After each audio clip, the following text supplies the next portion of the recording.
Leslie T. Chang. Factory Girls. Voices from the Heart of Modern China. For My Parents. Contents. Part 1. The City. 1. Going out. 2. The City. 3. To die poor is a sin. 4. The Talent Market. 5. Factory Girls. 6. The Steel with No Name. 7. Square and Round. 8. 8-minute date. 9. Assembly line English. Part 2. The Village. 10. The Village. 11. The Historian in My Family. 12. The South China Mall. 13. Love and Money. 14. The Tomb of the Emperor. 15. Perfect Heath. Part 1. The City. 1. Going out. When you met a girl from another factory, you quickly took her measure. What year are you? You asked each other, as if speaking not of human beings but of the makes of cars. How much a month? Including room and board? How much for overtime? Then you might ask what province she was from. You never asked her name. To have a true friend inside the factory was not easy. Girls slept 12 to a room, and in the tight confines of the dorm it was better to keep your secrets. Some girls joined the factory with borrowed ID cards and never told anyone their real names. Some spoke only to those from their home provinces, but that had risks. Gossip traveled quickly from factory to village, and when you went home every auntie and granny would know how much you made and how much you saved and whether you went out with boys. When you did make a friend, you did everything for her. If a friend quit her job and had nowhere to stay, you shared your bunk despite the risk of a 10 yuan fine, about $1.25, if you got caught. If she worked far away, you would get up early on a rare day off and ride hours on the bus, and at the other end your friend would take leave from work this time, the fine 100 yuan to spend the day with you. You might stay at a factory you didn't like, or quit one you did, because a friend asked you to. Friends wrote letters every week, although the girls who had been out longer considered that childish. They sent messages by mobile phone instead. Friends fell out often because life was changing so fast. The easiest thing in the world was to lose touch with someone. The best day of the month was payday. But in a way it was the worst day, too. After you had worked hard for so long, it was infuriating to see how much money had been docked for silly things, being a few minutes late one morning, or taking a half day off for feeling sick, or having to pay extra when the winter uniforms switched to summer ones. On payday, everyone crowded the post office to wire money to their families. Girls who had just come out from home were crazy about sending money back, but the ones who had been out longer laughed at them. Some girls set up savings accounts for themselves, especially if they already had boyfriends. Everyone knew which girls were the best savers and how many thousands they had saved. Everyone knew the worst savers, too, with their lip gloss and silver mobile phones and heart-shaped lockets and their many pairs of high-heeled shoes. The girls talked constantly of leaving. Workers were required to stay 6 months, and even then permission to quit was not always granted. The factory held the first 2 months of every worker's pay. Leaving without approval meant losing that money and starting all over somewhere else. That was a fact of factory life you couldn't know from the outside. Getting into a factory was easy. The hard part was getting out. The only way to find a better job was to quit the one you had. Interviews took time away from work, and a new hire was expected to start right away. Leaving a job was also the best guarantee of getting a new one. The pressing need for a place to eat and sleep was incentive to find work fast. Girls often quit a factory in groups, finding courage in numbers and pledging to join a new factory together, although that usually turned out to be impossible. The easiest thing in the world was to lose touch with someone. For a long time Liu Kingman was alone. Her older sister worked at a factory in Shenzhen, a booming industrial city an hour away by bus. Her friends from home were scattered at factories up and down China's coast, but Min, as her friends called her, was not in touch with them. It was a matter of pride, because she didn't like the place she was working. She didn't tell anyone where she was. She simply dropped out of sight. Her factory's name was Karen Electronics. The Hong Kong-owned company made alarm clocks, calculators, and electronic calendars that displayed the time of day in cities around the world. The factory had looked respectable when Min came for an interview in March 2003, tile buildings, a cement yard, a metal accordion gate that folded shut. It wasn't until she was hired that she was allowed inside. Workers slept 12 to a room in bunks crowded near the toilets. The rooms were dirty and they smelled bad. The food in the canteen was bad, too. A meal consisted of rice, one meat or vegetable dish, and soup, and the soup was watery. A day on the assembly line stretched from 8 in the morning until midnight, 13 hours on the job plus 2 breaks for meals, and workers labored every day for weeks on end. Sometimes on a Saturday afternoon they had no overtime, which was their only break. The workers made 400 yuan a month, the equivalent of $50, and close to double that with overtime, but the pay was often late. The factory employed 1,000 people, mostly women, either teenagers just out from home or married women already past 30. You could judge the quality of the workplace by who was missing: young women in their 20s, the elite of the factory world. When Min imagined sitting on the assembly line every day for the next 10 years, she was filled with dread. She was 16 years old. From the moment she entered the factory she wanted to leave, but she pledged to stick it out 6 months. It would be good to toughen herself up, and her options were limited for now. The legal working age was 18, though 16 and 17-year-olds could work certain jobs for shorter hours. Generally only an employer that freely broke the labor law, the very blackest factories, Min called them, would hire someone as young as she was. Her first week on the job, Min turned 17. She took a half-day off and walked the streets alone, buying some sweets and eating them by herself. She had no idea what people did for fun. Before she had come to the city, she had only a vague notion of what a factory was. Dimly, she imagined it as a lively social gathering. "I thought it would be fun to work on the assembly line," she said later. "I thought it would be a lot of people working together, busy, talking, and having fun. I thought it would be very free. But it was not that way at all. Talking on the job was forbidden and carried a 5 yuan fine. Bathroom breaks were limited to 10 minutes and required a sign-up list." Min worked in quality control, checking the electronic gadgets as they moved past on the assembly line to make sure buttons worked and plastic pieces joined and batteries hooked up as they should. She was not a model worker. She chattered constantly and sang with the other women on the line. Sitting still made her feel trapped, like a bird in a cage, so she frequently ran to the bathroom just to look out the window at the green mountains that reminded her of home. Dongguan was a factory city set in the lush subtropics, and sometimes it seemed that Min was the only one who noticed. Because of her, the factory passed a rule that limited workers to 1 bathroom break every 4 hours. The penalty for violators was 5 yuan. After 6 months Min went to her boss, a man in his 20s, and said she wanted to leave. He refused. "Your performance on the assembly line is not good," said Min's boss. "Are you blind?" "Even if I were blind," Min countered, "I would not work under such an ungrateful person as you." She walked off the line the next day in protest, an act that brought 100 yuan fine. The following day, she went to her boss and asked again to leave. His response surprised her: stay through the Lunar New Year holiday, which was 6 months away, and she could quit with the 2 months back pay that the factory owed her. Min's boss was gambling that she would stay. Workers flood factory towns like Dongguan after the New Year, and competition for jobs then is the toughest. After the fight, Min's boss became nicer to her. He urged her several times to consider staying. There was even talk of a promotion to factory floor clerk, though it would not bring an increase in pay. Min resisted. "Your factory is not worth wasting my whole youth here," she told her boss. She signed up for a computer class at a nearby commercial school. When there wasn't an overtime shift, she skipped dinner and took a few hours of lessons in how to type on a keyboard or fill out forms by computer.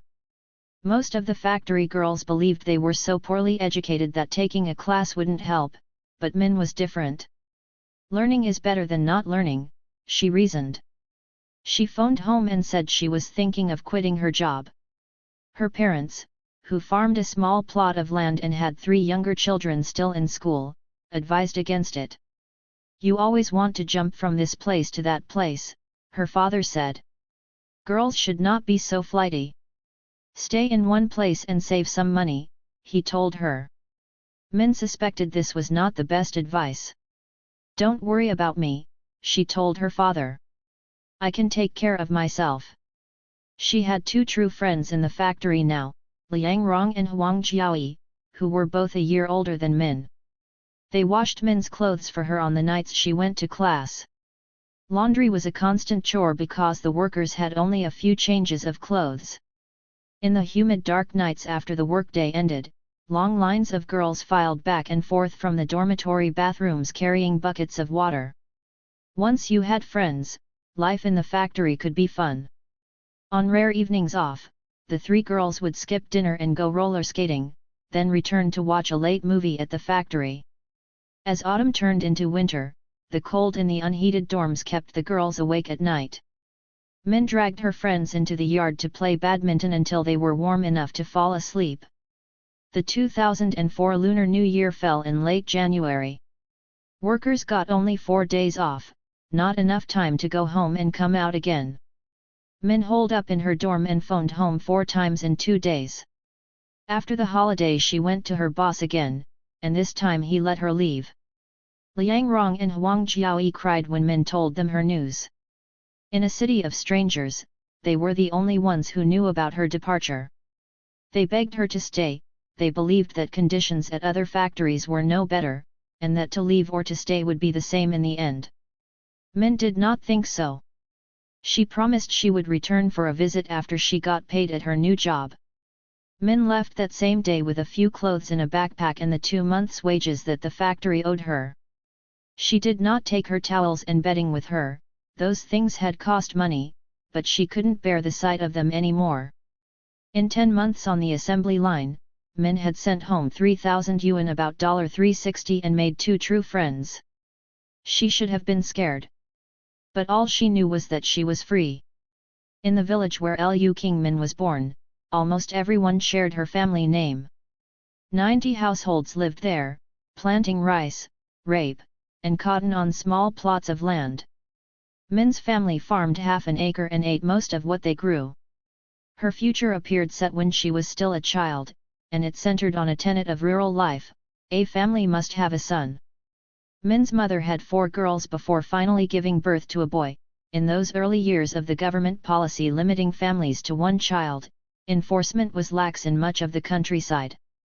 But 5 children would bring heavy financial burdens as the economy opened up in the 1980s and the cost of living rose. As the second oldest child, Min would bear many of those burdens. She disliked school and did poorly. As long as she could remember, she was in trouble. She climbed the neighbors' trees to steal their plums. If she was caught, she got a beating. Once when her mother ordered her to do chores, Min refused. There are so many people at home. Why do I have to do it? Her mother chased her for a quarter mile and hit her with a stick. She was good at having fun. She learned how to swim and to drive a truck. She loved roller skating and hid her injuries from her mother. I have fallen every way there is to fall, Min said. But you can't think about that. She was her father's favorite. One summer, he rented a truck and she traveled the countryside with him, selling watermelons from their farm. They drove during the day and slept in the truck at night. It became one of Min's fondest memories. Most migrants associated the place they came from with poverty and backwardness, and some were even reluctant to say the name of their village. But long after Min came to the city, she still talked about her hometown as if it were something beautiful. In the late 1990s, both of Min's parents went out to work to earn money for their children's schooling. Her father worked in a shoe factory on the coast, but poor health drove him back. Later her mother went out for a year. Min boarded at a middle school in a nearby town but returned home every weekend to cook and wash clothes for her father and the younger children. Almost all the young people in her village had gone out. When Min was still in middle school, her older sister, Gaimin, went to work in a factory in Dongguan. Soon after, Min failed the national high school entrance exam and her parents considered having her go out, too. Gaiman phoned home and urged them to keep Min in school. Gaiman's factory wages, she said, would help cover the tuition. Their parents agreed, and Min enrolled in a 2-year vocational high school. That made her one of the most educated people in the village, more educated than Gaiman, who had sacrificed her own schooling to help the family. Gaiman came home for the 2003 Lunar New Year holiday and took Min away with her when she left. Min had one more semester of school, but she wanted to save the tuition and get a jump on the job hunt. She was thrilled to be leaving home. She had never ridden on a train or seen a factory. "I wanted to get out early, learn some things, and see the world," she said. In Dongguan, Gaiman rented a cheap hotel room for Min and found her a job in a Japanese factory that made liquid crystal displays. Min worked there for a month and left. She had never been in a place where she didn't know anyone, and she was so lonely she couldn't bear it. She returned to the hotel and found a job at another factory but didn't take it. Her sister offered to continue paying for the hotel room, but Min felt herself becoming a burden. At a bus station, she spotted a help-wanted flyer for a quality control job on the assembly line of an electronics factory. She dialed the number on the ad. Many were just scams to trick migrants out of their money, and the person who answered the phone gave Min directions to the factory. It was a 3-hour bus ride to the southeast tip of Dongguan and Karen Electronics, the place where Min spent her hard year alone. The minute she entered the factory grounds, Min realized the place was worse than the Japanese factory she had just left behind. But it was too late to turn back, and she did not want to ask her sister's help again. She was getting used to being on her own. It was better that way. Migrant workers use a simple term for the move that defines their lives: "Chuk," to go out. There was nothing to do at home, so I went out. This is how a migrant story begins. The city does not offer them an easy living. The pay for hard labor is low, often lower than the official minimum wage, which ranges between $50 and $80 a month. Work hours frequently stretch beyond the legal limit of 49 hours per week. Get hurt, sick, or pregnant, and you're on your own. Local governments have little incentive to protect workers. Their job is to keep the factory owners happy, which will bring in more investment and tax revenue. But suffering in silence is not how migrant workers see themselves. To come out from home and work in a factory is the hardest thing they have ever done. It is also an adventure. What keeps them in the city is not fear but pride. To return home early is to admit defeat.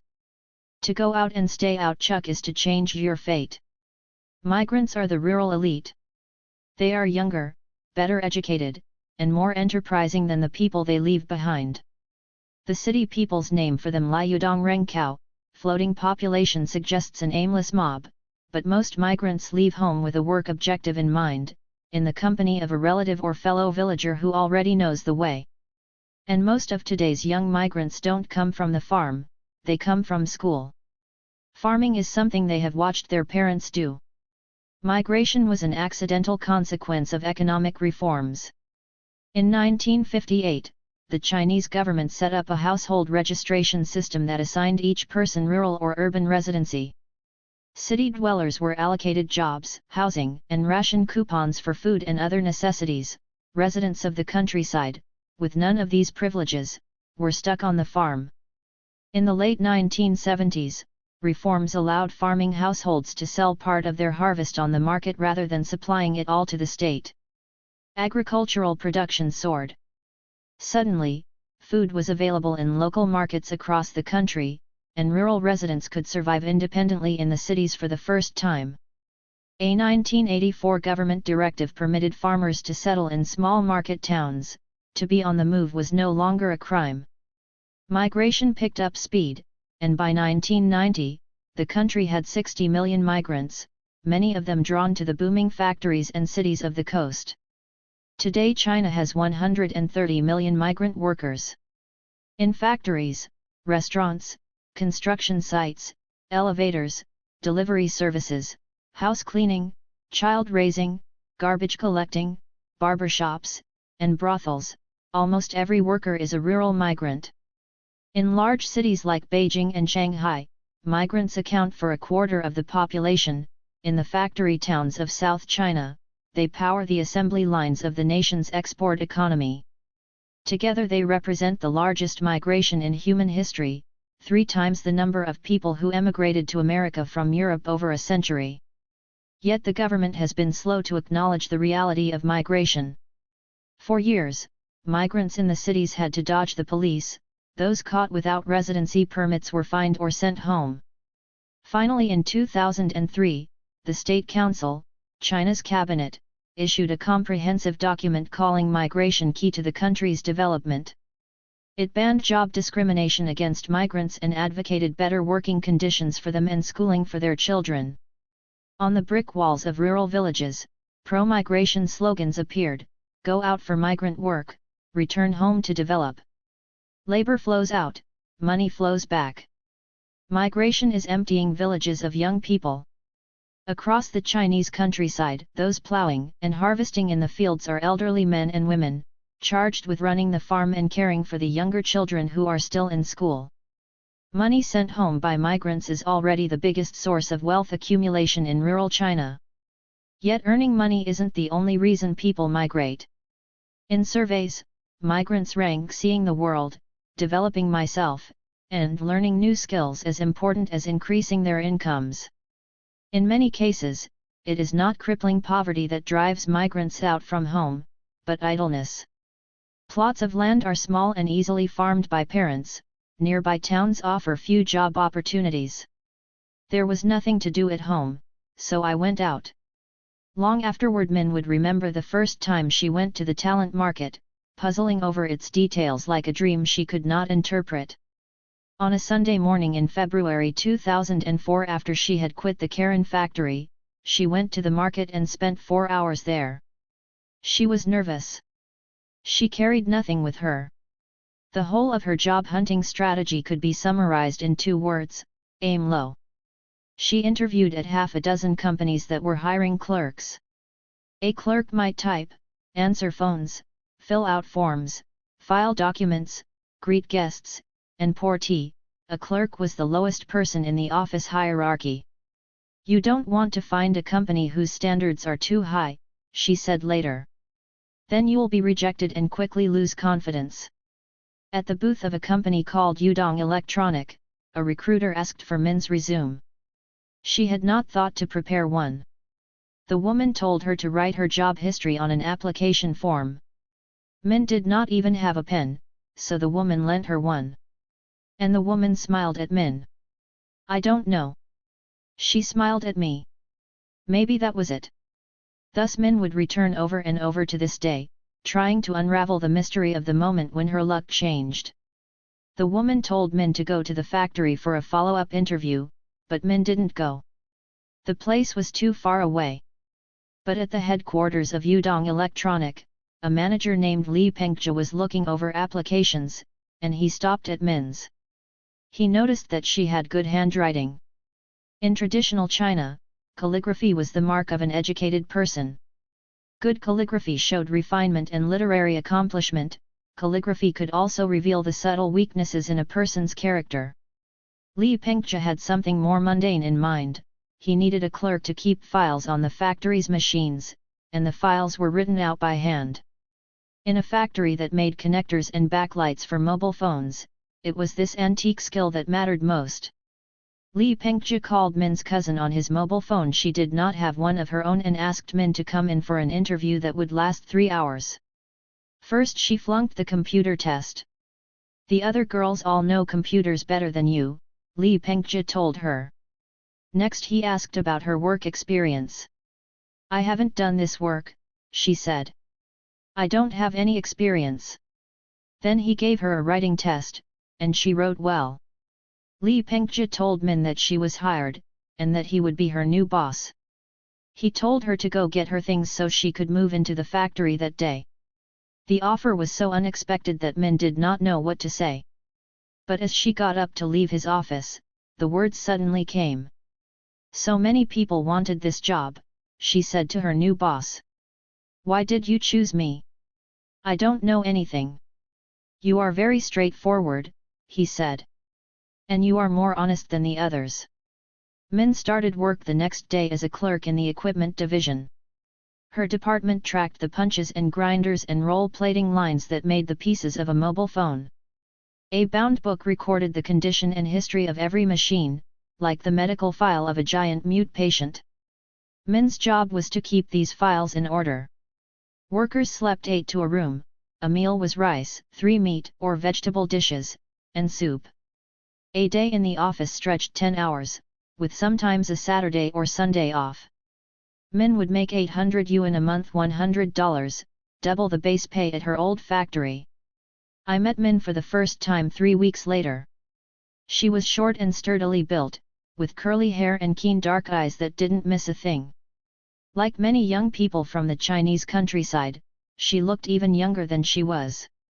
She could have been 15 or 14 or even 12, a tomboy in cargo pants and running shoes, waiting impatiently to grow up.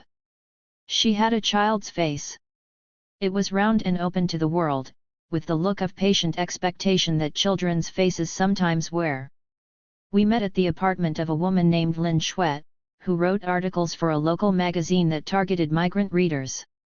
I had told Lin Shui I wanted to write about young migrant women for the Wall Street Journal. Her younger sister worked in a factory and invited Min, one of her co-workers, to come. I was meeting many migrants then, and Min's story was already familiar to me. I'm from a farming village in Hubei province, the second of 5 children, she told me. Our parents work on a farm. Our conditions are not good. I went out with my older sister, who went to work in Shenzhen. We wanted to work in the same place, but we can't work in the same place. She paused dramatically. Why not? I asked. Because we always fight. And then she laughed. Min was willing to talk about anything. Unlike most of the Chinese people I knew, she clearly enjoyed telling her own story. And she was as curious about me as I was about her. She had come to Lin Shui's apartment that day because I wanted to see what an American looked like, she told me later. My only worry was that she might be too settled with a stable office job in hand. Perhaps the great dramas of her life were already past. But I needn't have worried about that. On the day we met, Min told me her life plan. She would work in the city for 7 years, sending money home all the while to repay her mother and father for raising her to adulthood. That reflected the traditional Chinese view that children should be grateful to their parents for the gift of their existence. When she turned 23, the debt repaid, Min would return home and find someone to marry. She was in a good mood that day. She had walked out of the factory, as the migrants say, crossing the class divide between those who work with their hands and those who work with their heads. God is still fair, she said. He let me be so tired for a year, but now he lets me have a new beginning. She had just turned 18 and she was already an expert in new beginnings. To the city. Long journeys end at the Guangzhou railway station, where the passengers pour off the trains after rides that have lasted 20 or 30 or 50 hours. They are mostly young and they arrive alone, dragging a suitcase or a backpack or a coarse burlap sack that once held rice. The vast plaza in front of the station seethes with travelers, and the first thing you hear is the jangle of announcements for people who, newly arrived, are already lost. Someone from Henan, your brother is looking for you. Older brother's wife, come to the exit area. Welcome to the beautiful flower city, a bus company is offering tours. But the city does not look beautiful and there are no flowers here.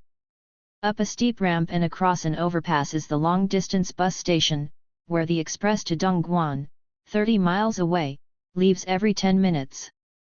The bus is packed, and it smells of sweat and of clothing that is worn every day and slept in at night, the smell of migrants. The bus races down the elevated highway and the factories emerge below, printing factories, paint and plastic factories, mobile phone and screw and sofa factories. The buildings, faced in white tile, resemble giant public bathrooms. Worker dormitories rise beside them, their balconies blooming with laundry. Chinese factories are named for their auspicious associations, and the journey to Dongguan is a high-speed tour of virtue and fortune, high-refinement air conditioning. Eternal Sincerity Garments. New Era Zipper Company.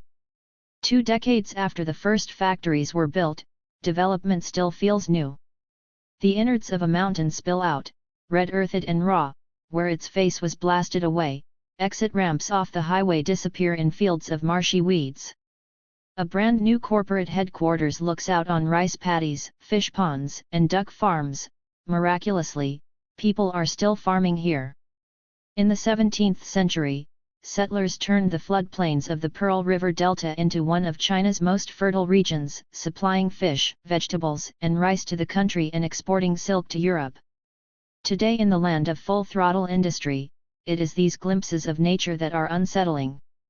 The farmers are mostly migrants, the lowest of the low, for they have traveled 1,000 miles from home but have still not left the farm behind.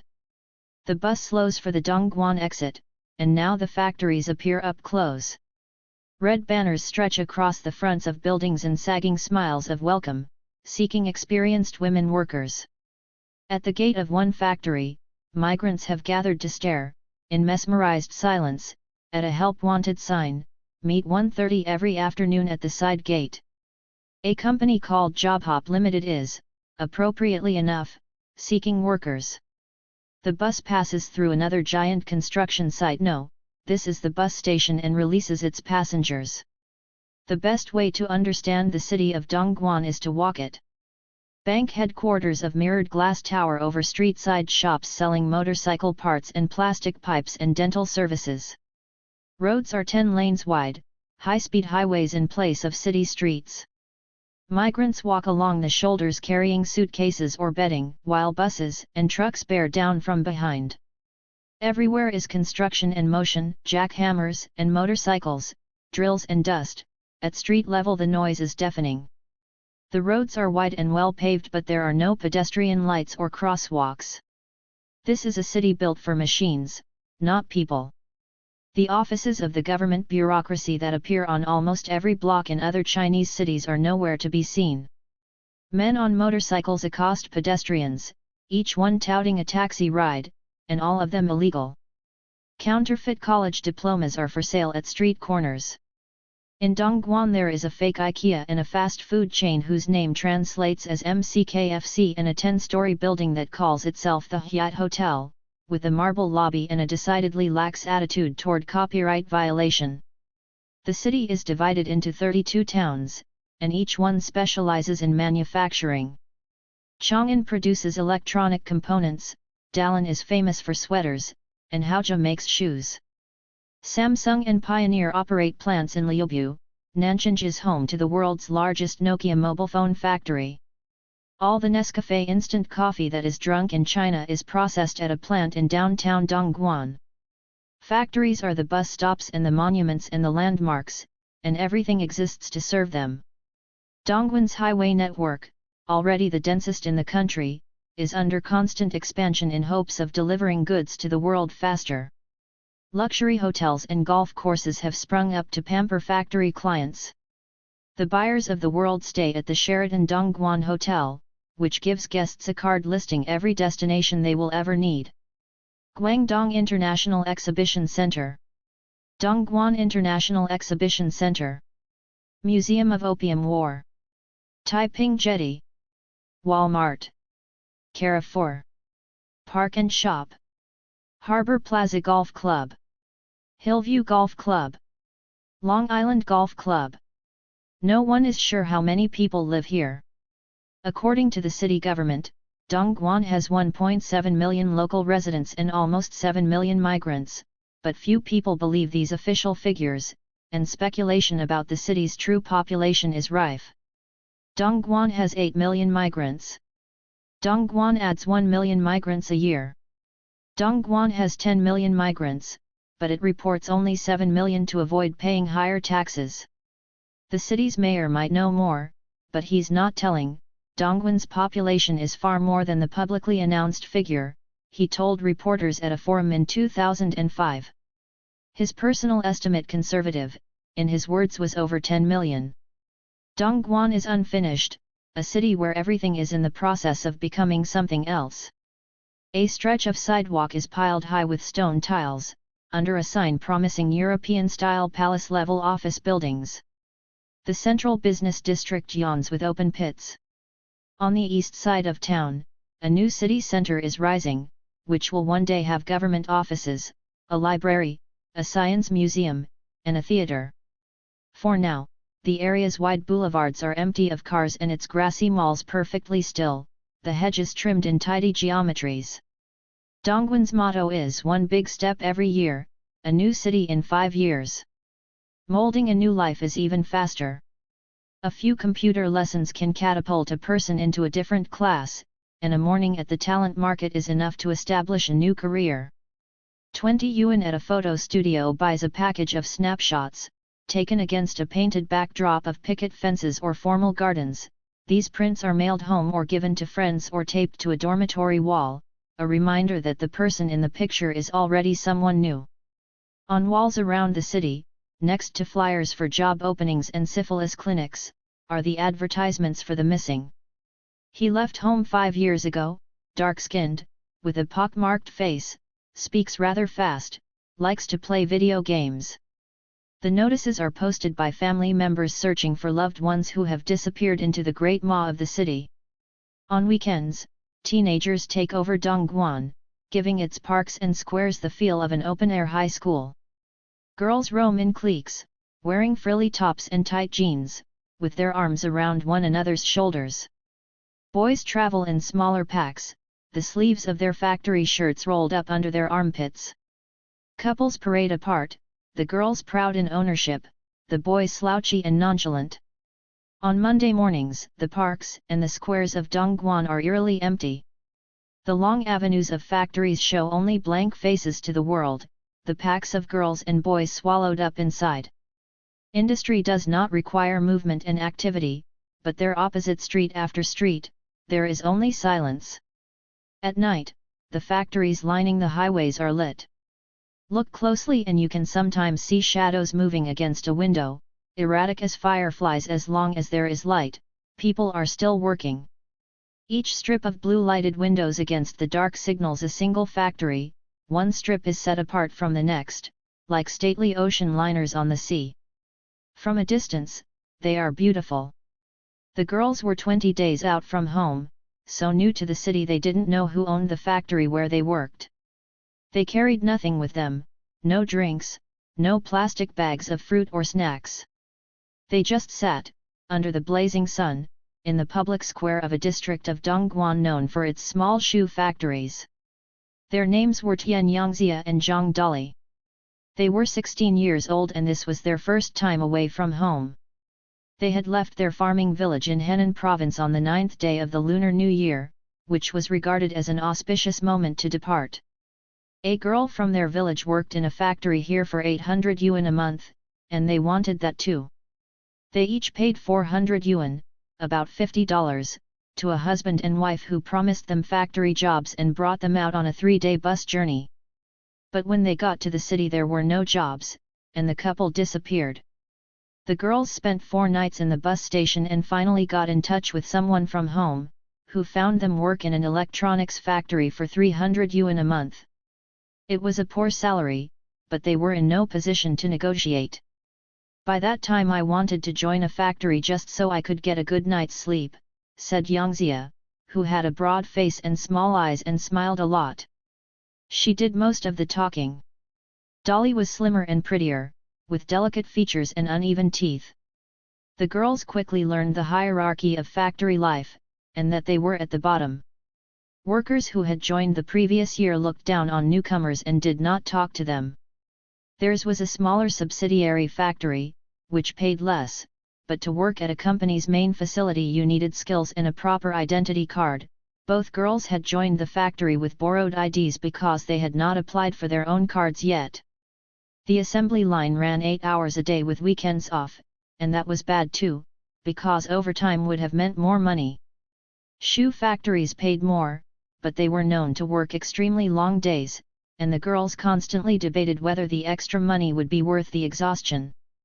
Soon after Yangzia and Dolly arrived in the factory, they started talking about how to leave.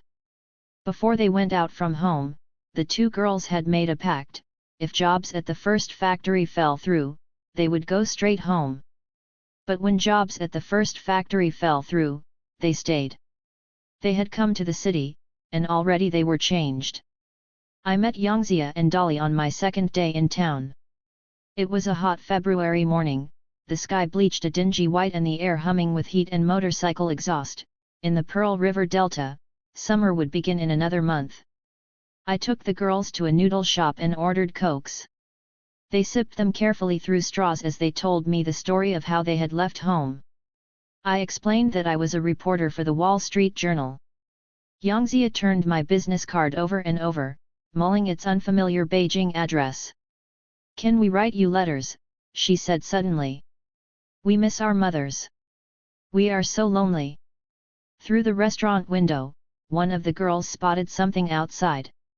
Both rose and scattered, like a pair of startled birds. "Sorry, we have to go now." By the time I caught up with them, they were halfway down the block, standing on the sidewalk with a girl in their midst, the prize, the one who had come out from their village the previous year, the one who made 800 yuan a month. She was going somewhere, and they weren't letting her get away this time. I asked Yangzia for the phone number in her dorm, but she was so new to her job that she didn't know it yet. She promised to write me a letter. We agreed to meet in 2 weeks, on the spot in the square where we had met that morning. And then they vanished. They were 16 years old, on the loose in one of China's most chaotic boomtowns, raising themselves with no adults in sight. They were prey to all sorts of cons, making life decisions on the barest bits of information. They missed their mothers. But they were also having the time of their lives. I flew down from Beijing 2 weeks later to wait for them on the square. We had agreed to meet at 10 o'clock, but there were many reasons they might not come. Perhaps they had found better jobs with overtime and couldn't get away. Possibly they had decided they didn't trust me. Or they simply forgot, or had something more interesting to do. Maybe they had already joined the ranks of the disappeared. Why would they come? My only hope came from something Yangzia had said: "We are so lonely." I waited until almost noon. By then I knew they were not coming, but I also knew that once I left the square, they would be lost to me forever. They were 16 years old from Henan province, that was all I knew about them, and their names. In their frilly tops and jeans and ponytails, they looked just like the millions of other young women who had come to Dongguan from somewhere else. I couldn't bring myself to meet anyone else that day. I wandered under the hot sun for hours, looking at people and talking myself out of approaching them for the pettiest of reasons. If they were in a group, they might be hard to talk to; if they were eating or drinking, they were too well off. The sight of so many girls I would never know was paralyzing. It seemed inconceivable that any single story mattered at all. For months afterward, whenever I came to the city, I looked closely into the faces of the young girls on the streets, hoping to find Yangzia and Dolly again. Many of the girls looked back at me, wary or curious or challenging. There are millions of young women, and each one has a story worth telling. I had to look into their faces to begin. I came to Dongguan for the first time that February, in 2004. Migration in China was 2 decades old, and most foreign newspapers, including the Wall Street Journal, had done stories about the harsh conditions inside the factories. I wanted to write about something else: how the workers themselves thought about migration. I was especially interested in women, who seemed to have the most to gain in leaving the village but maybe also the most to lose. The assembly lines of Dongguan, one of the largest factory cities in China, drew the young and unskilled and were estimated to be 70% female. That seemed a good place to start. Over the next 2 years, I spent a week or 2 of every month in Dongguan. I got to know a few young women well, and I met a great many others who told me their stories and disappeared, like the 2 girls on the square whom I never saw again. Their tolerance for risk was astonishing.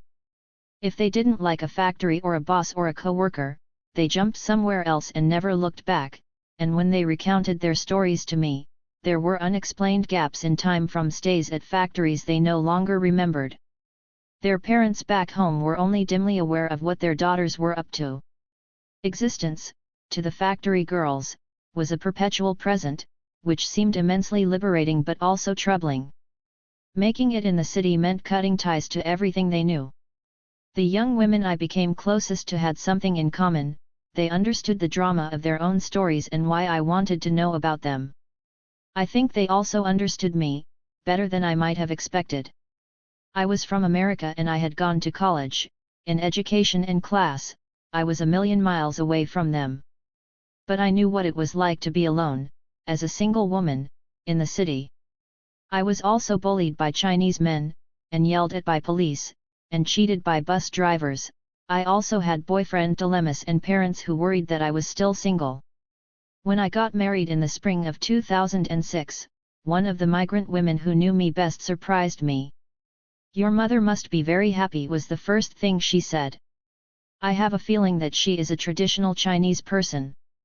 Perhaps my strongest link to the girls was one they never knew: I, too, had left home. After graduating from college in America, I moved to Prague, Czechoslovakia. Altogether I lived abroad for 15 years, going home to see my family once every couple of years, as the migrants did. For a long time I resisted the pull of China. In college, I avoided Chinese American organizations and took only one Chinese language class. I majored in American history and literature and wrote my undergraduate thesis on Larry McMurtry's novels of the American West. In Prague, I reported on Czech politics and society for an expatriate newspaper. One winter day in 1992, a Chinese couple dragging their suitcases along the slushy sidewalk asked me for directions in Mandarin. I waited a long moment before answering, resentfully, in their language, as if they were forcing me back into a world I had already left behind. Initially, China's appeal for me was pragmatic. In the early 1990s, its booming economy began to attract global attention, and my fluency in Chinese suddenly became an asset.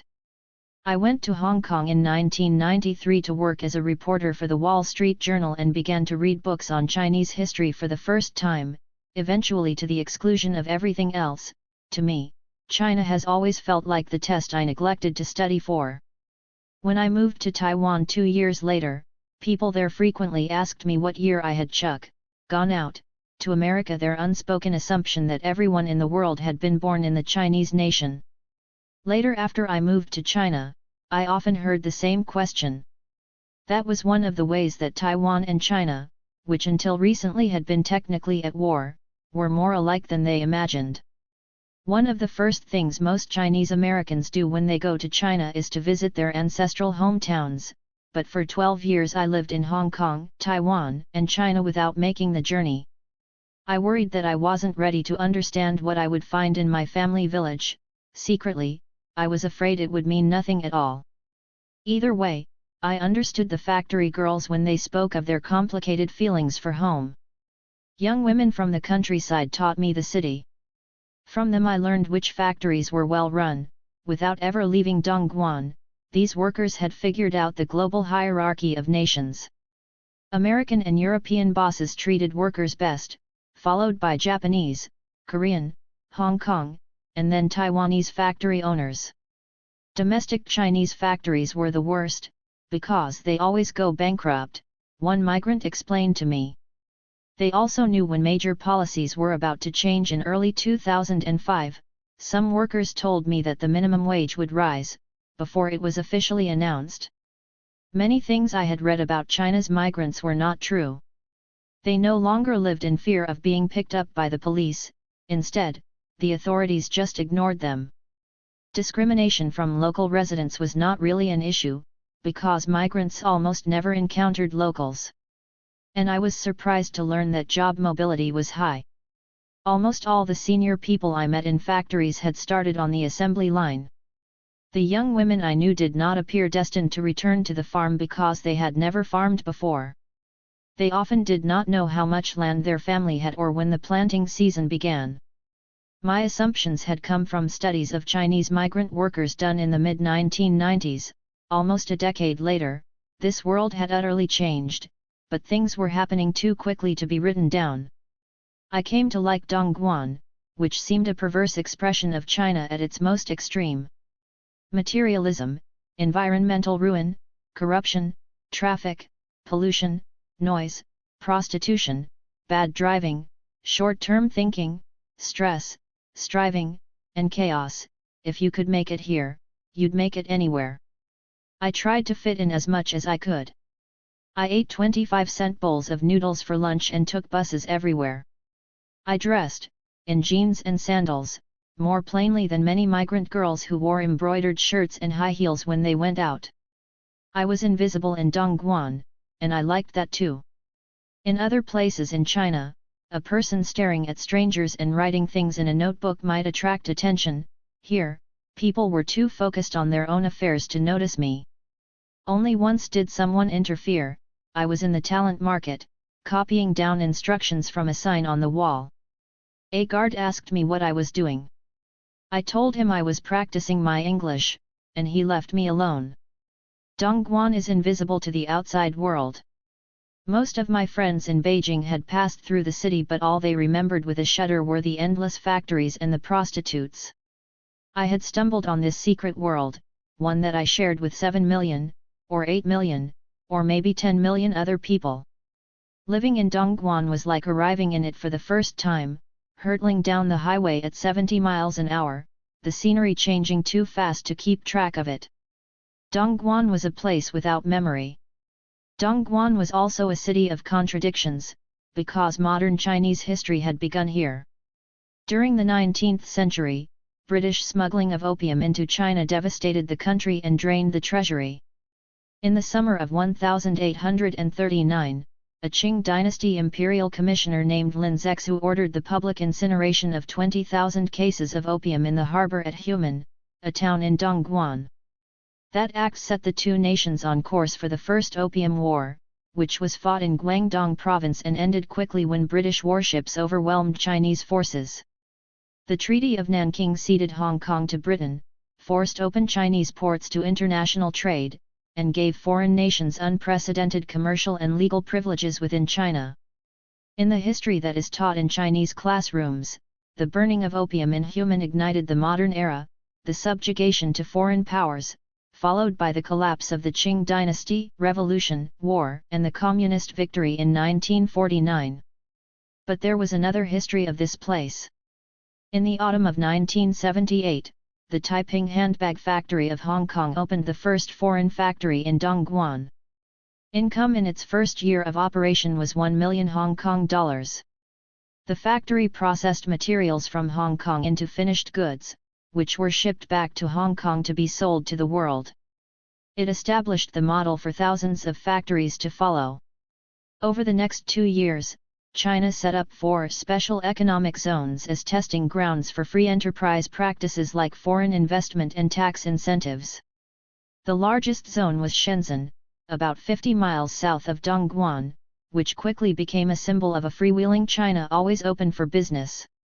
Shenzhen was a planned showcase city, willed into being by leaders in Beijing and supported by government ministries and the companies under them.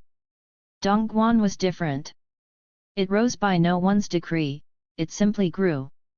While Shenzhen aspired to advanced technology and innovation, Dongguan took what it could get, which meant low-tech factories from Hong Kong and Taiwan that made clothing, toys, and shoes. All they needed was cheap land and labor, as well as local officials who left them alone. What they initially built could not be called modern industry. Many of the early factories were 2- or 3-story houses where workers sat at desks, 50 to a room, engaged in simple tasks like sewing cloth for a stuffed animal or attaching artificial hair to a doll. Some of the factories were housed in makeshift structures of sheet metal because their owners did not want the expense of real buildings. In the early days, there was no train service from Hong Kong. Businessmen traveled to the British colony's border with Shenzhen, crossed on foot, and caught a taxi to their Dongguan factory on the other side, passing farms on the way. There were no roads around here, no cars, no TVs, not even curtains, recalled Alan Lee, a Taiwan shoe industry executive who moved to the city in 1989. You couldn't buy stuff like that here. In June 1989, he bicycled 40 minutes to watch the news on TV about the shooting of protesters around Tiananmen Square. The local labor supply was soon exhausted and migrants began arriving from neighboring provinces. Lin Shui, the woman I knew who wrote for a migrant magazine, had come to Dongguan from rural Sichuan in 1990. "We came here blind," she told me. "I would go to someone selling tickets and ask, 'Where should I buy a ticket to?' and we would do what they said." Lin Shui got a factory job that paid 70 yuan a month, and her younger sister pressed plywood in a lumber factory. In the 1990s, the city's manufacturing shifted to electronics and computer parts. Today Dongguan makes 40% of the world's magnetic heads used in personal computers and 30% of its disk drives. Economic growth over the past 2 decades has averaged more than 15% a year. Some things have not changed. The migrants are still arriving. Labor-intensive factories still dominate, and though their products have gotten more sophisticated, the work itself has not. There are still a great many apartment buildings where workers sit at desks engaged in simple tasks with their hands. So Dongguan was a place with conflicting versions of its past, one a high-profile rejection of the foreign presence in China, the other stealthy embrace of it. Every Chinese school child learns about the burning of opium.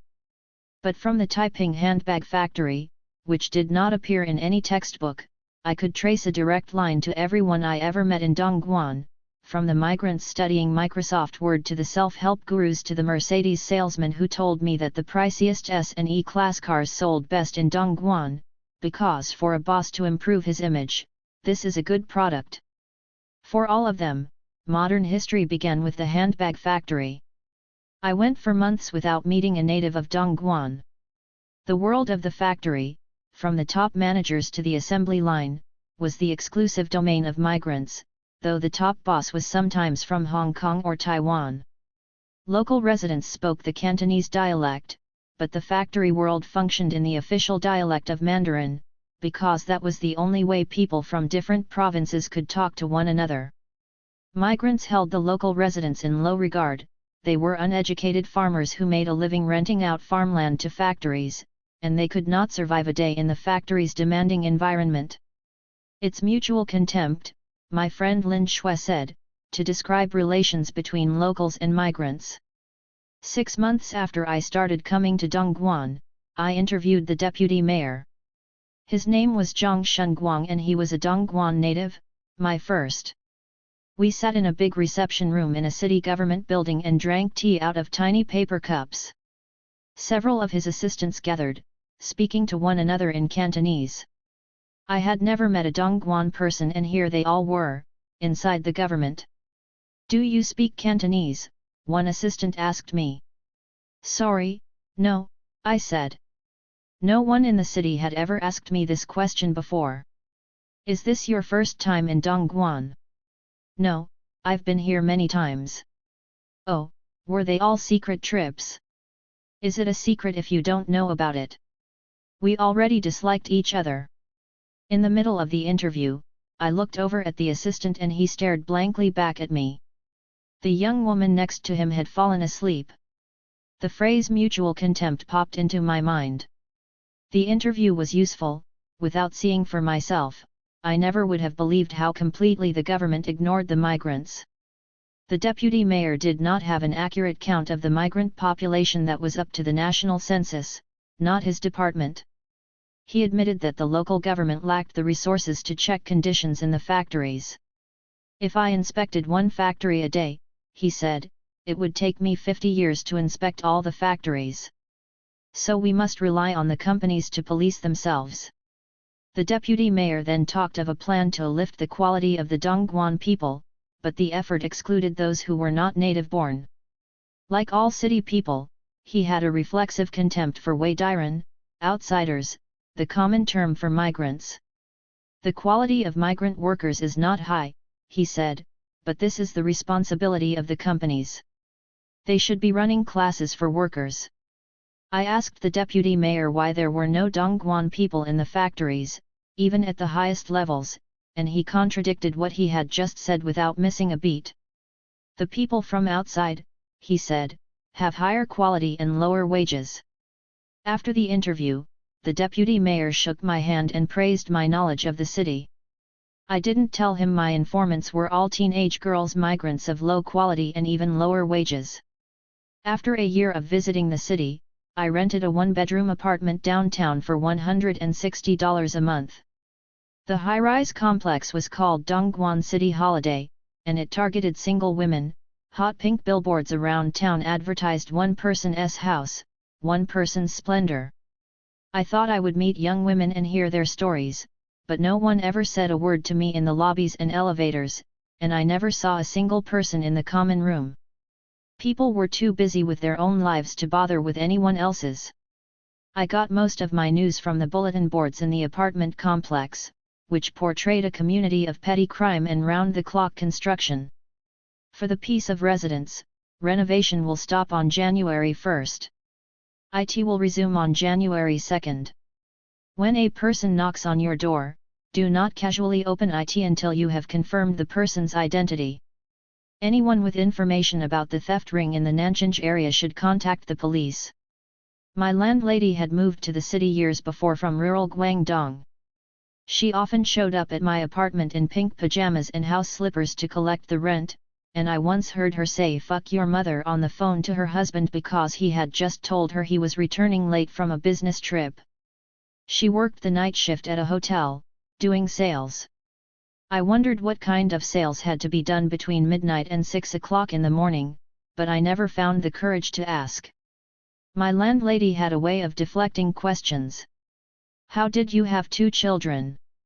I asked her once. "Most urban families were limited to 1. "How do you think I had 2 children?" she answered. The retail environment outside my apartment was in constant flux. On the day I moved in, I was excited to see a brick oven pizza sign beside the entrance to my building, a welcome taste of home. By my next visit, that had morphed into the Great Ambitions mobile phone digital supermarket.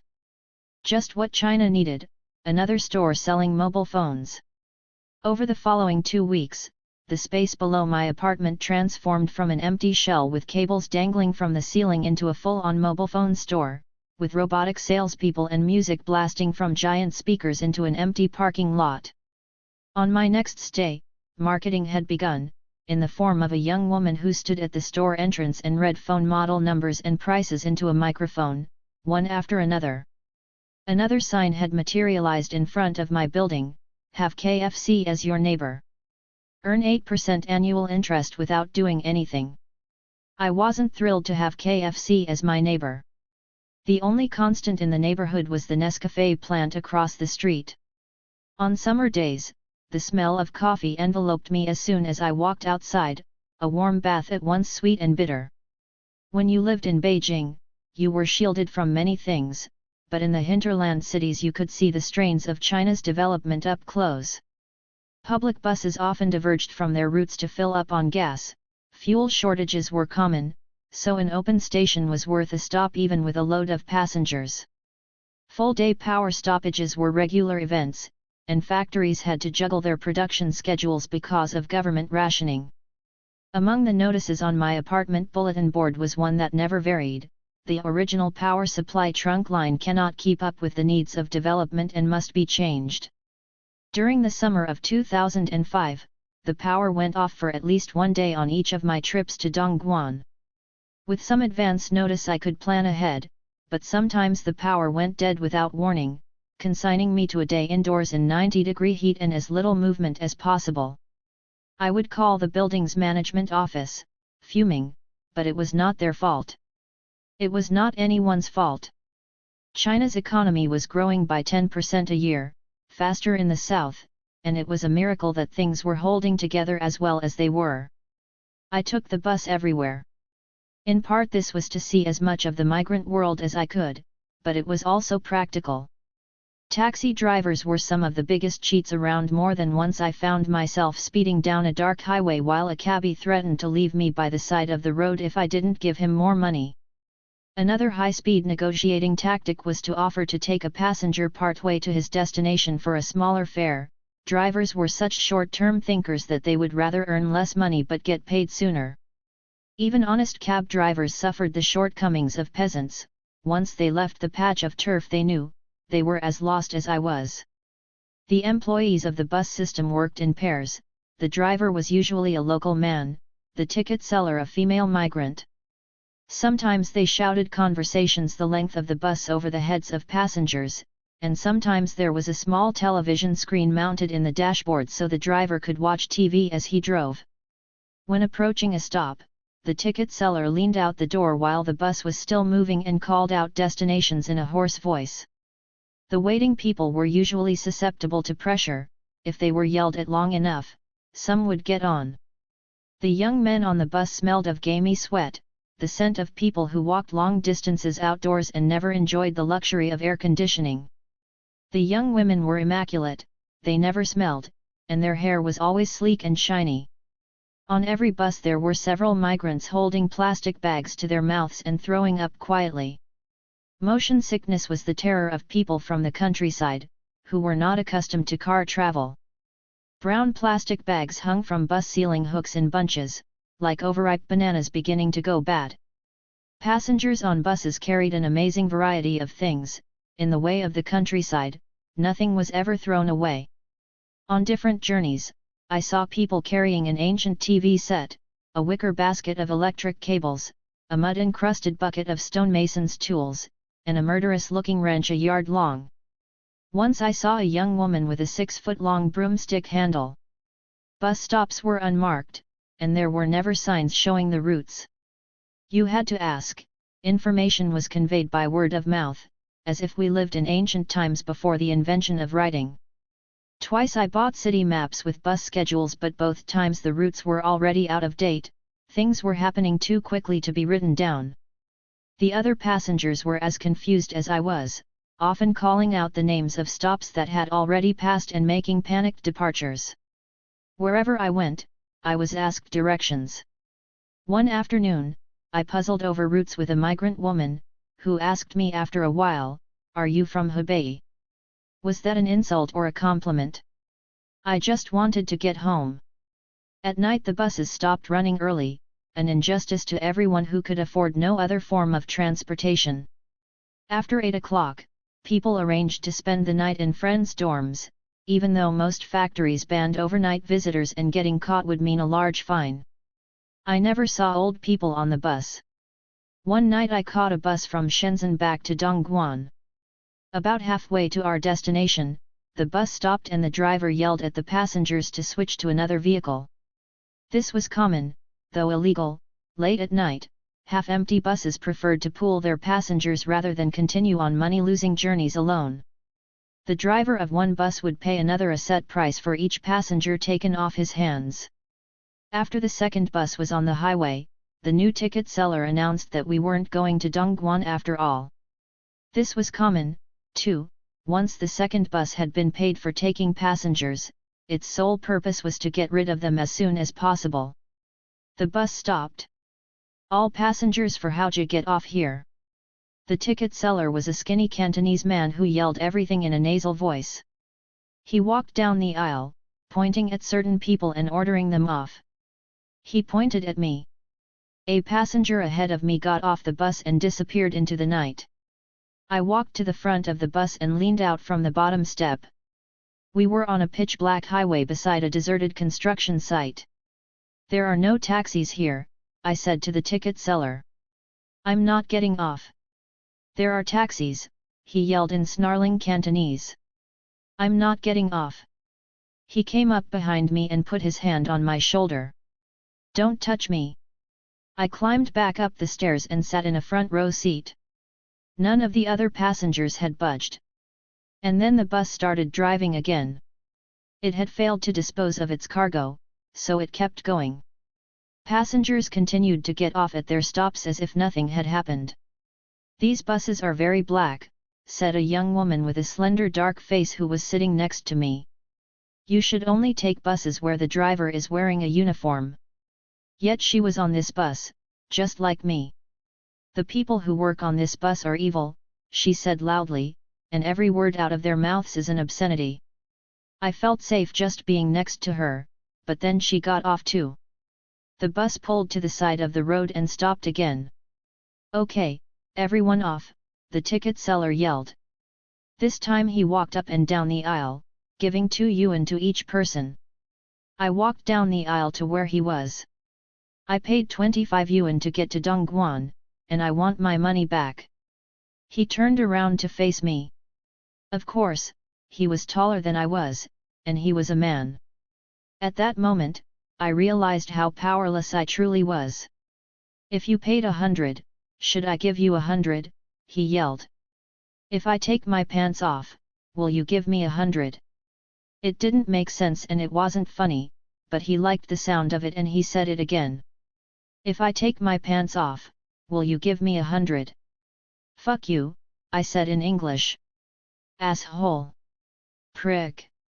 That broke my cardinal rule about living in China: never play the American card, but sometimes only cursing in English will do. The man looked at me with newfound respect. I pushed past him to the front of the bus and looked for something to throw.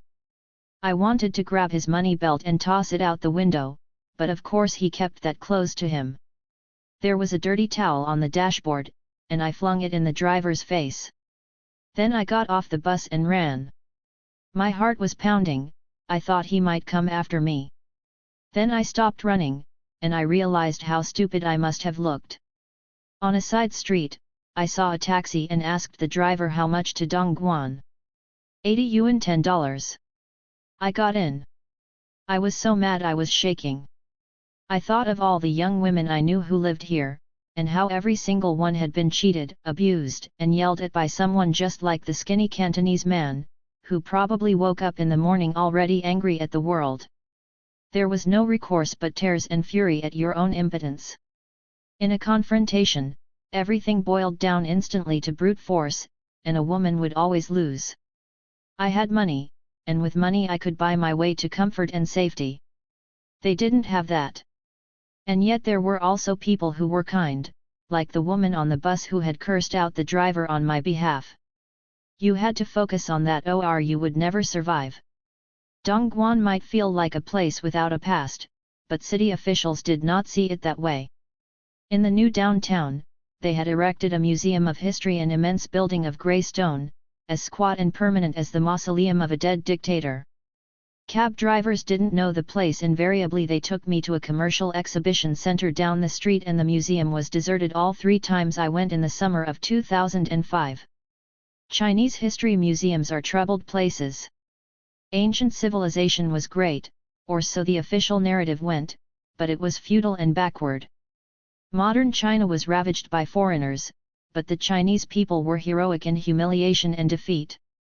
China stood up in 1949 when the Communists came to power, but there were other years since 1957, 1966, and 1989 in particular that went prominently unmentioned. Everything that was jumbled and incoherent and better left unsaid must be smoothed into a rational pattern, because the purpose of history from the time of Confucius has been to transmit moral lessons to later generations. In Dongguan, the museum's yawning lobby was a monument to wasted real estate and powerful air conditioning. Signs pointed to history, straight ahead, and economy, second floor. On my initial visit, I entered history. The first room stretched from prehistoric marine fossils to the Qing dynasty, with glass cases displaying what looked like piles of rocks. On closer inspection, they were piles of rocks with incomprehensible English captions, whetstone appearing from Hogang shell mound remains. A room-size diorama of women weavers illustrated Dongguan's early talent in handicrafts.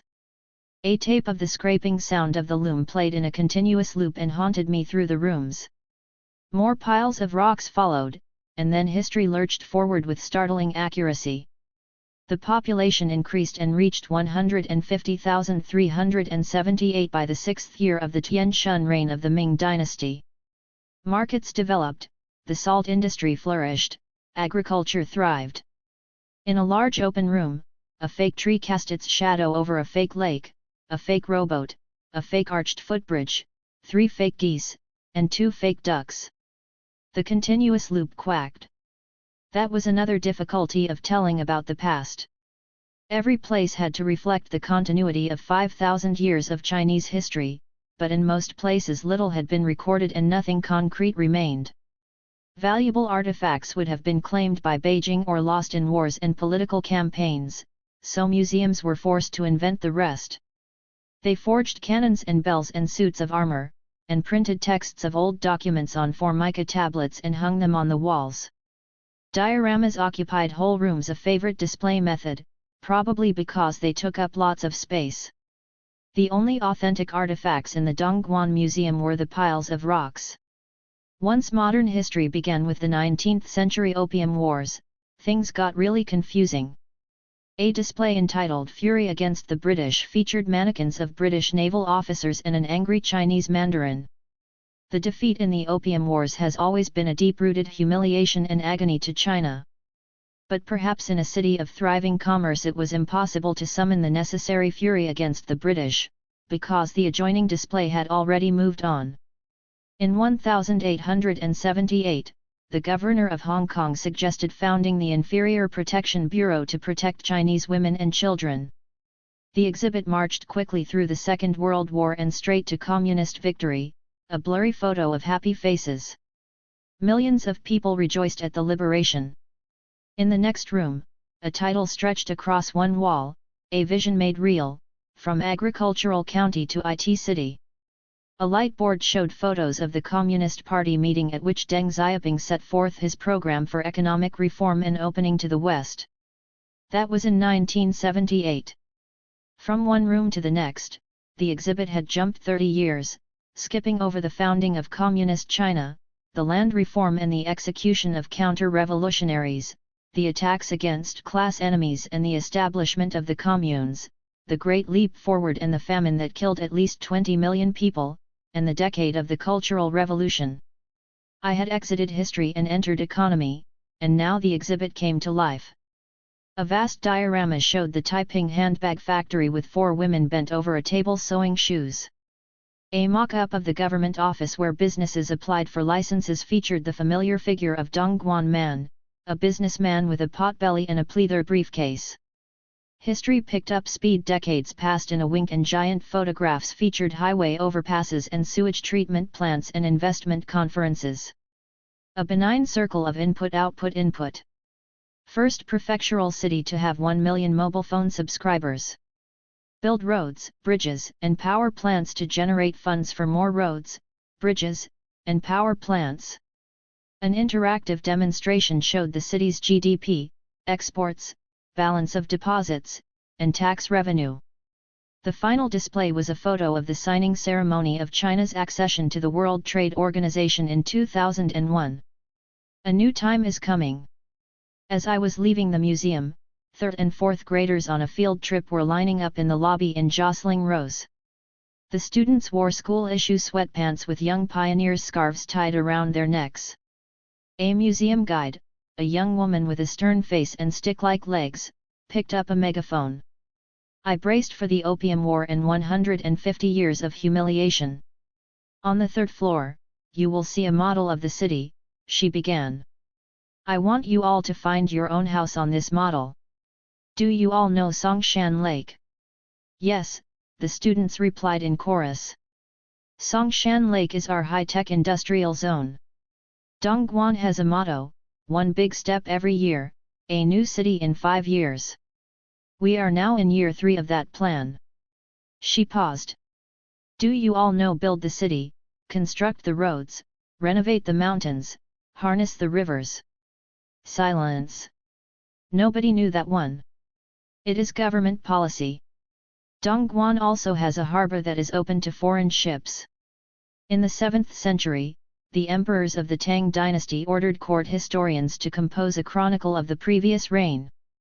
Every dynasty since has written the history of the preceding one, slanting or omitting facts to bolster the ruling regime. Since 1949, the Communist Party has done the same, presenting modern history as a heroic struggle to resist the will of foreign powers. But here in Dongguan, the past contained a startlingly different lesson. History was openness, markets, and foreign investment. History began with a handbag factory, and school children must be indoctrinated in the merits of good infrastructure. The museum guide urged the children to be civilized spectators, and the 3rd and 4th graders filed into history in ragged lines. Soon the huge lobby was deserted, and I was left alone to ponder the unlikelihood of a Chinese history museum that did not make a single mention of Mao Zedong. 3. To die poor is a sin. May 25, 1994. After I was fired from the Yongtong factory, fortunately my wages were fully paid. I had more than 100 yuan on me and I was not frightened at all. Still I was a little worried, since after all I did not even have an identity card. But with no way out I could only take an ID card that said I was born in 1969 and try my luck. Who knew my luck would be pretty good?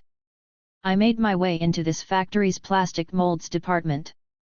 Since I have come to Guangdong, I have jumped factories 4 or 5 times, and each factory was better than the last.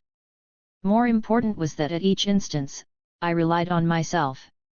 I never begged for help from anyone. Although I have a few good friends, not one helped me at the time when I most needed it. I remember when I fled back from Shenzhen. At that time, I truly had nothing to my name. Other than my own self, I had nothing else. I wandered outside for a month, completely penniless, once even going hungry for 2 days, and no one knew. Although older cousin and his wife were in Longyan, I did not want to go find them, because they could not really help me. I often wanted to rely on others, but they cannot be relied on. You can only rely on yourself. Yes, I can only rely on myself.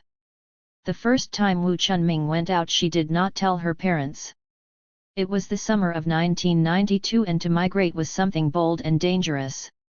In her village in Hunan province, it was said that girls who went to the city would be tricked into brothels and never heard from again. Chunming was 17 years old that summer. She had finished middle school and was peddling fruits and vegetables in a city near home. She migrated with a cousin who was still in school. The 2 girls borrowed money for train tickets to Dongguan and found jobs in a factory that made paint for toys. The smell of the chemicals gave them headaches, and they returned home after 2 months as broke as before.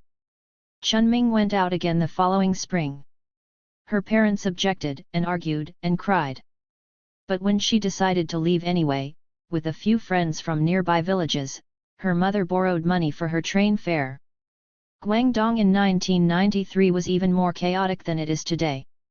Migrants from the countryside flooded the streets looking for work, sleeping in bus stations and under bridges. The only way to find a job was to knock on factory doors, and Chunming and her friends were turned away from many doors before they were hired at the Kuatong toy factory. Ordinary workers there made 100 yuan a month, or about $12, to stave off hunger. They bought giant bags of instant noodles and added salt and boiling water. We thought if we ever made 200 yuan a month, Chunming said later, we would be perfectly happy. After 4 months, Chunming jumped to another factory, but left soon after a fellow worker said her cousin knew of better jobs in Shenzhen. Chunming and a few friends traveled there, spent the night under a highway overpass, and met the girl's cousin the next morning. He brought them to a hair salon and took them upstairs, where a heavily made-up young woman sat on a massage bed waiting for customers. Chunming was terrified at the sight.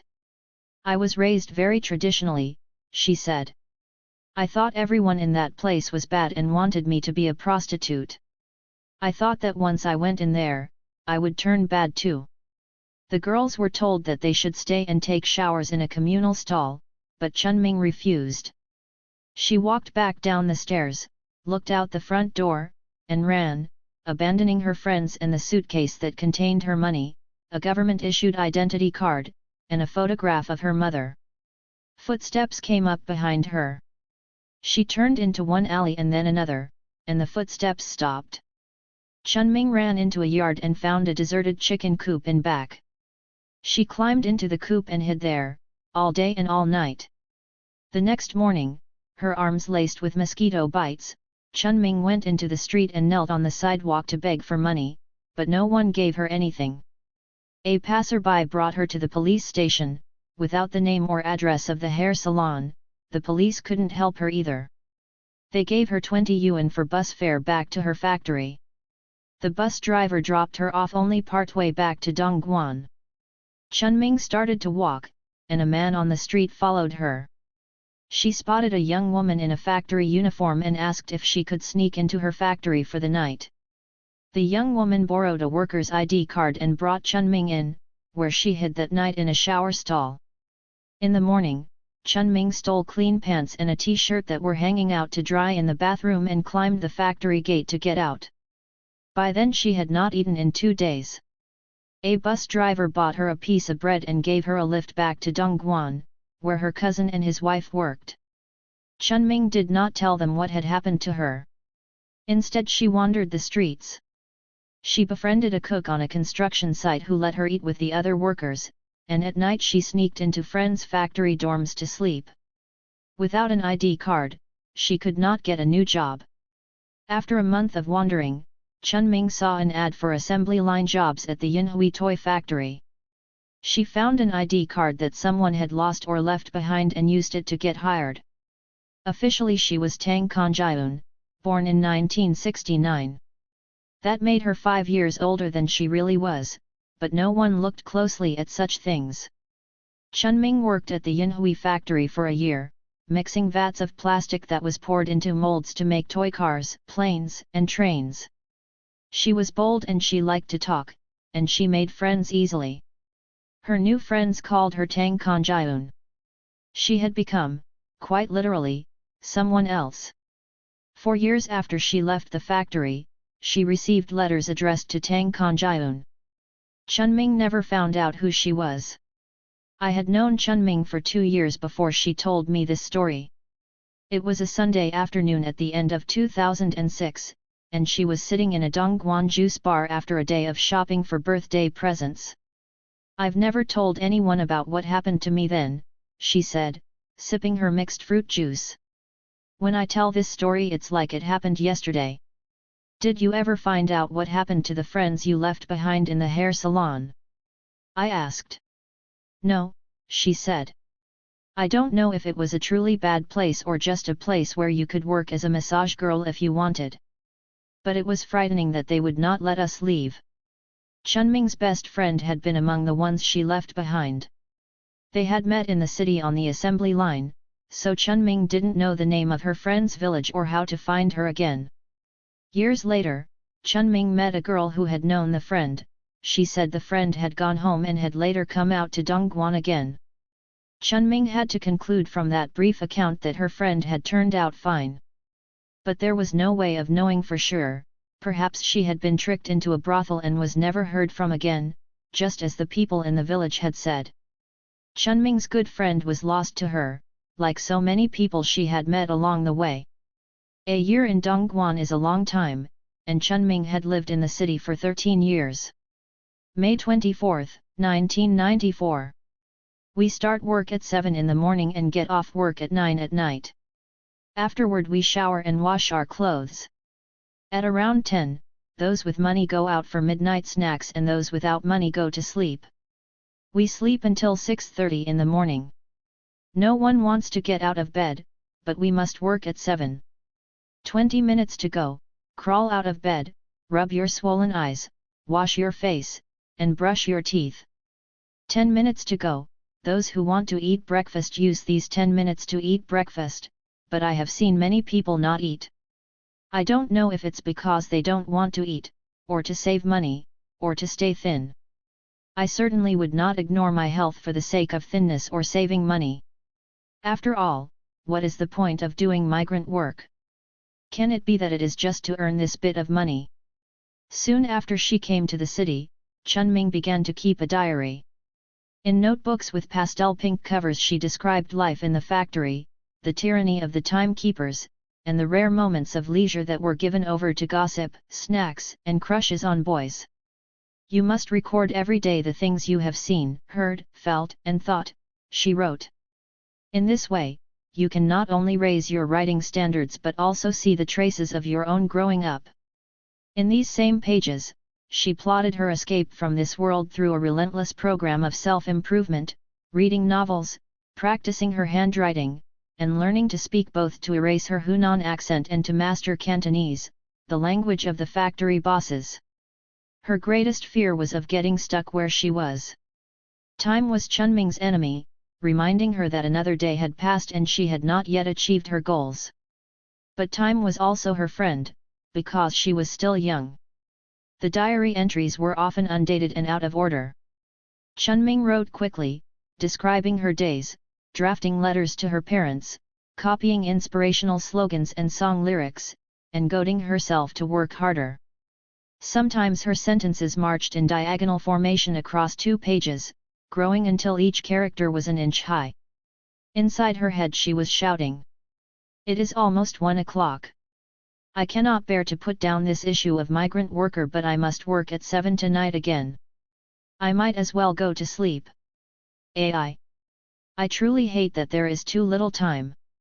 Every day I work for 12 hours, in the remaining 12 hours I must eat, shower, wash my clothes, and sleep. How much time is there left to read? Working on the night shift, time is even more fragmented. After I get off work and eat, I must wait an hour to shower. I sleep in the afternoon until 6 and then must get up. Dinner is another hour wasted. I read at night until midnight, that leaves not even 6 hours for sleep.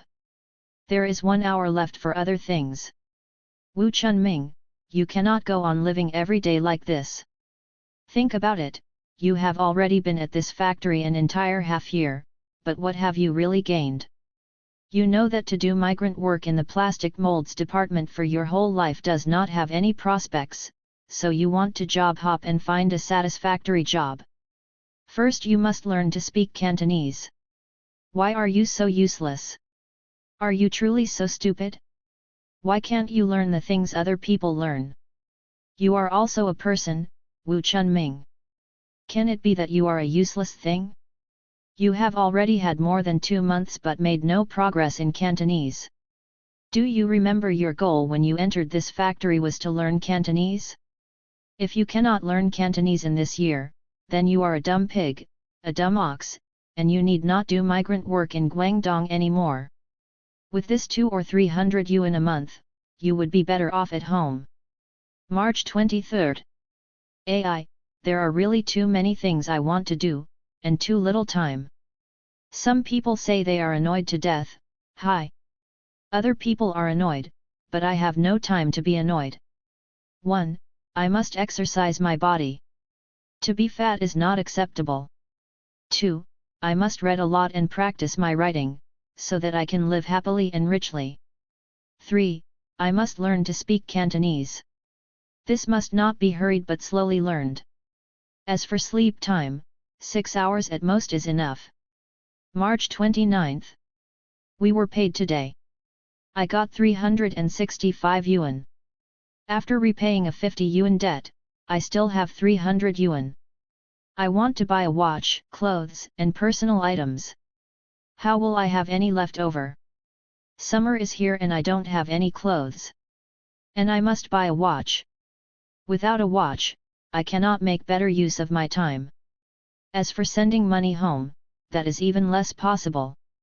Next month after we are paid, I will register at the Shorthand Secretarial Correspondence University. I must get a college diploma.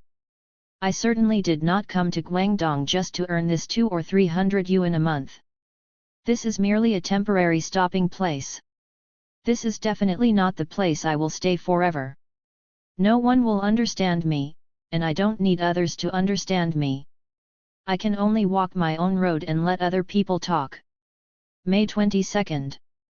A lot of people say I have changed. I don't know if I have changed or not. I am much more silent now and I don't love to laugh the way I used to. Sometimes when I laugh it is forced. Sometimes I feel I have become numb. Numb. No. But I really don't know what word I should use to describe the me that I am now. Anyway, I am so tired, so tired. Really, I feel so tired. My body and my spirit feel so tired. Too tired. I don't want to live this way anymore. I don't want to live this way anymore. Never to live that way anymore. How should I live? Even as Chunming plotted her rise in the factory world, in her letters home she struggled to be a good traditional daughter. Mother, I have knit you a sweater. If I weren't knitting a sweater, I could have used this day to read so many books. But mother, sometimes I think, I would rather be mother's obedient daughter, a filial daughter, and even throw away those books I want so much to read. Mother, I have knit my love for you into this sweater. Mother, remember when I was still at home, you always said other people's daughters knew how to knit sweaters but that I lacked perseverance. But today, do you see that your daughter also knows how to knit? Remember, your daughter will never be dumber than other people. The expectations of family weighed on her. Young women from the countryside felt particular pressure from home. If they didn't progress quickly, their parents would urge them to return home to marry. I finally got a letter from home. Other than father, who else can write me a letter? Mother did not include even a single line to tell me that she misses me. In the last letter, she added on a line telling me not to find a boyfriend outside. Although it was only one line, it made me happy, as if mother were at my side teaching me. How badly I want to pour out to my mother all the words in my heart, but I cannot. Mother. My mother, why are you an illiterate? It's all right that you are an illiterate. Why can you not even write a letter? It's all right that you cannot write a letter. It would be fine if you could write a few words. Even if you made up a few words to say what you wanted to tell me, I would understand your true thoughts. Mother, I know you have many things to say to me, only that father did not write them. Father and mother, it looks like we cannot communicate between us. You will never know and never understand what is really in your daughter's heart. Maybe you think that I have already found my ideal factory, with 300 yuan a month. Maybe you think that I will never again jump factories.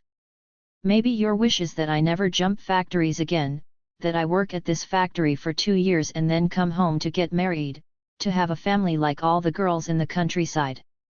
But I am not thinking any of these things. I want to carve out a world for myself in Guangdong. My plan is 1. To study at Correspondence University. 2. To learn to speak Cantonese. 3. With nothing to my name and without any accomplishment, to absolutely not marry. During her first 3 years in the city, Chunming did not return home once. She told friends that the factory break was too short, but in her diary she wrote, "Who knows why I am not going home for the new year? The main reason, I really do not want to waste time. Because I must study." She also rejected her mother's advice and wrote love letters to a good-looking young man who worked on the factory floor. Young men in the workplace were a rarity, and the better-looking ones were spoiled by the attentions of multiple girls. This one was not interested in Chunming, and he passed her letters around for others to read. After 6 months on the assembly line, Chunming learned that her factory was hiring internally for clerks, and she wrote a letter to the head of her department expressing interest. The boss had heard of her boy-chasing reputation and ordered her transferred to another department. But his order was somehow misstated, and Chunming reported to work as a clerk. She performed well and the boss changed his mind about her. The new job paid 300 yuan a month, triple what Chunming had made a before. The stories of migrant women shared certain features. The arrival in the city was blurry and confused and often involved being tricked in some way. Young women often said they had gone out alone, though in fact they usually traveled with others, they just felt alone. They quickly forgot the names of factories, but certain dates were branded in their minds, like the day they left home or quit a bad factory forever. What a factory actually made was never important, what mattered was the hardship or opportunity that came with working there. The turning point in a migrant's fortunes always came when she challenged her boss. At the moment she risked everything, she emerged from the crowd and forced the world to see her as an individual. It was easy to lose yourself in the factory, where there were hundreds of girls with identical backgrounds, born in the village, badly educated, and poor. You had to believe that you mattered even though you were one among millions. April 1, 1994. Yes, I am a person so ordinary that I cannot be more ordinary, so plain I cannot be plainer, a girl like all the other girls. I like to eat snacks, I like to have fun, and I like to look pretty. Don't imagine that I can be superhuman. You are just a most ordinary, most plain girl, attracted to anything that is pretty or tasty or fun. So from being ordinary and plain I will make my start. Inside a Dongguan factory, the sexes were sharply divided. Women worked as clerks and in human resources and sales, and they held most of the jobs on the assembly line. The bosses felt that young women were more diligent and easier to manage. Men monopolized technical jobs like mold design and machine repair. They generally held the top positions in the factory but also the dead-end occupations at the bottom, security guards, cooks, and drivers. Outside the factory, women were waitresses, nannies, hairdressers, and prostitutes. Men worked on construction sites. This gender segregation was reflected in help wanted ads. Job handbag factory seeks to employ salesperson, female only, grade 4 English. Receptionist, female only, can speak Cantonese. Security guards, male, under 30, 1.7 meters or above, ex-military, knows firefighting, can play basketball A+. The divide implied certain things.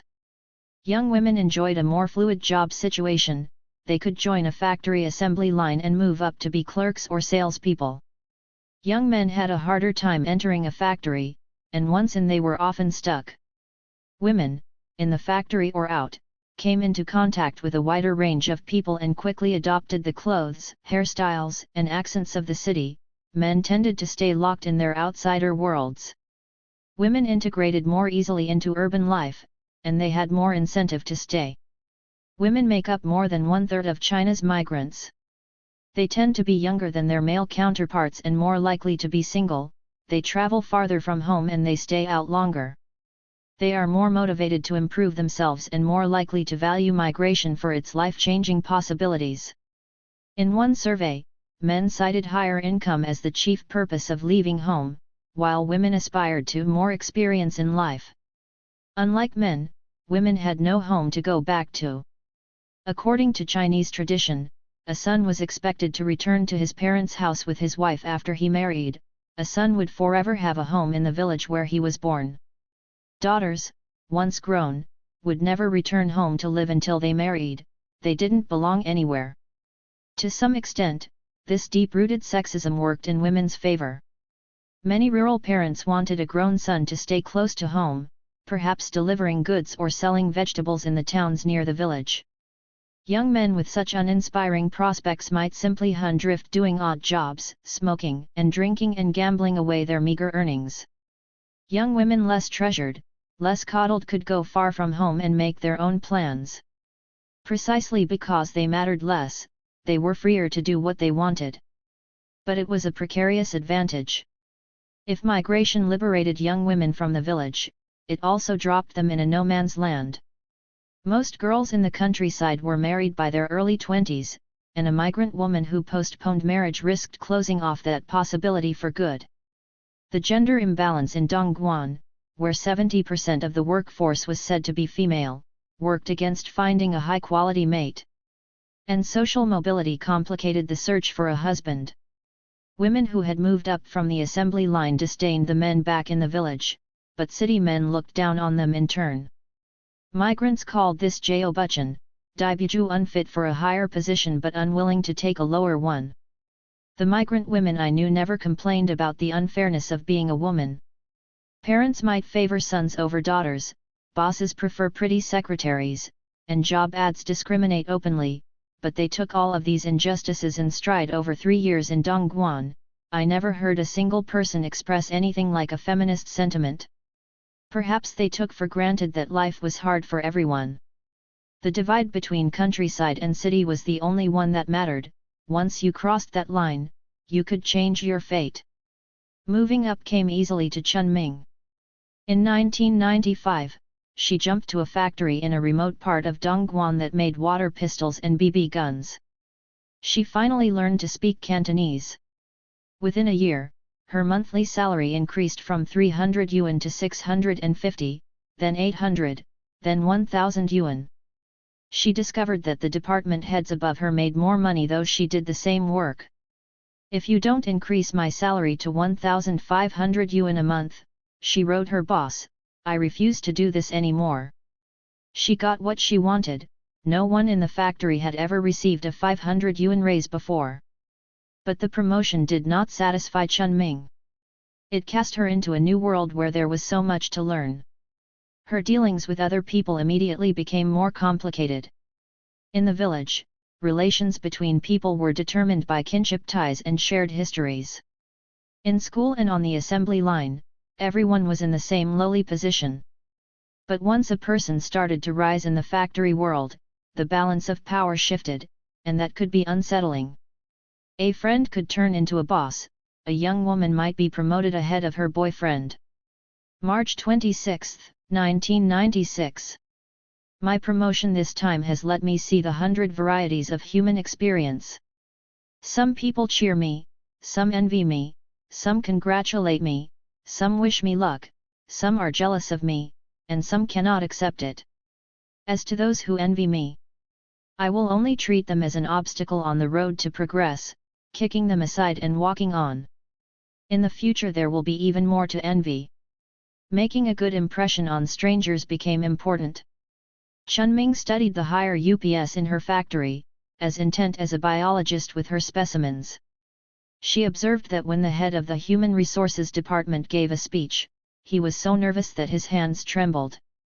Around the New Year holiday, a manager on the factory floor ignored her until she boldly wished him a Happy New Year. He responded warmly and gave her 10 yuan in a red envelope, a traditional gift. From this incident, I understand, some people who have always seemed unapproachable may not really be so. You just need to make yourself a little more approachable. Her plan to remold herself kicked into high gear. In her diary, Chun Ming no longer recorded the details of her days but copied the rules for becoming someone else, a task for which she read widely if not always coherently. Self-confidence, dignity, and elegance are the image that professional women should have. Benjamin Franklin's 13 Rules of Morality. 1. Moderation, do not eat to saturation or drink to excess. 2. Silence, do not engage in unimportant talk. 3. Order, place things in fixed positions and do tasks at fixed times. 4. Decisiveness, decide what you want to accomplish, be unyielding. 5. Thrift, do not waste money. Spend money on things that benefit yourself and others. Receiving criticism. 1. When other people criticize you, you must be calm and dispassionate and show that you are listening attentively. 2. Look at the person who is speaking to you. 3. Do not criticize someone who has just criticized you. 4. Do not be dejected. 5. Do not make jokes. The ideals in Chun Ming's diary bore an inverse relationship to the world she lived in. One of her lists, entitled The 15 Traits of Unqualified Leaders, could easily have been called How to be a Dongguan Boss, including Trait 3. Busies himself over small things and participates in everything. And Trait 15. When the group is given bonuses or awards, he appears first on the name list. Among the executive members, he sits in the front row.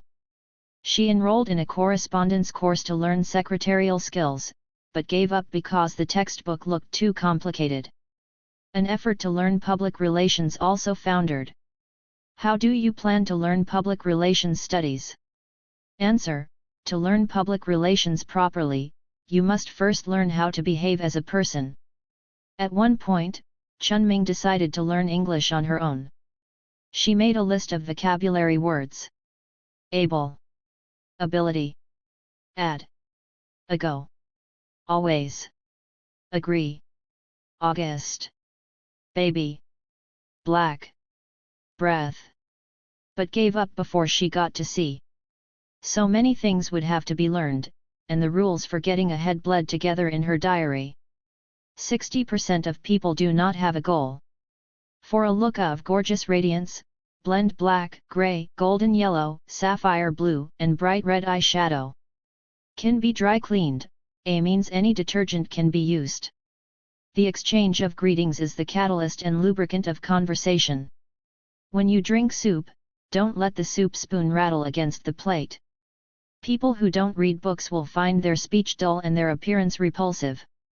With their mothers far away, migrant workers looked elsewhere for advice. Magazines for migrant readers appeared in the mid-1990s, particularly in the factory cities of southern China. They were published on cheap newsprint and sold for about 4 yuan, or 50 cents, an issue. The magazines investigated migrant work conditions and gave advice on legal questions, job hunting, and relationships. In first-person stories that traced the lives of individual migrants, life followed one of two trajectories. A young woman went to the city, endured hardship, and triumphed, usually by starting her own business and buying an apartment. Or a young woman went to the city and was brought low, typically by a man who turned out to be lazy, faithless, or married with a child. These could have been the heroines of Theodore Dreiser, Edith Wharton, and Henry James, for upon such narratives was built the modern Western tradition of the novel. But in the pages of the migrant magazines, the moral was always the same: you can only rely on yourself. Every success story ended with a personal triumph that could be tallied on an accountant's ledger, the monthly turnover of a business, the square footage of an apartment. In Ambition Made Me Who I Am, a teenage nanny taught herself to read and write and put herself and her brother through college by selling popsicles, delivering goods, cutting hair, and peddling insurance. At the story's end, she headed an insurance company's sales department and owned a 1,300 square foot apartment. In Be Your Own Master, a young woman worked as a hairdresser for 2 years without pay in order to learn the trade and set up her own shop. Turnover is more than 3,000 yuan a month, 600 yuan for rent, and 100 yuan for taxes, and the rest is all hers. In The Girl Who Wanted to Make Television Dramas, a young woman worked diligently at a menial office job. She often typed for 10 hours without interruption and rose to be vice president of an entertainment company with an 800 square foot apartment. The path to success was long and hard, and many strayed from it. A young woman might dream of finding a man who would love and support her. But this was always the wrong way. When I got home, I burst into loud sobbing, not daring to believe that my own true love was a fraud. What he saw in me was how easy it would be to deceive me. If I leave him the way I am now, who will still want me? Articles described the indignities of daily life as a migrant. A young woman sneaked into the bathroom at McDonald's because her own building's facilities were so poor. The environment inside a McDonald's bathroom is so good. It is not only very clean, but there is toilet paper and there are hand dryers. A migrant worker was ashamed to tell his boss that he couldn't afford a mobile phone. Those lucky enough to land office jobs found an environment as ruthless as anything described by Darwin. Because some of my clients are behind in their payments, the company says I am responsible for collecting these debts and will withhold 30% of my salary every month until all the money is paid. Is this reasonable? Our company rule is that every month the person with the worst sales record is fired. Is this legal? Sometimes the message of self-reliance went too far. An article about a physically abused maid did not address the vulnerabilities of domestic workers but celebrated her daring escape from her employer's apartment. The only person who could rescue Wang Li was Wang Li herself. An account of a deadly department store fire skirted the bigger issues: poor construction and prevention measures to focus on fire survival tips. When the fire burns your body, take off your clothes or roll around on the floor to extinguish the flames. Against the state and preachy Chinese media, the migrant magazines broke new ground. They did not insist on upbeat endings. Many of the stories ended in anguish or confusion. They described a world in which people cheated one another and did nothing to aid the lonely and the lost.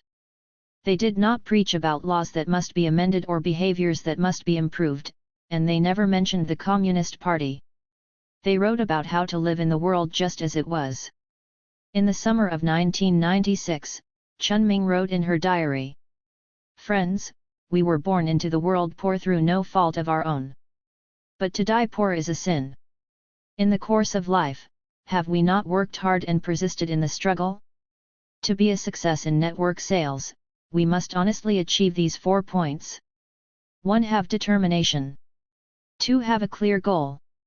3. Deeply study and thoroughly understand the company's products and plans. 4. Study the techniques of network selling. That summer, a friend from the factory took Chunming to a lecture that changed her life. The speaker worked for a company called Wanmei Daily Use Products. Wanmei, which means perfect, sold health supplements, but what it really offered was a dream of wealth and personal fulfillment encapsulated in the magical word Chuanxiao. The Chinese phrase, which translates as network sales, does not distinguish between legitimate direct sales and fraudulent pyramid schemes. Corruption, which sometimes seemed to be in the air people breathed, had also seeped into the language they used. Chunming started selling Wanmei health products to supplement her income, mostly to fellow factory workers. She bought Wanmei tapes and attended Wanmei lectures, and her diary turned into a Wanmei sales manual mixed with some bizarre health claims. The success of a sale lies in the first 3 seconds of meeting. When you speak, look into the other person's eyes. Get to know 3 people a day. The aloe mineral crystal can regulate the human body's 5 systems. A person loses his hair because he lacks copper. By the end of 1996, Chunming had an influential job in the factory as head of its General Affairs Department, but she quit to sell Wanmei products full-time. She spent 10,000 yuan in savings to rent out meeting rooms and equipment for training sessions. She recruited former colleagues from the factory to join her network, with the promise that they would all get rich together. In the back pages of her diary, Chunming listed the salespeople she had recruited. Many of them were still in their teens. The oldest person in her network was 25 years old. Why have we come together today?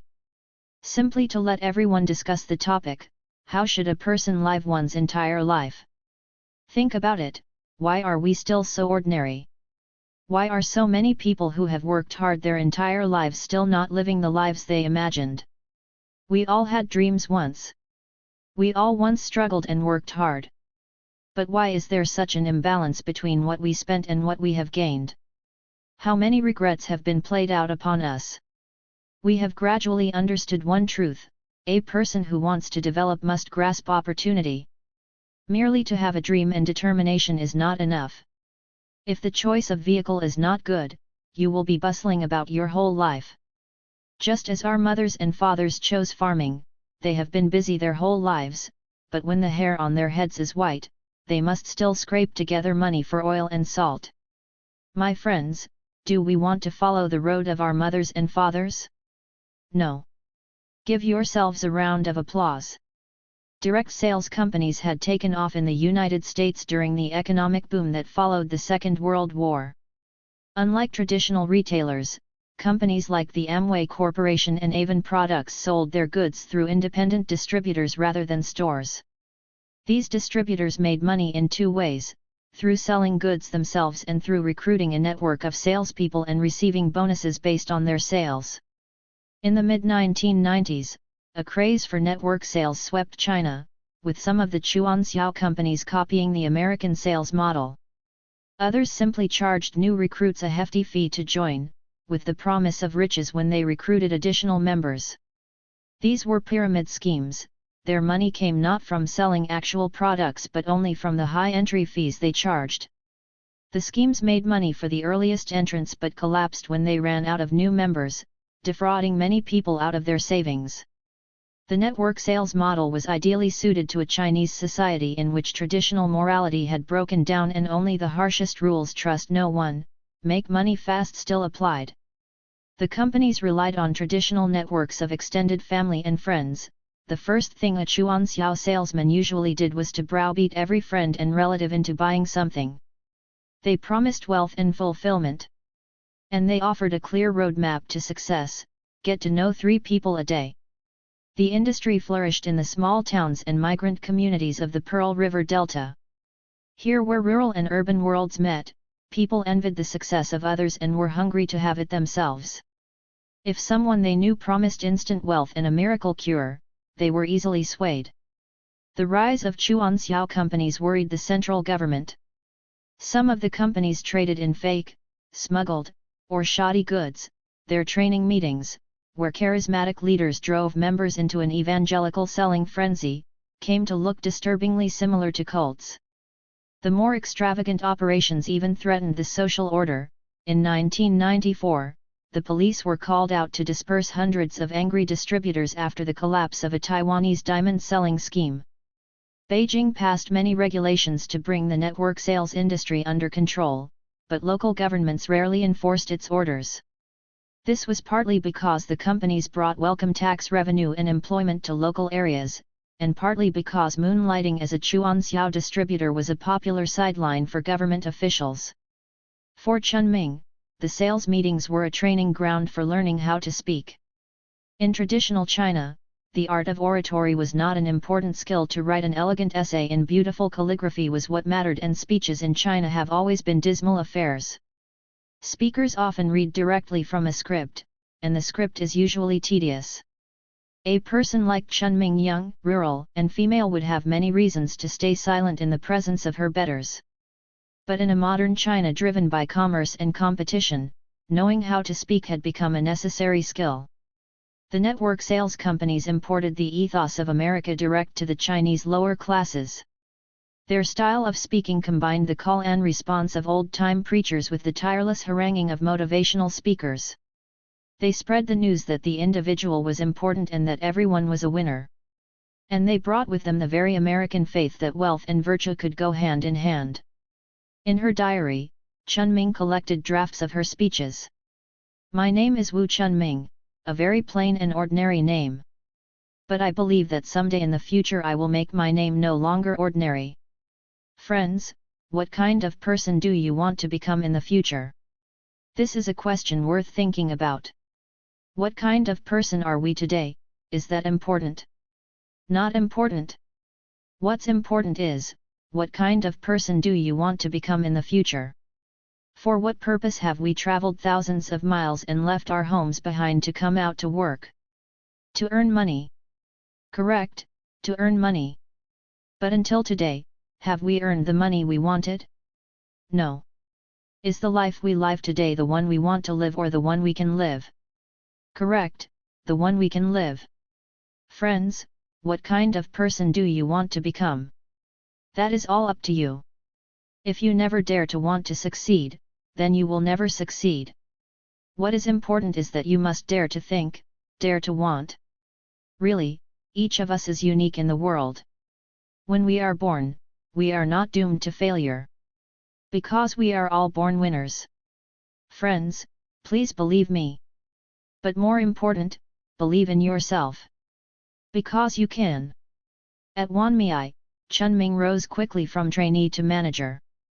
In 1997, she quit to join a Taiwanese company called Tangjing Seoul Pagoda Garden Development Company.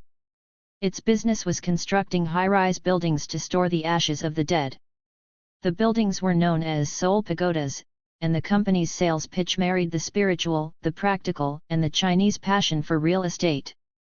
For the dead, the Tangjing Seoul Pagoda Garden promised an eternal resting place with excellent feng shui.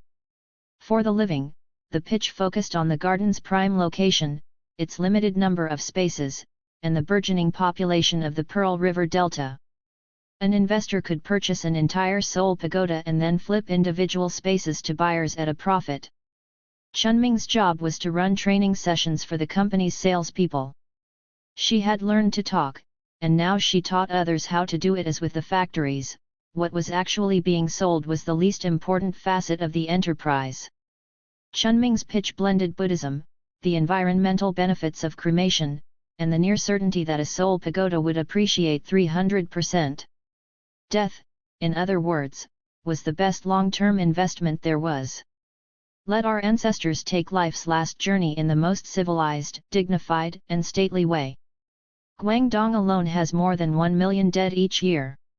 For our company's regular pagoda spots, the July 1995 price of 3,500 yuan has grown to 5,600 yuan today. We offer a full line of services. Our operating time is from July 11, 1994, to July 10, 2044. Chunming was on a more abbreviated schedule. In late 1997 she jumped again, to a Chuanxiao company that charged new members 1,000 yuan for a box of traditional Tibetan medicine. It was a pyramid scheme, pure and simple, and Chunming got in early enough to make some real money. She recruited a dozen people, all proven earners, and within a few months she headed a network of 10,000 people. By then Chunming was making 40,000 yuan a month, about $5,000, an astronomical sum in the Pearl River Delta in 1998.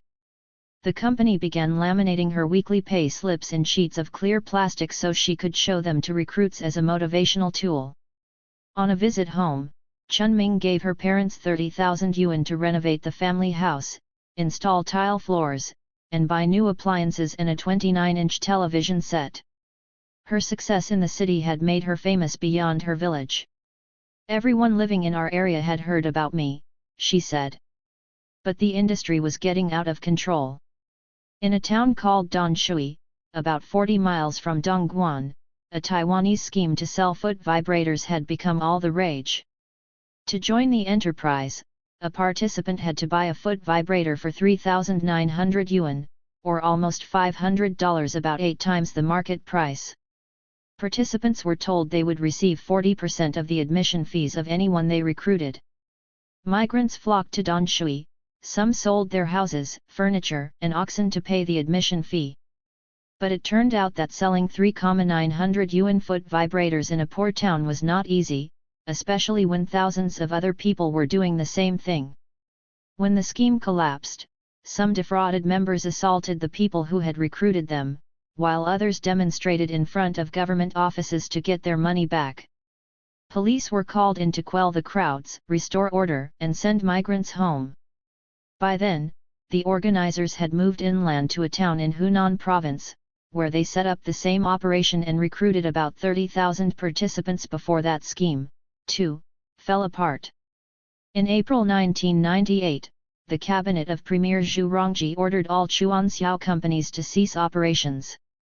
More than 2,000 companies shut down, and an industry that had resisted government regulation for years collapsed in an instant. Chunming found herself out of a job. Her life as a wealthy person had lasted exactly 2 months. She took the blow hard, and she knew who was to blame. After Zhu Rongji came on, she said, he wouldn't allow network sales anymore, so I stopped. In the freewheeling Pearl River Delta, where Chunming had learned to talk, where commerce was king and everyone was a winner and to die poor was a sin, the long arm of the government had touched her life, astonishingly, for the first time. For the talent market. In the evenings after Min got off her shift, I would take the bus to meet her at the front gate of her factory. Dongguan came to life after the sun went down. As the day's wearying heat evaporated, the darkening streets would be flooded with young people getting off work, changelings, turning before my eyes from dutiful workers back into eager teenagers again. Min and I would walk the few blocks around her factory and choose a cheap restaurant for dinner. She always ordered a meat dish, stir-fried greens, a whole fish for the two of us that invariably turned out to be mostly bone. If we met up around payday, she would insist on treating me. Min ate like someone starved for good food. Long after I had finished, she would continue picking at the dishes, extracting flavor from the tiniest morsels like a discerning gourmet. Once when her cousin was in town, he took us to McDonald's. Min took a long look at her Big Mac, lowered her face down to the table until it was eye level with the sandwich, and ate through it layer by layer: bun, tomato, lettuce, beef. She had never been to McDonald's before. When I gave her 2 small picture frames one birthday, I had to show her how to open the back to slip a photograph inside. Once she asked me what a stock was. She was completely uninterested in the affairs of the nation. During a meal with 2 older co-workers from her factory one afternoon, the conversation turned to growing up in the 1970s under Mao Zedong. "We were always hungry," one of the men recalled. "It wasn't until the 1980s that we stopped being hungry." "Who is Chairman Mao now?" Min asked suddenly. "I don't even know." "Hu Jintao," one of the men said. A hint of recognition. Then it isn't Zhang Zimin anymore, she said. I said no, that Zhang Zimin had retired and Hu Jintao had taken his place. Oh. I thought Zhang Zimin was dead. Then she said, these people seem very far away from me. The details of her own life crowded out everything else. Almost every time I saw Min, she had something new to tell me. It sometimes felt as if the laws of the physical world did not apply to her, that she had only to think of something, a job switch, a breakup, to make it so. If I didn't see her for a while, she might forget to tell me that she had quit a factory or gotten a raise, because in her mind she had already moved on. She rarely stopped to take stock of everything she had done since coming out from home, a common trait in Dongguan. Maybe people worried that they would lose momentum if they stopped moving long enough to look backward. When my first article about Min was published in the Wall Street Journal, I brought her a translated copy when we met up one night in a pastry shop near her factory. Her pound cake and iced mung bean shake sat untouched while she read. On page 3, she giggled. You remember it in great detail, she said, and again on page 4. She read the story through to the end and flipped the last page over, looking for more. That's it. That's it, I said. It leaves you wanting more, she said. There will be more. Really, she said. Are you writing it now? You're living it, I said. It's happening now. Min gave me an odd look, as if she weren't sure whether I was joking with her. She read the article several more times, and afterward she sent me an email. Seeing the self I used to be, she wrote, I realize that I have really changed. One thing Min never forgot was how hard her year on the assembly line had been. In the factory world, it was common to hear people speak almost nostalgically about their days on the assembly line, a time of few worries and responsibilities. Min did not do that. Nothing is as hard as being an ordinary worker, I often heard her say. She never forgot where she had come from. That was one of the things I liked most about her. In April 2004, Min got her first 2 weeks' pay at her new job, but she did not send the money home. Instead, she went to the mall and she bought a fitted black shirt and white capri pants. She was keeping a promise to visit old friends, and to visit old friends required new clothes. The next morning at 8 o'clock, Min and I boarded the bus for a remote district of Dongguan, where she had worked her first year out from home. The bus was packed with migrants on their weekend outings. Young women sat in pairs wearing their Sunday best white shirts, clean jeans, sleek ponytails, and the overflow passengers in the aisle snaked merrily, like a conga line, with every lurch of the bus. A few carsick young women clutched the railings, their heads bowed and their eyes squeezed tightly, as if to shut out the suffering. Min talked the entire 2-hour ride. She was hoping to convince her friends to jump factories, as she had done. She kept up a running commentary on the places we passed. Zhang Mutu, they call this little Hong Kong. It is very luxurious here. I came here many times looking for jobs but couldn't find one. Kingzi, there are a lot of computer factories here, but you need more skills to get in. Feng Gang, this isn't as developed as the place I am now, right? To me, every town looked the same. Construction sites and cheap restaurants. Factories, factories, factories, the metal lattices of their gates drawn shut like nets. Min saw the city through different eyes. Every town was the possibility of a more desirable job than the one she had. Her mental map of Dongguan traced all the bus journeys she had made in search of a better life. Min's friends waited for us at the bottom of a highway overpass, looking anxiously in the wrong direction. Liang Rong was tall with a pretty face, Huang Jiaoi was short and plump, with bright eyes and cheeks still soft with baby fat. Both were a year older than Min. The three girls held hands and squealed and jumped up and down, like game show contestants who had just won a big prize. Wow! You lost weight! You've grown taller! You cut your hair! I just bought these clothes, Min said urgently. Are they pretty? Her friends agreed that they were. Next to the highway was a small park with a concrete plaza. Its stone benches had baked white in the sun, like ancient tombs. They were shaded by a few skinny saplings that looked like they were drawing their final breaths. The girls found a vacant bench and sat down and played with one another's hair. They admired Min's new clothes and she told them what each item cost. So, have I changed? Min demanded. She had been gone exactly 2 months. Yes, you've changed, Huang Jiaoyi said. How have I changed? You look more mature.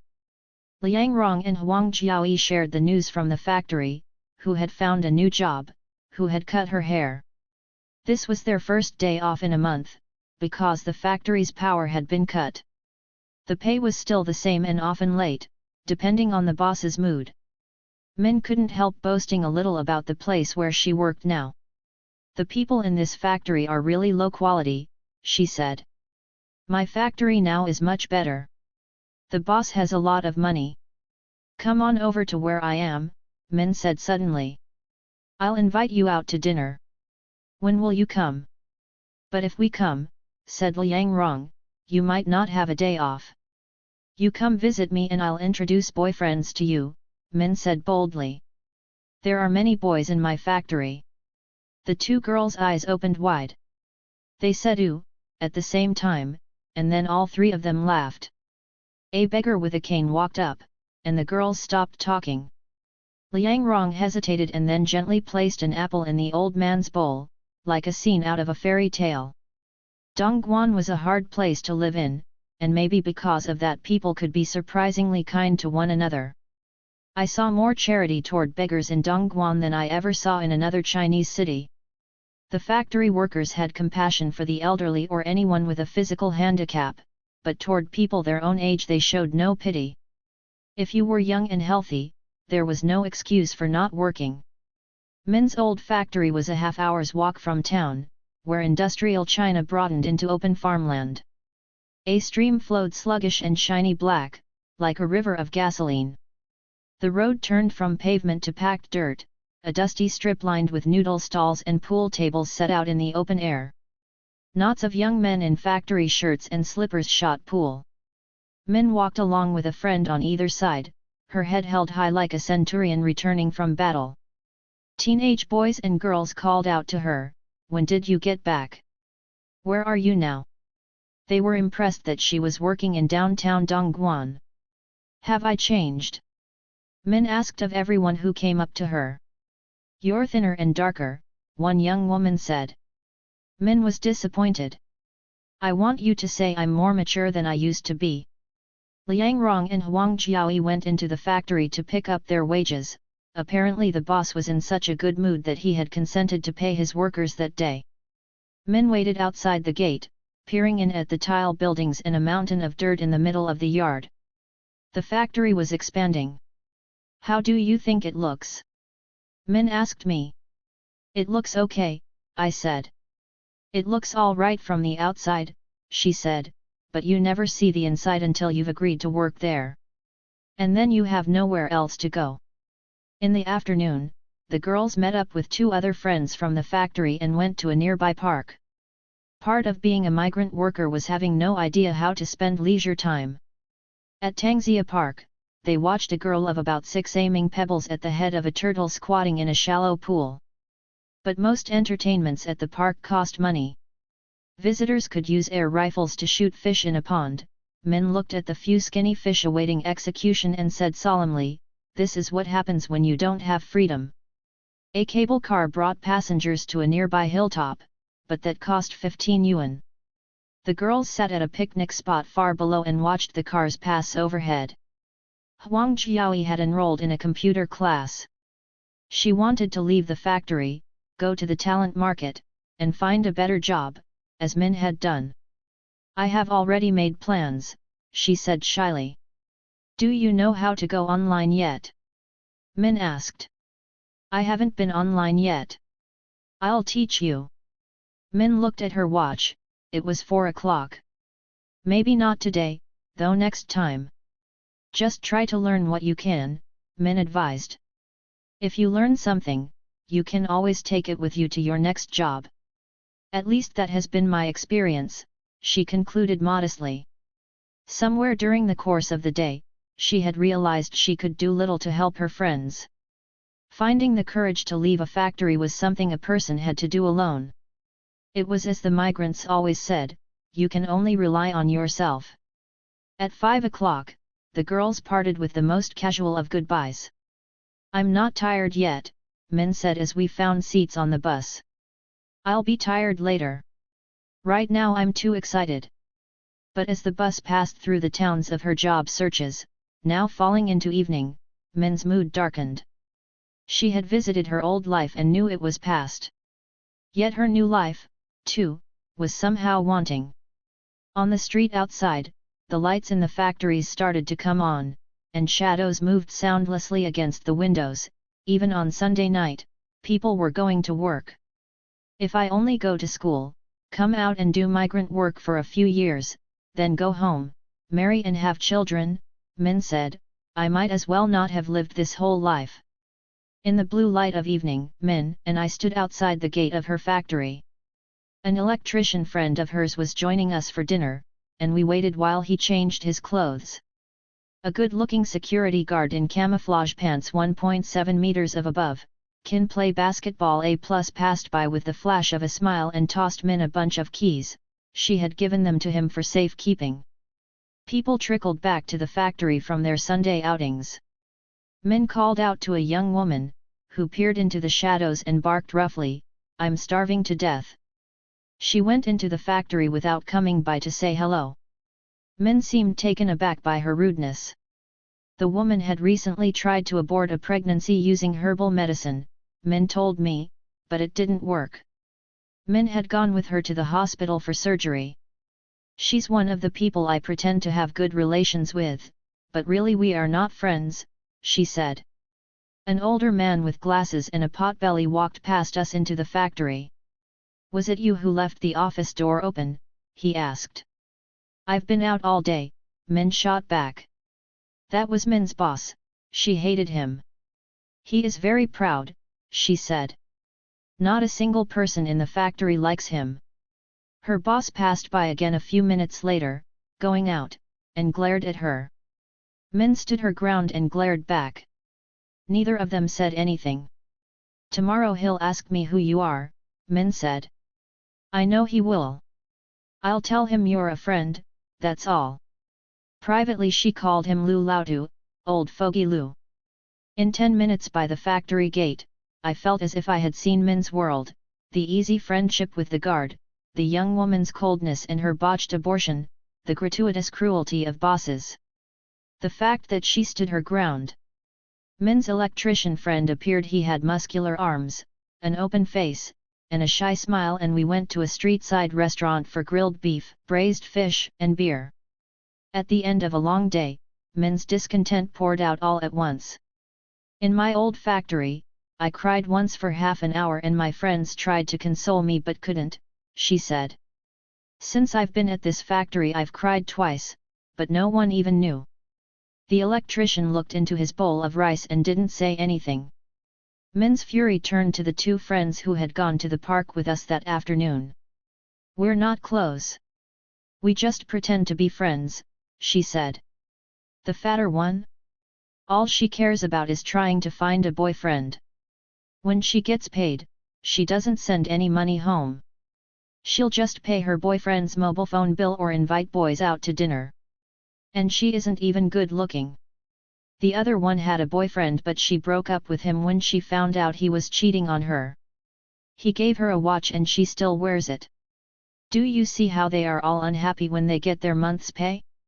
They are all thinking, I work so hard and this is all I get? To work every day in the factory is so hard. And then she turned on me. You can't know what it feels like, she said. Only someone who has experienced it knows. Min tired of things she had so recently wanted. The thrill of joining an office gave way quickly to the realization that she was the lowest person in it. Everybody dumped work on their newest and youngest colleague, and Min's only workplace ally had disappeared. 2 weeks after she arrived, the kindly man who had hired her decamped to a better job in Beijing. Left on her own, Min learned about the complicated politics of the white-collar world. Her new boss, the man with the potbelly, had been fired from the factory the previous year for keeping a mistress because no one respected him. It made things harder for Min. Her co-workers appeared eager to see her fail. When she entered a room, conversations stopped, and no one helped her in her new job. She discovered that a person could say one thing and mean another, and that she must learn this skill too. In the office, they may be very friendly to you, but they say things behind your back, Min told me. You can't have a single friend in that factory. Crossing the class divide added to her loneliness. The workers on the assembly line were closest to her in age and background, but she was no longer of that world. Her office colleagues were older, many of them married, and they had nothing in common with her. The dorm room emptied out on weekends when the others visited their boyfriends or husbands. Min pretended not to care, and she never let anyone see her cry. In April, her former boss called from Beijing to offer her a job. He was assembling computer parts to sell in the provinces, and he needed someone to mind the store.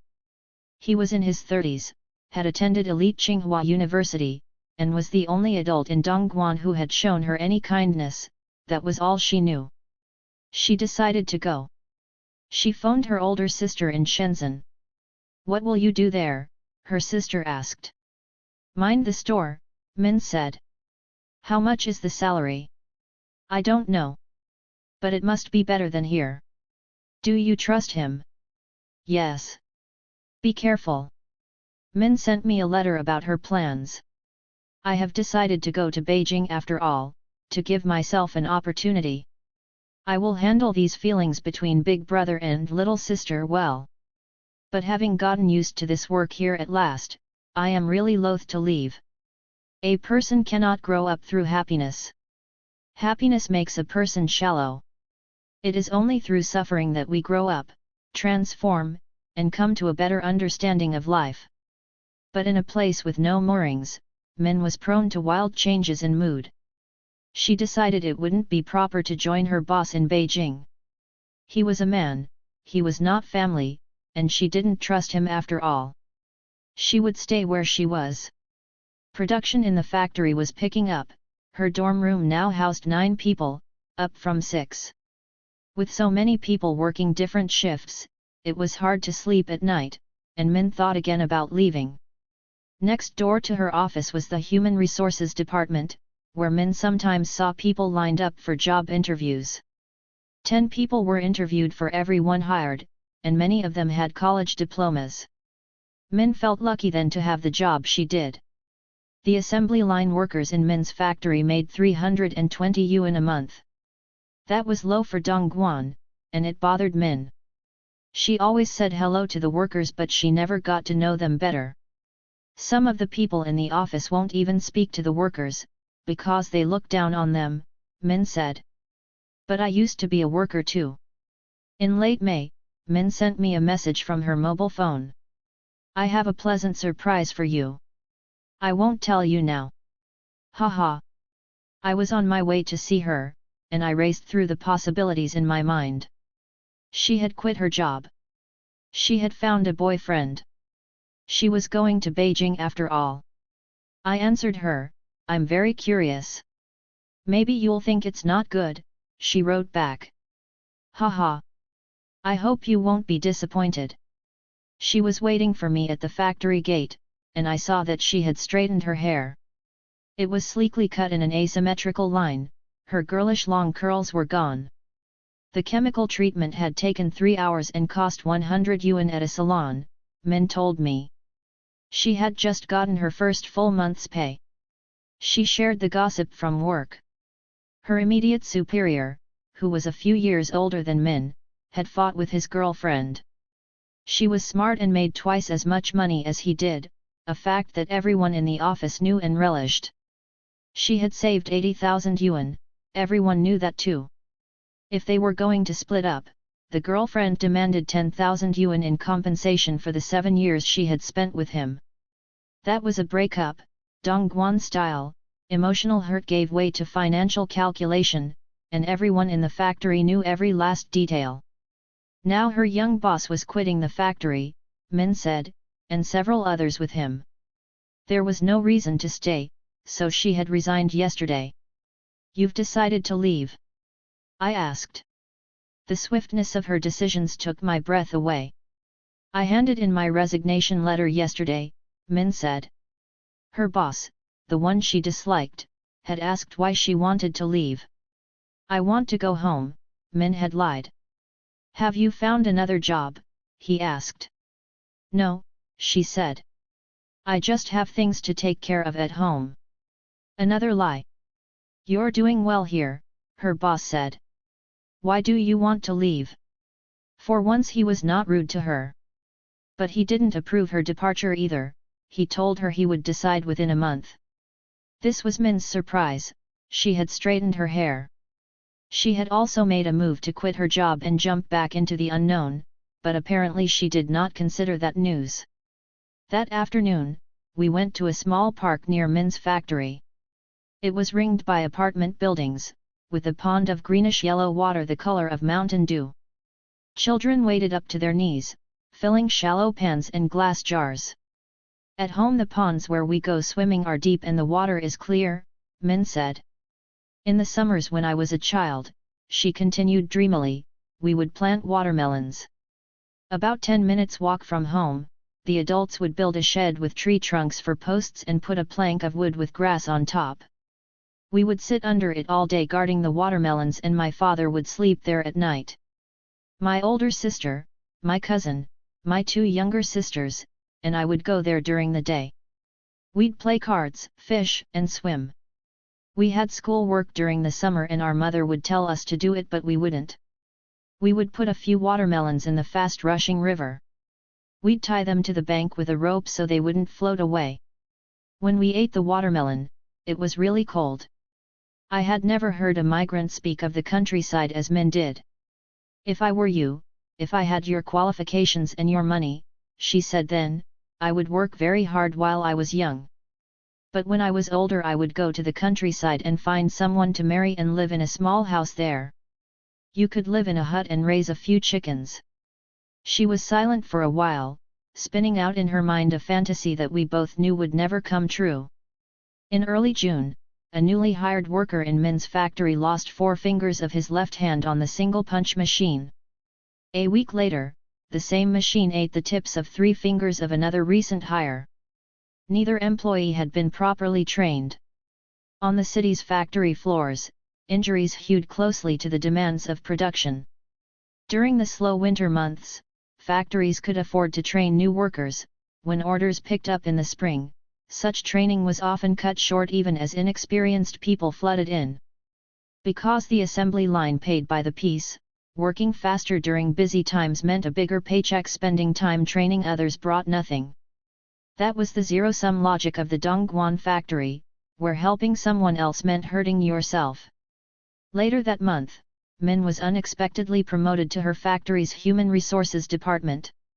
Her job was to stand on the sidewalk under a scorching sun and convince people who passed by to join her factory. She signed up 10 workers her first day. She also ran orientation sessions for the new workers, most of whom were older than she was. Min had no weekends now, so we met one Friday night in late June when her overtime shift ended at 9, at a fruit drinks shop outside the factory gate. Her friend from the old factory, Huang Jiaoyi, arrived just after I did with a small suitcase.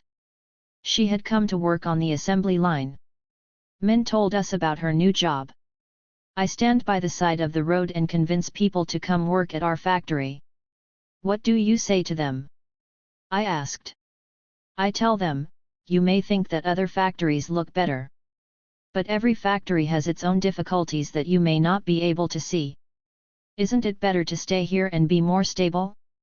Save some money, get some experience, and then decide what you want to do. The words were familiar, this was what her parents always told her. But that's the opposite of what you have done, I said. Yes. She nodded and smiled. It goes against what I believe in. I've never heard you speak in such an exaggerated way. Huang Jiaoyi said. This is my responsibility, Min said defensively. You would do the same if you were in my place. Though the conversation was teasing, there was an edge to it. The two girls had been friends and equals, but now Min worked in the office, far above assembly line workers like Huang Jiaoyi.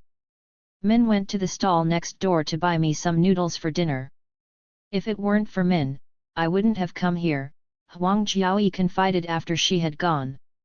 2 days earlier, she had visited the factory but had not liked the conditions. Originally she was to move over yesterday, but she hesitated. Finally today she had left her factory without asking anyone or getting her 2 months back pay. There were many ways to quit a factory. A worker might resign with her boss's permission and receive all of her back pay. She could take a temporary leave that guaranteed a position upon her return. Some departing workers negotiated with their employers for a portion of the money they were owed. But nothing was worse than Kwangli literally, crazy leaving, which was what Huang Jiaoyi had done. I asked her how long she planned to stay. We'll see, she said. I am testing them, and they are testing me. Min returned to the table. If you do well, you will move up. She added, still defensively, our salary is not high either, 800 yuan. If you have overtime, you may get more than me. But I would be tired to death. Huang Jiaoyi said. There are different ways of being tired, Min said. In my job now, my body is tired and my heart is tired. She was moving up in the world. Her new responsibilities included pouring tea for visiting clients, and she had enrolled in a weekly English class for the factory's managers. Do you know what pardon means? Min asked Huang Jiaoyi, saying the single word in English. She looked disappointed when her friend said yes. Min's other news did not emerge until after repeated prodding from Huang Jiaoyi. A boy from home had come out to Dongguan and found a job as an assembly line worker. He and Min had dated briefly in middle school, but she had not seen him in 3 years. The previous week, he had come to visit. There is still feeling between us, she announced. Then, immediately, but he is very short, only 1.65 meters. She reported the details. He smokes, he drinks, and he gets into fights. His family situation is not good. He has a stepmother. What does his family do? I asked. I don't know, she said. I don't want to know. In the end we must rely on ourselves. The two of them had spent the day together. At lunch, Min poured tea for her former boyfriend while he stared at the television set mounted somewhere above Min's head. In cheap Chinese restaurants, there is always a television playing at top volume, and the eyes of the patrons and waitstaff are usually glued to it. Why don't we talk? Min prodded him. Why do you keep looking at the television? After he left, Min sent him a message on his mobile phone. How did you feel about our day together? I feel a lot of pressure, he wrote back. My feelings are very complicated. They had talked on the phone the night before. Min got right to the point. Do you think we have a future together? He told her he needed 3 days to think about it. So I will have my answer in 2 days, she said. Whatever he answers is fine with me. But she was already spinning her dreams around the boy, who had some training as a cook. We could go home and start a small restaurant, she said. There is no future in this migrant work. Do you want to get married? I asked her. The entire conversation astonished me. That's not what this is about, she said impatiently. I'm 18 years old now. I don't want to waste my time. If he's not serious about me, I want him to tell me now. In the end, everything was decided for Min. 3 days after the conversation with her former boyfriend, she got a message on her mobile phone at 7 in the morning, I'm here at the factory gate. She didn't believe it and ran downstairs to see. He had gotten off the night shift and taken the bus straight to her factory. Min had to work, so the boy waited outside from 8 o'clock until noon. The two of them ate lunch together, then he left and Min returned to work. Did he say you have a future? I asked. No, said Min. But because he came, I knew. She had recently taken the bus a 2-hour ride to spend an afternoon with him. He is not tall, he is not handsome, he has no money, his job is not good, Min said. I waited for something to follow this declaration of shortcomings. But you like him, I said at last. Min didn't say anything, but she smiled. Now the boy was leaving Dongguan because his father wanted him to work closer to home. No sooner had Min found a stable prospect than he was disappearing too, but she was unfazed. We will keep in touch by mobile phone, she said. She was not staying put either. Later that month, her boss approved her departure and returned her 2 months back pay. Min went to the talent market again. She had worked in her factory's human resources department for exactly 24 days, and on that she could build a new career. In an unforgiving city, the Dongguan talent market was the toughest place of all. For 10 yuan, about $1.25, anyone could enter an interview for the hundreds of jobs on offer at the company booths inside. But going in required courage to talk to strangers, to sell yourself, to face rejection while everyone within earshot listened. Min hated the talent market because it made her feel replaceable. The job listings reduced human beings to the only characteristics that mattered, and rarely did these essentials require more than 20 words. Receptionist. Sweet voice. Good appearance and disposition. Knows office software and Cantonese. Lathe worker. 18 to 22-year-old male, experience at a foreign factory. Not nearsighted. No skin sensitivity. Sales specialist. Can eat bitterness and endure hardship. Open to men and women with rural residency. No only children. On a busy Saturday, Dongguan's biggest job fair might draw 7,000 visitors. By mid-morning, all these people would have congealed into a single bloated mass, making individual movement all but impossible. Occasionally, a group would break off and swamp a certain booth, though it was unclear what suddenly made one job more desirable than all the others. The most popular booths featured airbrushed posters, usually of long, windowless buildings set in concrete landscapes.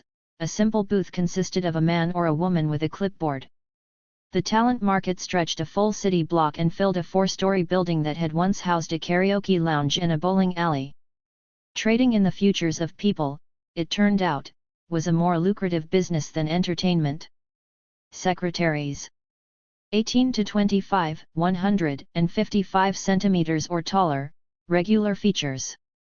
Security guards. 20 to 26, 172 centimeters or taller. Discrimination was the operative rule. Bosses liked their clerks female, pretty, and single, and they would only consider men for certain technical jobs.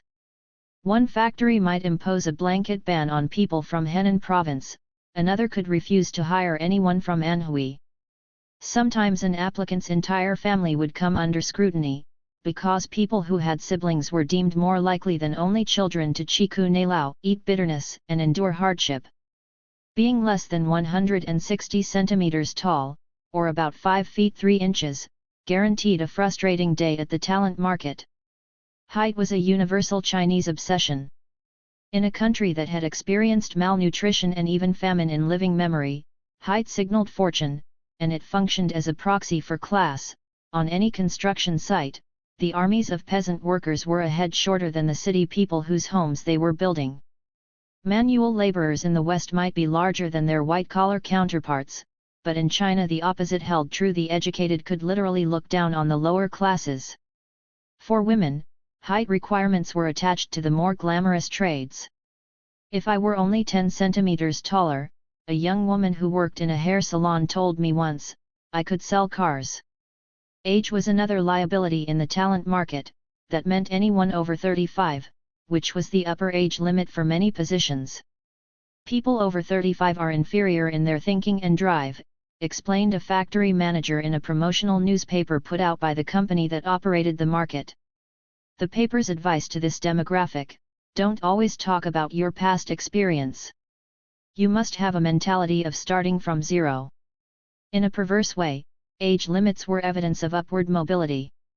At the booth of a company that made headboards for beds, the list of jobs and target ages seemed to be a timetable for career advancement. Cost accountant, 25. Marketing department manager, 30. Production deputy manager, 35. The most common openings were for clerks, receptionists, salespeople, security guards, and cooks, with mold design and machine repair also in high demand. One company was looking for people skilled in operating Mitsubishi and Fujitsu machinery. Job titles were specific and sometimes bewildering: pattern groupers, applique workers, pressure vessel welders. Here the industrial might of modern China was broken down into pieces, and the pieces were people. Interviews at the talent market were brief and brutally honest. Recruiters did not pretend that jobs were anything to write home about. Candidates freely admitted their ignorance. It was the rare interview that lasted more than 5 minutes. Hiring was usually done on the spot, and no one checked references. At the booth of the Hongfeng Molds factory, a young woman sat down. "Our pay is not high," the recruiter said immediately. Then, "Have you worked with computers?" "Yes, I learned computers in school." "Well, our pay is only 600. Another booth, another woman, "What can you do?" "I keep in touch with customers, mostly through email, and if they come to the office, I can receive them. If the job is more technical, I don't know anything about that." "What can you do?" In most Chinese cities, where finding a job required a college diploma, money, and connections, that was a rare question. At the Dongguan talent market, you never heard, "Where did you go to school? Whom do you know?" Or least of all, "Are you from around here?" It was always, "What can you do? Do you know computers? Do you know English?" Job listings, which were usually written out by hand on pre-printed cards, mocked the standard categories that were provided. In the space for residency, an employer usually specified the sex of the person sought. Instead of profession, a company might list height requirements instead. Not everyone who came to the talent market dared to go inside. Throngs gathered on the sidewalk before a giant electronic job board, like people fated only to look upon a promised land they would never enter. The listings moved upward in a continuous crawl, like stock prices, and the crowd stared, mesmerized. Her second time at the market, Min knew exactly what to do. She aimed high, approaching only those companies with jobs in the human resources department. Clerk is a very low position, so I didn't look for that. In her interviews, she asked about employee turnover and company size. She was looking for a smaller factory with fewer superiors to please. She sidestepped questions about why she had left her old job. That was a personal matter, Min said, that she would rather not discuss. And this time she was not more honest than the others. At the booth of the Shenzhen Rubber Products Company, she told the recruiter that she had worked in human resources for a year. "If you say less," she explained to me afterward, "they think it's not enough experience." She was hired with a $6 per month raise above the salary of the person she was replacing. Min started work 2 days later in the human resources department of the company, which made rubber components for mobile phones and computer keyboards. Her workday lasted 8 hours, with every Sunday off. Workers at her level slept 4 to a room, and her room had its own bathroom and phone. She made 800 yuan a month, including room and board, the same as her last job, with a chance of a raise if she did well. In her new job, Min kept track of the employment records, performance, demerits, and salaries of the factory's 400 workers. Where she had once looked after machines, now she was in charge of people, and it seemed a better fit. When workers came to the factory gate, she screened them for hiring. "Do you have an ID? How long do you plan to stay?" "Thank you," she told those who did not answer to her liking. "We don't have jobs right now." On the 10th of every month, the Taiwanese wife of the factory owner came to pay the workers and seek the Buddha's blessing. Min would follow the boss's wife around the factory to the canteen, the front gate, and each of the dangerous machines, and the two of them would ask the Buddha to protect the workers and let business prosper. Min would silently seek blessings for her family and friends and for her grandparents in the next world, but she didn't tell the boss's wife that she was getting better at office politics. Not long after she arrived, the top boss called Min into his office.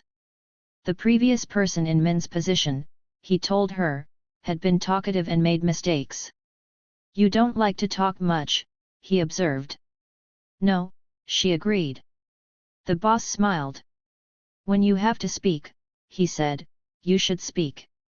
If you don't have to speak, don't speak."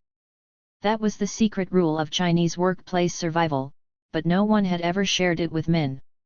This time she handled her parents more adeptly. She didn't tell them she was quitting her job. Instead she found a new one, wired home $120, then called her parents with her news. The cash transfer was a preemptive strike that stunned them into silence. "They don't know how things are outside," Min told me. "So I do something first, and then I tell them about it." Everyone she knew was in flux, and many were on their way up too. Her sister in Shenzhen had been promoted to executive secretary, her cousin was now a manager in Guangzhou. Her two friends from the old factory had scattered. Liang Rong had gone home to marry someone of her parents' choosing. Huang Jiaoyi, who had moved over to Min's factory, quit the same day Min did and landed a job as a production clerk elsewhere in the city. And Min's old boss was back in Dongguan. He had returned from Beijing to work in a Taiwanese socket factory, but Min refused to see him. Workers in her old factory said he was romantically interested in her. She went through his old phone messages to her "Your big brother misses you" and decided it was true. The only adult who had been kind to her was not to be trusted, after all. Small factories had their own problems, and Min soon discovered what they were. The workplace was disorganized, and her own responsibilities were never made clear.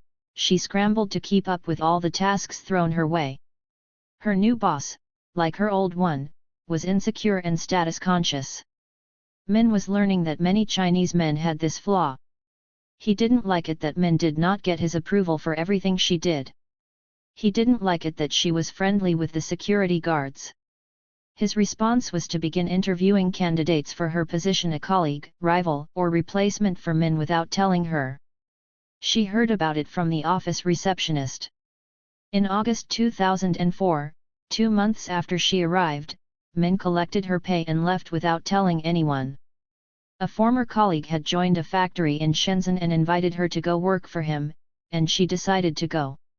She spent the night in a hotel near her factory. While she slept, someone broke the lock on her door. The thief took 900 yuan and Min's mobile phone, the only place where she had stored the numbers of everyone she knew in the city, the ex-colleague who was her only link to her new job, the friends she had made since going out, and the boyfriend who had gone home. The mobile phone was the first big purchase of most migrants. Without a phone, it was virtually impossible to keep up with friends or find a new job. Letters between factories often went missing, and calling up a worker in her dorm, where 100 people might share a single hallway phone, was difficult. Office phones inside factories were often programmed not to allow outside calls or to cut off automatically after several minutes. Anyway, people jumped jobs so often that dorm and office numbers quickly went out of date. In a universe of perpetual motion, the mobile phone was magnetic north, the thing that fixed a person in place. I learned all of this painfully. In my early days in Dongguan, I befriended many new arrivals who did not have mobile phones yet, and I lost track of them, one by one. When I met Min, I decided to buy her a pager, but that industry had collapsed so suddenly and completely in the past few years that salesmen in electronics stores just laughed at me when I said I wanted one. I gave Min a mobile phone so I would not lose her too. In the migrant world, the mobile phone was a metaphor for the relentless pace of city life. An executive at a shoe factory summed up the disjunctions of migration this way: at home they have no phones, then suddenly they are here and it is Nokia 6850. A young woman who sold insurance said to me, at home they hand down a mobile phone from one person to another to describe rural life. People referred to themselves in the terminology of mobile phones. I need to recharge. I am upgrading myself. The parents of migrant girls instinctively distrusted the phones, and some forbade their daughters from buying one. The mobile phone, which allowed and even encouraged private contact with strangers, was everything that communal village life was not. A girl might signal her interest in a young man by offering to pay his mobile phone bill. Couples announced their allegiance with a shared phone, though relationships sometimes broke up when one person secretly read text messages intended for another. The migrants I knew spent a great deal of time managing their phones, changing numbers constantly to take advantage of cheaper calling plans, and switching phone cards when crossing to another city to save on roaming fees. That was the short-term mentality of Dongguan: save a few pennies, even if it meant losing touch with some people for good. Migrant workers are a major reason the Chinese mobile phone market is the world's largest, yet the industry has mixed feelings about them. Migrants were behind the market's poor economics. One friend in the telecommunications industry told me, they supposedly drove down prices because they were willing to pay for only the cheapest services. Popular culture also felt their negative impact. The quality of Chinese pop music had deteriorated in recent years, I was also told, because migrants chose the least sophisticated songs for the ringtones of their phones. Hundreds of Dongguan factories made parts for mobile phones, and every third retailer in the city seemed to be a mobile phone store. The city also did a thriving trade in stolen phones. Certain districts were known for a high incidence of phone theft. One tactic was to speed down a sidewalk on a motorcycle and rip a phone from a pedestrian's ear, mid-sentence. The stolen phones might be fitted with new covers and then sold as new. Manufactured, sold, stolen, repackaged, and resold, the mobile phone was like an endlessly renewable resource at the heart of the Dongguan economy. It was also Min's link to the city. With the theft of her phone, the friendships of a year and a half vanished as if they had never been. She was alone again. 5 factory girls. It takes 200 pairs of hands to make a running shoe. Everything begins with a person called a cutter, who stamps a sheet of mesh fabric into curvy irregular pieces, like a child's picture puzzle. Stitchers are next. They sew the pieces together into the shoe upper, attaching other things, a plastic logo, shoelace eyelets as they go. After that, sole workers use infrared ovens to heat pieces of the sole and glue them together. Assemblers, typically men, as the work requires greater strength, stretch the upper over a plastic mold, or last, shaped like a human foot. They lace the upper tightly, brush glue on the sole, and press the upper and the sole together. A machine applies 90 pounds of pressure to each shoe. Finishers remove the lasts, check each shoe for flaws, and place matched pairs in cardboard boxes. The boxes are put in crates, 10 boxes to a crate, and shipped to the world within 3 days. Every shoe has a label on its tongue, made in China. If you wear athletic shoes, chances are you have worn a pair that was made at the Yuyun factory in Dongguan. The Taiwanese-owned factory is the biggest manufacturer for Nike, Adidas, and Reebok, along with smaller brands like Puma and Asics, all of whom stopped making shoes years ago and farmed out production to factories that could do it more cheaply. Yuyuan's secret is vertical integration. It controls every step of the manufacturing process from initial design to making glues, solace, molds, and lasts to cutting, stitching, and assembling the finished products. 1/3 of the world's shoes are made in Guangdong province, and the Yuyun plant is the biggest of them all. 70,000 people work at its Dongguan factory. Imagine the entire population of Santa Fe, New Mexico, under the age of 30 and engaged in making athletic shoes. Inside the compound's brick walls, workers sleep in factory dorms and eat in factory cafeterias and shop at factory commissaries. Yuyun runs a kindergarten for employees' children and a hospital with a 150-member staff. It has a movie theater and a performance troupe, volunteer activities, and English classes. It operates its own power plant and fire department, and sometimes the city of Dongguan borrows Yuyuan's fire truck ladder, the tallest one around, to put out fires. Yuyun bottles its own water. Locals will tell you that it grows its own food, which is not true, although the company at one point contracted with farmers in the area to guarantee its food sources. Nothing short of apocalypse could cut off the world's supply of what the industry calls branded athletic footwear. For young migrants, Yuyun offers stability. An assembly line job brings only an average salary about $72 a month in take-home pay, in line with the city's minimum wage, but it is paid every month, on time. Work is capped at 11 hours a day and 60 hours a week with Sundays off, rare for an industry in which laboring through the night is not unheard of. Yuyun workers sleep 10 to a room in metal bunks, and this too is better than average. Young women typically pay middlemen 100 yuan to procure a job here, men pay several times that. 80% of the workers at Yuyun are women, most between the ages of 18 and 25. A migrant who lands a job at Yuyun may never work anywhere else. Over the years, she may quit and go home to see a sick relative or settle a marriage engagement, to have a rest or a child and then return to Yuyun. A worker may introduce a sibling or a cousin or a fellow villager into the factory, and the company encourages this. In one instance, 10 members of an extended family all worked inside the factory. Employee turnover is high, 5% a month, meaning that more than half the workforce changes in a year, but that does not take into account the many workers who quit only to return again. Zhou Yunfang joined Yuyun in 1991, when she was 17. She met her husband in the factory, took time off to have 2 children, talked her way into a promotion, and now manages 1,500 workers as a factory chief. "I would like to work here until I retire," she told me. She was 30 years old, but her voice was already the harsh whisper of an old woman. All of the Yuyun bosses, the workers say, have raspy voices from years of shouting orders over the din of the machines. Upward mobility is possible, the demands of production are so intense that Yuyun must promote from within.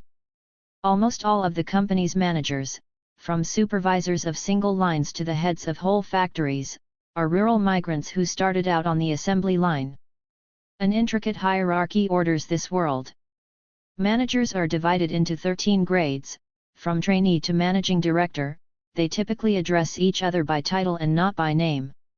One cafeteria is reserved exclusively for production line leaders, while another caters to supervisors, the next step up from them.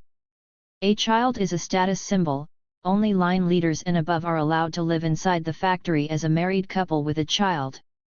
Ordinary workers usually leave their children at home in the village, to be minded by grandparents. Factory society divides along provincial lines. Workers from the same province stick together, speaking dialects that outsiders cannot understand. Those from provinces with large migrant populations further segregate based on which county they come from. Natives of the adjoining provinces of Anhui, Henan, Shaanxi, and Shandong can speak to one another in their own dialects. They call one another half-fellow provincials, which brings a sense of closeness. The company doesn't fight these regional prejudices. Its cafeterias offer workers a choice of Hunan, Sichuan, or Cantonese dishes. Provincial stereotypes color hiring, and a boss can ban an entire province if he believes that 100 million people from one place can share a personality trait. Henan people get into fights. People from Anhui are hardworking but untrustworthy. Workers can spend their days without venturing beyond Yuyuan's guarded gates, and many of them do, saying the world outside is lewd, chaotic, dangerous. Yet life inside Yuyuan's walls can be turbulent too. Petty theft is rampant. Workers are banned from dorms during work hours in an effort to reduce such crimes. Factory floor quarrels carry over into the dorms, where workers on the same production line are required to room together for the sake of efficiency. Gangs thrive inside Yuyun. Some rob workers of their wages on payday, others focus on stealing shoe parts. The gangs practice a vertical integration of their own. One group may spirit shoelaces out of the factory, while another smuggles out solace. The parts are assembled into shoes and distributed in other parts of the city. In the universe of Chinese counterfeiting, theirs is a distinctive subspecialty: the illicit assembly of authentic parts. The gangs are organized along provincial lines, and the ones from Hunan are most feared. Love triangles and extramarital affairs are common, as are out-of-wedlock pregnancies and abortions. A few years ago, a young woman committed suicide over a failed love affair. Another gave birth in her dorm bathroom and threw the baby into the toilet. The baby died, and the young woman was sent home. We have 70,000 people. It is a city, says Luke Lee, a union executive who oversees worker health and safety. Whatever problems a city has, we have in the factory. On weekends when the production lines shut down, the mood inside the union compound changes. Girls who walked with purpose and poker faces during the week turn slow and languorous. They stroll hand in hand with girlfriends, their factory IDs on straps around their necks or on chains linked to their belts, like American school janitors. They talk loudly in their native dialects, they show skin. They wear tank tops and jeans, or black party dresses with high heels. Sometimes several friends step out in identical outfits, announcing their shared loyalties to the world. They eat ice cream cones and sit barefoot on patches of grass in twos and threes, reading magazines or sharing confidences. Sometimes one girl sits alone staring dreamily at nothing. The dorms offer no privacy. Girls stand in doorways combing their shampooed hair in hand mirrors. Girls in shorts and flip-flops lug buckets of water to mop the dormitory floors. Residents of the upper floors lean on bare arms over balcony railings, checking out the goings-on at ground level and calling out to friends many stories below. A pop ballad blasts from a tape deck into the muggy morning. I love you, loving you, as a mouse loves rice. The air smells of laundry hanging out to dry. Bleach, detergent, and damp are the perpetual scents of the union factory. On a Sunday morning in June 2004, several young women lay chatting in their bunks in Building J, room 805. The room had the disheveled feel of the last stage of a slumber party, and the girls lounged in their pajamas although it was already 11 o'clock. When you meet a man outside the village, one girl said, you don't know his real character and you don't know about his family. If you get a boyfriend while you are outside, your parents will have no face at home. You may make friends with someone, then you go home and lose touch. When you go home, you find out people know all sorts of things about you. 10 girls lived together in J805, an 8th-floor room measuring 200 square feet with 2 rows of metal bunk beds. The room smelled, like everywhere else at union, of wet laundry. Each girl was assigned a wall cabinet that held clothes, snacks, makeup, and jewelry. They decorated the insides with magazine pictures of movie stars, like the lockers of American high school girls. The spaces under the bunks were a graveyard for shoes, high heels, sneakers, Hello Kitty flip-flops. Room J805 was on a long hallway of identical rooms, with toilets and showers at each end. The building housed 2,000 workers. Back home on the farm it was the busiest season of the year, the time for the summer harvest and the summer planting. But the global cycle of shoe manufacturing was slowing down.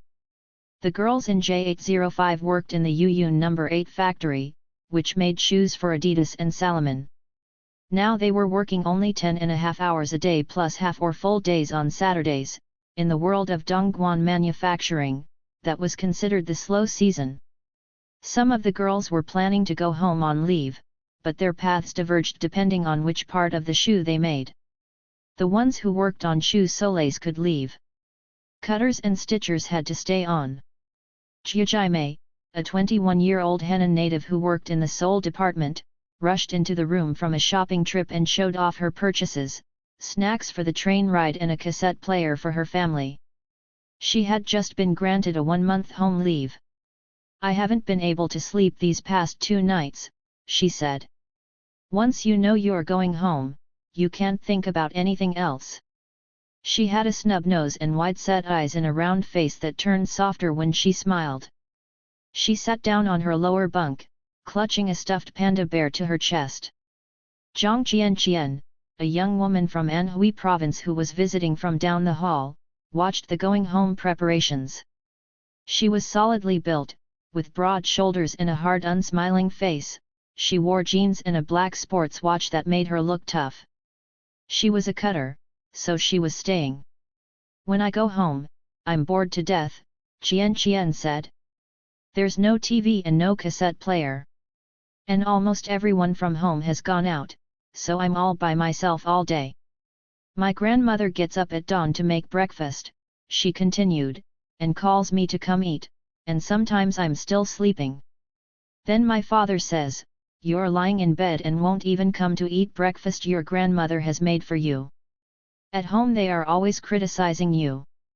When you go home, you can't stay," agreed Li Xiaoyan, a roommate from Hunan who was also a cutter. The girls had a complicated relationship with home. Out in the city, they were tired and lonely and talked constantly of going home. Once home, they quickly grew bored and longed to go out again. If a girl decided to leave the factory, it sent ripples of shock and uncertainty through everyone around her. To be a migrant was to be constantly abandoned by the people closest to you. Qian was a veteran of departures and returns. She had come out from home 3 years before, worked at Yuyun for a year and a half, quit because of conflicts with her boss, and gone home for a while. Back in Dongguan, she joined a small electronics factory where conditions were much worse than at Yuyun. She quit and went home again, this time for her grandmother's 80th birthday. 4 months ago, she had rejoined Yuyun. "I've moved here and there, and I always seem to end up in this factory," she said. Jiajime was less certain. "I may return to Yuyun but I'm not sure yet," she said. She left for home a week later without telling her roommates if she was coming back. China is a quarter century into the largest migration in human history, and the profiles of the people on the move are changing. Those who came out from their rural villages in the 1980s and early 1990s were heading into the unknown, often driven by a family's need for cash and the desire to build a house back home. It was considered risky, even shameful, for a single woman to go out on her own. These early migrants often found seasonal work, and the seasons were those of the farm. They returned home to help out during the sowing season and again at harvest time. When they had made enough money, they returned to the village for good. The new generation came of age when migration was already an accepted path to a better life. Younger and better educated than their predecessors, they are driven out less by the poverty of the countryside than by the opportunity of the city. There is no longer any shame attached to migration. The shame now lies in staying home. Newer migrants have looser ties to their villages. Their trips home are no longer dictated by the farming calendar or even by the timing of traditional holidays like the Lunar New Year. Instead, younger migrants come and go according to their personal schedules of switching jobs or obtaining leaves, and these are often tied to the demands of the production cycle. It is the seasons of the factory, rather than the fields, that define migrant life now. Migrants increasingly look and act like city people. Migrant magazines launched in the 1990s have folded or are struggling to find readers now. Songs about the migrant experience are no longer heard in the factory cities of the South. The workers on the assembly line now listen to the same pop tunes as urban teenagers. Today's migrants spend money freely on themselves on clothes, hairstyles, and mobile phones and may send home cash only in instances of need. The newer migrants are more ambitious and less content than their elders were. One survey found that 12% of migrants who had left home in the 1990s were satisfied with their situations in life, compared with 27% of the generation that had come out a decade earlier. That does not necessarily mean that the newer migrants want to return to the village. But it suggests that their basis of comparison is already the city, and perhaps these greater expectations promise a greater chance of success. Or it may mean that this new generation is only bound to be disappointed. Getting to know the factory girls of Yuyun was not easy. Girls would make dates to meet me and not show up. If I found them later, they gave no explanation or apology.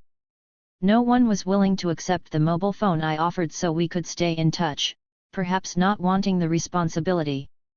They might be friendly to me one day and cold the next, and if I struck up a conversation with one girl in a dorm, the others in the room would shun me. One girl instructed her roommates to lie and tell me she had left the factory, because her friends had told her I was not to be trusted. The company granted me free access to its dormitories, but winning the trust of those who lived there was the hard part. In the shadow of the giant shoe factory they flitted, insubstantial as moths, and more elusive than anyone I met in the city. The girls were equally wary with one another and often spoke roughly among themselves. They frequently knew nothing about the people with whom they lived and worked. As I got to know them better, they often asked me for news of one another. Most girls seemed to have one or two true friends who lived far away, perhaps in another factory, preferring to confide in them rather than in the many close by. Maybe this was their defense against living in a colony of strangers. They took it for granted that someone who slept in an adjoining bunk one night would disappear the next. It took willpower for any migrant worker to change her situation. But inside a factory as large as Yuyun, the pressure to conform felt especially intense. The girls all claimed in front of one another that they didn't approve of finding a boyfriend in the city. Although many of them already had one, they disparaged further education as useless, even as some quietly took classes in an effort to improve themselves. Yuyun was a good place to work, everyone who worked there said that. But if you wanted something different, it took all your strength to break free. In July, the hottest season of the year in the farmer's calendar, work at Yuyun slowed to a crawl. Dorm rooms gaped empty as more workers went home on leave. Those who stayed behind were working only 8 hours a day, 5 days a week. The normal work schedule of the Western white-collar world was paradise here. Qian woke up past 10 o'clock one Sunday just as I arrived to see her. She yawned, stretched, and slowly swung herself out of her top bunk. She pulled on a green tank top, jeans with floral embroidery stitched down one leg, and scuffed high heels with pointy toes. In the whole year, only these few months are a bit more fun, she said. 2 bunks over, a roommate sat in bed practicing English phrases under her breath. She took a weekly class run by the factory. The sentences in her well-thumbed book were strange. This is Lu. He's from Peru. One made sense. Don't lose the opportunity. Qian walked downstairs, past the other dormitory buildings, and through the factory gate. Out on the sidewalk, the sun's glare was so strong that the street appeared blinding white, like an overexposed photograph. Qian entered a department store and gravitated toward the racks of sequined high-heeled shoes. She fingered a yellow platform shoe whose strap had 3 glittery pink hearts, like Valentine's Day candy. This is very fashionable this year, she said. In the gifts section, she pointed out a picture frame with fake roses embedded inside. She had given one to a friend for her birthday. Back on the near-deserted street, she shouted at a girl walking past. Chu Jai-mei. Where have you been? A girl with dyed red streaks in her hair stopped walking. She was carrying a nylon Nike backpack. I'm going home, she said. You're going home? Now. Now. Qian held the girl's hand for a moment. Well, goodbye then, she said. She watched the girl walk away. You meet so many friends in the factory like this, and then they go home. Do you keep in touch? I asked her. It's hard. Sometimes we exchange addresses. Her closest friend in the city was someone she had met during her first stint at Yuyun. They had quit the factory at the same time, gone home to their respective villages, and arranged to come out again together. Qian frequently visited the friend on her days off. The effort required to keep in touch explained why the factory girls had so few true friends. The easiest thing in the world was to lose touch with someone. We sat down in a sun-baked plaza outside a department store and ate ice cream cones. A girl in a blue and white striped factory shirt who appeared to know Qian sat down with us. She idly fanned herself with a postcard she was on her way to mail. I have left the factory, she announced. It was so hot that no one responded. The 2 girls sat in silence and watched me writing in my notebook. Do you read English? Qian asked the girl. She laughed harshly. I didn't even finish elementary school. After the girl left, Qian explained that they had worked together at a small factory nearby. Yuyun is better, she said. The welfare benefits are better. There is a library and an activities center. You can play chess or join the hula hoop club. I asked her if she took part in any of those activities, and she said no. She walked down the street, encountering other friends who were going home, saying hello and goodbye to people who in all likelihood she would never see again. From afar, Kyunkin's parents were pressuring her to go home too, and yet they wanted her to send more money. She had given them almost 5,000 yuan in her first 2 years out but nothing since. In her village, parents traditionally built a house for a grown son to live in after his marriage. Kyunkin's younger brother was only 14, but her parents were already worrying about the expense. All the other people in the village have built their houses, her father had said to her. How come mine hasn't been built yet? I was going to ask you the same question, Qian retorted. From their homes in the village, families tried to influence their daughters. Send money home. Don't get a boyfriend outside. Get married sooner. Come back. For the most part the girls did as they pleased. Kyunkin's parents didn't even know her phone number inside the factory. When she wanted to talk, she would call them. They were always home. The streets around the Yuyun factory teemed with opportunities for spending or self-improvement. On weekend afternoons, the hopeful computer training center was crowded with workers sitting at computers learning Word and Excel.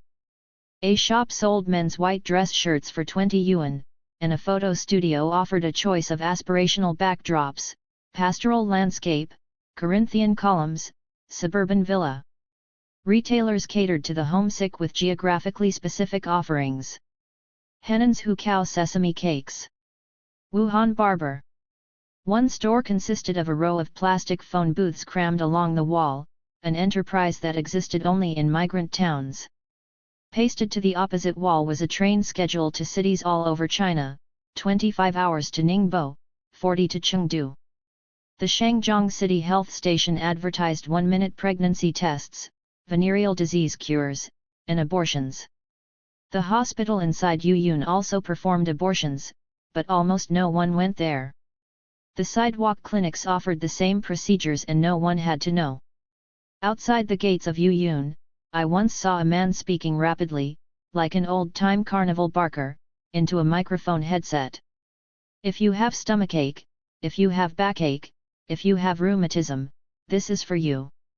The air reeked sourly of alcohol, and a blanket spread out on the sidewalk displayed preserved snakes, a starfish, and bottles of brownish liquid the color of strong iced tea. Several snakes, apparently dead, were entwined in a plastic bucket.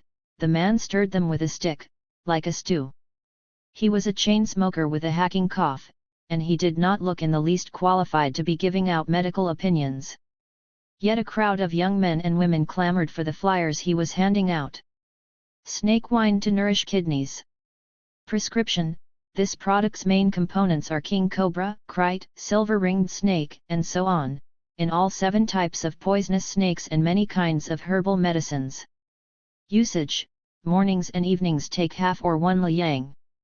Another day on the same stretch of sidewalk, a man lay on his stomach with his crippled legs curled under him, writing on the pavement with a stub of chalk. A crowd of young migrants gathered to read his story.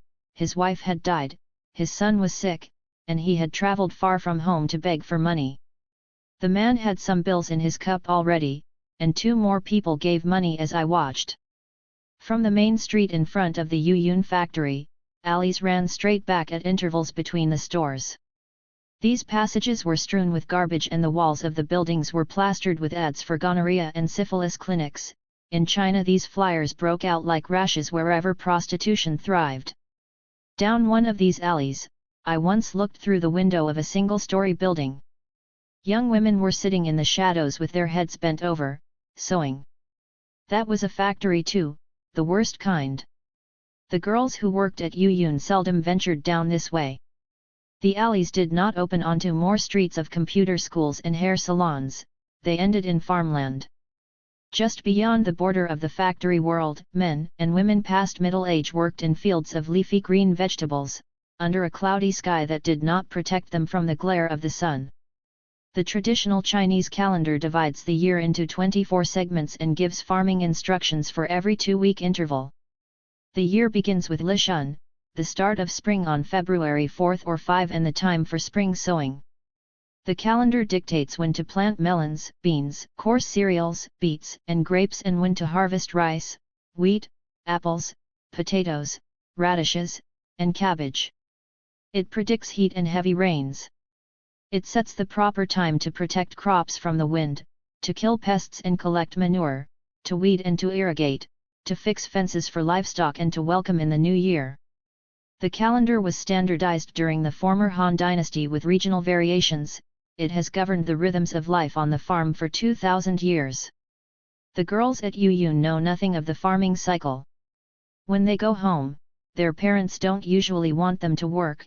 If they help out in the fields, they suffer sunburns and blisters from the unfamiliar labor. One migrant worker described to me a typical day at home. She kept farmer's hours with the rest of the family but spent most of her day watching television. I get up at 6:30. I watch TV news focus, then the serials. I watch TV until 1 or 2 in the afternoon. I take a nap and walk around a bit. I eat dinner and go to bed at 10. The global calendar of shoe manufacturing also picks up in the spring. The machines gear up in March and quicken in April, May, and June, turning out footwear ahead of the summer shopping season in the United States and Europe. In July, when the farmer's calendar urges moving fast to bring in the summer harvest before the rains come, the shoe industry falls into a lull. Orders drop to their lowest in August, with production lines sometimes running at only 20% of capacity. In September and October, business picks up and the machines run full-time in anticipation of the production crunch to come. November and early December are the go-for-broke periods, with everyone clocking lots of overtime to meet the Christmas rush. After the holidays, the cycle slows until spring comes again. The girls know the seasons of the shoe intimately, and also its daily rhythms. On the cavernous factory floors of Yuyun, making sneakers is a science measured with stopwatches. A plastic sign in front of every station on the assembly line displays how many seconds a worker needs to complete a given task. It takes a Yuyun assembly line 10 hours to make a shoe, down from 25 days 4 years ago, and the number of shoes produced per worker has gone up 10%. The factory floor has its own hierarchy. The best jobs are in the development department, where workers produce small quantities of shoes for samples and don't have much production pressure. Cutters and sole workers are next. As the first people on the assembly line, they set the pace and enjoy more freedom. The highest stress jobs are in stitching and assembly, where workers are locked into the middle of the production chain. Pressure bears down on them from both ends. People up the line push work on them, while those farther down implore them to move faster. There is little room for error here. Quality inspectors and customers alike zero in on these lower sections of the assembly line, because it is easier to spot flaws in a finished shoe. The workers have a saying. Those in stitching are scolded to death. Those in shoe assembly are worked to death. Those in cutting play to death. When Yuyun set up its first factory in China in 1989, South Korea dominated the global sneaker market. In its first decade here, Yuyun often worked employees through midnight and gave them a single day off each month. As long as you gave the brands the goods at a certain price, they didn't care how you ran your factories, says Alan Lee, the head of Yuyuan's manufacturing operation for Adidas in Dongguan. We didn't talk about whether to pay overtime, or whether to put toilet paper in the bathrooms, or whether workers should wash their hands, or how many slept in each dorm. We used repressive management methods. This is your task, and if you have to stay up 3 days and nights, you do it. China's cheap, motivated workforce was suited to the labor-intensive business of sewing shoes, and in the 1990s China became the global leader. After the big American brands came under attack from unions and workers' rights groups for harsh conditions in their factories, Nike and Adidas began pushing their suppliers to improve the working environment. Yuyun changed to an 11-hour workday and gave employees every Sunday off.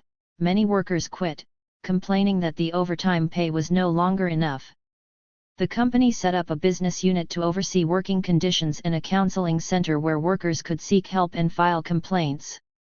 It improved safety measures, banned hazardous chemicals, and abolished military-style calisthenics.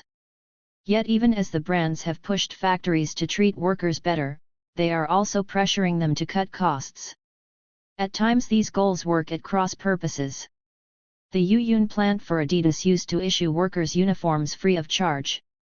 Because of cost-cutting pressure from Adidas, Yuyun started charging workers for uniforms, but Adidas objected to this practice too. Yuyun abolished uniforms altogether, and workers now wear their own clothes on the job. In 2001, Adidas initiated a program called Lean Manufacturing to increase efficiency and reduce waste at Yuyun. Workers say that while they work shorter hours now, the time on the line is more stressful, tasks are parceled out precisely and there is almost no downtime. Assembly lines have been restructured into small teams so workers can switch tasks every few days, whereas before they might have done the same thing for a month at a time. This makes production more flexible, but it is exhausting for the workers. Also in the name of efficiency, living arrangements have been reshuffled so workers live with their assembly line colleagues rather than with their friends. The accelerating pace of the global fashion cycle increases the pressure. A decade ago, the big athletic shoe brands gave factories 90 days from receiving an order to delivering a product. Several years ago it was 60 days, and now it is 30 days. Orders are getting smaller, to allow for a rapid response when fashions change, and workers live inside this unpredictable cycle. Only on Thursday does their boss tell them if they must work overtime on Saturday. During busy times, the Seoul department runs double shifts, employees take turns working the day shift one month and the night shift the next, their internal clocks scrambled and their bodies struggling to catch up. Executives say that the demands of the market have only made Yuyun better. If we didn't have pressure, we wouldn't improve, says Alan Lee. As Darwin said, only the strongest survive. An Adidas study found that workers initially felt stress from the lean manufacturing program, but over time, the study said, they got used to it. August is the time to irrigate corn and prepare to plant the winter wheat. Inside the Yuyun factory, a new season was starting earlier than expected, the long approach to Christmas. After the easy pace of summer, the girls were working overtime every weekday and all day Saturday. On the assembly line, they worked faster and talked less. But their bodies rebelled. I have the worst headache, complained Qian one morning in early August. This is supposed to be the low season, but we have so many orders. The day before, she had turned 22, she had planned to visit her best friend to celebrate but spent her birthday working overtime instead. Down the hall in room J805, Jiajime had returned to the factory from her visit home. She sat on her lower bunk, listless and unsmiling. How was home? I asked her. She smiled briefly. It was good. What did you do? Nothing. I thought about not returning, she said slowly, as if she were just waking from a dream. But there is nothing to do at home. If there were something to do near home, it would be better to be close to home. But there isn't. I feel very uncomfortable being back here. I don't really want to go back to work again. In the bunk above, Wu Yongli was more cheerful. She was 19 years old, with pretty features and a slender face, and on this summer morning she wore an elegant black dress with spaghetti straps and a choker with a heart-shaped locket. Don't mind her, Wu Yongli said. She hasn't adjusted to being back yet. More jarring change was on the horizon. Once a year, the factory reassigned workers to new dorms. The purpose was to take into account people who had left or arrived during the year and to ensure that production teams were living together, but it turned everyone's lives upside down. We already have friends here, said Jiajime. Now there is a chance we will all be scattered again. Later that month, the workers were transferred to new dorms. In a factory the size of Yuyun, girls who had seen one another every day suddenly did not know how to find their friends again. Many lost touch for good. After the move, Qian disappeared, and I searched for her through September. I visited her new dorm many times. It was 4 floors down from her old one, but her roommates did not know where she had gone. They asked me for news of other workers they had lost touch with as well. I called Kyunkin's family in a farming village in Anhui. Her father told me she was still working at Yuyun. According to the factory, Zhang Qianqian, employee 28103, number 8 factory, building B, second cutting group, was still registered as an employee. On paper she was living in the dorm, working on the assembly line, cutting materials for the uppers of Adidas shoes. But in person she had vanished, a disappearance that mocked the rule of schedules and stopwatches that had seemed to order factory life so well. From the gate of the Yuyun factory, down the main street, and through a maze of dirt roads lined with restaurant stalls and shops, there is a neighborhood of low red tiled apartment buildings. The doors to the apartments are pieces of sheet metal. The area is pockmarked with vacant lots and half-finished buildings, and it feels at once overcrowded and abandoned. In the relentless Delta summer, neighbors sat outside in their undershirts or pajamas playing mahjong, as chickens pecked in the dirt underfoot. On a Sunday afternoon in mid-October, I was brought here by a young woman I had met in Kyunkin's old dorm. She led me through the alleys, into a red-tiled building, up a flight of stairs, and through a sheet metal door. We entered a one-room apartment with a double bed, and a poster hanging on the wall above it. Success. Success feels very, very far from you, while failure in contrast seems to always follow you. You must bravely vanquish one failure after another, and then success will walk toward you. Next to this poster was a picture ripped from a calendar of a topless woman holding a Grecian urn. Sitting on the bed, in a t-shirt, cut-off shorts, and bare feet, was Qian. When she saw me, she gave me a smile that was fleeting but also reluctant, as if she were not entirely happy at being found. After payday in August, she had quit the Yuyun factory, walking off the line without permission and without the back pay that the company owed her. Since then she had stayed with various friends, including a young woman named Ji Li who shared this apartment with her boyfriend. She was thinking of going home or joining another factory. "Why did you leave Yuyun?" I asked Qian. "It isn't fun anymore," she said. And though I asked her several different ways, she would not say anything more. In the weeks that followed, production pressure in the factory continued to build as Christmas approached. In the countryside it was Lidong, the beginning of winter, the time to fix fences for livestock. On a Sunday afternoon in November, I went by the red-tiled apartment building with the sheet metal doors and asked Ji Li if she had news of Qian. She hadn't seen her friend in a while. "She's still trying to decide between going home and rejoining the factory," Ji Li said. "What exactly is she trying to decide?" I asked. Ji Li shook her head. "I don't know what she's thinking in her heart. We haven't spoken about it." Ji Li had recently quit Yuyun and was planning to go home soon to introduce her new boyfriend to her parents. Once she left, there would be no way for me to find Qian anymore.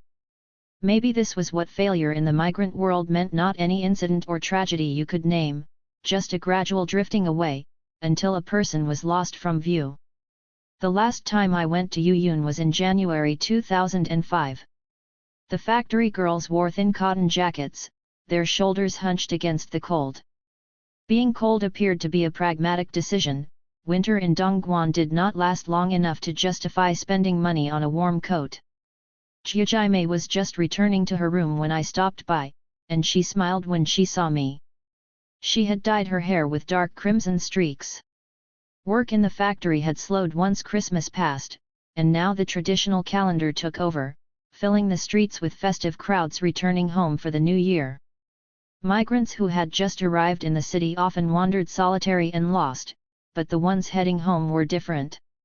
They walked with purpose, in groups, they looked happy, and they knew the way. They carried cash in their pockets and shopping bags of gifts for their families: CD players, comforters, candy for the younger children. At home on the farm it was Dahan, the great cold, the season to welcome in the new year, but by the Dongguan calendar it was time to reap the rewards of a year's hard work. This was the only harvest that mattered now. 6. The steal with no name. The parents of migrants had terrible instincts. At every stage, they gave bad advice.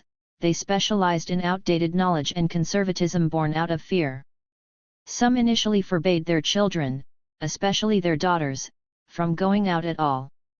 But once a migrant got to the city, the parental message shifted dramatically: send home money, the more the better. Some parents pressured their daughters to marry, though only someone from their home province, which seemed as unreasonable as telling a person living in New York to date only natives of Ohio. On the job front, their advice was invariably bad. They warned against jumping factories, which was usually the best way to get ahead. Migrants learned quickly how to deal with their parents. They disobeyed, they fought, and they lied. They kept their distance. Chunming did not go home during her first 3 years in the city. The girls were matter-of-fact about such transgressions. They don't know how things are outside, so I do something first, and then I tell them about it, Min said. A new life began the day they arrived in the city, and they would do what they needed to protect it. The past did not matter, and the present was everything. Family was a trap that would pull you backward if you weren't careful. After I moved to China, I had always resisted the pull of my own family, and perhaps some of the reasons were the same. My parents' China was 50 years out of date. The Chinese have always respected scholars and disparaged merchants. They had taught me as a child, but the people I was meeting now contradicted all of that. I didn't try to find relatives who were still living here. I wanted to learn about this country on my own terms. And family history seemed like a trap, a ready-made way to see China in tragic terms, a view that had little to do with how things were now. Around the time I started meeting migrant workers in Dongguan, I began to investigate my own family history. Initially these were separate projects, a study in contrasts. There could be no common ground between the teeming chaos of the South China factories and the sober grey cities of the Northeast, with their steel mills and stone monuments aging and proud. I enjoyed the rhythms of these journeys as I shuttled south and then north, from the future to the past and back to the future again. But the more I learned, the more I saw connections. Almost 100 years ago, my grandfather had been a migrant too. He had left his village, changed his name, and tried to remake himself for the modern age. In his youth, China was emerging from a long, self-imposed isolation to rejoin the world, and so it is again today. My grandfather left home for good when he was 16 years old, although he probably did not know it then, just as today's migrants might not know it now. Chuck, to go out, this is how the story of my family also begins. When I was growing up in America, my parents rarely talked about the past. There is a mode of exile that dwells on everything that was lost: the twilit boulevards of the capital city, the large house and the servants, the shaded garden with the persimmon trees where we will return one day when the regime falls and we reclaim what is rightfully ours. But the Chinese who fled the communists seldom indulged in such reveries. Their way was to move forward and make a new life. To linger on loss was pointless. The migrants and immigrants I have known have shared this pragmatism, which seems so deeply ingrained in the Chinese character. The present is everything, and the past recedes. As a child I heard only fragments of our family history from my father, and I turned them over and over in my mind until each fragment became its own story, mysterious and complete. The stories never connected, or they connected in a secret way I did not know. The 4 best mining schools in America are in Michigan, Colorado, New Mexico, and West Virginia. We carried the gold bars in our belts when we traveled. We left our stamp collections behind when we fled the communists. We left everything behind. Every day I went to the American consulate in Taipei and waited for the officer to call my name. China came in pieces, too. China was the sweaters that my maternal grandmother sent us from Taiwan, wrapped in mothballs and emerging from their cardboard boxes smelling like the insides of attics. Wearing one to school, I felt acutely that I looked different, smelled different, from everyone else. China was the Kuomintang newspaper that arrived in our mailbox from Taiwan, folded into tight bands that would spring open, as if in their eagerness to tell the news from afar. It was the Chinese ping-pong players with rubbery limbs and pasty faces whom my parents rooted for to me, inexplicably when the Olympics came around. China was, thrillingly, the vinyl records my father brought back from his first trip to the People's Republic of China in 1975, when Mao was still alive. The sun in the east is rising. The People's Republic is growing. Our supreme leader Mao Zedong points our direction forward. Our lives are improving day by day. Our future shining in glorious splendor. The song is called In Praise of the Motherland. When I first heard it I was 6 years old, and the sunny communist paradise it celebrated had disintegrated long ago. Yet even now the song's opening bars make me shiver. I knew many of these songs by heart. Chinese was my first language, and its lullabies and ballads threaded through my childhood from its earliest days, like the memory of a life I had lived before this one. My father's family was from Manchuria, the region that the Chinese call simply Dongbei, the northeast, and many of my earliest songs came from there. I did not feel a strong tie to China when I was growing up, but I knew I was from Dongbei. My home is on the Songhua River in the northeast, where there are forests and coal mines, and soybeans and sorghum over slopes and fields. My home is on the Songhua River in the northeast, where there are my compatriots, and also my aging father and mother. I have fled my home village, forsaken its inexhaustible treasures. Wandering, wandering, wandering all my days inside the pass. The pass was the Shanhai Pass, an imposing stone fortress on China's east coast where the Great Wall runs into the sea. Built during the Ming dynasty to guard China's northern frontier, it marked the point at which civilization ended and Manchurian wilderness began. To me, the saddest song was about the Great Wall, sung by a northeasterner exiled from home after the Japanese invasion. The wall's watchtowers and battlements had been constructed over centuries to protect China from its northern enemies. After the Japanese army overran Manchuria in 1931, the wall took on a different meaning. It delineated the lands that were under the Japanese yoke. The song was a tacit admission that the Great Wall had failed, because the enemy was already in Dongbei. The Great Wall is 10,000 miles long. Outside the Great Wall is my hometown. The sorghum is fat, the soybeans fragrant. Gold is everywhere, and calamities rare. Ever since the great catastrophe started suddenly. Rape, plunder, and capture, miseries too bitter to bear. Miseries too bitter to bear, fleeing to unknown lands. Family pulled apart, parents dead. Remembering all my life the enmity and hatred. Day and night thinking only of returning home. Let 400 million compatriots rise together. The Great Wall of our hearts will be 10,000 miles long. My mother and father learned these songs as children, just as I did. The songs told the story of their parents' generation, living far from home and cut off by war from parents they would never see again. In the Chinese tradition, poetry conformed to a tight schematic pattern at its best. The self disappeared inside the experience of the poem. Compressed in the verses of these songs was an emotion that was never spoken. After years of fragments, snatches of song, and pieces of memory, I finally sat down with my father and asked him to tell me everything he knew about our family history. He told me about our family's rise from humble origins in the waning years of the Qing dynasty. He described how badly my grandfather had wanted to leave home and see the world. He remembered the chaotic retreat from the Japanese army and the air raid sirens that meant there would be no school that day. But my father's story was full of gaps. His memories of China were the memories of childhood, couched in a child's apprehension of the world. We were playing hide and seek. My father was taking a nap. I hid in the bay window on the other side of the bed from where he was sleeping, and I was afraid to come out. But he discovered I was hiding there, and he said, "Come out," and he played with us. That was my only memory of him. I spoke with my father's brother and sisters, all of whom had emigrated to America in their 20s. An incident from half a century ago would be recalled differently, with each person's version fixed and distinct pieces of China they carried with them that had hardened over time, like precious pebbles worn smooth. I met the part of my family who had stayed behind in China, including my father's cousins and distant relatives who had never left our ancestral village. A few were trying to make sense of the past, but most were not. Whether you had left China or stayed, it hurt less to let it go. My relatives did not like telling their own stories.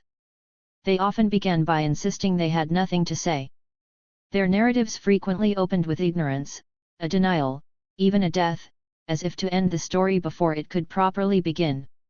Not one of them, it seemed to me, had faith that their memories mattered.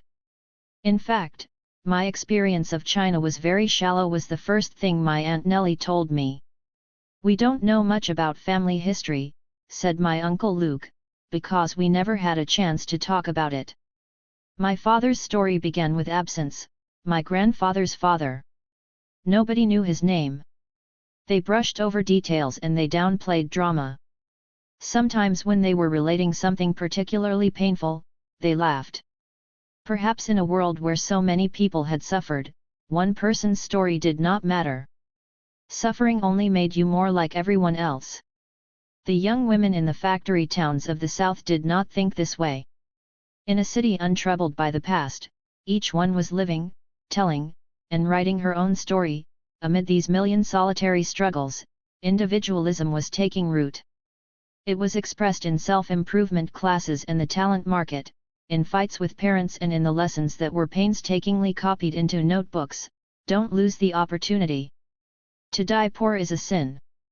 The details of their lives might be grim and mundane, yet these young women told me their stories as if they mattered. Sometime during the reign of the Kangxi Emperor, maybe around 1700, a farmer named Zhang Hualong left his home on the crowded North China plain for the Manchurian prairie, where virgin land was so plentiful that anyone could make a fresh start. In those days, every village in North China seemed to have someone who had migrated. Then as now, it was often the younger and more enterprising people who went out. Zhang Hualong had two sons, who traveled farther north to settle in a village called Liahutai, in the Manchurian province of Jilin. The site they chose was known as Pauper's Valley because of its poor climate and swampy land. 14 generations of Zhangs have lived there. I am of the 11th. As with Chinese migrants of the 1980s, the journey of my earliest known ancestor was not legal. In 1644, the Manchus, an ethnic group living on China's northeastern frontier, conquered China and established the Qing dynasty. Soon after, the Qing rulers declared Manchuria off-limits to the Han Chinese, the majority ethnic group of the rest of the country. Their aim was to monopolize the region's natural resources and to preserve their homeland. As long as the frontier remained intact, they believed, their people would retain their vitality and forestall the corruption and decadence by which dynasties inevitably fell. To seal off Manchuria, the emperors ordered the construction of a 200-mile mud wall planted with willow trees.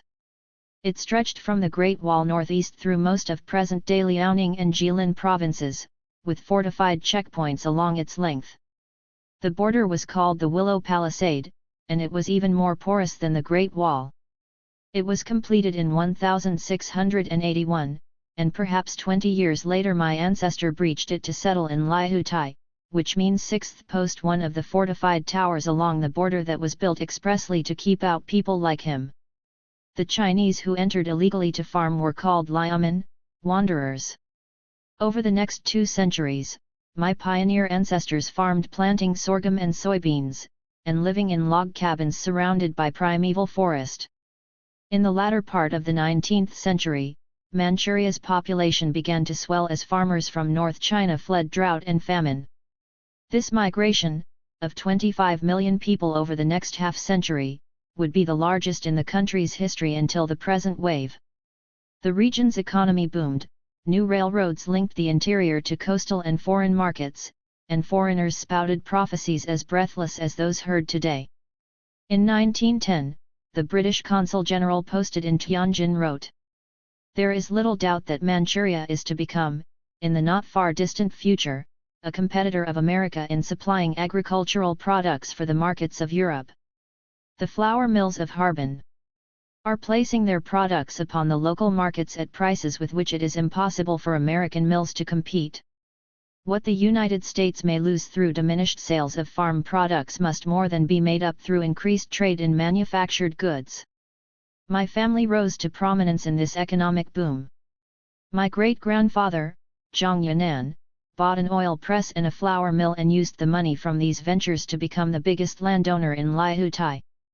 Around 1890, Zhang Yan'an oversaw construction of a family compound with 5 central rooms and 8 wings. The ancestral tablets and portraits occupied the central rooms, while the living ate, worked, and slept along the sides. That was how a Chinese family lived, the dead intruding on the living, and filial devotion built into the very architecture of the houses. The compound was named Xinfeiwen, which means new origin. It was surrounded by high walls, with Mauser pistols mounted at each corner and an armed militia to protect against bandits. The measure of a family's prosperity was in the food they ate, and at Xinfeiwen even the hired hands dined on steamed buns filled with sweet bean paste. Portions were so generous that they inspired a song whose lines my father would recall a century later. Xinfeiwen, a fine place. The dogs lead the way, the people bring the food. 2.5 jin of bean-stuffed buns. In the last years of the Qing dynasty, my great-grandfather was awarded a degree in the Imperial Civil Service and given 300 taels of silver by the Imperial Court to build an ancestral temple. This was standard practice. Once someone became an official, he had to observe the proper Confucian respect for his ancestors. My great-grandfather took 4 wives, also standard practice, and set up a school inside the family compound for his 9 children, both sons and daughters, to attend. Perhaps because of my great-grandfather's rise, the court awarded his own father an imperial military title, general of the 3rd rank of the Qing dynasty, and gave the family money to build a memorial arch praising his filial piety.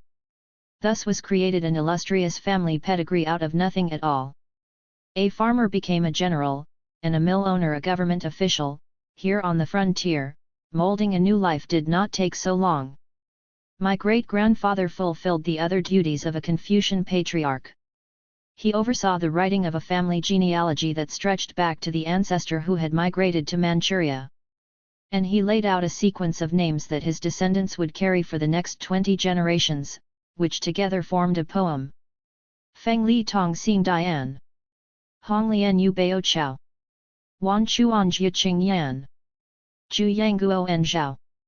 The phoenix stands in the palace of prospering together. The swan connects and nurtures the dynasty of treasures.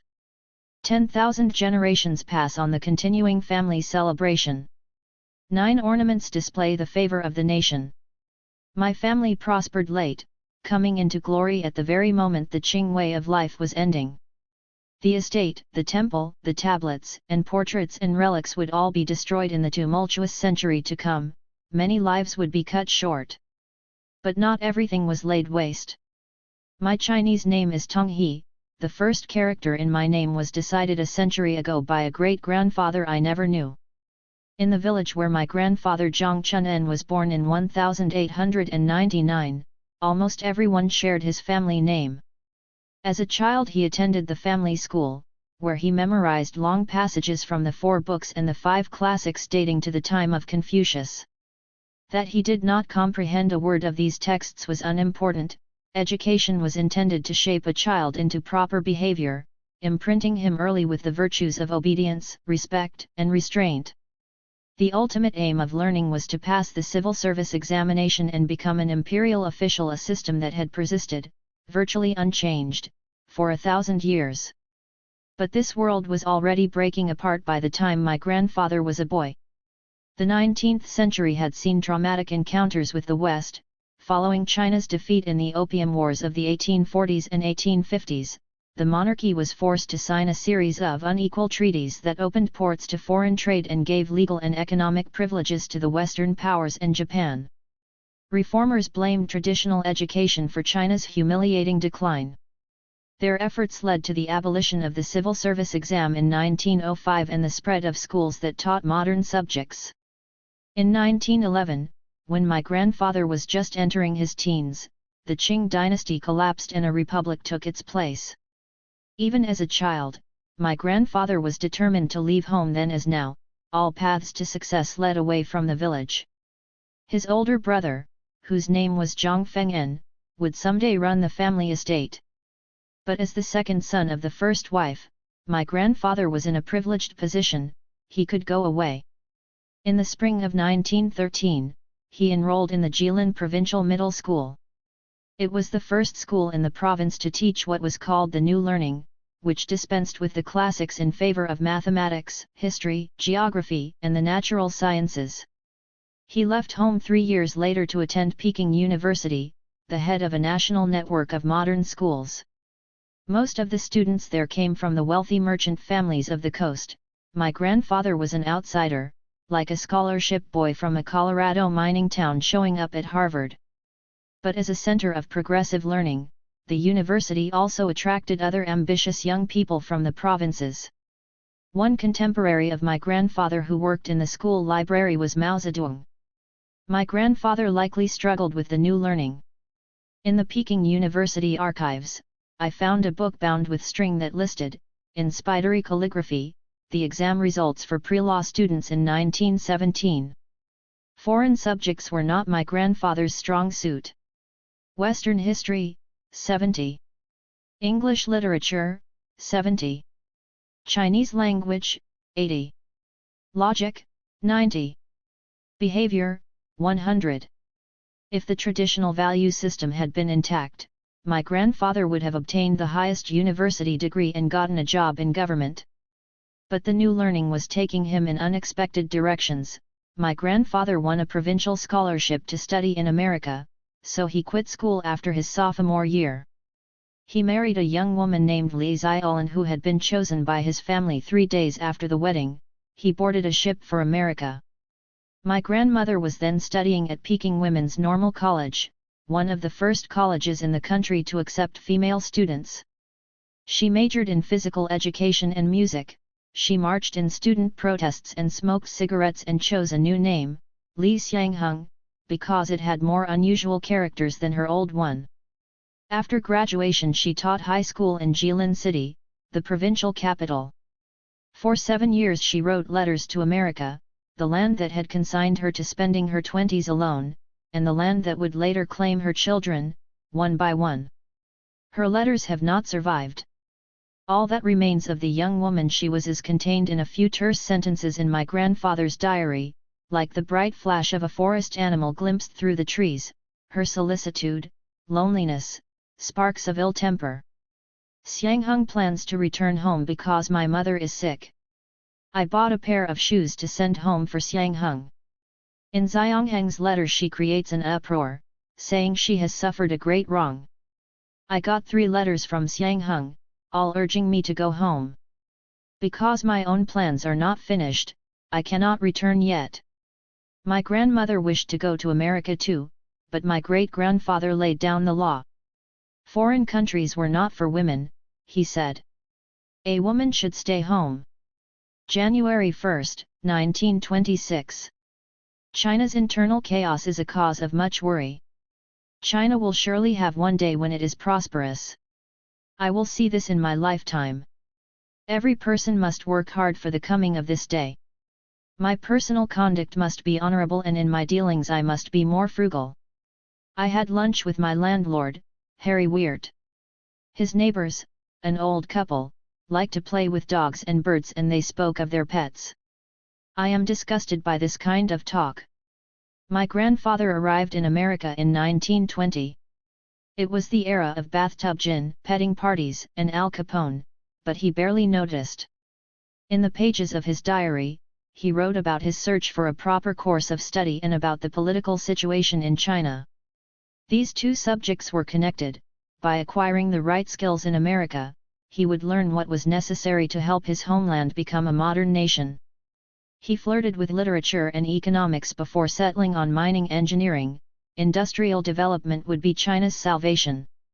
During his 7 years in America, the situation back home deteriorated. The national government basically ceased to exist, as warlords with personal armies fought one another across the country. In my grandfather's American diaries of the 1920s, the people who loomed largest were the Chinese warlords Wu Peifu and Zhang Ziulan. January 26. Zhang Ziulan has already set free Ivanov, so the Harbin question is temporarily resolved. The cause of the incident in Harbin was directly related to Feng Yuxiang's return to the northeast. One man favors an alliance with the Russians and the other with the Japanese, but each is pursuing his own interest. China still does not have a person who manufactures machinery. To have it begin with me in the future would be a most wonderful thing. January 28. Today there was heavy snow and winds and the roads were almost impassable. My colleague Backlund got married today at 5 o'clock. Manchuria and Mongolia have become one of the world's big problems. If we don't handle this properly, it will be hard to prevent their becoming a second Korea. This is the homeland of my ancestors. How can I offer it up to someone else? I swear that I will take the defense of the territory and the welfare of the people there as my own responsibility. March 4. My glasses were broken, so I went to the eye doctor for a new pair. They cost $24. So expensive. Jilin's forests are naturally suited for manufacturing paper, and Jilin exports large quantities of leather products each year and even more of fur, while its railroads are very convenient. I will look into working in the paper industry. June 4. I did surveying at Mount Franklin today. The trees were lush and fragrant and the air fresh. The early mornings are very cold and at night my throat itches. If China wants to become prosperous and strong, it must develop its steel industry, otherwise it cannot resist the encroachments of foreign nations.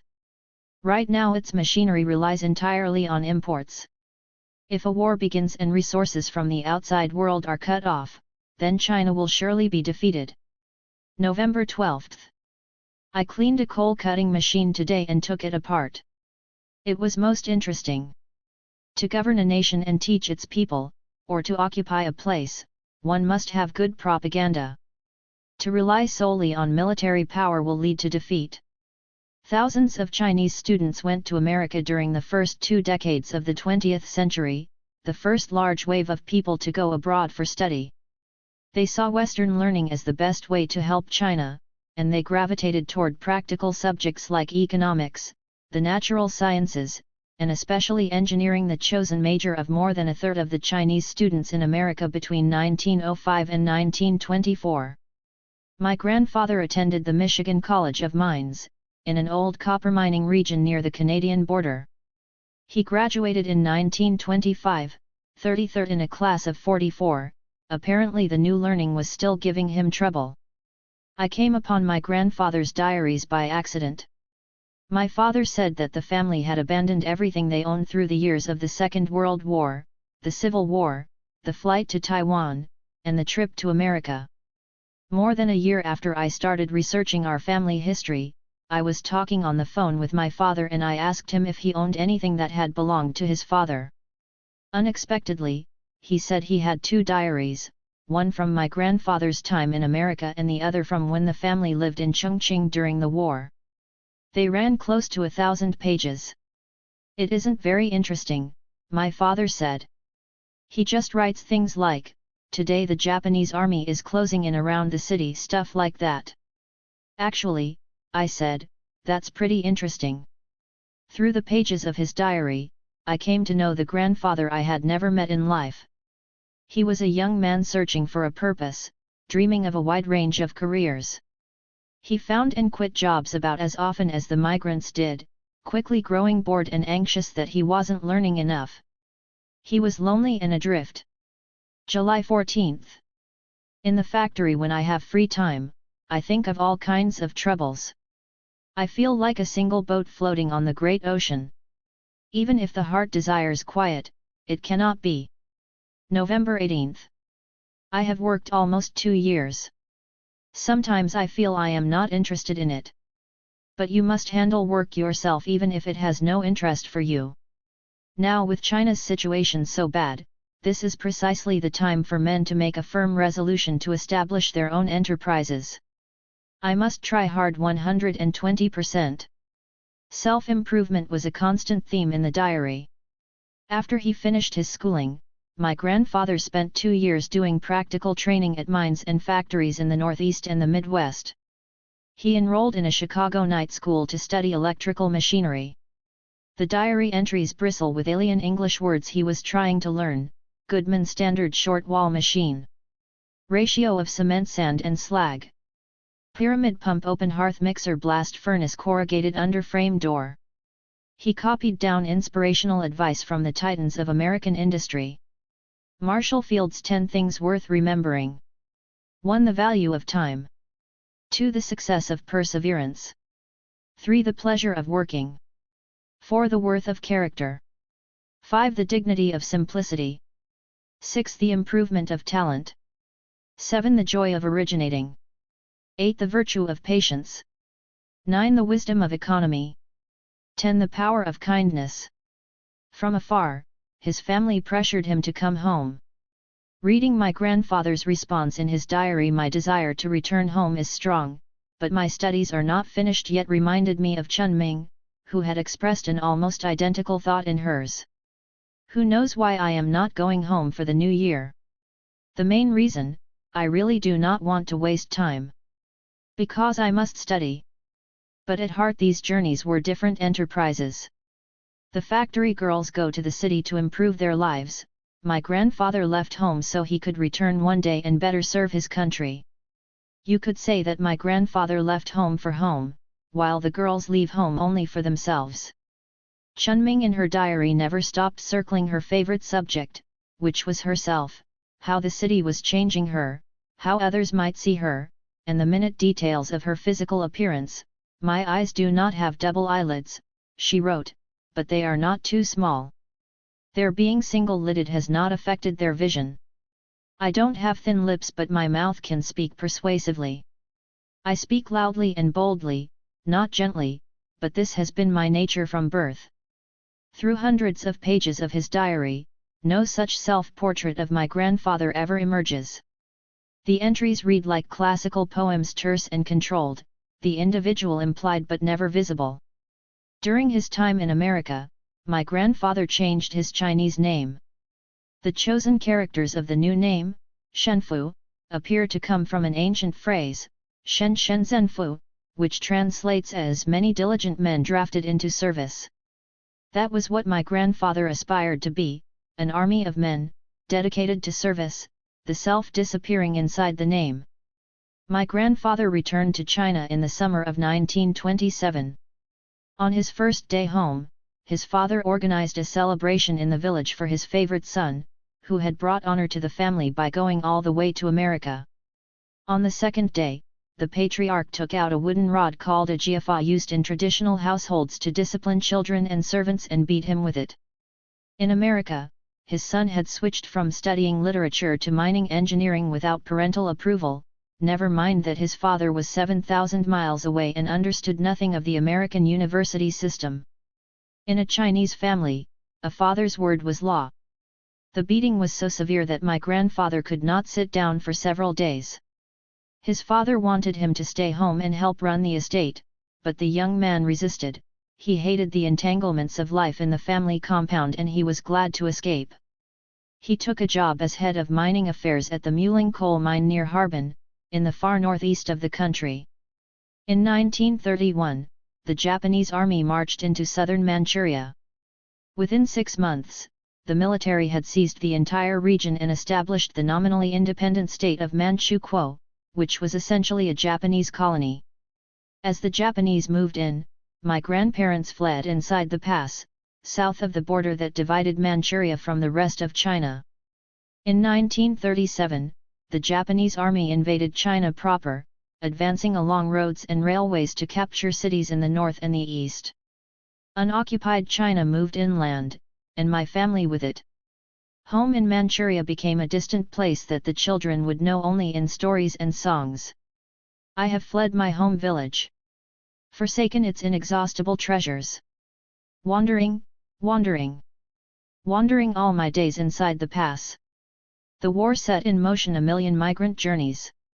During the 8 years of the War of Resistance against Japanese aggression, as the Chinese call the Second World War, the nation's capital moved twice from Nanjing to Wuhan, and in late 1938 to Chongqing, deep in the southwest, so far beyond the reach of modern communication and transport arteries that the Japanese army could not follow without endangering its supply lines.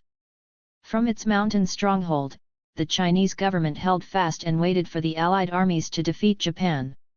When the war broke out in 1937, my grandfather helped ship equipment from a coal mine in the province of Henan, where he was factory manager, more than 500 miles inland to Sichuan province. As an official with the National Resources Commission, a government agency charged with building up the country's industrial base for the war, he was sent to far-flung mining areas to oversee the production of strategic commodities. He usually went first and wrote to my grandmother when it was safe to follow. Each of their 5 children was born in a remote mining town. Nellie, the oldest, was born at the Harbin coal mine where my grandfather worked after returning from America. My uncle Luke and my father came into the world in a coal mining region in central Henan province. Coal in Sichuan, my aunt Irene, mercury in Hunan, my uncle Leo. The isolation of these places traced my grandfather's idealism. Most students returning from abroad lived in the big cities, but my grandfather thought his work might matter more in the backward parts of the country. Personal ties fell away in the confusions of war. The easiest thing in the world was to lose touch with someone.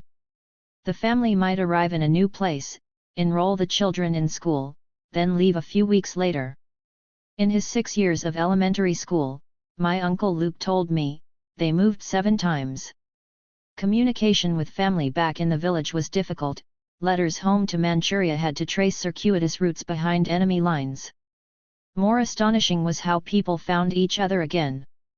One day toward the end of the war, a handsome college student named Zhao Hengji walked into a canteen for mining bureau employees in Chongqing and recognized my grandfather. His family and mine had been friends a decade before in the Henan coal mines. Zhao was invited home to dinner and began to court my Aunt Nellie, whom he had known as a child. Family also reconnected in the course of the war. While my grandfather's older brother had stayed home to manage the estate, his son, whose name was Zhang Jiao, went to Beijing to attend school while my family was living there. In traditional Chinese families, brothers and paternal cousins are regarded as equally close. My grandparents gave Jiao a home and paid for his schooling. From the time they were children, my uncle Luke and my father looked up to a big brother Jiao. When the family moved to Chongqing to escape the Japanese advance, Jiao went with them. The war was a frustrating time for my grandfather. War caused death and ruin but also missed appointments, work stoppages, and broken down buses. Occasionally he wondered whether his work was worth the effort.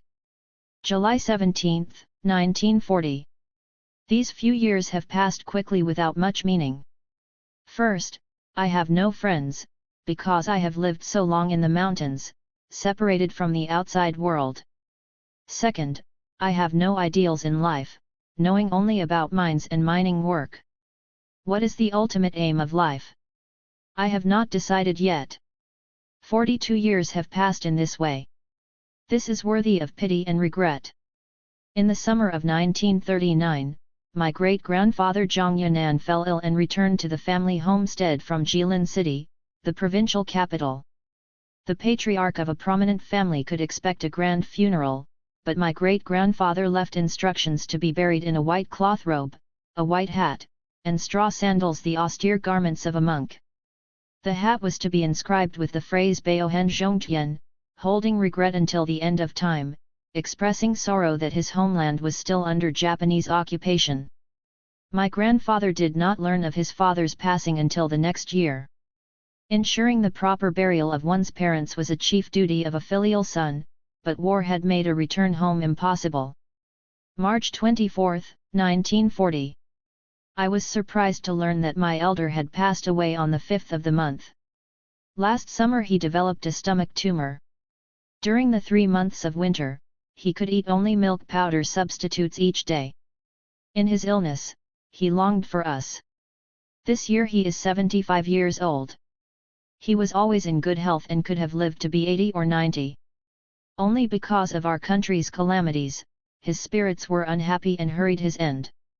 We can live no longer under the same sky with this enemy. After September 18, 1931, I left home. It has been 9 years already. Both my grandfather and my father have passed away. My life has seen so much change. To be a son and a grandson, how can I repay my country, how can I repay my grandfather and father? Already 45 years old when the Qing dynasty fell, Zhang Yan'an had lived long enough to see the world he knew disappear and be replaced by one where daughters wished to travel and sons left their aging fathers to work in strange places. He had not agreed with these choices. Perhaps when his son left home there had been anger or bitterness between them. But the traditional Chinese diary was not the place for personal revelation, and the son did not write about these things. My family was living in Chongqing when the Japanese surrendered in August 1945. A top priority for the government was regaining control of Manchuria's well-developed industrial infrastructure. My grandfather and a friend and colleague named Sun Yuki were appointed to oversee the return of the Northeast's mines into Chinese hands. The region's chief asset lay beneath a remote town called Fushan, the country's largest coal mine and the largest open-pit mine in the world at the time. It was a dangerous assignment. The war was over, but another one was just beginning. The conflict between the KMT government and the Communists, barely kept in check during the war years, was coming into the open, and the Northeast was shaping up as a key battleground. The Communists had the upper hand, aided by Soviet troops that had entered the Northeast in the final days of the war. Communist guerrillas moved quickly into Manchuria to seize territory and war materiel left by the departing occupiers. On the other side of the country, the KMT soldiers in their wartime base of Chongqing could not get back fast enough. Sun Yuki was initially named to handle the return of the Fushan mine, but he made excuses, claiming business elsewhere, and recommended that my grandfather go in his place. The assignment must have felt like destiny to my grandfather. Here at last was a task that would redeem the disparate roles he had played in life: overseas student, mining expert, Manchurian exile, Chinese patriot. My grandfather accepted the assignment, although he did not tell my grandmother where he was going. On his way out of Chongqing, he stopped to say goodbye to his daughter, my Aunt Nellie, at the high school where she boarded. She was 15 years old, and she didn't think much of it. All her life, her father had been leaving to go somewhere for work. He arrived in Shenyang, the Northeast's largest city, on January 7, 1946, his first time back in his homeland in 15 years. An old friend named Dong Wenkai, who was now the city's mayor, warned my grandfather to be careful. "You are coming from Chongqing," Dong Wenkai said. "You don't know what things are like here." My grandfather was also cautioned by a contact from the Soviet side. The Russian told him to wait until the security situation in Fushan improved, and for a week my grandfather lingered in Shenyang. Then the rumors began. He was afraid to go out, people said. He had come all the way to Shenyang to do nothing. On the morning of January 14, his boss at the Northeast Economic Commission telephoned to inquire about the stalled mission. Angry at the implication of cowardice, my grandfather set out for the mine that day with about 6 mining engineers and some guards from the local railway. At the mine, they became virtual prisoners, watched over by Soviet soldiers and Chinese Communist police. In 2 days they accomplished nothing, and then they were told to leave. On the evening of January 16, my grandfather and his team, still under guard, boarded a Soviet train back to Shenyang. At 9 o'clock that night, armed soldiers boarded the train at a deserted station west of Fushan. They ordered my grandfather and his colleagues off the train and marched them to a nearby hillside. In the dark winter night, surrounded by Manchurian wilderness, the soldiers stabbed them to death with bayonets. My grandfather said a few words as he was dying, according to a newspaper account of the time. "I am from the central government," he said. "To die for my duty, I have no complaints." In Chongqing there was no news. One day, my grandmother went to the temple to inquire about the fate of her missing husband. A temple visitor would throw 2 pieces of wood until they fell in a certain combination, and then draw a bamboo stick printed with a number. That number corresponded to a fortune, expressed in a poem whose meaning was often ambiguous. The fortune came with a ranking, ranging from very best to very worst. On that day, my grandmother's fortune turned up very worst. And the meaning of the poem was so clear that my father, who was 10 years old, would remember and recite it to me 60 years later, word for word. In past days while sailing the rudder was lost. Today still searching in the middle of the sea. Even if the original thing could be found once more, it would cost much effort and weary your heart. In Shenyang, rumors spread that my grandfather and his 6 colleagues had been killed.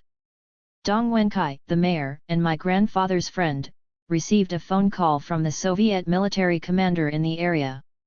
Dong Wenkai visited the headquarters, and 40 years later in his memoirs, he recalled the scene. I saw a truck parked in the middle of the yard with a coffin inside, wrapped in black cloth. I jumped onto the truck and opened the coffin. Without a doubt, it was Shenfu. He was still wearing the dark blue Zhongshan suit he and I had made together in Beiping. His body had been stabbed 18 times. My grandfather's body was washed and photographed. The pictures showed multiple bayonet wounds and rope marks where his arms had been bound. His coffin was brought to the Temple of the God of War in Shenyang, where it was put on display for 3 months. The blood-stained clothes in which he had been stabbed 18 times hung in the temple for people to view, Dong Wenkai wrote, in order to strengthen their feelings of bitter hatred for the enemy. Photographs of his corpse were widely disseminated, also for propaganda purposes. When news of the assassination broke in February 1946, student demonstrations in major Chinese cities demanded the evacuation of Soviet troops from Manchuria. In Chongqing, an estimated 20,000 students protested the killings and the Soviet presence in the northeast. Half a world away in Fulton, Missouri, on March 5, Winston Churchill gave his famous Iron Curtain speech and cited Soviet actions in Manchuria as an example of its hostile intent. The murders were never solved. The KMT maintained that the Communists had killed my grandfather and his team, as a warning to the government to stay out of Manchuria. The Communists, in turn, said the KMT had staged the assassination to turn public opinion against the Communists. The Soviet Union blamed the act on local bandit gangs. No one claimed responsibility for killing a group of unarmed civilians, a cowardly deed that also seemed a distinctly Chinese political act. The purpose was unstated, but the message was clear just the same: the old war was over, a new one had begun, and my grandfather's death was the first of many to come. The children remember how they heard the news. On a winter afternoon, their mother was called away to the house of a friend. When she returned, she went into her bedroom and began to weep so loudly that the children could hear her. Then she came out of the room, gathered her children around her, and told them their father had been killed.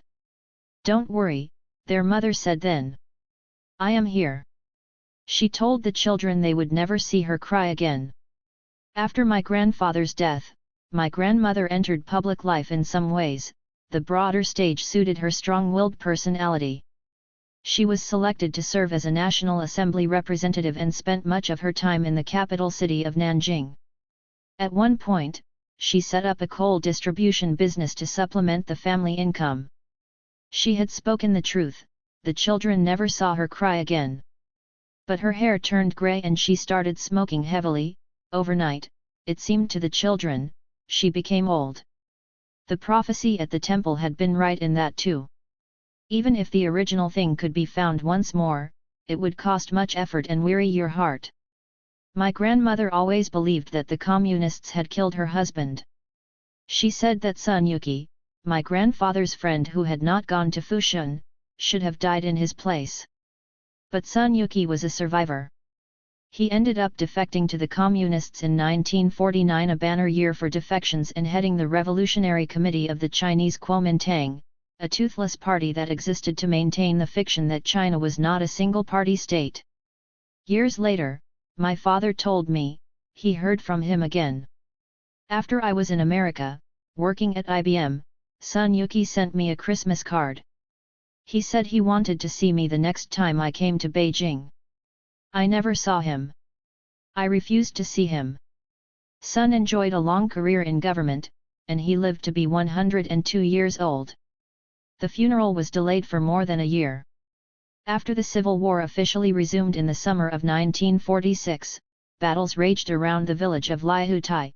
The area changed hands 3 times in the first year of the war. Finally the government decided to bury my grandfather in a Shenyang park that housed the tomb of the first emperor of the Qing dynasty. Only the 3 boys got to attend the funeral, a fact my Aunt Irene would recall with indignation 60 years later. The journey to attend their father's memorial service marked the first time my father, Luke, and 3-year-old Leo traveled outside the pass to Manchuria. The boys' cousin Jiao, who had become a lecturer at Peking University, also accompanied my grandmother. The funeral procession had an armed escort. It was rumored that the communists wanted to extinguish the entire family, a punishment from imperial times known as Miman. More than 10,000 people lined the route, pressing close to pay their respects and look on the heavy sandalwood coffin. My father, who was 10, remembered being thrilled at the crowds. In the Imperial Park at Biling, which meant Northern Tomb, my grandfather was laid to rest near the Spirit Walk, a path lined with giant stone statues of human and animal courtiers that were to serve the emperor in the afterlife. A small piece of black marble inscribed with the words Tomb of Mr. Zhang Shenfu was the only grave marker. To the right of the tomb was erected a tall slab of stone known as a stele, which traditionally would be carved with the story of a person's life, praising his talents and deeds. The government had drafted an inscription for the stele that blamed the communists for my grandfather's death. But my family rejected this official judgment. Jiao, like most young intellectuals of the time, was a fervent communist supporter who disagreed with the government version of his uncle's death. My grandmother also opposed the official history, though her reasons were pragmatic. She believed the communists might win the war. A tablet accusing the Communist Party of political assassination would not fare well under the new regime. Better, she thought, to say nothing at all. After the funeral, in late 1947, my family moved to Beijing. The next year, the Communists would capture Shenyang and with it the northeast, but by then my family would be fleeing to Taiwan. After the Communist victory, Jiao would be transferred to Harbin and the country would be swallowed by political movements that would rule out independent travel. There would be no family left in Shenyang to look after my grandfather's northern tomb. And the stele next to his grave would remain blank for close to half a century. Over the years, the people in Shenyang who knew its story moved away or passed on. City residents came to refer to the tomb as Wuming Bei, the stele with no name. The Communist Revolution swept into Liahutai in the summer of 1946. Party organizers fanned out to villages across Manchuria, evaluating every family's class status and confiscating land and livestock from rich households to distribute to the poorest ones. A second wave of land reform, the Dig Out the Cellars movement in the fall of 1947, sought to root out additional property that families had hidden away. Party activists taught villagers to denounce landowners in public meetings that were known as struggle sessions. Their chosen targets were cursed, humiliated, and beaten. The third wave, in the winter of 1948, was the most extreme and ended in the deaths of countless enemies of the revolution. The escalating violence was seen as essential to breaking the old system. In correcting wrongs, Mao Zedong wrote in a 1927 essay on peasant revolt, "It is necessary to go to extremes or else the wrongs cannot be righted." In Liahutai, communist activists and villagers attacked our family estate of Xinfeiwen. They tore down the wooden eaves of the buildings and set fire to the books in the library. They took my grandfather's collection of mineral samples from his student days and threw them in the river. The new village government commandeered the east wing of the estate's main hall for its office, while the west wing was turned into a storehouse and a place for grinding rice. Several poor families moved into the west wing and the back hall, where members of my family had formerly made offerings to their ancestors. Zhang Feng'en, my grandfather's older brother, fled the village when the attacks began and went to live in Beijing with Jiao and the rest of the family. Feng'en had been the firstborn son and the lord of the manor all his life, but in Beijing this status was meaningless. My grandmother criticized his backward ways and his idleness. She railed at his habit of spitting on the floor. He suffered these rebukes in silence. In the capital, he knew his place. He was just an old man from the countryside who had outlived his birthright. The children liked him, though. When they were alone, he would tell them stories of a grand family estate they had never seen. "Did you have many concubines?" the boys asked eagerly, but only out of their mother's hearing. "No, only my father had many concubines," the old man answered with a touch of regret. The coming of the revolution to rural villages like Liaotai set the pattern for the mass movements of the communist era. Political campaigns would come in waves, each one more extreme than the last. Acts of violence were applauded as proof of revolutionary purity. History does not say much about the 1940s land reform and the lives it ruined, perhaps because later movements played out in the cities and claimed more prominent victims. And historians have not paid attention to people like my great-uncle, who was forced to flee his home and live out his days as a guest in someone else's house. His wife fared worse. When her husband escaped to Beijing, she stayed behind in the village. That was as it should be. A woman should not travel. A woman should stay home. My great-aunt was beaten to death, most likely by people she had known all her life, in one of the surges of revolutionary violence that engulfed my family village in the late 1940s. I don't even know her name. My father's map of Beijing is different from mine. Several years ago, he and my mother visited me there and we drove into the countryside northeast of the city. In the car, my father smoothed out a road map and read aloud the names of towns: Gubikao, Zifengao. These had been famous passes on the Great Wall built by the Ming emperors. I knew them as tourist sites that were overrun on summer weekends. To my father, these were the places that surrendered without a fight, one by one, as the People's Liberation Army tightened its net around Beijing when he was 12 years old. There was no battle for Beijing, my father told me. Do you know why? The generals stationed here had never been loyal to Chiang Kai-shek. They went over to the communists without a fight. It was the autumn of 1948, and my grandmother was right, the communists were winning the war. As the military defeats and the defections piled up, people looked to the peripheries of the country for escape. The island of Taiwan, 100 miles off the coast of China, was one possible refuge. The Shanghai merchant families favored the British colony of Hong Kong. Some people talked about a retreat to the southwest, which had saved China during the war against the Japanese, from mountain bases in Chongqing and Guangxi province, on China's border with Vietnam. Those who fled there might one day fight their way back into the heart of the country. Families splintered before the communist advance. A father might depart with the older children while their mother and younger siblings stayed behind, or a family would leave its youngest child in the care of grandparents while the rest went on ahead. These separations were thought to be temporary. Everyone expected the KMT to regain the military initiative before long. My grandmother agonized over where to go. Again she visited the temple, and the bamboo sticks told her, "Go to Taiwan." In the autumn of 1948, Chiang Kai-shek and his wife, Suang Meiling, went to Beijing. They toured the Summer Palace, a vast park on the city's northwestern outskirts that had been built by the Qing emperors as a refuge from the summer heat. Zhao Hengji, the boyfriend of my Aunt Nellie, happened to be visiting the Summer Palace that day. He took a photograph of the President of China and his wife as they walked for the last time through the gardens and pavilions and beside the lake lined with willow trees. The next year, with much of the country already lost, Chiang Kai-shek moved the nation's capital back to its wartime base of Chongqing. Many families moved with him, and then the capital was shifted once more, to the nearby city of Chengdu. Finally in December of 1949, Chiang Kai-shek boarded a plane for Taiwan, where he would set up a new government, leaving behind many of the people who had followed him to the end. Not everyone wanted to leave. My grandmother invited Li Jiao and Zhao Hengji to accompany the family to Taiwan, but they both turned her down.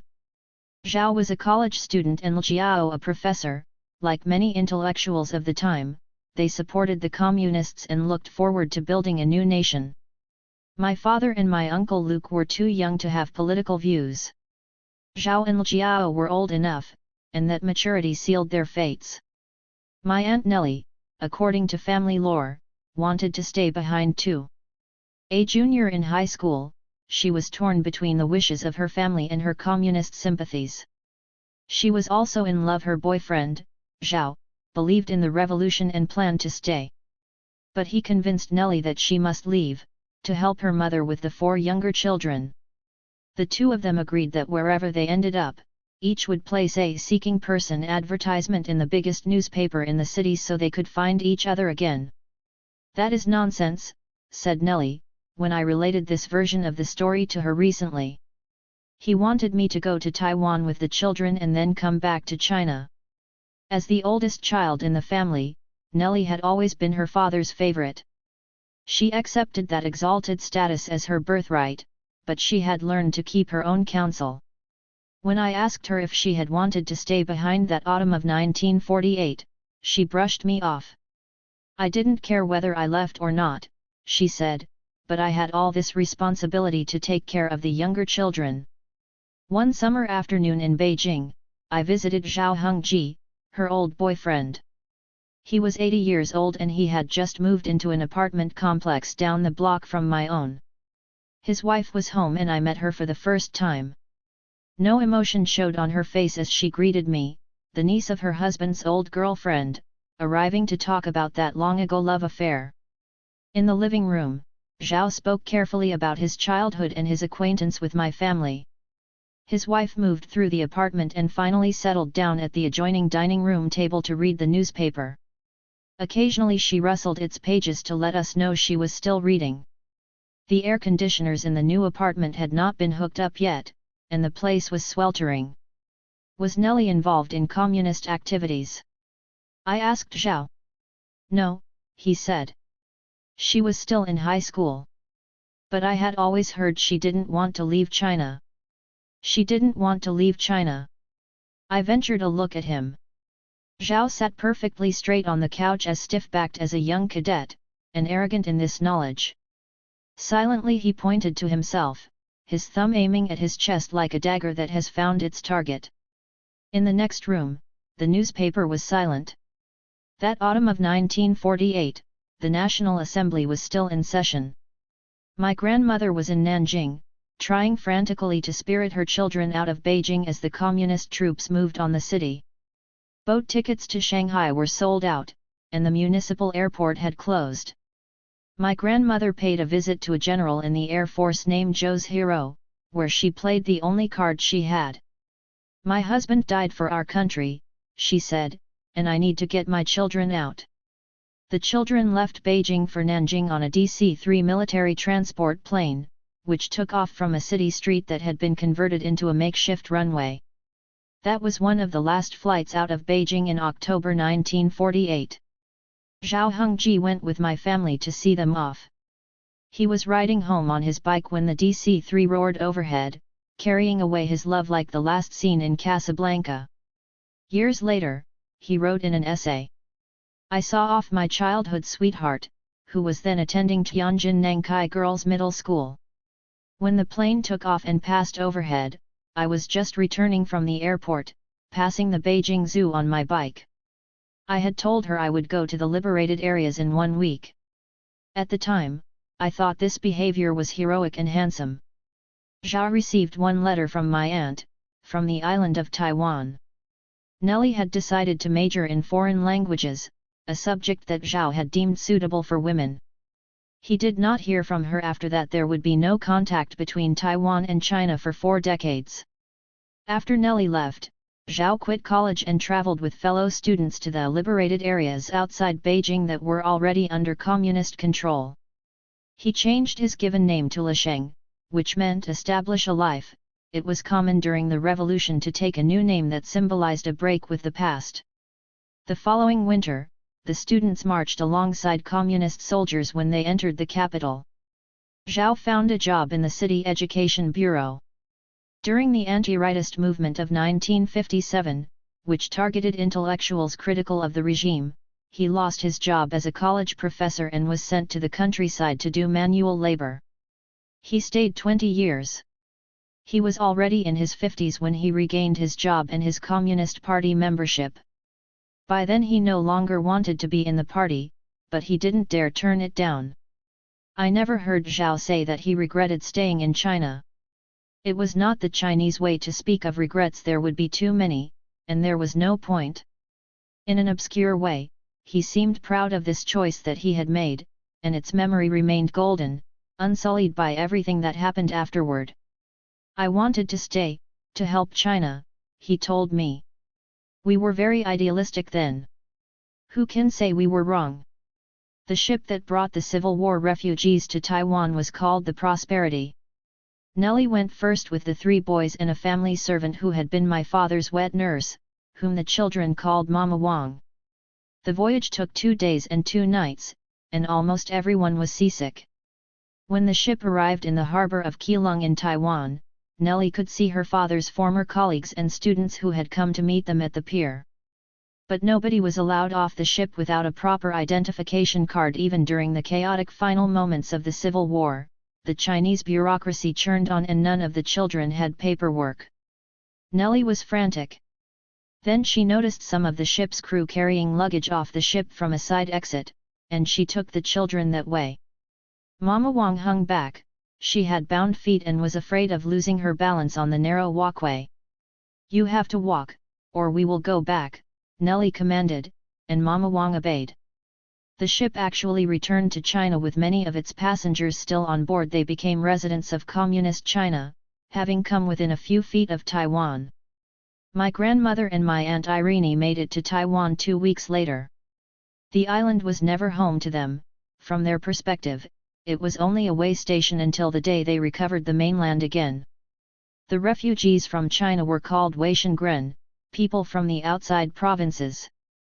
They lived apart from the native Taiwanese and never picked up the local dialect. In school, their children learned by heart the mountains and rivers of China and sang songs about a Great Wall they might never see. The Great Wall of our hearts will be 10,000 miles long. The country of their childhood and their ancestors became the province of memory, a place to be recreated in the imagination. My father lived in Taiwan for 11 years, almost as long as he had spent in China. When he told me the story of our family, China took several hours. He dispensed with Taiwan in 3 sentences.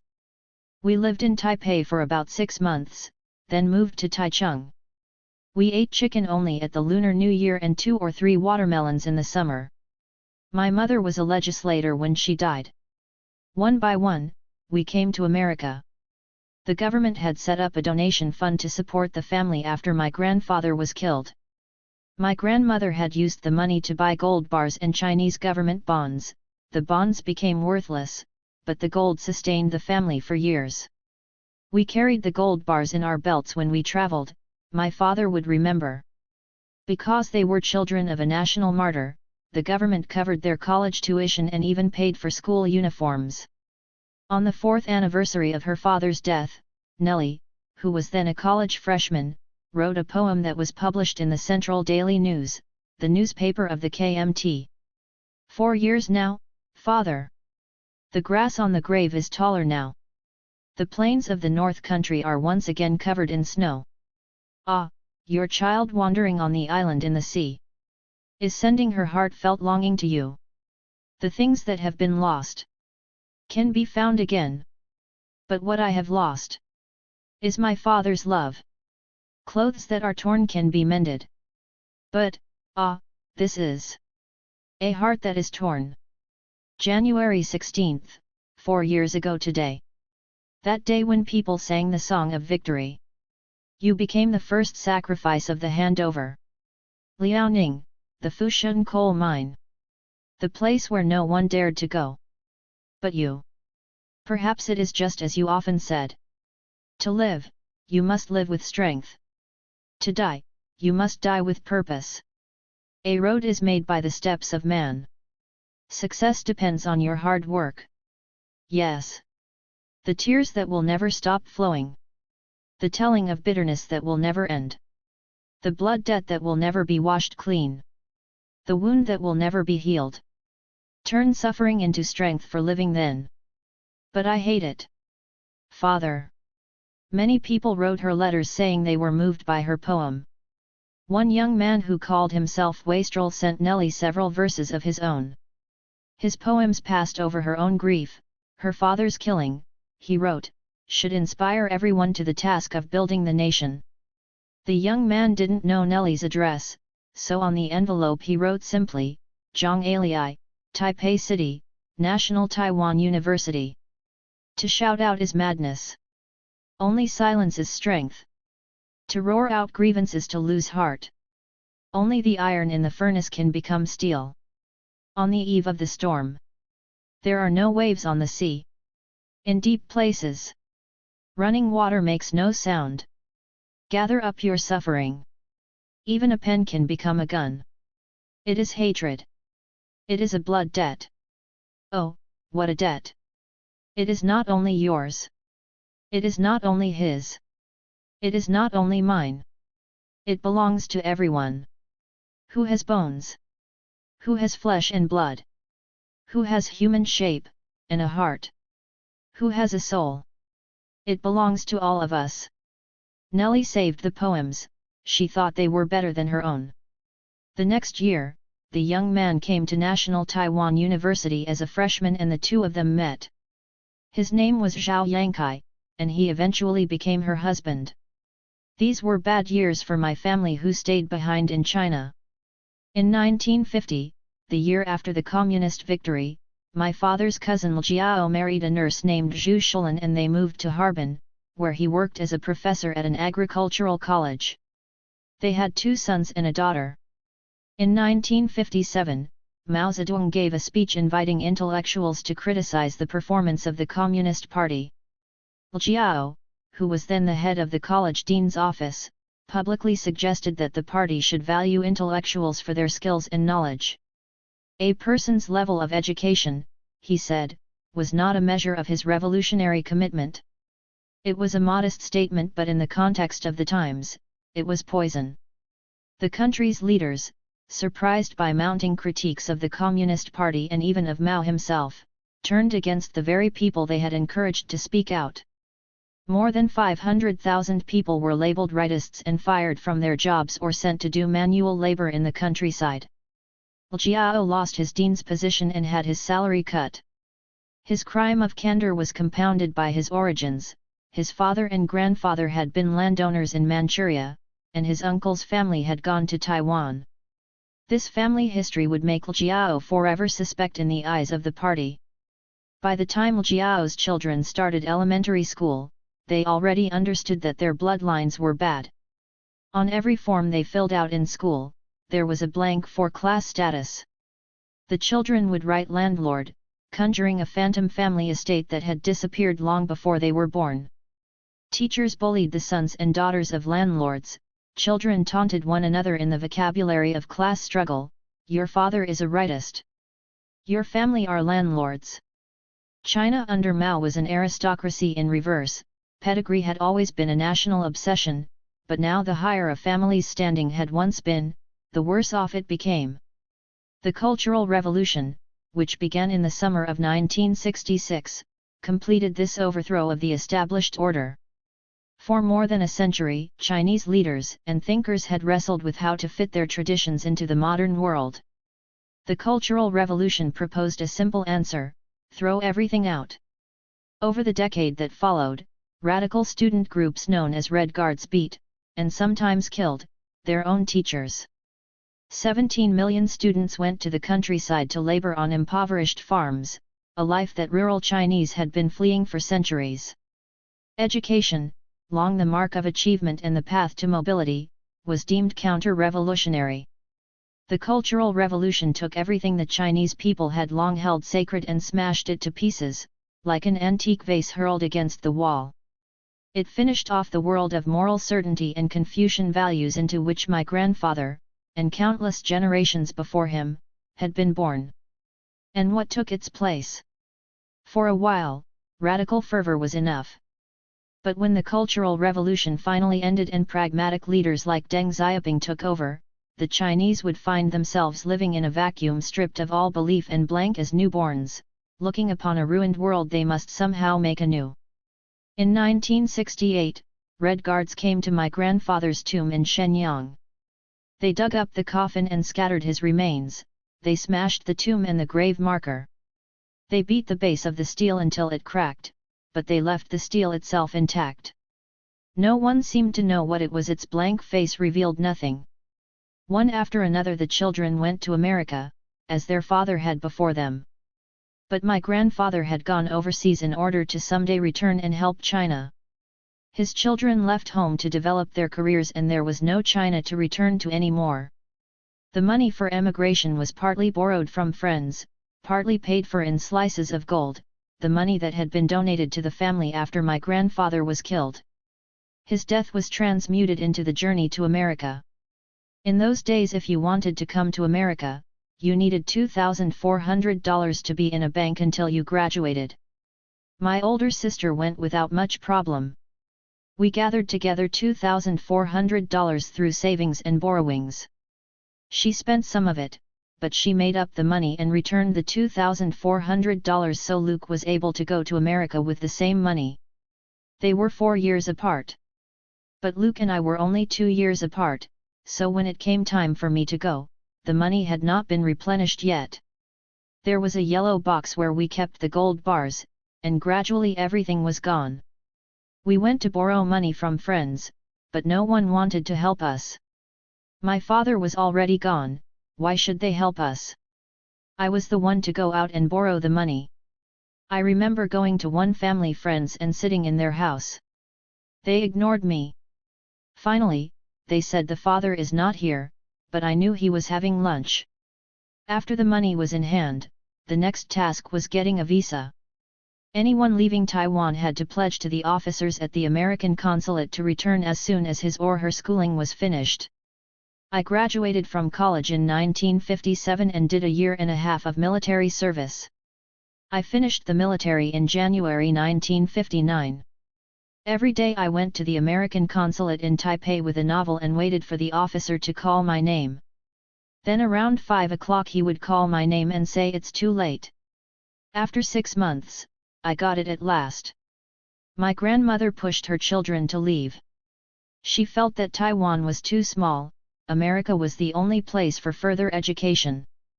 But the journey by ship across the Pacific Ocean was too costly to be taken more than once. Every time she said goodbye to a child, she knew it was for the last time.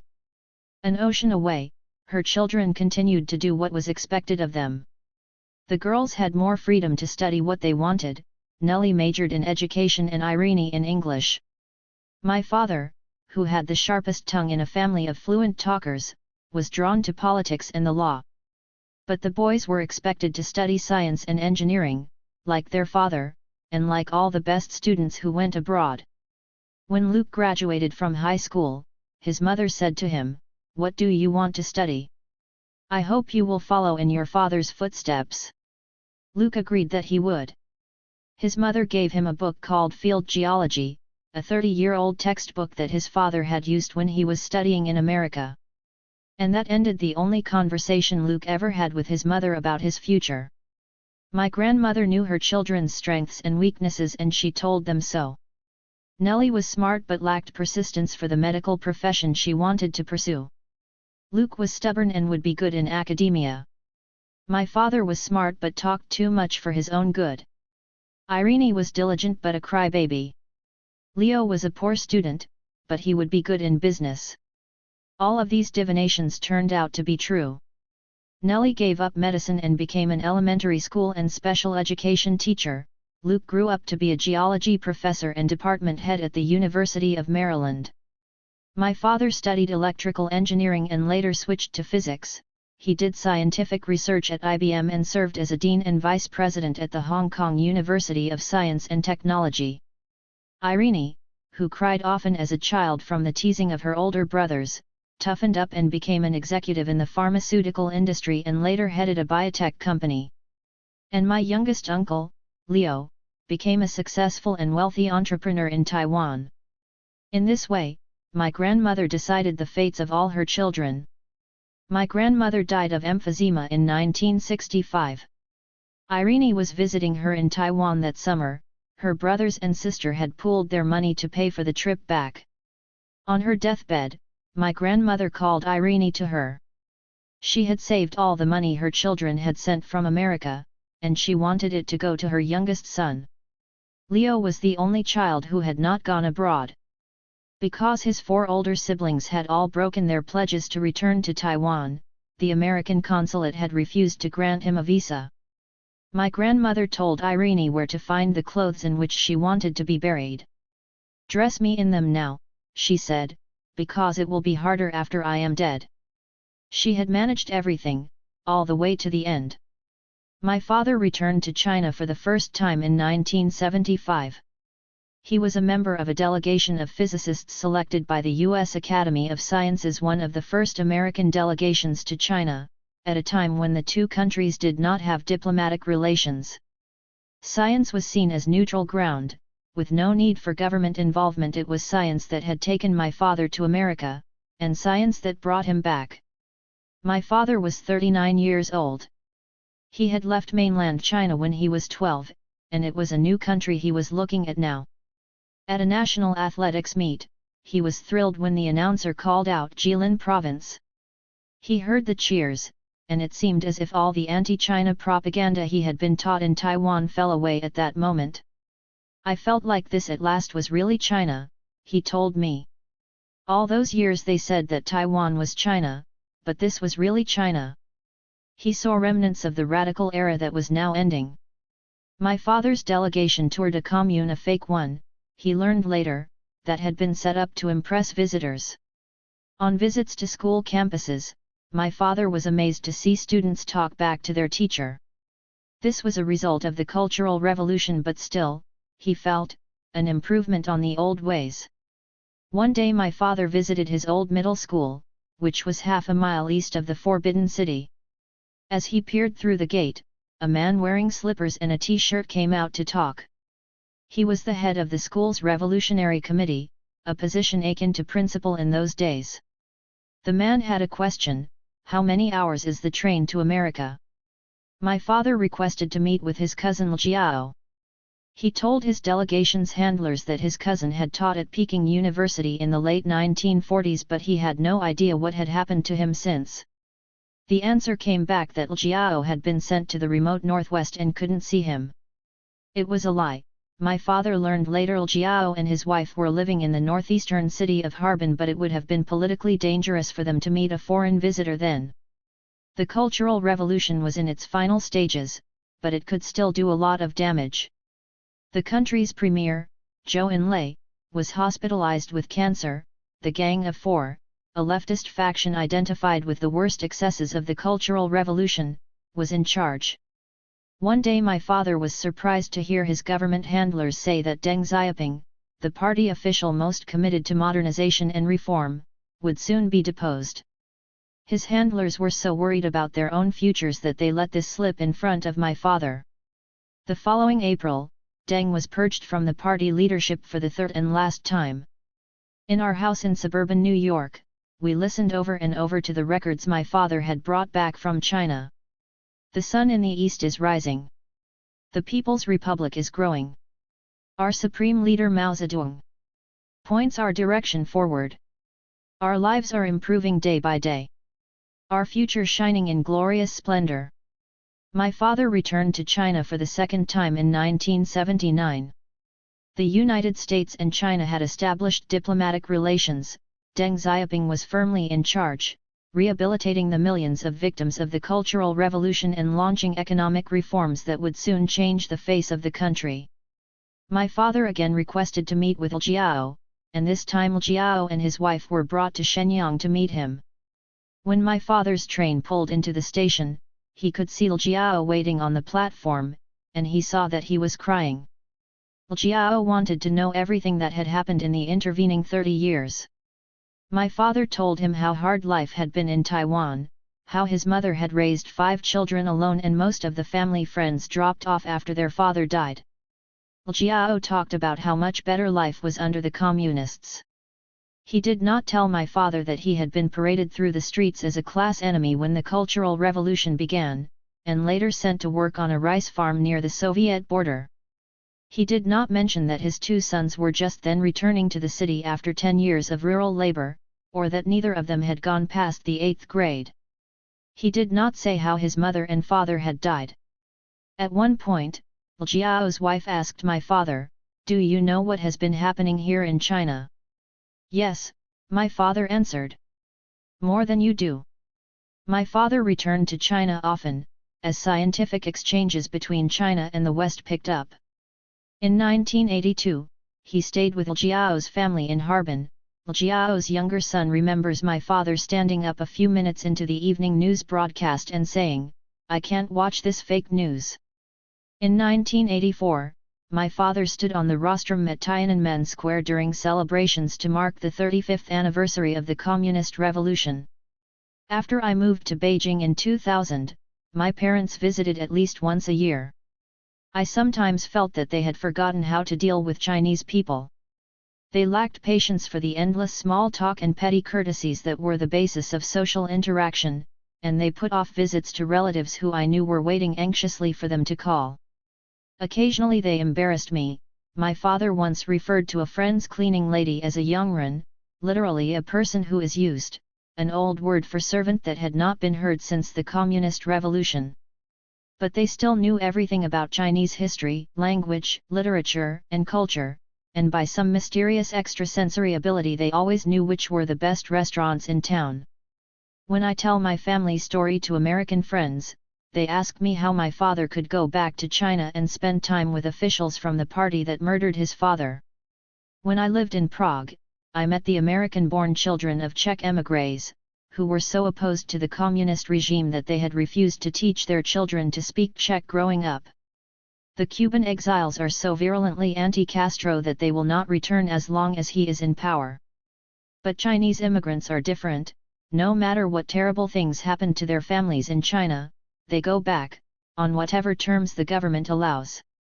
This is in part the pragmatism that runs so deep that it excuses the past, but it is more than that. China to them is not a political system or a group of leaders, but something bigger that they carry inside themselves, the memory of a place that no longer exists in the world. China calls them home with the weight of its tradition, the richness of its language, with its 5,000 years of history that sometimes seems to be one repeating cycle of tragedy and suffering. The pull of China is strong, which is why I resisted it for so long. The house was at number 6 Fenzi Hutong Face Powder Alley.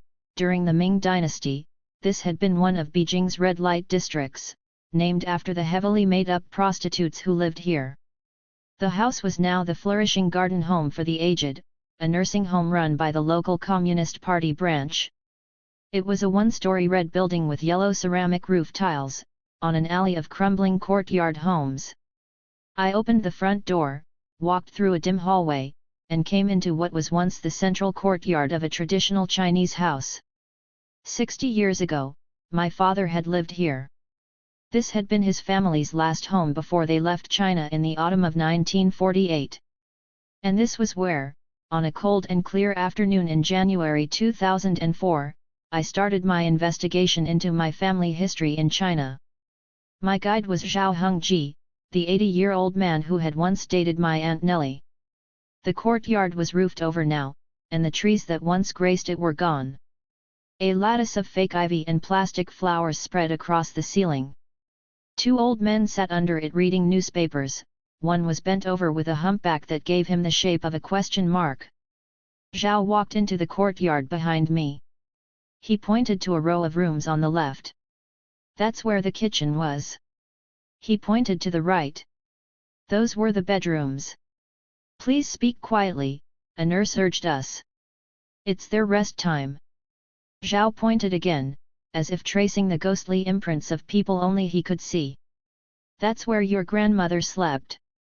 Sometimes I slept in the living room right outside her bedroom. I was her godson, you know. We left the house at number 6. A sharp wind was blowing, and Zhao walked fast with long strides. He was tall, with silver hair, a high nose, and well-defined cheekbones that had been drawn with a precise hand. At the age of 80, with all the suffering he had endured, no one would begrudge him a long rest at the flourishing garden home for the aged. But he had other things on his mind. "You know about my matters with your aunt?" Zhao asked. I said yes, feeling embarrassed. "She married Zhao Yangkai, your uncle. They have won many prizes for ballroom dancing." "Me, I can't dance at all," he said, as if this single failing had thrown off course. We walked a few blocks to his apartment. His wife was out of town for a few days, and he was in an expansive mood. He took out a manila envelope of photographs. The first one was a black and white studio portrait of my father and his siblings on the eve of their departure from China. Zhao stood in the back row, handsome and serious in fine-rimmed glasses. Beside him, Nellie looked very much a child with her round face and fuzzy sweater. My father, in front, had a skinny dark face and his head cocked to one side, wearing the quizzical look of children that seems to ask how they suddenly came to be in this world. Another photo, my aunt on the covered walkway of her house in Ottawa, already in her 60s, elegant in a form-fitting Chinese dress in ivory splashed with red flowers. "Does your wife mind?" I asked. "She is very open." As evidence, another photo, he and Nellie standing together. She even allowed us to have our picture taken together. Zhao Hongji had failed to marry into my family, but he had become the guardian of my family history. When my aunts or uncles came to Beijing, they always paid him a visit. When a distant relative in our family passed away, he was the first to know. And when I wanted to see the house at number 6, my father told me that I should meet Zhao Hongji, because he still lived in Beijing and only he would remember the way. I think my family was the link to a life he could have had, if only everything had been different. Zhao had carefully protected that tie through decades of political turmoil. When he chose the name Li Sheng at the time of the revolution, it symbolized more than his newfound political commitment. The character Li was used by all the males in my father's generation of our family. The political statement concealed a personal meaning. Zhao was reborn as a communist and as a member of our family. We acquired the house at number 6 in a strange way. During the war, it had been used by the occupying Japanese army. Later it was taken over by Sun Yuki, my grandfather's friend who had not gone to Fushun. After my grandfather's death, Sun Yuki sold the house to my grandmother at a low price. Perhaps this was his form of penitence, although he never said as much. Twice my family lost this house. We lost it in October 1948 when we fled China, and we have lost it again to economic development. The old house was torn down and rebuilt as a restaurant, then a kindergarten, later a local Communist Party office, and now a nursing home. Residents pay $100 a month, and there is space for 30 beds where my family once lived. The current tenants will also have to go soon. The home is set to be demolished to make way for a subway line. In the 1990s, my family applied to the city government to get the house back, under a law allowing for the return of homes seized during the Cultural Revolution.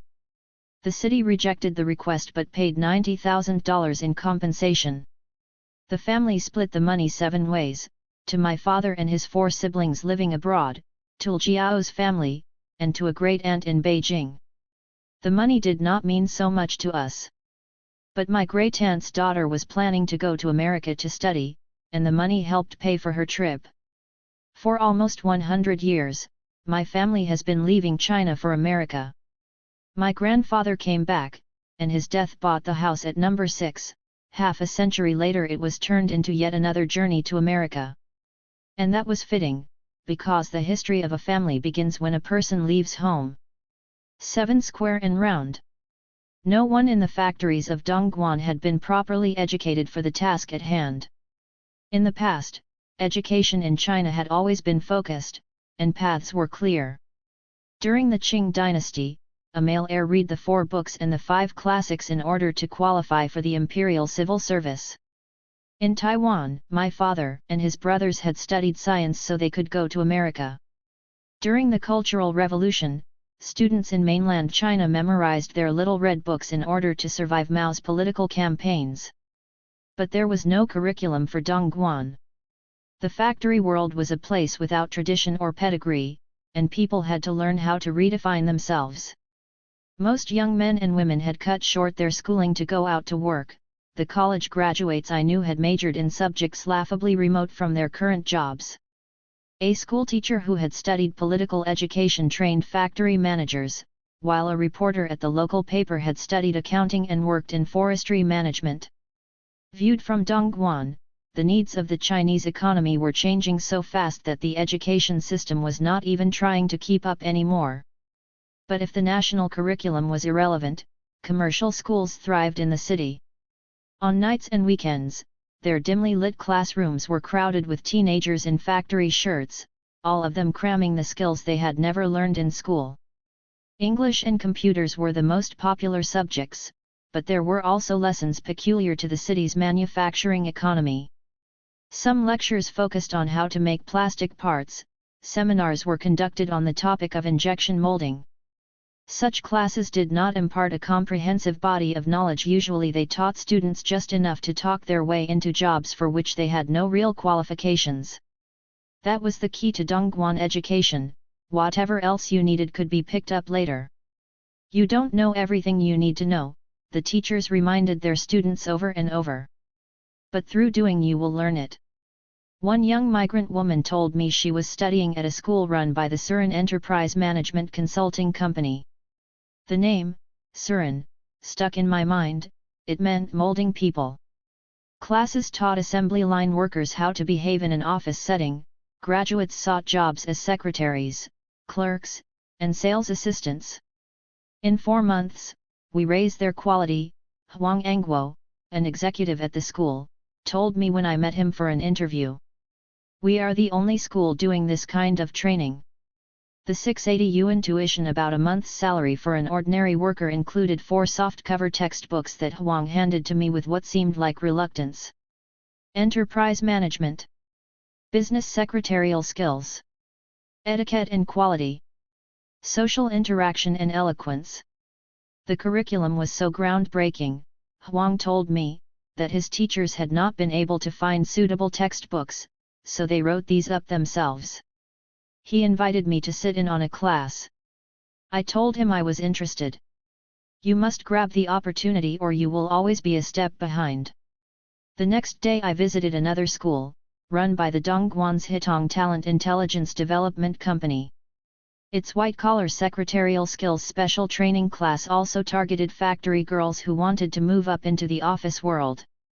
We developed our own educational materials to teach this group of people, Lu Lejun, the manager of the training department, told me. Then he presented me with a set of textbooks. Enterprise management. Business secretarial skills. Etiquette and quality. Social interaction and eloquence. I did not tell Lu Lejun that I had just visited a rival school with an identical business plan. I did not suggest that one school might have stolen the other's curriculum. In any case, it was more likely that both had copied it from somewhere else. I simply thanked Lu Lejun for the books and accepted his invitation to sit in on a semester of the white-collar secretarial skills special training class. Respect the opinions of other people and do not casually point out their mistakes. I went out when I was 15.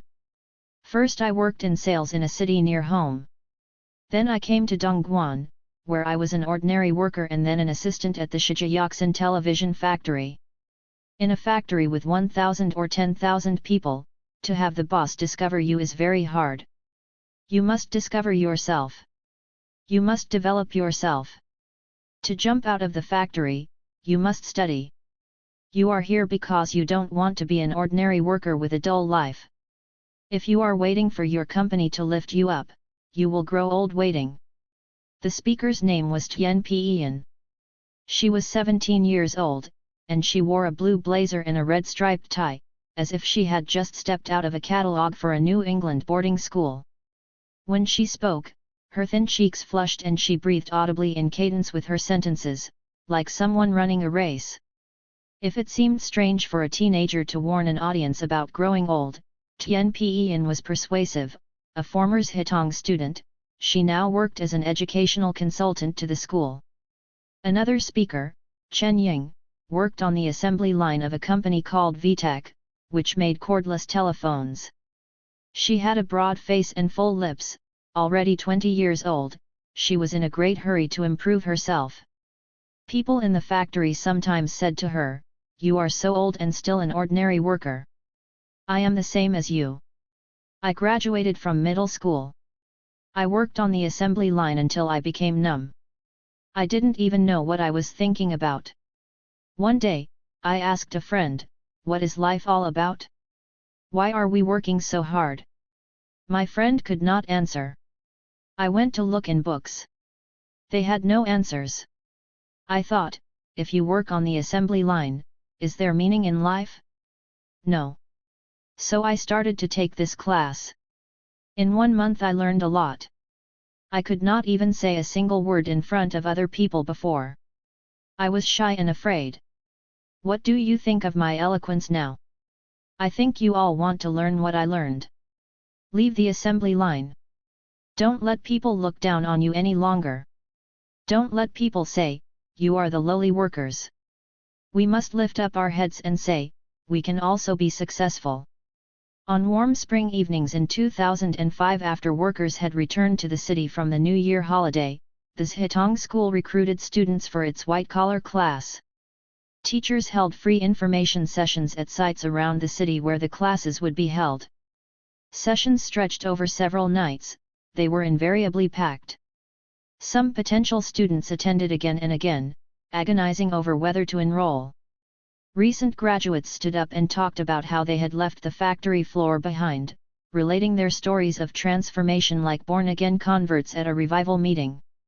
Time on the assembly line had left them ignorant and numb. Mamu, a word that was chilling when spoken by a young woman still in her teens. They discovered the white-collar class, and the class let them discover themselves. I once was lost but now am found.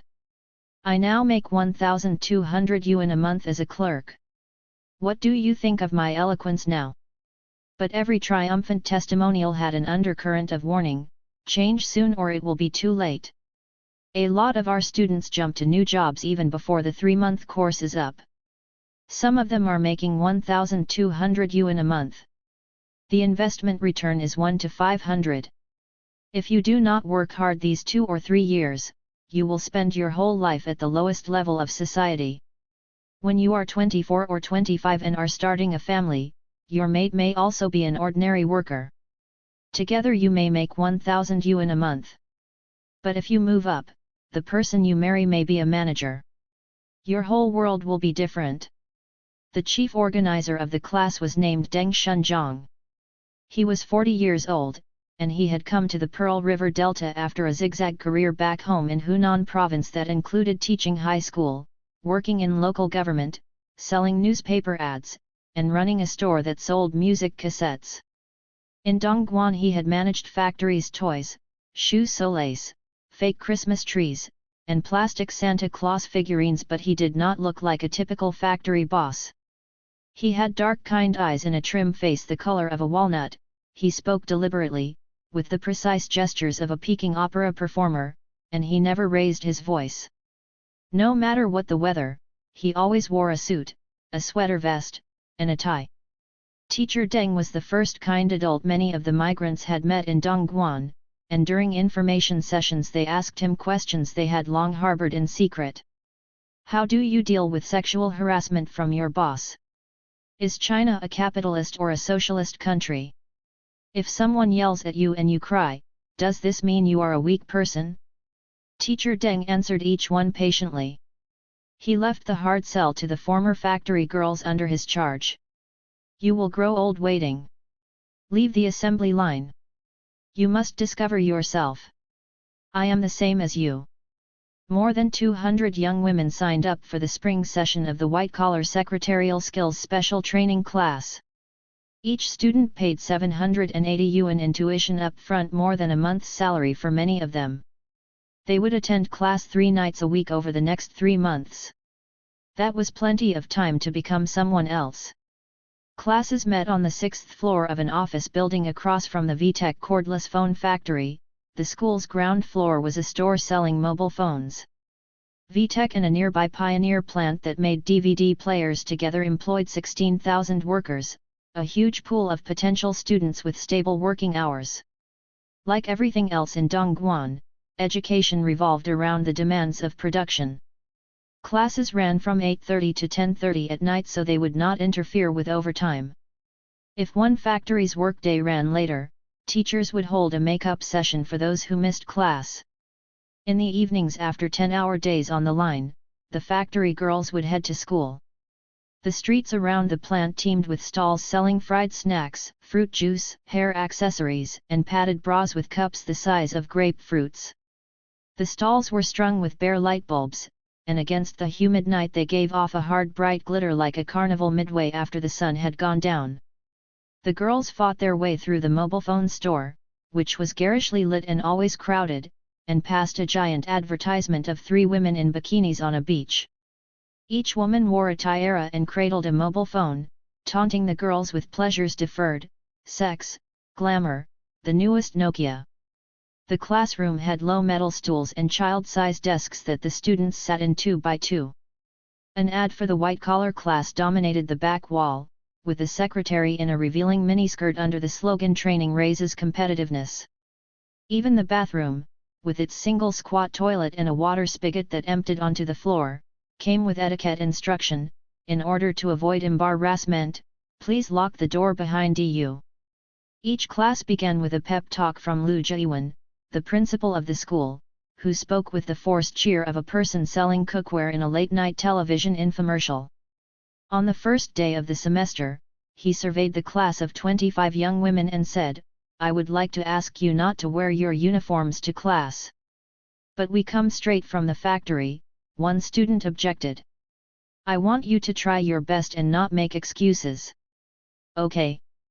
That day's lesson was raising etiquette attainments and displaying the charm of character. Teacher Fu was an earnest-looking young man in a white dress shirt, black pants, and a tie. All the teachers were required to wear ties to class. There were many other rules that the students would need to master over the next 3 months, but Teacher Fu began class with a story. "What is your dream?" The middle person in the last row. A girl stood up. "From the time I went out." She slumped, looking this way and that, frozen with fear at being singled out. "Stand up properly," Teacher Fu told her. "Have confidence." She stood straighter, slumped again, started, stopped, and finally said in one breath, "From the time I went out, I wanted to be a sales department assistant." The class applauded. The girl sat down. "Okay," the teacher said, "I'll tell you what my dream was. When I was a child, I liked history very much. I wanted to be in the history books. I wanted to make a great contribution to the motherland. When I became older, I realized this was not practical. Then I decided I wanted to stand in Tiananmen and salute the 3 armies. But I decided maybe I will not achieve my dream.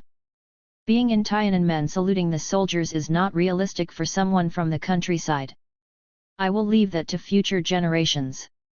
Later I decided I would bring my family from the countryside to the city, to raise my children in the city and to let them develop further. When you raise yourself up, you will lift up your family one level. I believe that you have come to Dongguan for the same reason. We bear the same burden on our backs. We all want to move our families from the countryside to the city, to make this contribution to our families. Isn't this right? If you walk out of the countryside, you will lift up your whole family. Your parents will be different because of your achievement. Since I have come to Dongguan, I have experienced many setbacks. Many times I have felt like going home. But you must persevere. If you go back, it will be like you never came out at all."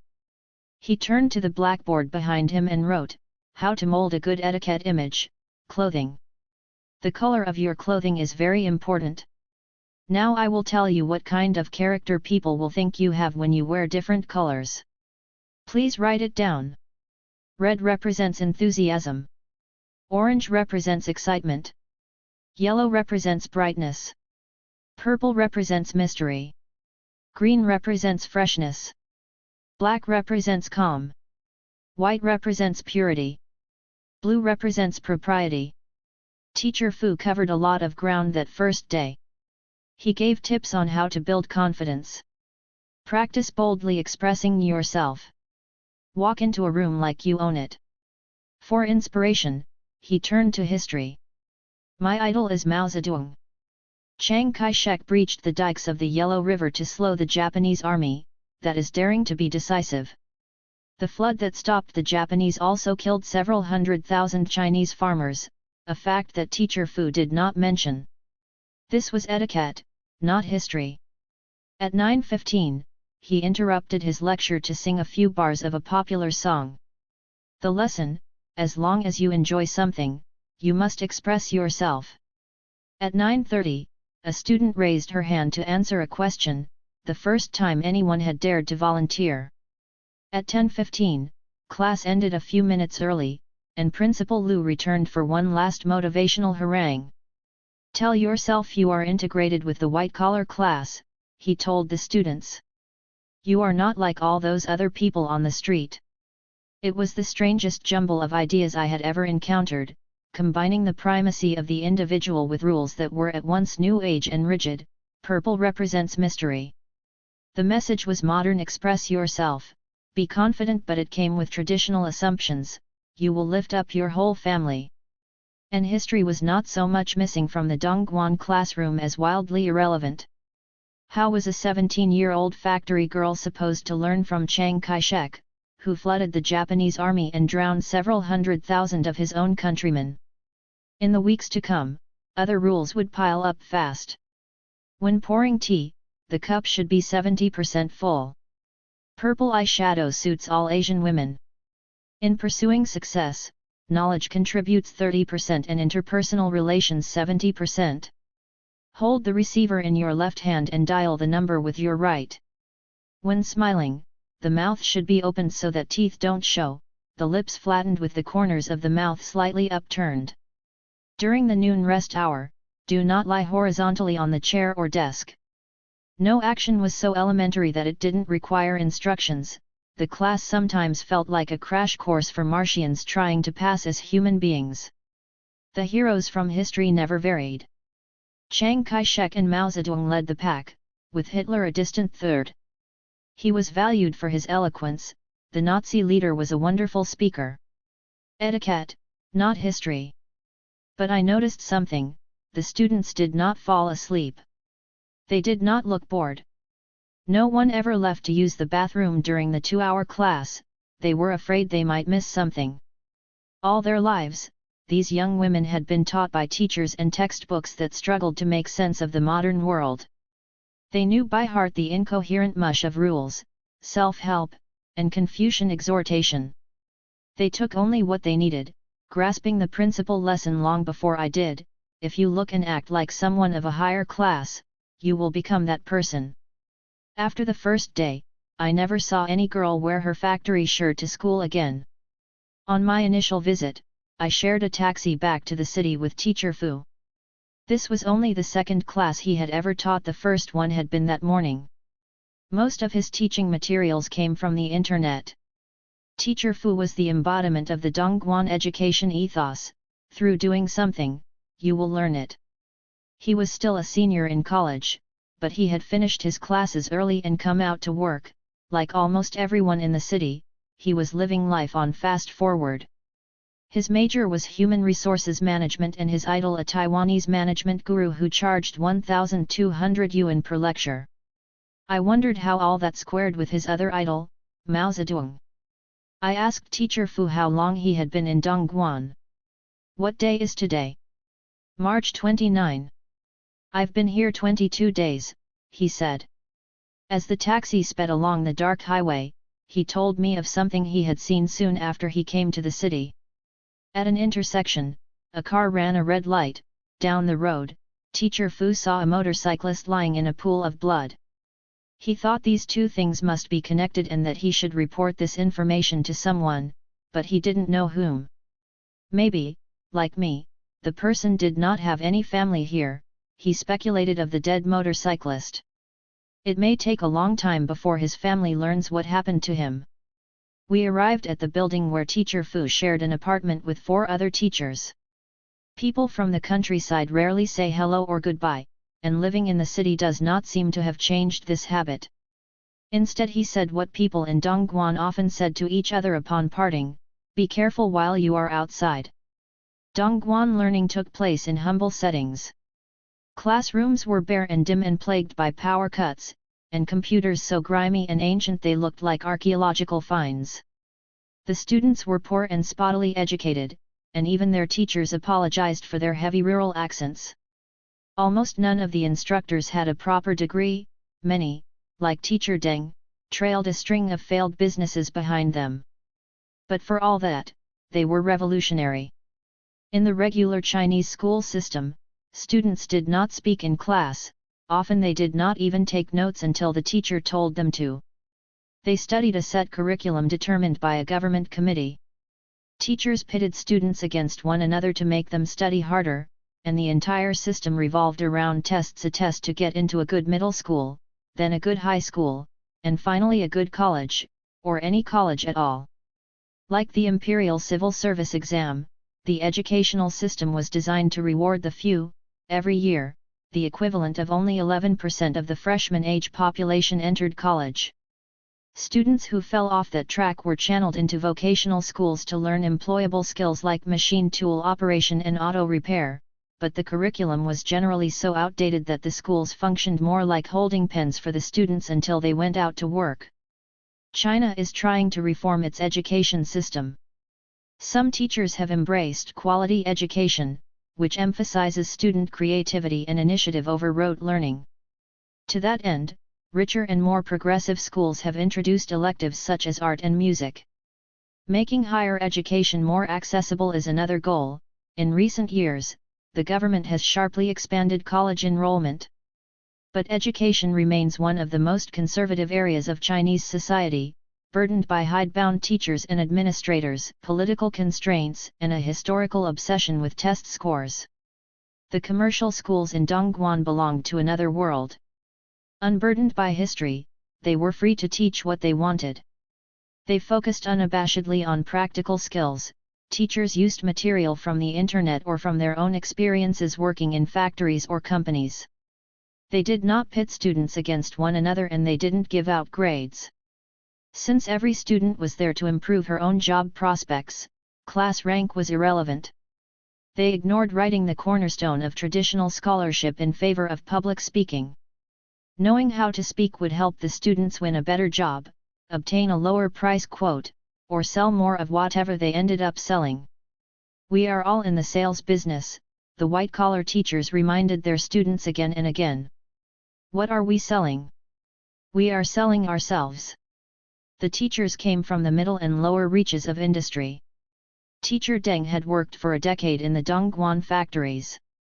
Teacher Duan Mu, who taught eloquence, had been a salesman for an electronics company, while a young woman who had worked at a law firm now taught etiquette and makeup application. Most teachers were in their 20s, and like their students they had come to Dongguan from somewhere else to make their way. Unlike most educated Chinese, the teachers did not look down on migrant workers. These girls are a lot more able than I am, Teacher Duan Mu said to me after his first class. To come out and work in the factory requires a lot of self-confidence. The classrooms of Dongguan were heavily female.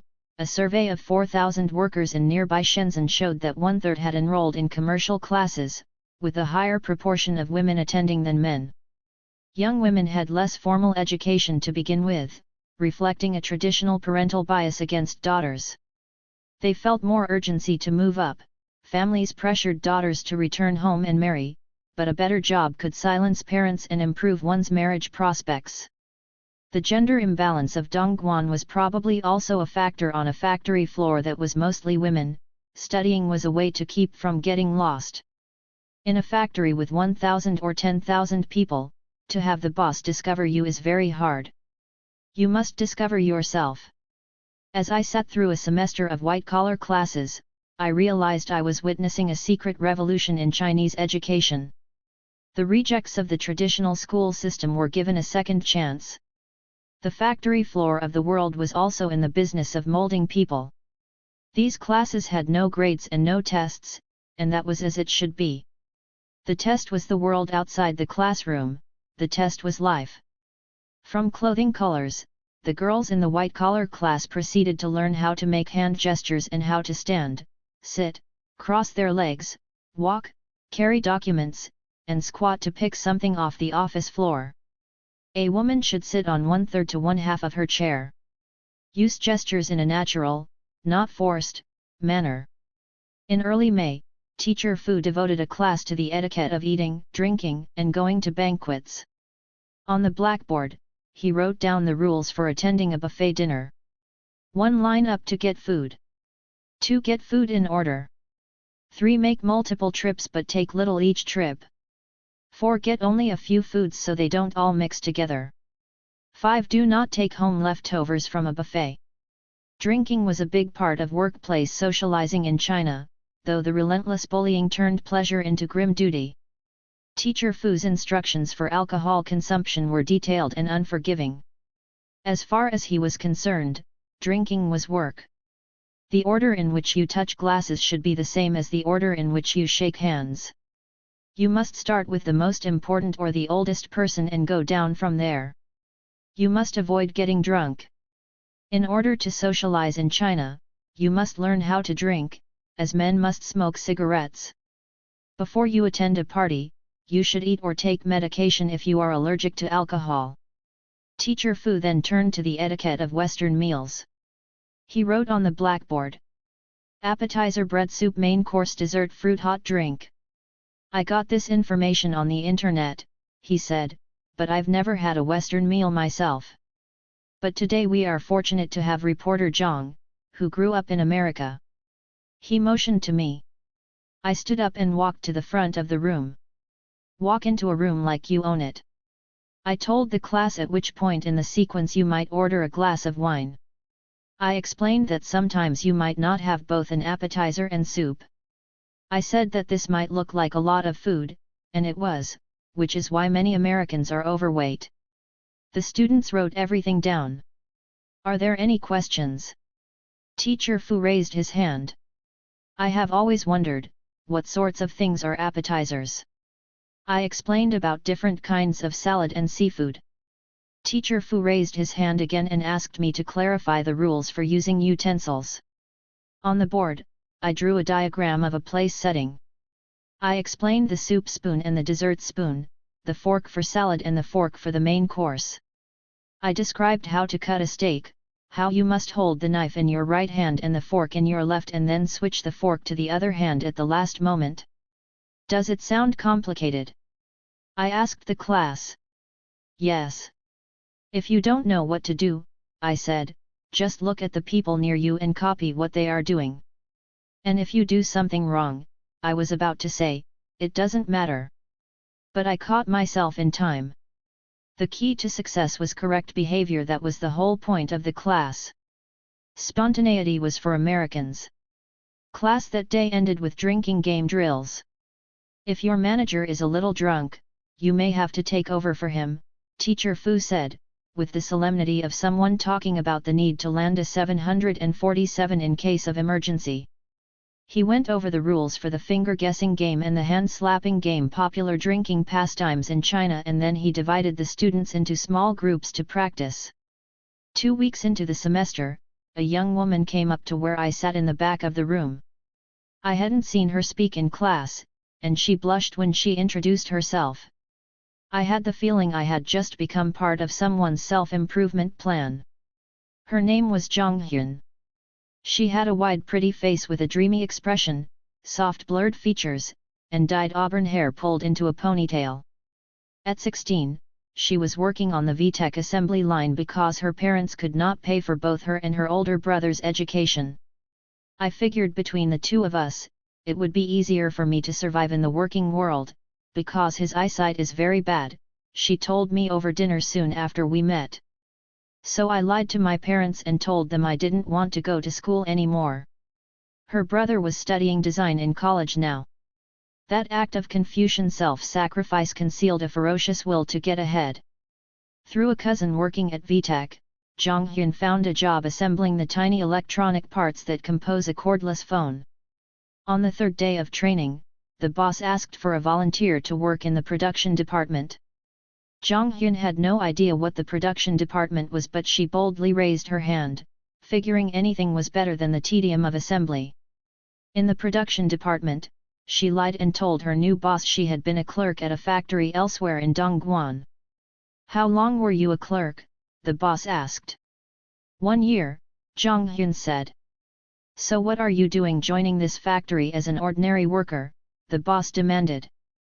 Under pressure, she found eloquence. "I wanted to develop myself in this area," Zhang Hyun answered. Her boss assigned her to a job checking finished phones for flaws. After a month, she was transferred to the warehouse to keep computer records of factory materials. Her story was like all the migrant stories I had heard. Through speaking up and telling lies, she had risen. Because she was only 16, Zhang Hyun had borrowed a cousin's ID card to join the factory. "Everyone in the factory knows me as Chen Hua," she said. "Only my cousin and a couple of good friends know me as Zhang Hyun. Isn't it strange to be called by someone else's name?" I asked her.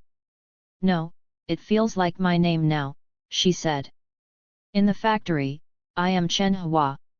When people call me Zhang Hyun, I have to think for a second before I realize, that's me." She was full of initiative. She had already taken a computer course, and she exercised in the hallway of her dorm to stay in shape. She carried a pocket-size book of English phrases to study in her spare time. "It's nice to meet you. It's been donkey's years." When we parted after dinner, she returned to her dorm to read a book about sales promotion on loan from the factory library. Her dream was to be a secretary in an office. One subject that never came up in class was ethics. Students learned how the office world functioned, and they used that knowledge to lie their way into jobs for which they were unqualified. If this ruse worked, and it often did, what inevitably followed was a panicked phone call to a former teacher: "What do I do now?" One Sunday morning on the way to visit some schools, I was in a taxi with teacher Deng when his mobile phone rang. "How are you?" he said. "Production capability coordination? Okay. Let's say a factory has 3 production areas, with each one able to produce 10,000 TV sets a month. That is production capability. If one of the production areas is already at capacity, but it still needs to rush out an order, it may coordinate with another production area to borrow some of its capacity. What's your next question?" After he hung up, he told me a former student had just landed a job and didn't understand the work but did not want to reveal her ignorance to her new colleagues. "I have students who are still calling me 1 or 2 years later for advice," he said. The teachers did not explicitly tell the students to be dishonest, that was an accepted fact of life. After I got to know teacher Deng better, I asked him about it. "In job interviews," I said, "the girls are often asked if they have experience. They say yes, but actually they don't." I was trying to approach the topic carefully, but teacher Deng pounced. "Yes, and the next question is, what did you do in your old job? We teach them the details of the factories so they can answer in a convincing way."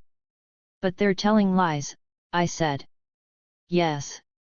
What if they don't want to?" "It's up to them," teacher Deng said. "But people who are too honest in this society will lose out."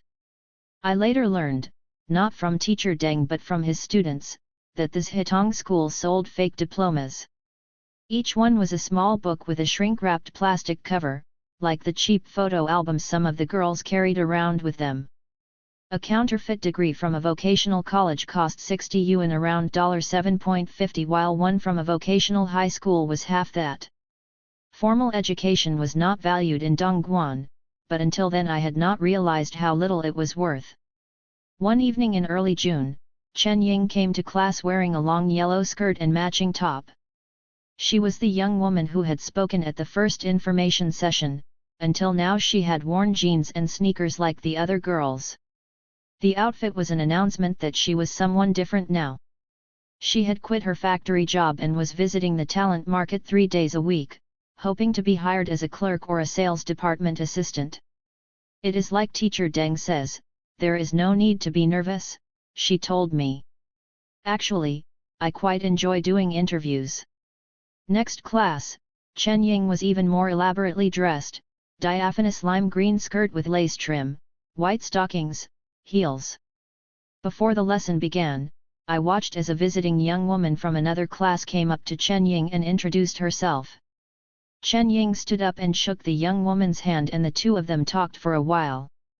I had never seen a migrant do that before, shake hands and speak with a stranger. Even urban Chinese did not perform that simple act comfortably.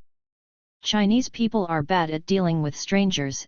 If someone doesn't fit into their known universe of family, classmates, or colleagues, the usual response is to ignore him. My Chinese friends in Beijing were hopeless at parties. They stuck with whatever group they came with, locked into position like a squadron of fighter planes flying into combat in the one formation they knew. The white-collar class forced students to break free of the group.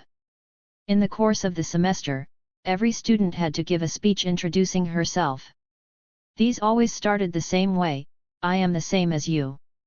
It was a funny way for a person to begin her own story, and it wasn't even true. But perhaps it was only by establishing that she was part of the group that a young woman gained the courage to stand apart from it. When Chen Ying stood up that day and shook hands with a stranger, she reminded me, more than anything else, of an American. The students had lost their fear of public speaking and now competed to answer questions. They took the initiative to greet their teachers. They greeted me. They were boisterous and chatty, and they were all friends now.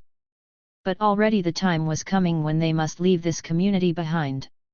Now when the girls met each other, the first question was, "Have you been to the talent market?"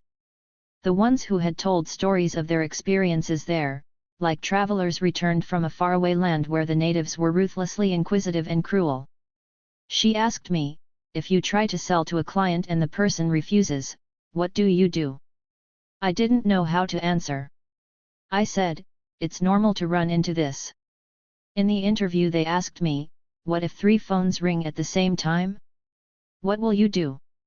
I said, "I will answer each one, figure out which is most important, and deal with it first."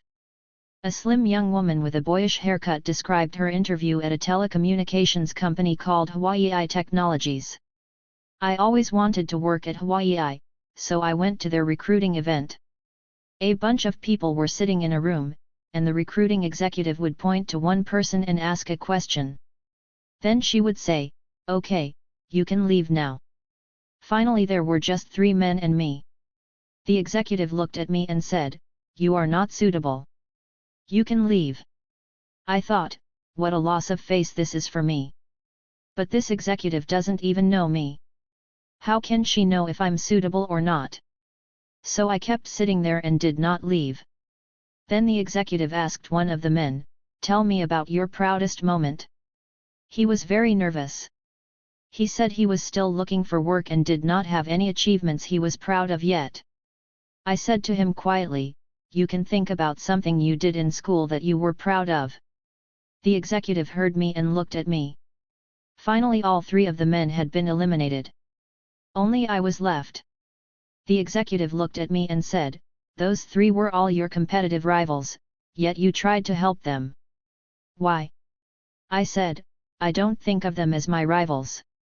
If we are chosen, in the future we will be colleagues and we will have to help each other.'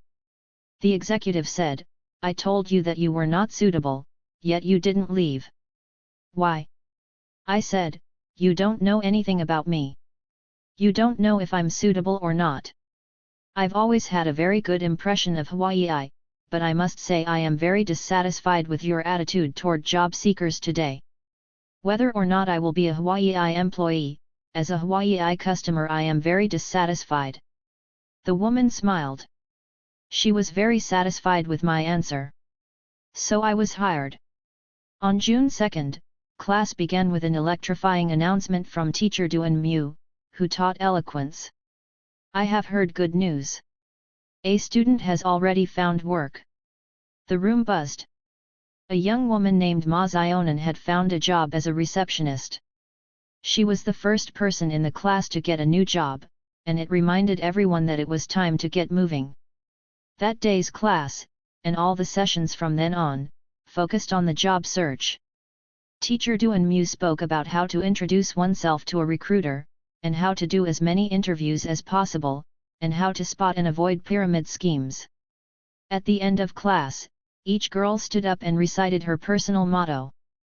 The saddest person in the world is one without goals or dreams. Because of youth, have confidence. The most important person in the world, yourself. Ma Zionan never came to class again. That was the only sign of her success, that she had disappeared. Zhang Hyun wanted to leave too. She started visiting the talent market for practice interviews, but her boss at VTech objected. He was short of people, he said, and he needed her help. Zhang Hyun resorted automatically to another lie. Her cousin in Shenzhen knew of a receptionist job at her factory, but her boss pleaded with her to stay. I want to quit, she told me. But it's not so easy to say these things. Is your boss a bad person? I asked. He doesn't sound like a bad person. No, he's a good person, she said. But several others have left, so he's really short of people. If you've made up your mind, I said, you must tell him that you want to go, and he'll have to let you. Her dilemma seemed to me distinctly Chinese. She had lied her way into her job, and then lied herself up the work ladder. She had no qualms about the truth. But now her boss was making her feel guilty about abandoning the group, and she seemed powerless to cope with that. In traditional Chinese society, maintaining harmony with others was the key to living in the world. The moral compass was not necessarily right or wrong, it was your relationship with the people around you. And it took all your strength to break free from that. One day after class, Zhang Hyun sought the advice of Wu Chen, who taught etiquette and makeup. Teacher Wu immediately took charge. Where do you work? She asked. In the warehouse. Have you been to the talent market? Yes. To leave is your right, Teacher Wu said. But they've kept a month of my salary, Zhang Hyun said. I know many people who are in this situation, Teacher Wu said briskly. But if you've really made your decision, then you should go. If you have to, leave the month's pay behind. To pursue one's goals will involve hardship. It was bold advice, exactly what the white-collar class sought to instill in its students. But still Zhang Hyun was unable to act. June turned into July, the semester would be ending soon, and the class was shrinking with every session as students jumped to new jobs. Zhang Hyun bought a fake vocational high school degree, but she was afraid to use it in interviews. Her talks with her boss dragged on without resolution. She considered enrolling in yet another class, this time to learn English. It's so hard to know how to conduct myself, she said. You could say Zhang Hyun was afraid, and surely part of her was. But the situation seemed more complicated than that. She wanted to know how to treat other people, essentially, how the rules of traditional Chinese behavior fit into the modern working world. But that went beyond the curriculum of the white-collar class. The Pearl River Delta attracted motivational speakers and management gurus of every stripe. At its high end, the market was dominated by corporate experts from Taiwan. Some executive seminars were so exclusive they were by invitation only. The language of self-improvement suffused ordinary commercial life as well. Direct sales companies, headhunters, and matchmakers all made their sales pitches in the vocabulary of aspiration. The bookstores of Dongguan were wall-to-wall self-improvement volumes. Some stores had no other sections. Dale Carnegie was a perennial favorite, though some careless cutting and pasting was in evidence. How to win friends and influence others, and how to stop worrying and start living. The quick and easy to effective speaking.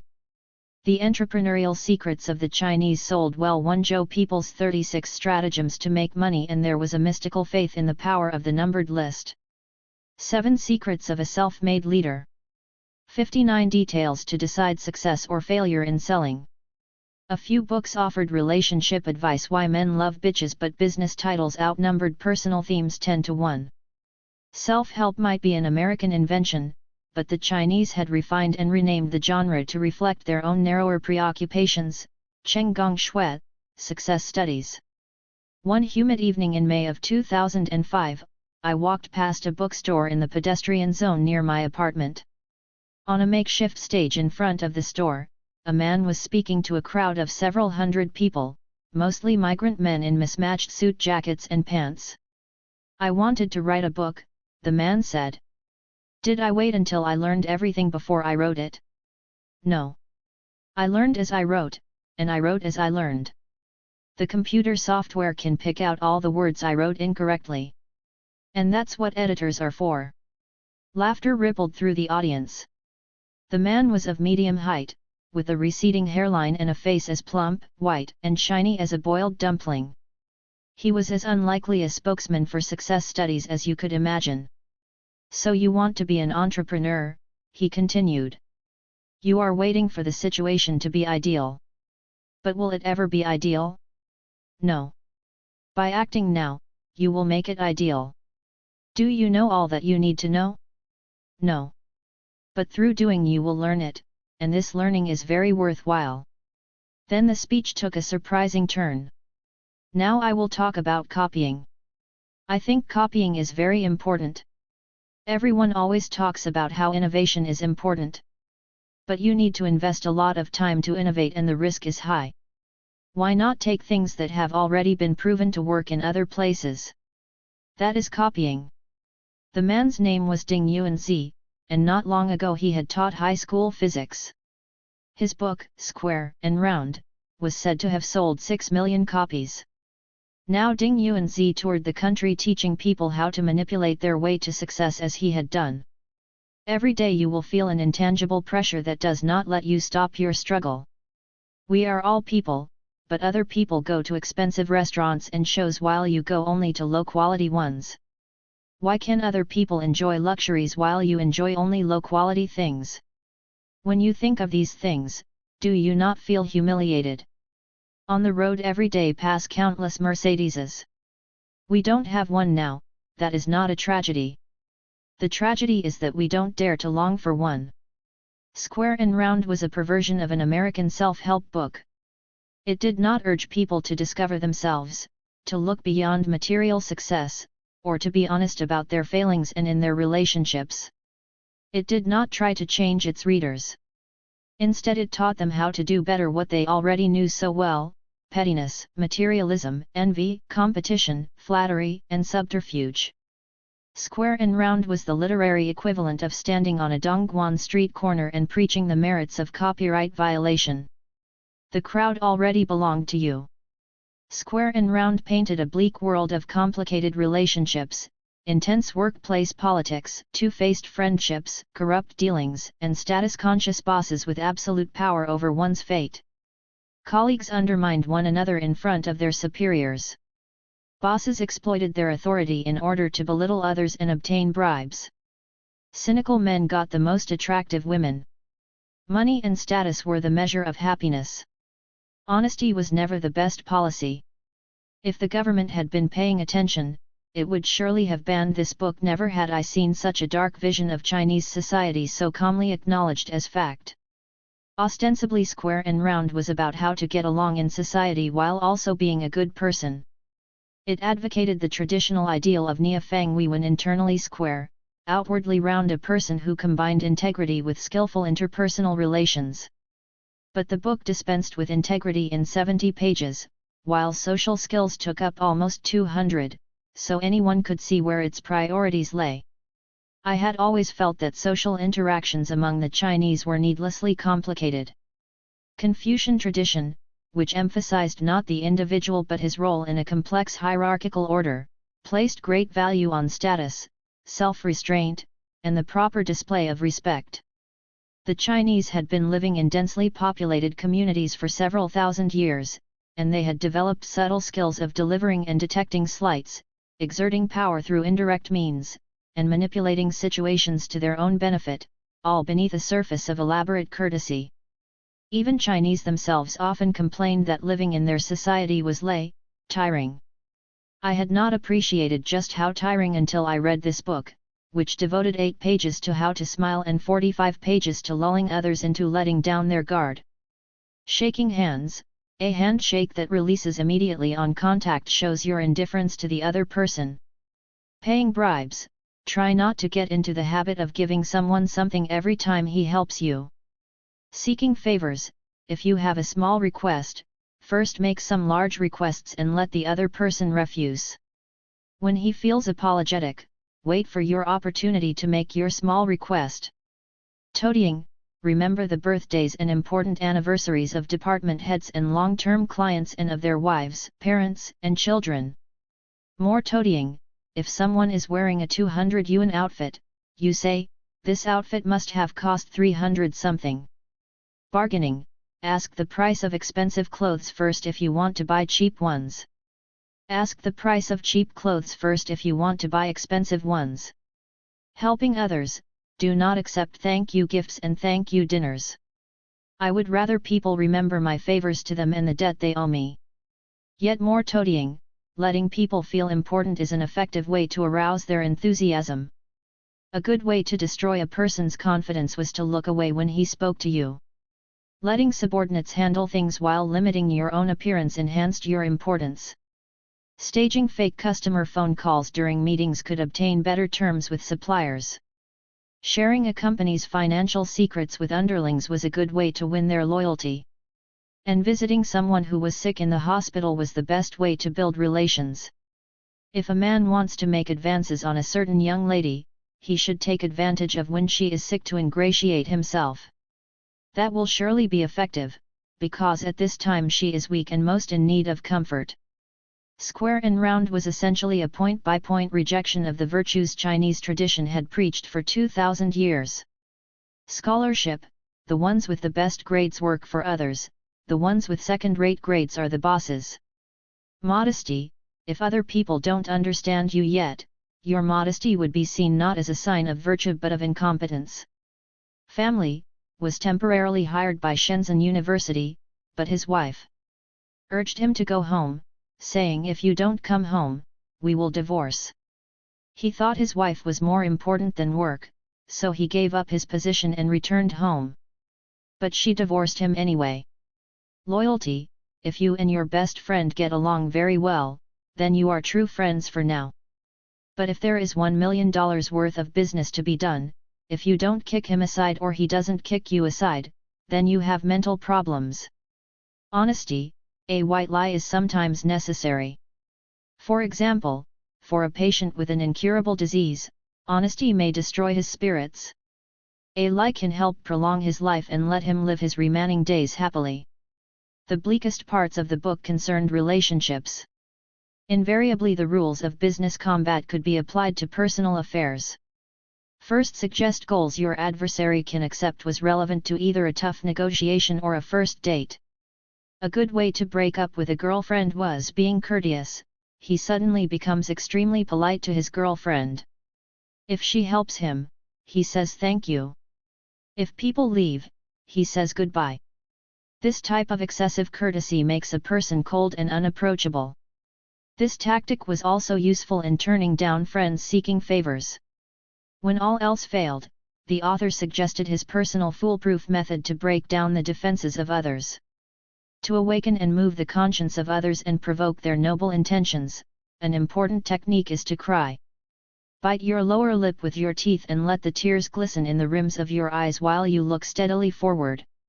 Next time you are wronged, assume this position, and I believe no one can remain unmoved. The author of this manual of unscrupulous psychological manipulation answered the door of his Shenzhen apartment in a short-sleeved shirt, khaki pants, and bare feet. Up close, he looked older and sadder, with deep lines tracing his nose and mouth. He ushered me into a stylish bachelor pad, dark wood floors, white shag carpet, a curvy sectional couch and sage green, and poured me a Pepsi, setting it carefully on a glass coffee table. Originally a high school physics teacher in Hubei province, Ding Yuanzi had come to Shenzhen in 1987 and landed a teaching job through subterfuge, naturally. He had learned that the principal of the school where he wanted to work was a passionate lover of The Dream of the Red Chamber, an 18th-century novel. One evening, Ding Yuanzi visited the principal at home. He did not state his purpose, instead, as he described in the pages of Square and Round, he drew the man into a lengthy discussion about the novel. The more we spoke, the better we got along, and without our realizing it several hours had passed. The principal suddenly looked up and realized it was already past 10 o'clock. As if just waking up, he asked me, "Ai, what were you coming to see me about?" In our conversation of the past few hours, I had already fully won the principal's favor, so when I spoke of my own aspiration to come to Shenzhen to work, the principal naturally could not find a way to refuse me and agreed that I could teach. I vanquished many adversaries in getting transferred to Shenzhen. And I didn't have to spend a cent. Soon afterward, Ding Yuanzi and a friend decided to start a public relations company. That, too, was a calculated move. We thought it would be easy to say, "We are China's first public relations company," Ding Yuanzi told me. We figured the commercial bureau did not know what it was, so it would be easier to get approval. The problem was that Ding Yuanzi and his friend didn't know much about public relations either. They held a single publicity event but couldn't drum up any new business. Then they started running public relations training for executives, and Ding Yuanzi discovered he had a knack for it. He began reading the books of Dale Carnegie and making television appearances. The publication of Square and Round in 1996 was similarly unorthodox. Ding Yuanzi did not sign a legitimate publishing contract, he simply bought a serial number from a publisher and printed and marketed the book on his own. On weekends he traveled to bookstores around Shenzhen, set up a banner and a table outside the front door, and signed books. Square and Round was written at a middle school level so even factory workers could understand it. Migrant workers need consolation in their hearts, Ding Yuanzi said. They need to know that success is possible. These books are a solace to them. I asked him what he thought about the other success studies books sold in China. He hadn't read a single one. All the books in China just take their ideas from the outside, he said. China really has no original ideas. When I asked about his next project, Ding Yuanzi left the room and returned with a Chinese edition of Competitive Advantage by Michael Porter. His next book, he said blandly, would recycle these ideas, again at a middle school level. My book will basically boil down Porter's concepts into comprehensible fashion, he said. Shenzhen has a lot of bosses with only an elementary school education, but they are very hungry to learn. That is copying. Meeting Ding Yuanzi was a letdown. Nothing qualified him to be a teacher of success studies. He was not an impressive speaker and he did not have compelling ideas, his public relations business had never gone anywhere. And no one who had met him would ever take seriously his advice on seducing young ladies. But Ding Yuanzi had dared to do what others did not. He had set up a company. He gave talks. And he wrote the book on how to succeed. Action was the only thing that set successful people apart.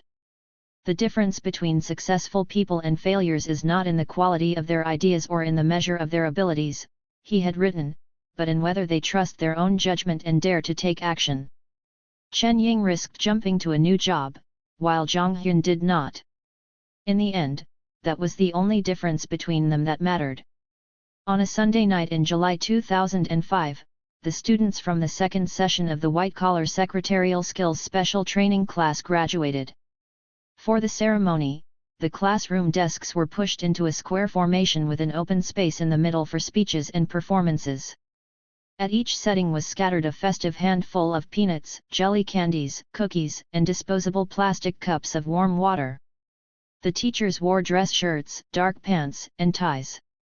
Around 50 students attended, including new graduates, graduates from earlier classes, and students from the new semester that was about to begin. Principal Lu, the master of ceremonies, formally introduced the teachers one by one, to applause. Teacher Yang sang a song called "We'll Meet Again in 20 Years. Let us meet again in 20 years.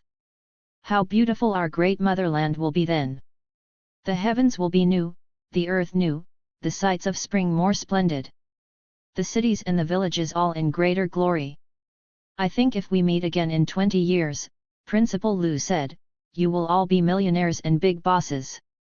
He read out the names of all the graduates, about half the class who had landed new jobs and could not attend tonight. Chen Ying was on the list. She had found work as a clerk in a hardware factory. We hope that their work goes smoothly. Several of the graduates gave speeches. In 10 years, this is my proudest moment, because I have never taken part in a graduation ceremony before. Now I'm doing sales at a company. It is very tiring and I'm outside all day. I am learning a lot. My name is Ye Fang Fang. I hope you will remember me. You changed me from a timid person into a self-confident one. I have learned how to conduct myself. That is the integration of the square and the round. I will always remember you. Halfway through the ceremony, the power went out, and a few students went around the room lighting candles. Zhang Hyun, wearing a skirt, sheer stockings, and high heels, surprised me by performing a song and holding the whole room with her poise. During a song called The Sound of Applause, the graduates circled the candlelit room and shook hands with their teachers, solemnly thanking each one in turn. Principal Lu announced that the third white-collar session would begin in a week. Only 4 of the graduates who had found work made it back for the ceremony. That was the true measure of the school's achievement, the absence of so many young women, scattered up and down the Pearl River Delta, who could not be here tonight because they had already moved on. The teachers were on the move too. Teacher Fu had graduated from college, quit the school, and moved to Shanghai to join his girlfriend. Teacher Duan Mu had been promoted and was taking on more management responsibilities. In the coming year, everyone I knew at this Hitong school would go through a major life change, or several. Chen Ying would jump to a sales job at an adhesive tape factory and then to a plant that made air conditioners, where she would be put in charge of purchasing and production with responsibility for 20 workers. When I met her for dinner a year later, she was transformed. She spoke in measured tones, carried a stylish baguette handbag, and confidently ordered dinner in a restaurant with antique wood tables. She was making 1,600 yuan a month, $200, and was being wooed by 3 men, all of them managers. She had a bet with a friend over who would buy a car first. If you wanted me to go back to the way I used to be, she told me, I don't think I would have the courage to go on living. Zhang Hyun would go home, come out again briefly to find a job, then return home again to help her family run a shop selling food and stationery. Her parents did not want her living in Dongguan because they felt it was unsafe. Caught in a net of family obligation, Zhang Hyun was unwilling to challenge her parents directly.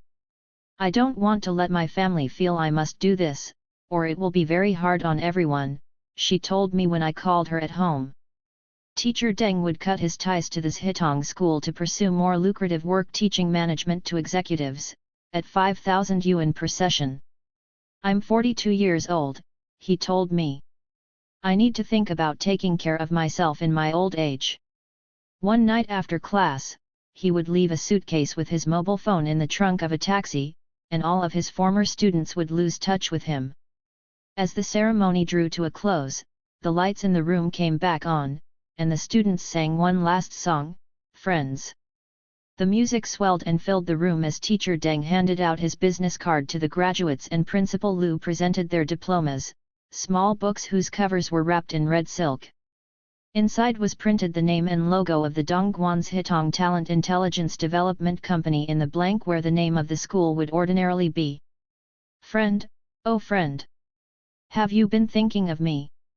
If you are enjoying happiness, please forget me. Friend, oh friend! Have you been remembering me? If you are enduring misfortune, please tell me. Friend, oh friend! Have you been remembering me? If you have found your faraway shore, just leave me behind. 8-minute date. There were several ways to find a husband, and after a migrant woman landed a stable job that was the next order of business. Some girls consented to the services of a matchmaker back in the village, though that risked being paired with an unpromising young man who had never ventured far from home. Girls who had lived in Dongguan for a while sought introductions from friends, but when you met a man in the city there were things you didn't know about him, like whether he had a wife and children back home. Some girls signed up with dating services, but many people felt this method was too direct. The boldest girls met men online. The hazards of that route had inspired a song called QQ Love. QQ was the name of the most popular chat service on the Chinese internet. This one claims to be so handsome, with a good heart, and well behaved. Asking how old I am this year, and how many one-night stands I've had. Scaring me speechless. What kind of era is this? Hurry up and tell him bye-bye. Oh. QQ Love. Real or false, who can guess? There was never any question of not looking. City life was lonely and sharing it with someone lightened the burden. And marriage was a filial duty. By the time a migrant worker was 20 years old, the parental pressure to wed was relentless and directed at both sexes. No one wanted to become the dreaded Daling Ching Nian, a phrase that literally meant aged youth and was defined in the dictionary as unmarried men or women between 28 and 35. The traditional timetable of the village matched the city's pragmatism. A young woman should lock in marriage early, when her value was at its peak. The Dongguan Making Friends Club was the biggest dating agency in town. Originally set up to help women find mates in a city estimated to be 70% female, the club had grown to more than 5,000 members. It was run by the All China Women's Federation, a national organization staffed by well-meaning matrons who believed it their duty to guide the masses, whether the masses wanted their guidance or not. Female club members outnumbered males 2 to 1, which organizers pointed out was better than the city's female-to-male ratio of 4 to 1, or 5 to 1, or maybe 3 to 2 like the population of Dongguan. Its sex ratio was a highly variable statistic. In America, dating agencies are set up so that a stranger can ask a fellow member on a date. But that seemed immodest to most Chinese people. Instead, members met every Sunday afternoon at the club's headquarters, on the second floor of an aging office building, for what was delicately called information exchange. The club also organized weekend outings for its members. In China, a date was a group activity. The man next to me stood up. Hello. My member number is 2740. He sat down. Li Fengping, the middle-aged woman who ran the club's matchmaking arm, objected. That's it. You must do a self-introduction. The man stood up again. I am from Hunan. Originally I only tested into vocational college, but later I studied on my own, so I could get a bachelor's degree. He sat down again. 30 people had assembled in the club's main meeting room on a Sunday afternoon in the fall of 2004. The space felt like a classroom with its fluorescent lighting and plastic chairs, and perhaps in response the members had segregated like school children, the men sitting in rows along the sides of the room, the women clustered in bunches for safety. I am from Guangdong. I am in sales, an ordinary worker. I am from Jiangxi. I am a very plain person. A woman wearing a lime green sweater and white jeans stood up. Hello. I have been in Dongguan quite a while, doing sales. I'm from Hunan. My goal in coming here today is to give myself more opportunities. Most of the introductions were brief and painfully shy. People gave their club membership numbers and native provinces but not their names. They described themselves as ordinary. The men were electricians and lawyers and advertising executives and assembly line workers. The women worked as nurses and clerks and teachers and salespeople and assembly line workers. A fair percentage of both sexes were divorced. Occasionally a voice sounded from the school of self-help, and the mood in the room turned hushed, confessional. I have gone through a lot. I have suffered many injuries. Today, I have come through it. I am a college graduate. I studied computers. I am an office manager. My goal is to find someone who loves me, whom I can love. Now, Li Fengping said, when the introductions were finished, everyone can go and approach whomever you like. No one moved. After an excruciating silence, the woman in the lime green sweater spoke up. I have a suggestion. In the future, we should have more professional gatherings, so there are fewer of these awkward moments and we don't waste so much time. Yes, there should be more planning, a man sitting near her agreed. The matchmaking threatened to disintegrate into a finger-pointing free-for-all. Whenever I watched Chinese people interact in a group setting, I understood in my bones how the Cultural Revolution happened. People were terrified of being singled out, but from the safety of the group they could turn on someone with a speed and ferocity that took your breath away. Suddenly a pretty elementary school teacher with fierce dark eyes stood up. "What's your name?" she demanded of a man slumped in his chair against the wall. He sat up straighter and answered her. "Where are you from?" she asked. "Guess who? I like you very much." She sat down. There was thunderous applause. And then, silence again.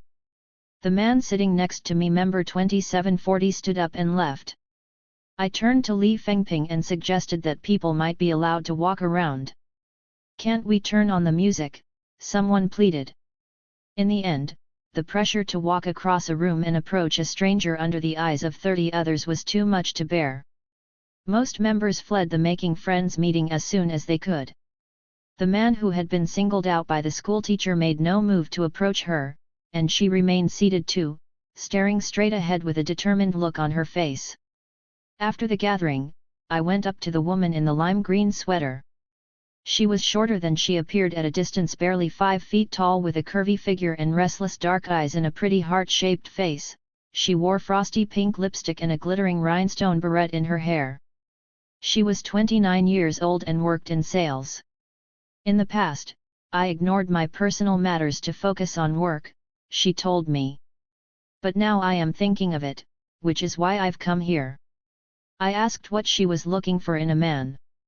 "It doesn't matter to me what a person's education is, or his job, or how much money he makes," she said.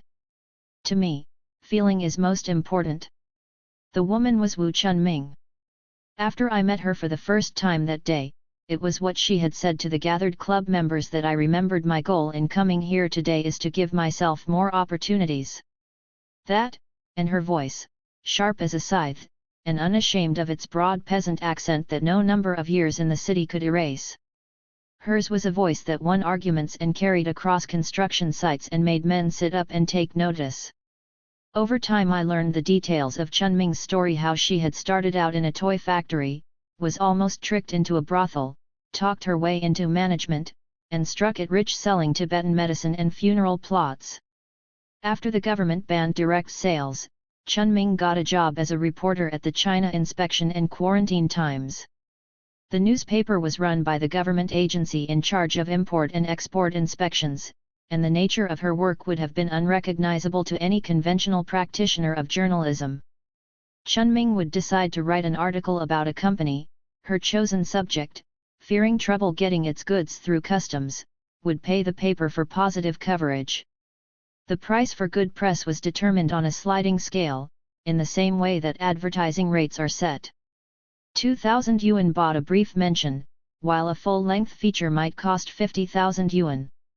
This was journalism as extortion, and Chunming worked on commission and did well. Afterward she worked for 2 years in the sales department of a building materials company, then in 2001 she and her first boyfriend set up a building materials wholesale business. The venture lasted 6 months, during which Chunming lost her entire 100,000 yuan investment, all her savings from her direct sales days, minus money she had spent renovating her family's house. When I met her, she had landed as a salesperson at a Swedish-owned company that made paint and other coatings used on the surfaces of buildings.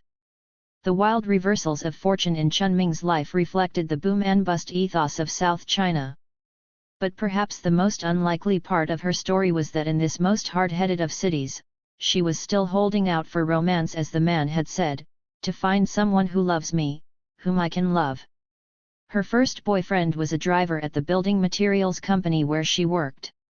Chunming did not particularly like him at first, but they spent a lot of time together and he knew how to charm women. Already 25, she had never slept with a man before. Soon after they started dating, Chunming sensed he wasn't right for her. He frequently borrowed money from his parents and lacked her gift for hard work.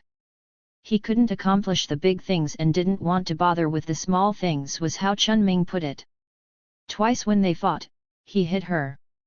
He used his hand like this, and slapped me hard on the face, Chunming told me, holding her hand out stiffly, palm up, to demonstrate. The first time he hit me, I cried and cried. He promised he would never do it again. The second time he hit me, I didn't respond at all. I was just very calm. There is a traditional saying that the man who hits once will hit again. Now I know that it's true. That was in 2002, but Chunming stayed with her boyfriend for another year and a half. They shared a rented 3-bedroom apartment across from the Walmart in downtown Dongguan. Whenever I told him I wanted to break up with him, he wouldn't answer, or he would say I was just toying with his emotions. I didn't know how to get rid of him, Chunming said. I would tell him we should break up, then I would come home from work and he would be there. I didn't know what to do. Resorting to indirectness, she wrote him letters in her diary, "This time I have really decided I must break up with you. We have no future." The ink on the pages ran, because she was crying as she wrote. She left her diary on the kitchen table, but if he read it, he never let on. It took another woman to resolve the matter.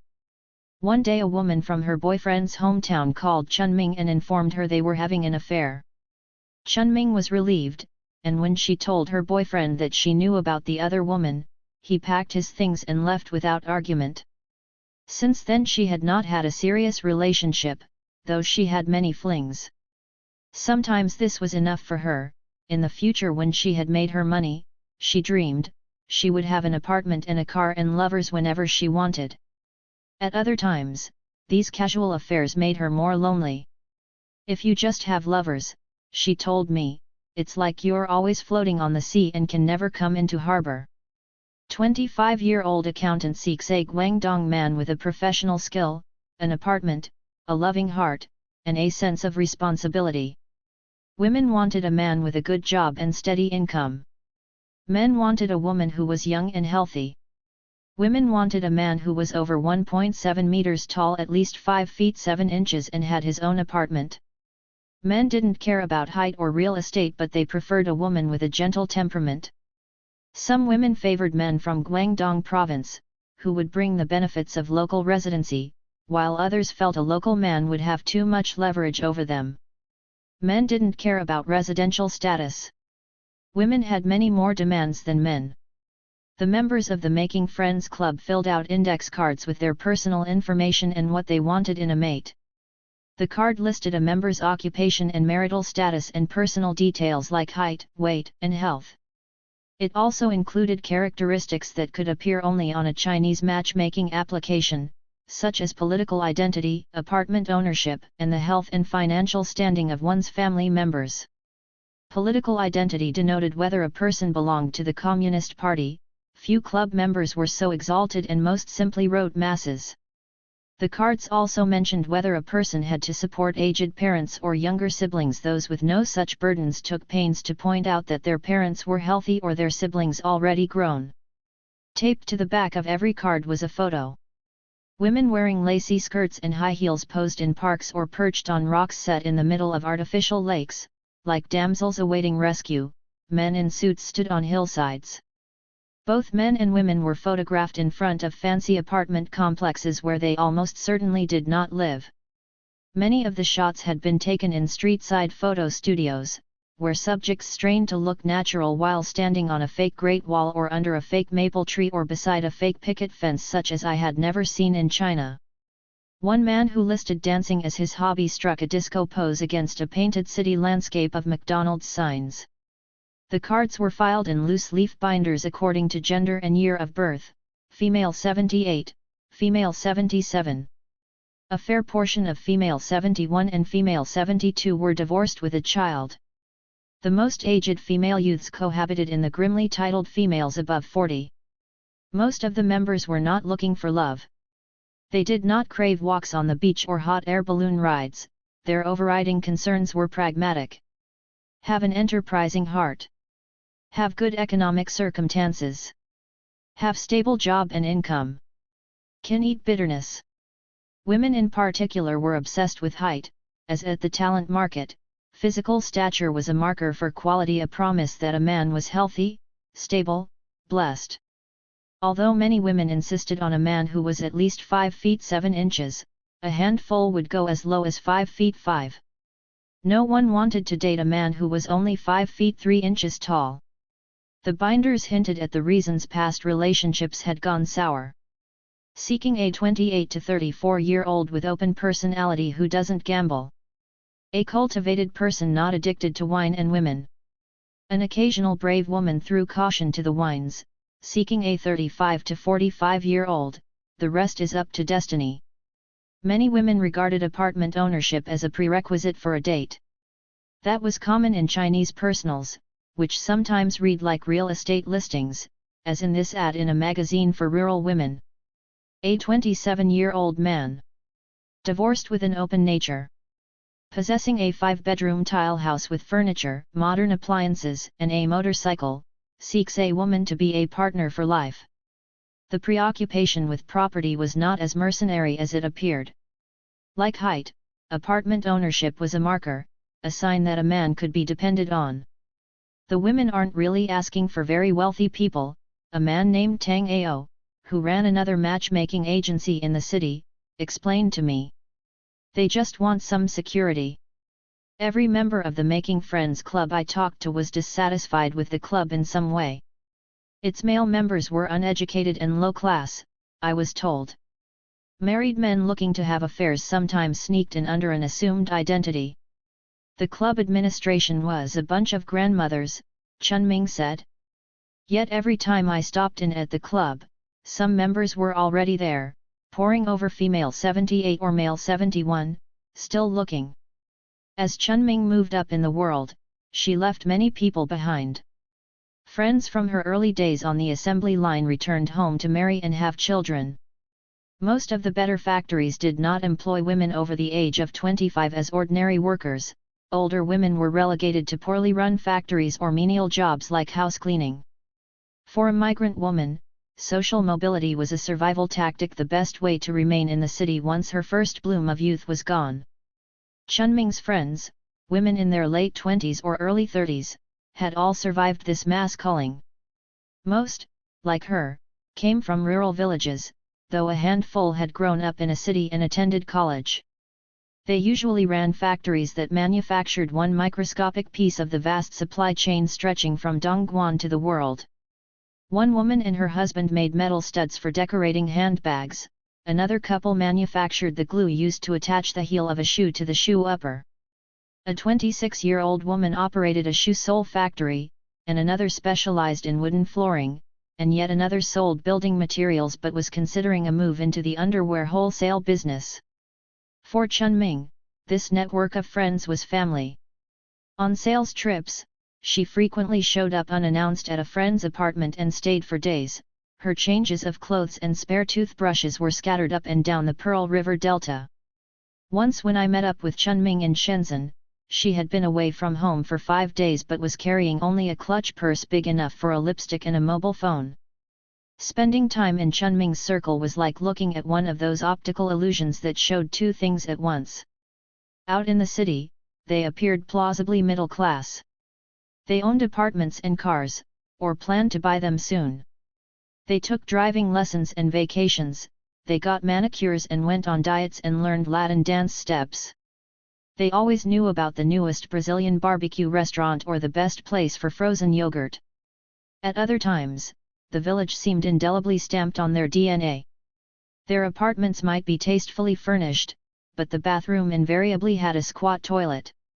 Their medical knowledge was the folk wisdom of their grandmothers. To recover from illness they steamed chicken with ginseng, and when the weather cooled they ate pork lung soup to stave off respiratory infection. They still traveled long distances by bus and train, and almost none of them had been on an airplane. Tradition was most on their minds when they journeyed home for the new year, covering in one day a distance they had traveled over years. Chunming seldom spoke of her early days in the factory.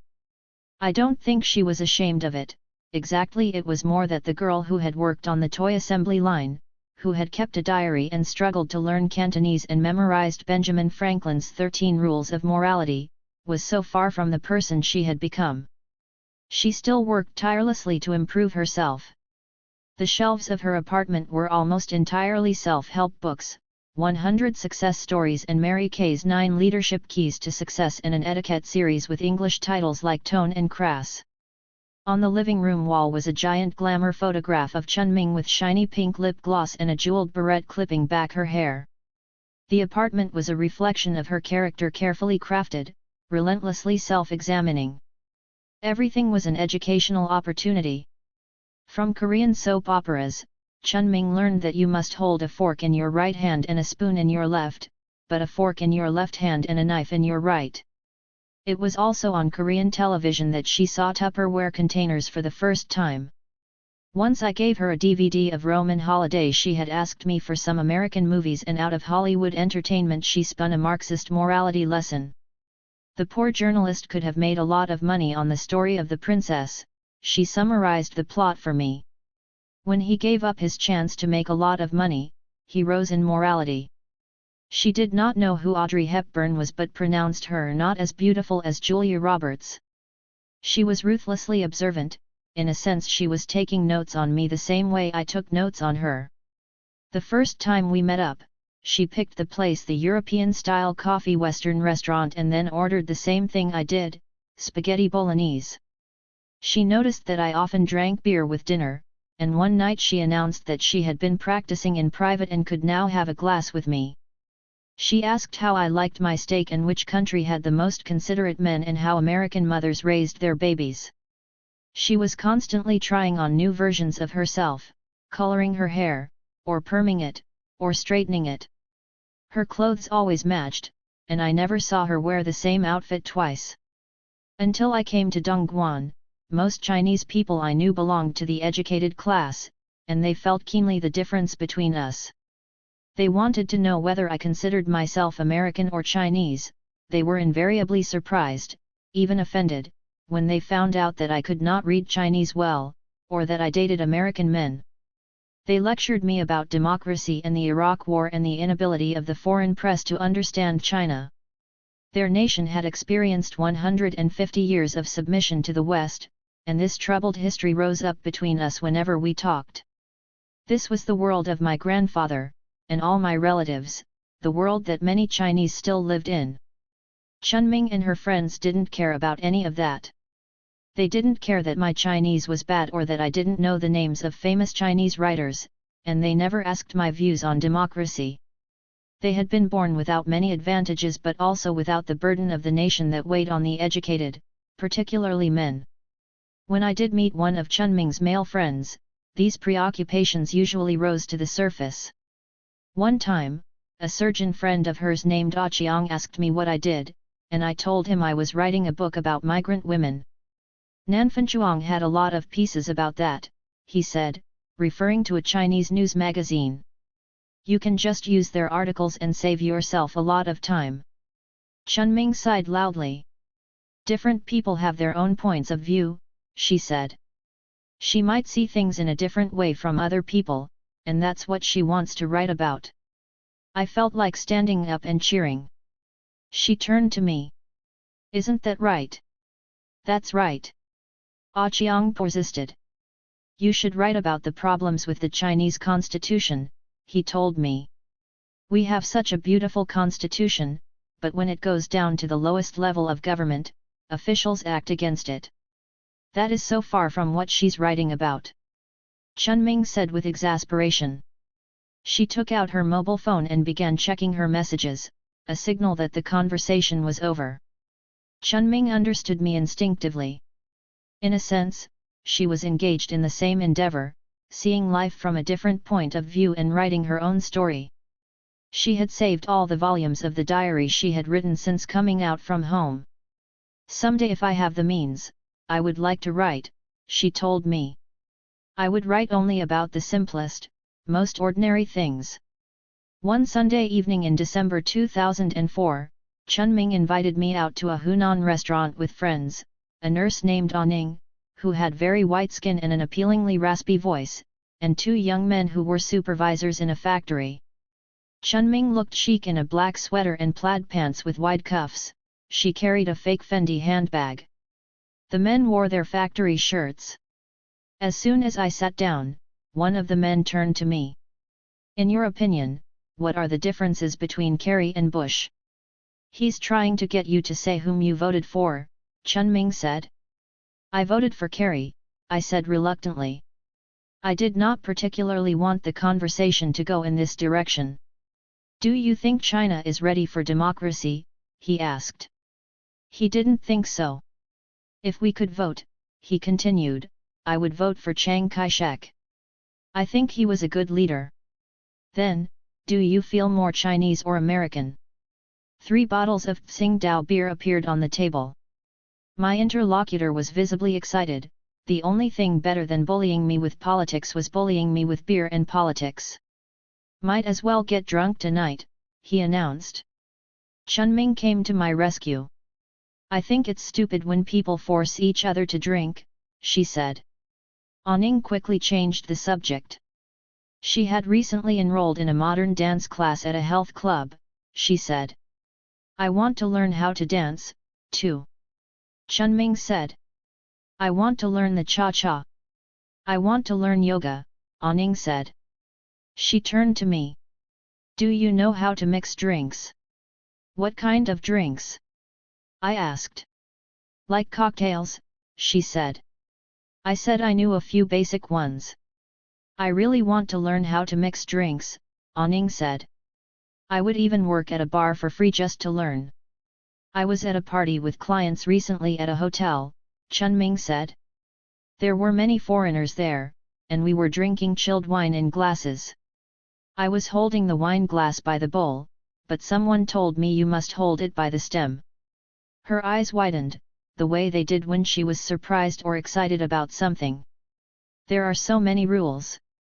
But it's good to learn these things, because there will be times in your life that you attend such parties." The young man tried to edge back into the conversation by asking Chunming what kind of work she did. "My company is foreign invested," she said coolly. I don't think either of the men said a word during the second half of the meal. After dinner, Chunming and Aning rushed both of them into a taxi. They lived in a remote part of the city, which meant they had an hour's ride home. We hailed another taxi to go check out a health club that was offering yoga classes. Chunming leaned back in her seat and let out a sigh. "That man was a fellow Hunan Esset," she told me. "He had been introduced by a friend who wanted to set them up. The man had called her that afternoon and said he was in town for just one day. He's from the same part of Hunan as me, otherwise I would not have invited him to dinner," she said. "He is so childish," Aning said. "He is unacceptable," Chunming agreed. "He had nothing to say. And he is 3 years younger than me."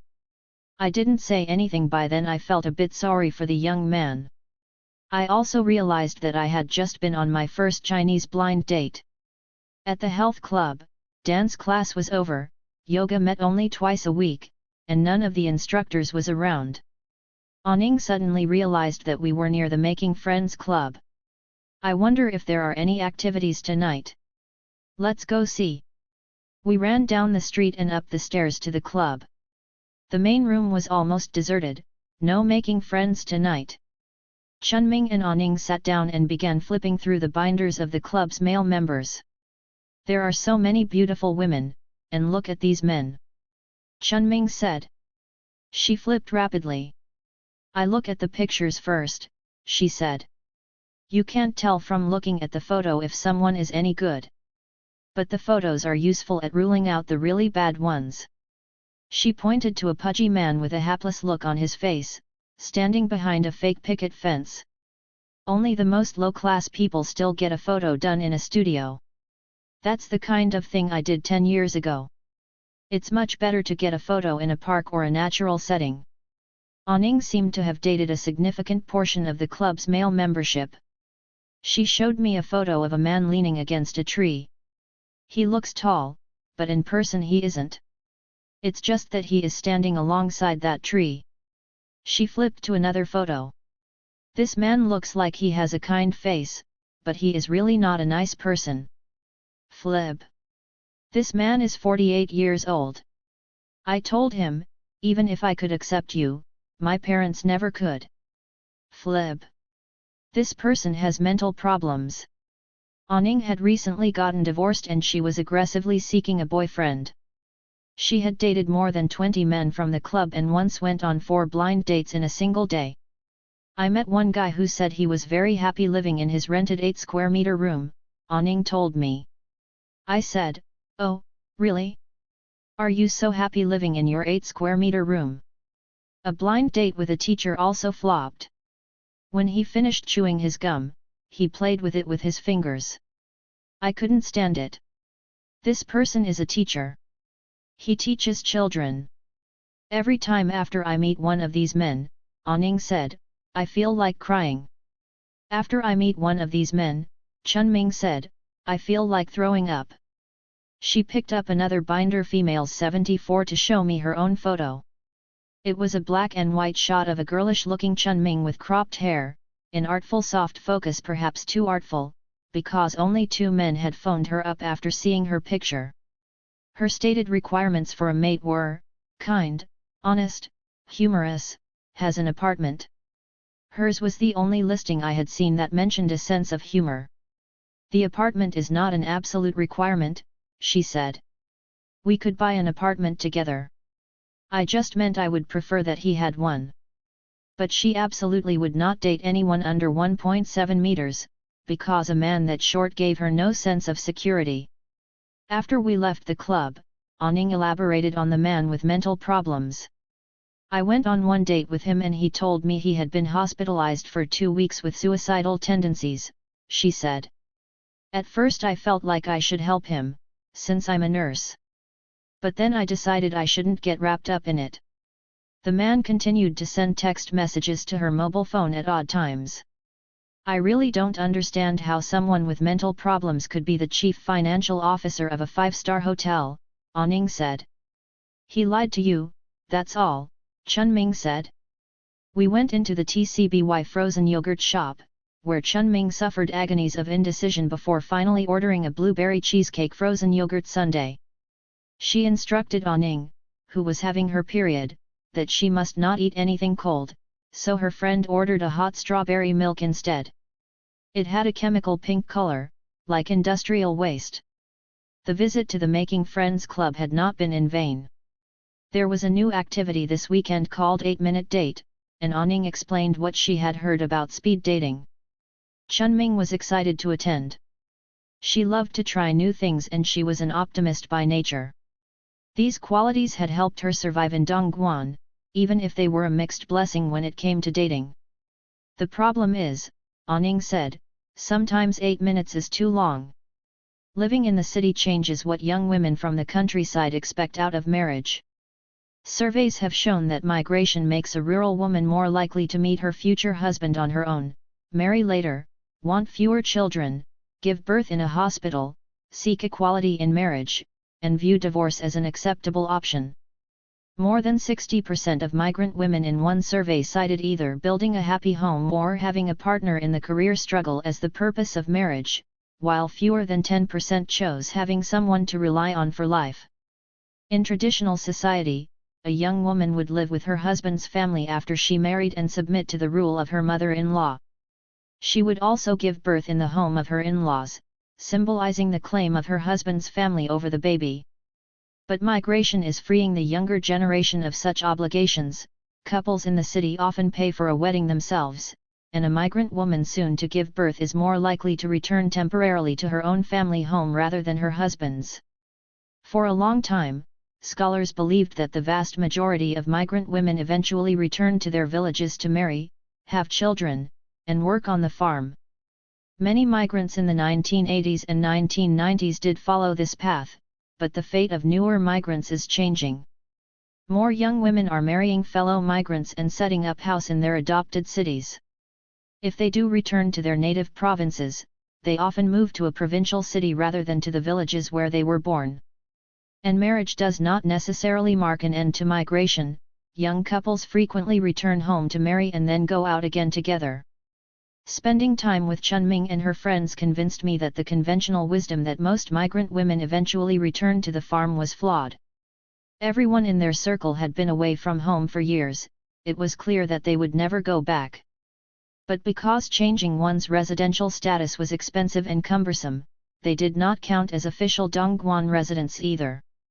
The scholars who studied returned migrants always did their research in rural villages, where they could conclude only that a person like Chunming was temporarily away from home. They could not see that she had already resettled somewhere else. Chunming had 2 dates from the Making Friends Club. The first time, a man came in a taxi from another part of Dongguan. She went downstairs to meet him on the sidewalk outside her apartment building. They took a good look at each other. "Hello," he said. "Hello," she said. "I think you're pretty," he said. "Let's just be friends, then," she said. The taxi had not left yet, so the man got back in and cruised off. The second date took place at a soy milk restaurant near Chunming's apartment. The man got lost and was half an hour late, so she started eating by herself. It was 9 in the morning. When her date finally showed up, he was upset that Chunming had started without him. He tried to take charge and order a soup for her, but she refused it. He ordered hot soup and cold soy milk, Chunming told me. Can you imagine? A hot liquid and a cold liquid, that was his breakfast. After this liquid nourishment, the man suggested they go for a walk together. It was 9 in the morning and he wants to go for a walk. Chunming told the man she had some things to take care of, but he didn't take the hint. "Let's just be friends, then," Chunming said. Finally he understood. After that Chunming gave up on the Making Friends Club. She put more faith in meeting people through the internet, which she believed drew a higher class of men. One day when I was over at her apartment, Chunming showed me how the QQ chat service worked. When you went online, you could pull down a list of everyone who was online at the moment, selecting for traits like native province, city of residence, age, and gender. She warned me that people talked about sex a lot. "These are things we can't say in the real world," she explained, "so we say them online." She had been online a few minutes when a man approached. He was a friend of a friend and had been introduced to her as potential boyfriend material. "Are you working?" "Yes, are you?" "No, I'm at home." "Where are you?" The man was an urban planner in Dongguan, originally from Shandong province. He was 27 years old, 3 years younger than Chunming, though she lied and told him she was 25. The conversation quickly progressed to turning on their computer video cameras so they could see each other. The young man looked serious and heavy-set, with glasses. "Sorry, I am ugly. Are you frightened?" Chunming turned to me. "He looks like an honest person." "Not at all," she wrote. "I think you look okay. Are you married? Do you have a boyfriend?" "No." "Ah, so you are more conservative, then?" "No, I am not conservative, but I am more traditional." "In what way?" She leaned back in her chair, looking at me, thinking aloud. "In what way?" The young man was impatient. "Sex?" The conversation frequently jumped ahead of her. The young man typed much faster than Chunming did. Educated people knew how to type, but Chunming had little formal schooling. "No, not in sex," she wrote. "To be honest, I go online to meet a boyfriend. Why must marriage be the goal? It doesn't have to be. To meet friends is good, too. How much can you accept?" He was asking whether she would have sex with a man who was just a friend, Chunming interpreted for me. "When can we meet? I am free after work." "Oh no," she squealed. "He wants to meet me." Chunming met up with the young man that night. "He seemed like a good person and he had a good job," she told me afterward. "But he was very ugly, with a potbelly and a zit at the base of his nostril." Over the next few months, she seesawed between these conflicting points of view. He is very ugly. He went to a brand name school. He is mature for his age. He is very ugly. She accompanied him on a shopping trip to buy a sofa for his apartment. She slept with him once, but she could not bring herself to start a real relationship with him. Most Chinese marriages are not built on love, she said. Perhaps I will have such a marriage. But I am not ready to compromise just yet. Dongguan was not just a place for young women to change their fates. Older women also saw the city as a place to redefine themselves. One day I visited a dating service called the Dongguan City Metropolis Destiny Planning Company. The club was smaller than the Making Friends Club and claimed to be more exclusive. Members had to be vocational college graduates or earn at least 2,000 yuan a month.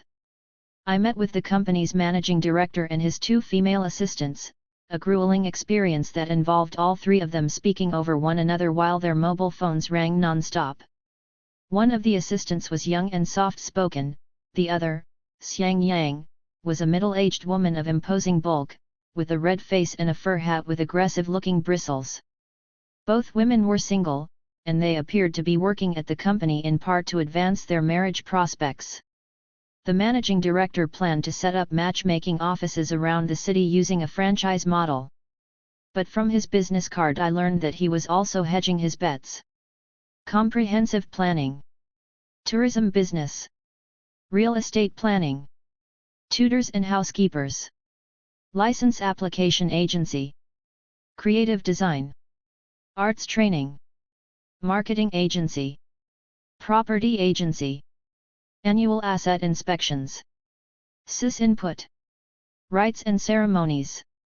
Headhunting. Legal consulting. Financial accounts. Management consulting. Wedding planning. Job center. Civil investigations, tax auditing. As we were talking, a middle-aged woman walked in off the street to inquire about the club's services. She had a handsome long face and wore a sober black blazer and matching pants. Xiang Yang offered to take both of us down the street to see the club's activities center. As we left the office, I noticed that its front window was plastered with real estate listings. The woman's name was Sun Quiping, and she was from Anhui province. She had been laid off from her job at a department store, then divorced her husband when she found out he was having an affair. Friends in Dongguan had urged her to come take a look at the city. She had been in town 20 days. "You're very brave," I told her. I was astonished that a woman whose life had been upended by a home wrecker had chosen to come to Dongguan, famous for its population of kept women and karaoke girls. "You should write about the lives of middle-aged women," Xiang Yang urged me. "Things are very hard for us. I have just met Big Sister Sun, and I know only part of her story. Yet I know that she has suffered injury." She was still talking when I noticed that Big Sister Sun was crying. She stood stock still in the middle of the sidewalk and turned away so we couldn't see her face. Displays of emotion in the Chinese always caught me off guard. People were perfectly self-contained until the moment they started weeping on a city street in broad daylight. Big Sister Sun rummaged in her purse. I gave her a tissue.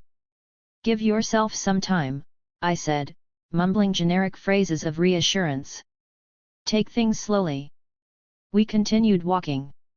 Xiang Yang had been unnaturally quiet, but now she started up again as if Big Sister Sun were not even present. "Big Sister Sun is of the 60s generation," she said. "She is nice looking, she is tall, she is capable.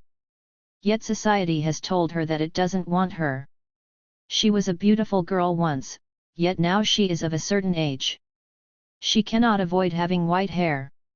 She cannot hide her wrinkles." She went on and on in this declamatory vein, sacrificing Big Sister Sun rhetorically before our eyes. I was appalled at her callousness, but when I ventured a look at Big Sister Sun I saw that she was nodding quietly in agreement. "Many of my friends at this age are getting divorced," Big Sister Sun said. "Would that it had happened sooner," Xiang Yang announced dramatically. "This is the time when a man is economically more comfortable, and there are many activities for him, Big Sister Sun continued. He goes to the hotel, and there are young women. He goes to the sauna, and there are young women. Then he goes to the hair salon, and there are young women, too. In society today, men's economic situation is improving but their morality is getting worse, agreed Xiang Yang. We must guide society to support middle-aged women like Big Sister Sunday. We arrived at the activities center, which had exercise machines, mahjong tables, and a reading room. Xiang Yang was in full cry. This is a very crucial time, she said. If Big Sister Sun is not rescued now, she may, like the seaweed, just be washed into the sea forever. I didn't answer her. I was beginning to have a pretty good idea of why she was still single. I would have liked to spend more time with Big Sister Sun, minus the interpretive commentary. It was unendurable to watch one woman cry while another compared her to seaweed. Big Sister Sun gave me her Dongguan mobile phone number so we could meet up another day. When I returned to my apartment, I felt as if I had just been through a harrowing emotional experience, as if I had been the one who had burst into tears on the sidewalk. In the months afterward, I called Big Sister Sun's number many times, but it had been disconnected. I never learned if she found what she was looking for in Dongguan, whatever it was. Dongguan was China's capital of prostitution. Business and the sex trade went hand in hand. A night out with a partner or a client frequently concluded at one of the city's many karaoke bars, massage parlors, hair salons, or saunas that were all fronts for prostitution. The industry's steadiest customers appeared to be factory owners from Hong Kong and Taiwan, men with money to spend, living away from their wives. All of my male friends in Beijing knew of Dongguan's reputation. Those who had passed through had been propositioned in hotel lobbies and phoned in their rooms at night, "Sir, do you want a massage?" I was curious to learn about this world, but I needed a man to get inside. I knew an American in town named Ben Schwal. He had buzz-cut blonde hair and a rugby player's build, and he had worked in the diamond trade in Taiwan. Now he ran a bunch of ventures in Dongguan that sold security systems and lighting fixtures and, inevitably, mobile phones. I called him up and asked if he could introduce me to karaoke girls who engaged in prostitution. Ben had been doing business in China for a while and he took this request in stride, organizing an evening out with a local businessman friend. "These guys are a little bit crude," he warned me. Ben's friend picked us up in a brand new Honda minivan that seated 8 people. It had cost 280,000 yuan, he told us as we climbed in, and he had a second one just like it, as well as a BMW. He asked Ben, "Is she your wife?" "No, we're just friends." "Then I have an opportunity." He laughed. His name was Gong Yaopi, but everyone called him Lao Gong, Old Gong, which was also a familiar term for a husband. He was probably in his mid-50s, with a handsome gaunt face and tired eyes, like most of the Chinese entrepreneurs I knew. He looked even more tired when he smiled. I asked Lao Gong what he did. He responded in gibberish, something about scientific instruments used by hygiene inspectors to check for microbes in food. "How did you get into such a specialized business?" I asked. He did not answer directly. Instead he said he had previously sold infrared devices used by surveyors to measure long distances. Chinese entrepreneurship was nothing if not opportunistic, and many businessmen were involved in a string of specialized and completely unrelated ventures. The classmate of one Chinese friend of mine ran restaurants, a chain of pharmacies, and an English school. Lao Gong took us to an 8,000 square meter Japanese restaurant whose chief selling point appeared to be that it was 8,000 square meters. The place was palatial, miles of plush red carpeting, stands of fake bamboo, giant tanks for lobster and abalone. Hostesses rushed up to Lao Gong and walked backward ahead of him, like courtiers afraid to turn their backs on the emperor. It turned out that Lao Gong owned yet another unrelated business, interior decoration, and this restaurant owed him money. "So I eat for free," Lao Gong said, "the more the better." He led us through a maze of hallways, grandly throwing open doors at random. I glimpsed private rooms the size of entire restaurants, an acre of table at which a squadron of sushi eaters could sit down together. He is the king of Dongguan, Ben marveled. We were joined at dinner by another businessman with a lined face and gentle, even more tired eyes. He and Lao Gong had grown up together. The other guests were a manager of a local bank and a teacher whom Lao Gong introduced as the head of the middle school's music department, who is great at singing karaoke. Ben explained to me the nature of their friendship with Lao Gong. The bank manager approved his business loans, while the teacher made sure his son received good grades in school. A young woman named Rong Rong sat next to Lao Gong. She was a senior at a university in Guangzhou, majoring in English. She wore a tailored brown wool suit with high heels and carried an expensive handbag. Rong Rong looked like a college student on a job interview, except that no college student in China dressed like that. She was Lao Gong's mistress, but I could not bring myself to believe it. A girl like that could get a job at a multinational company or go abroad for graduate school. Why would a girl like her be with a man like that? I said to Ben. Ben had first met Rong Rong with Lao Gong 3 years ago, when she was just a freshman. He shrugged. She likes gifts. Over the fanciest meal I had ever eaten in Dongguan, fresh sashimi, Kobe beef, curry crab, steak, the men passed a stapled sheaf of papers back and forth. I asked to look at it. It was a list of point spreads on upcoming soccer matches in the English Premier League. The men were all big gamblers who visited the casinos of Macau several times a year. Such men were known in China as Daquan, self-made businessmen whose wealth carried a strong whiff of corruption. They were widely despised for their flashiness and free spending. When one was arrested, usually along with the official who had profited from his bribes, it was cause for celebration. To many educated Chinese, the Daquan in their amoral greed stood for everything that was wrong with their country today. Perhaps it was perverse, but I liked them. When Lao Gong and his friends asked what my book was about, they listened to what I said and did not immediately tell me how I should write it. I was not pestered to prove my loyalty to China. They took things at face value, which went a long way toward explaining their success. They had nothing to prove. The middle school teacher was different. He insisted on categorizing and defining and pinning down everything, and he started with me. "So are you writing your book from the positive angle?" he asked. I explained that there was no positive or negative, that I hoped the book would reflect how things really were. Later I overheard him say to someone else, "She is writing a book from the positive angle." Then he went to work on Ben.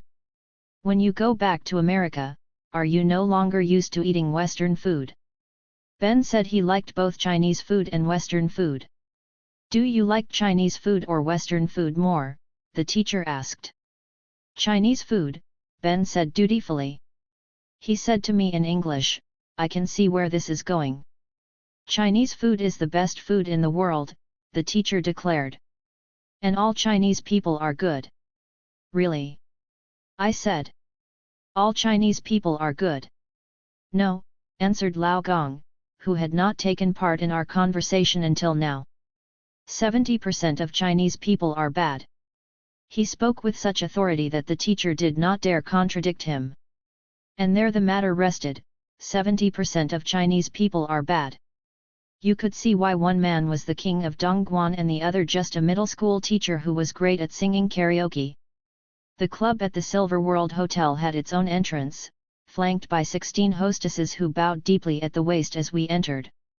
Its lobby was done in Lux nightclub style, black interiors, fluorescent purple lighting, an entire wall of glass shelves filled with bottles of Chivas Regal and Johnny Walker and Great Wall wine. The bottles were lit from behind, like rare works of art. We were ushered into a private room lined with couches that faced 3 television screens. The giant screen in the middle was for karaoke music videos, the one on the right was for selecting songs and ordering drinks. Lao Gong's businessman friend tuned the left-hand screen to the Liverpool-Manchester United match and proceeded to ignore everyone for the night. Money trumps sex, no surprise there. Rong Rong and Lao Gong sat down on the couch. She plucked a grape from a plate of fruit on the table and popped it in his mouth. He swallowed it expertly, like a trained seal. Servers brought in fruit plates, glasses, ice cubes, lemon slices, soda, chivas, vodka. This parade of petty commerce would continue through the night, as people moved in and out of the room offering cigarettes, bouquets of red roses, oversized stuffed animals, and ethnic-style dance performances. A woman called a mommy came in to tally which customers wanted sex and which just wanted to sing. Then the girls entered. There were 7 of them, wearing shiny gold evening gowns with spaghetti straps that made them look like high school girls on prom night. They lined up near the door, bare shoulders hunched against the powerful air conditioning. A couple of them jostled each other and giggled, but no one raised her head to look at a customer. Each girl had a plastic tag clipped at her waist with a 4-digit number. It was the length of the number that impressed me. The Silver World Hotel had a digital capacity for 10,000 girls. There were parts of Mongolia where phone numbers weren't even that long. If a man liked a girl, he would tell the mommy her number, and the girl would come and sit next to him on the couch and plant her hand on his thigh. Customers could be very picky, so the mommy would send in wave after wave of girls, and a man could dismiss one after another like a sultan bored with his harem. But there was usually someone to satisfy even the most demanding customer. The Silver World Hotel was not large by Dongguan standards, and it employed 300 girls. A young woman named Alin, number 1802, sat down next to me. "Do any of these men want to go out?" she whispered. Alin was 17 years old, with creamy white skin and the small, perfectly round face of a child. She had attended 2 years of high school in Chongqing before going out to work.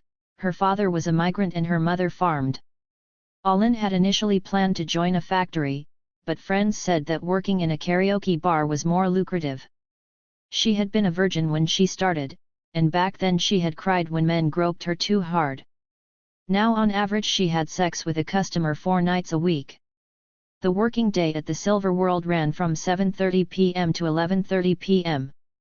A girl made 200 yuan an evening, $25 for sitting with a customer, pouring his drinks, placing fruit directly in his mouth, applauding his singing, and enduring his hugging, kissing, and groping. "If you're more popular, you earn more," Alin said. I asked her what being more popular meant.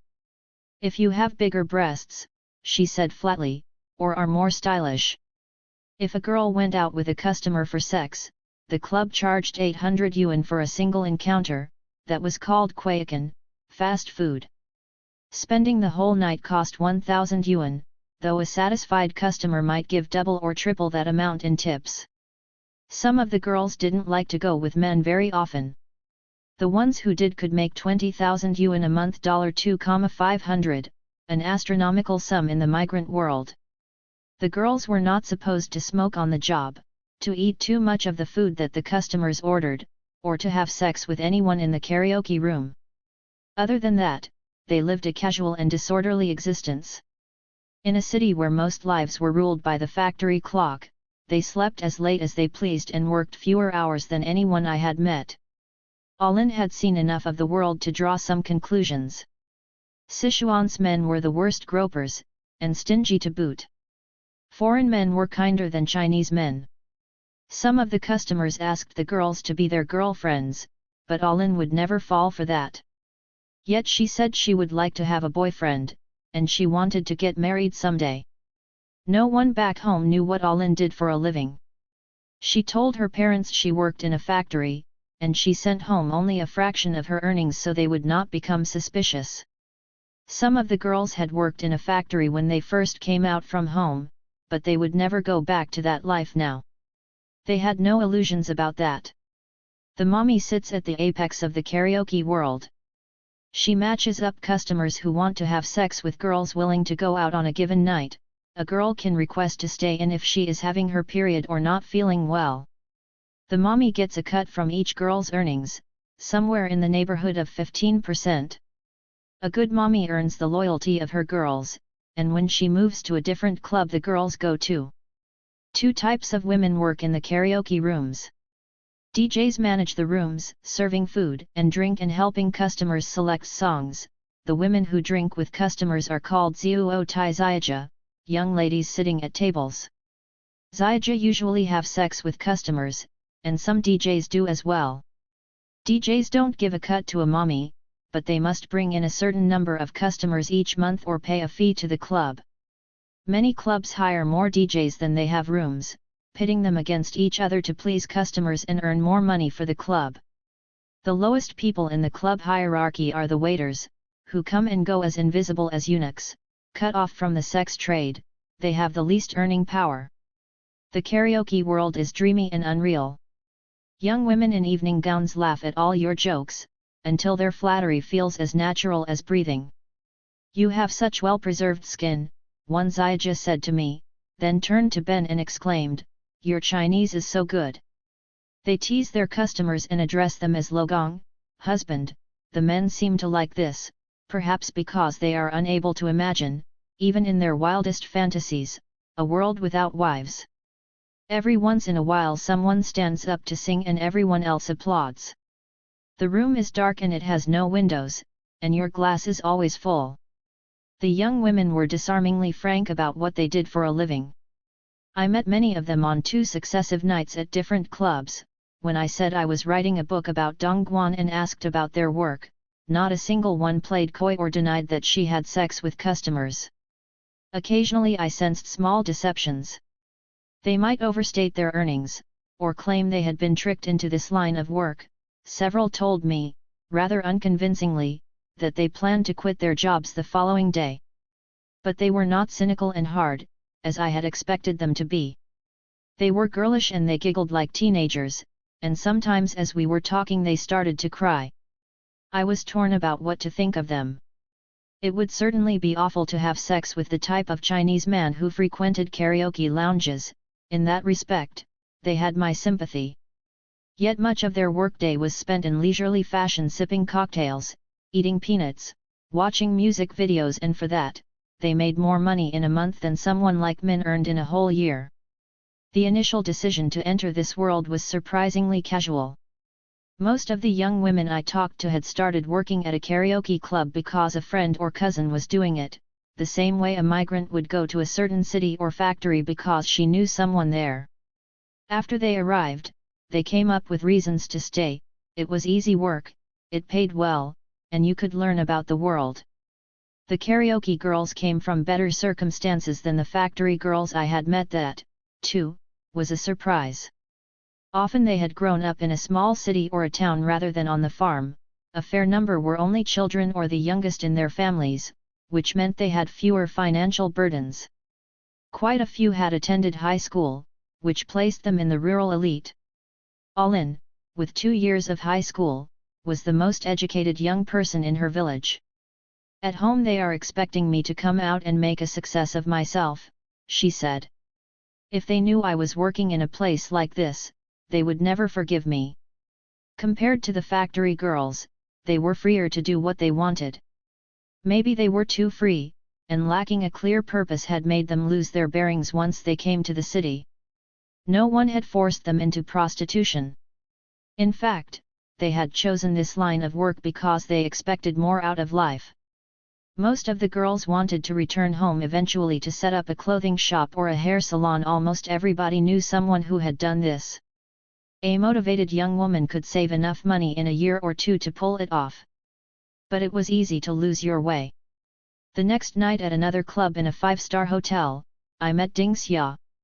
She was 23 years old, tall, with sculpted cheekbones and a high nose, genuinely pretty, unlike most of the girls, who were just skinny and young. She had been out from home for 6 years and she claimed to have saved 400,000 yuan. Once she had made another 100,000, she said, she would move to a city where no one knew her, open a shop, and live a simple life. Her story did not hold together. For one thing, setting up a shop cost only a fraction of the money Ding Xia was talking about. Her lies seemed intended to justify, perhaps to herself, why she was still here. It was also possible for a Zyja to rise and become a mommy. The mommy in the club where Ding Xia worked was petite and businesslike. She wore a navy blue pantsuit and carried a walkie-talkie, and the title on her business card read Promotions Manager. She told me she was in charge of 60 girls and had previously run a clothing business. Do a lot of girls rise from being a Zijia to being a mommy? I asked. Very few, she said.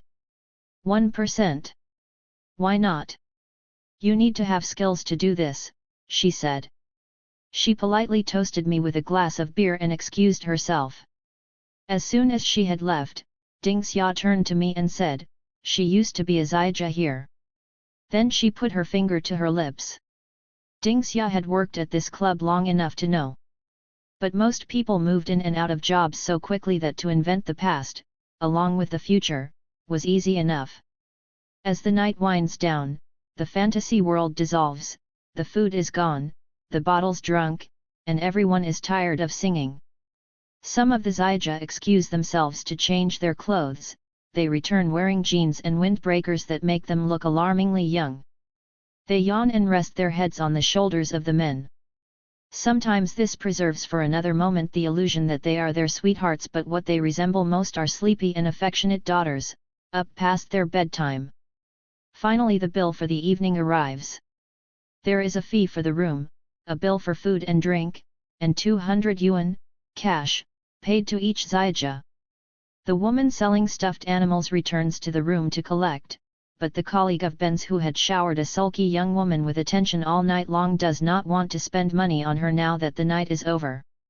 She relinquishes a stuffed bear reluctantly, another daughter, this one a little spoiled. The DJ punches her contact information into another customer's Palm Pilot for future room reservations, and everyone leaves the karaoke room together. The men, accompanied by the mommy, head toward the elevator, and the girls disappear down a different hallway. Occasionally a woman hit the jackpot. Anning, Chunming's recently divorced friend, started dating a wealthy local Dongguan man. One evening she invited Chunming and me over for dinner.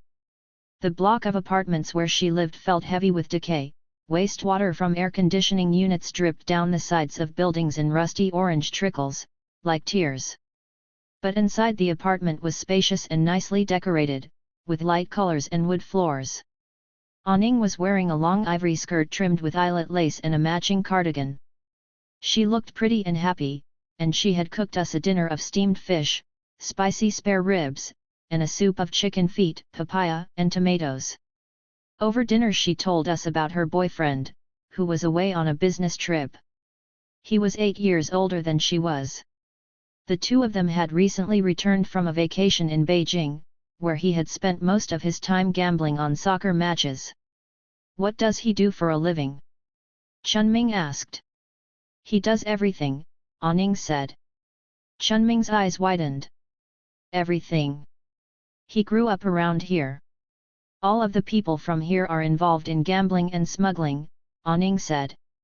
It's just what they grew up with. At her boyfriend's urging, Anning had started to play high-stakes mahjong and had recently lost 6,000 yuan, about $750 in one game. Each detail sounded worse than the last. Is he good to you? I asked. Oh, he is so good to me, she said. Chunming asked, more pointedly, has he been married before? Anning lowered her voice. Yes. He has a daughter, about 7. That day Chunming had stumbled on a new method of meeting men. Someone had posted a photograph of a beautiful woman on a matchmaking website but listed Chunming's phone number next to it. She wasn't sure if it was a mistake or a prank, but all day long she had been bombarded with phone calls from suitors.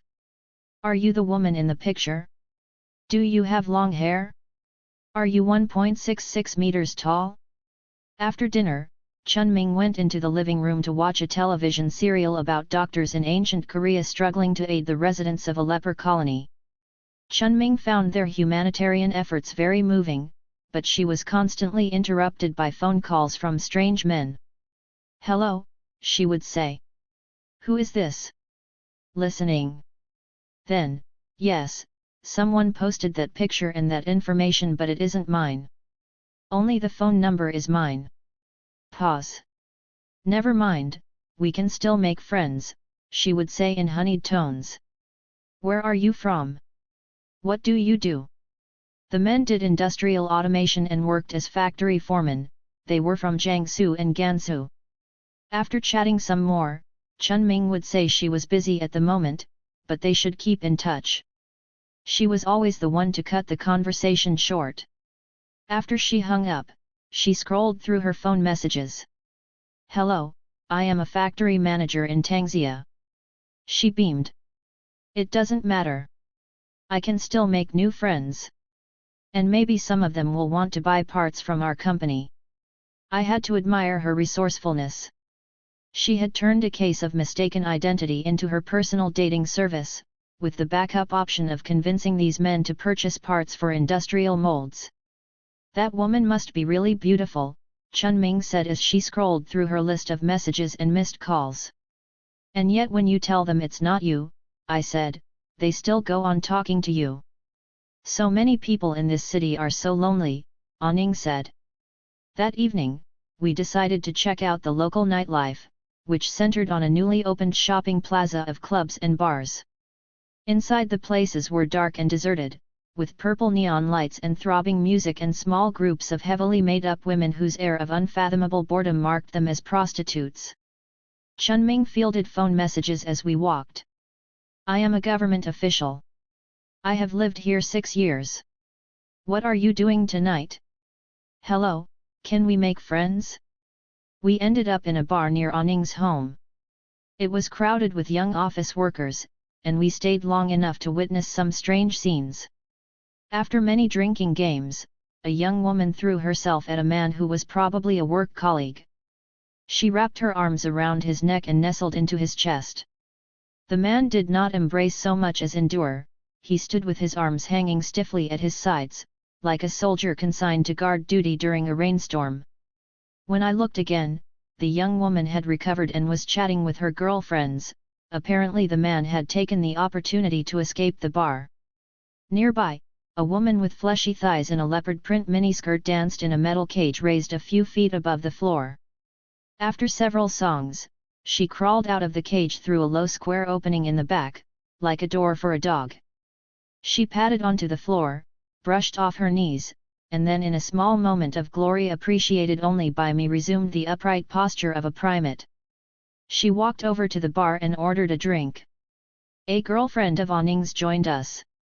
5 bottles of Tsingtao beer materialized on our table, and the women played drinking games. Aning and her friend drank fast. Several men from another table wandered over for a dice game. Around midnight, Chunming suggested that she and I leave for Aning's apartment, where we were spending the night. The men were still sending her messages. "Where are you now? What are you doing?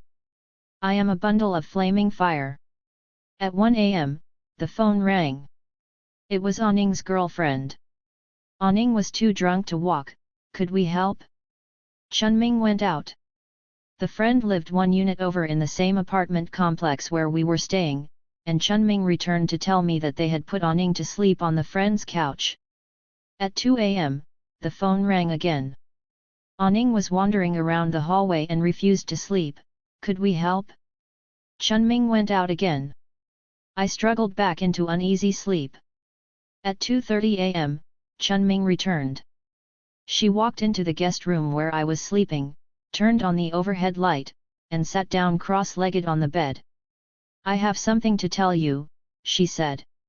When she had arrived at the friend's apartment, Aning was rambling incoherently about having to go upstairs and explain things to a man.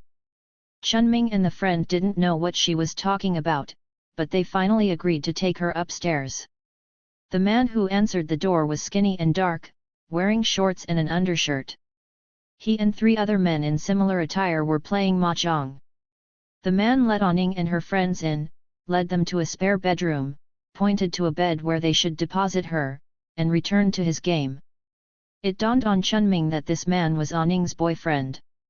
He wasn't away on a trip, and he did not appear to be at all concerned about her. She lied and said he was on a business trip, when he was home playing mahjong with his friends, Chunming told me. And she always says that he's so good to her. And this guy was old. And really ugly. The next morning, we stopped by the man's apartment to leave Aning's purse with her. The boyfriend answered the door. His face was narrow and tough and darkish red, like a quart of beef jerky. He looked to be in his 40s. He did not say a word to either of us. Chunming was right, he didn't look like much. Aning was still asleep in the spare bedroom. She could barely open her eyes, and she accepted her purse without saying anything. "Call me when you wake up," Chunming said. The next time I saw Chunming, I asked her about Aning. What had she said about that night? Was she still with the same boyfriend? Chunming said her friend had not been honest with her about it, and they did not speak of it again. Aning had not, after all, hit the dating jackpot. She was just pretending to be happy. In the end her relationship seemed like just another case of mistaken identity. 9 Assembly Line English. In Dongguan, I often went to restaurants alone. While I ate, I would write in my notebook or read an American magazine. Invariably a waitress or a restaurant patron would appear at my shoulder, looking on in reverence as I communed with my native tongue. "Your English must be amazing," they would say at last. I would explain that I was born in America. "Your English is probably grade 8, then." I would answer that Americans did not get graded on our English ability, as the Chinese did.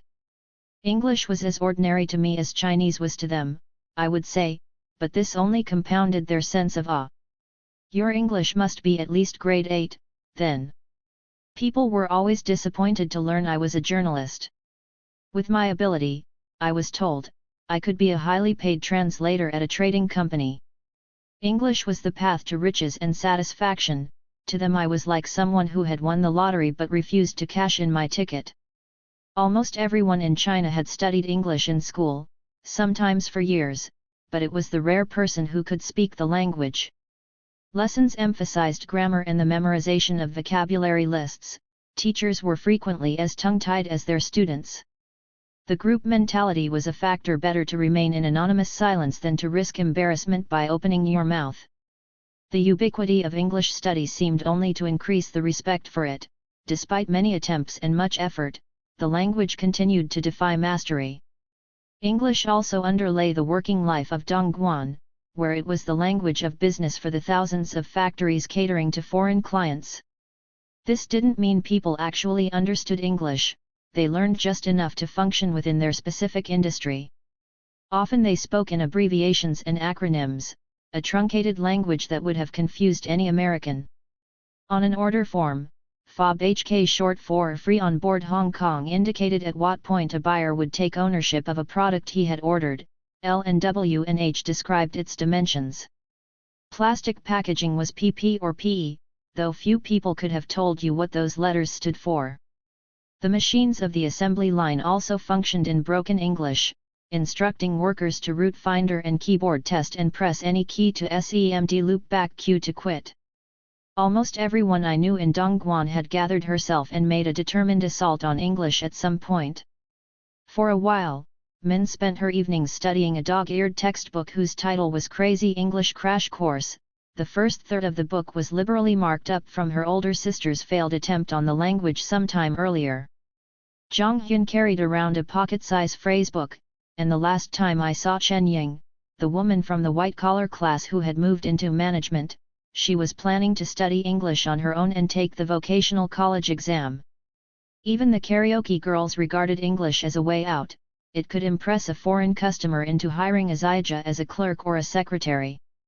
Sometimes aspiring English speakers drew me into conversations as disjointed as the dialogue in a Beckett play. "How old are you?" "Very good." "How old are you?" "Yes." I was not surprised when Chunming decided to study English. She signed up at a language school that promised students would speak like American fifth graders after a year of study. "I figure that's pretty good," she said. "A fifth grader can express just about everything." The school's chief advertisement was the founder's 9-year-old son, who was said to speak English fluently. Chunming had her own reasons for learning the language. "If I learned English," she told me, "I could enter new circles." By then, I knew her well enough to translate that remark. English might be another way to find a husband. The language school was in the Dongguan Science Museum, a haphazard pile of concrete shapes that might have looked futuristic in 1994 when it was built. Chunming took me there one evening after dinner. The museum was closed for renovation. In the darkness within, the scaffolding that clung to the walls looked like some skin disease that was eating away the building. We felt our way up 5 flights of stairs, as Chunming related the school's mythology in a whisper. Its founder had spent 20 years perfecting his teaching system. Recently, he had patented it. The school had 300 students. Its average monthly tuition was 600 yuan, about $75. On the top floor of the museum was a single office with the light still on. A sign at the entrance read, "Assembly Line Learning Machines." In a large fluorescent-lit room with low ceilings, half a dozen students sat apart from one another at long tables. On each table squatted an oval metal machine with rotating vertical panels that were fitted with cards. The cards were printed with columns of words that moved past the students in a steady stream. The machines filled the room with a muffled whirring sound, like a deck of cards being shuffled. A column of words floated past me. Fug. Clean. Rude. Pizza. Creep. At one end of the room, an older man sat in front of a computer. He handed me his business card without standing up. It said, in Chinese, Mr. Wu's Dynamic Education Technology Ltd. Wu Guangzai, President. Chief Designer of Mr. Wu's Dynamic Language Processing Factory. Inventor of Mr. Wu's Dynamic Educational Aid Facilities. Founder of Mr. Wu's Dynamic Educational Science. Originator of Mr. Wu's Dynamic World Language. Head coach of Mr. Wu's Dynamic English Advanced.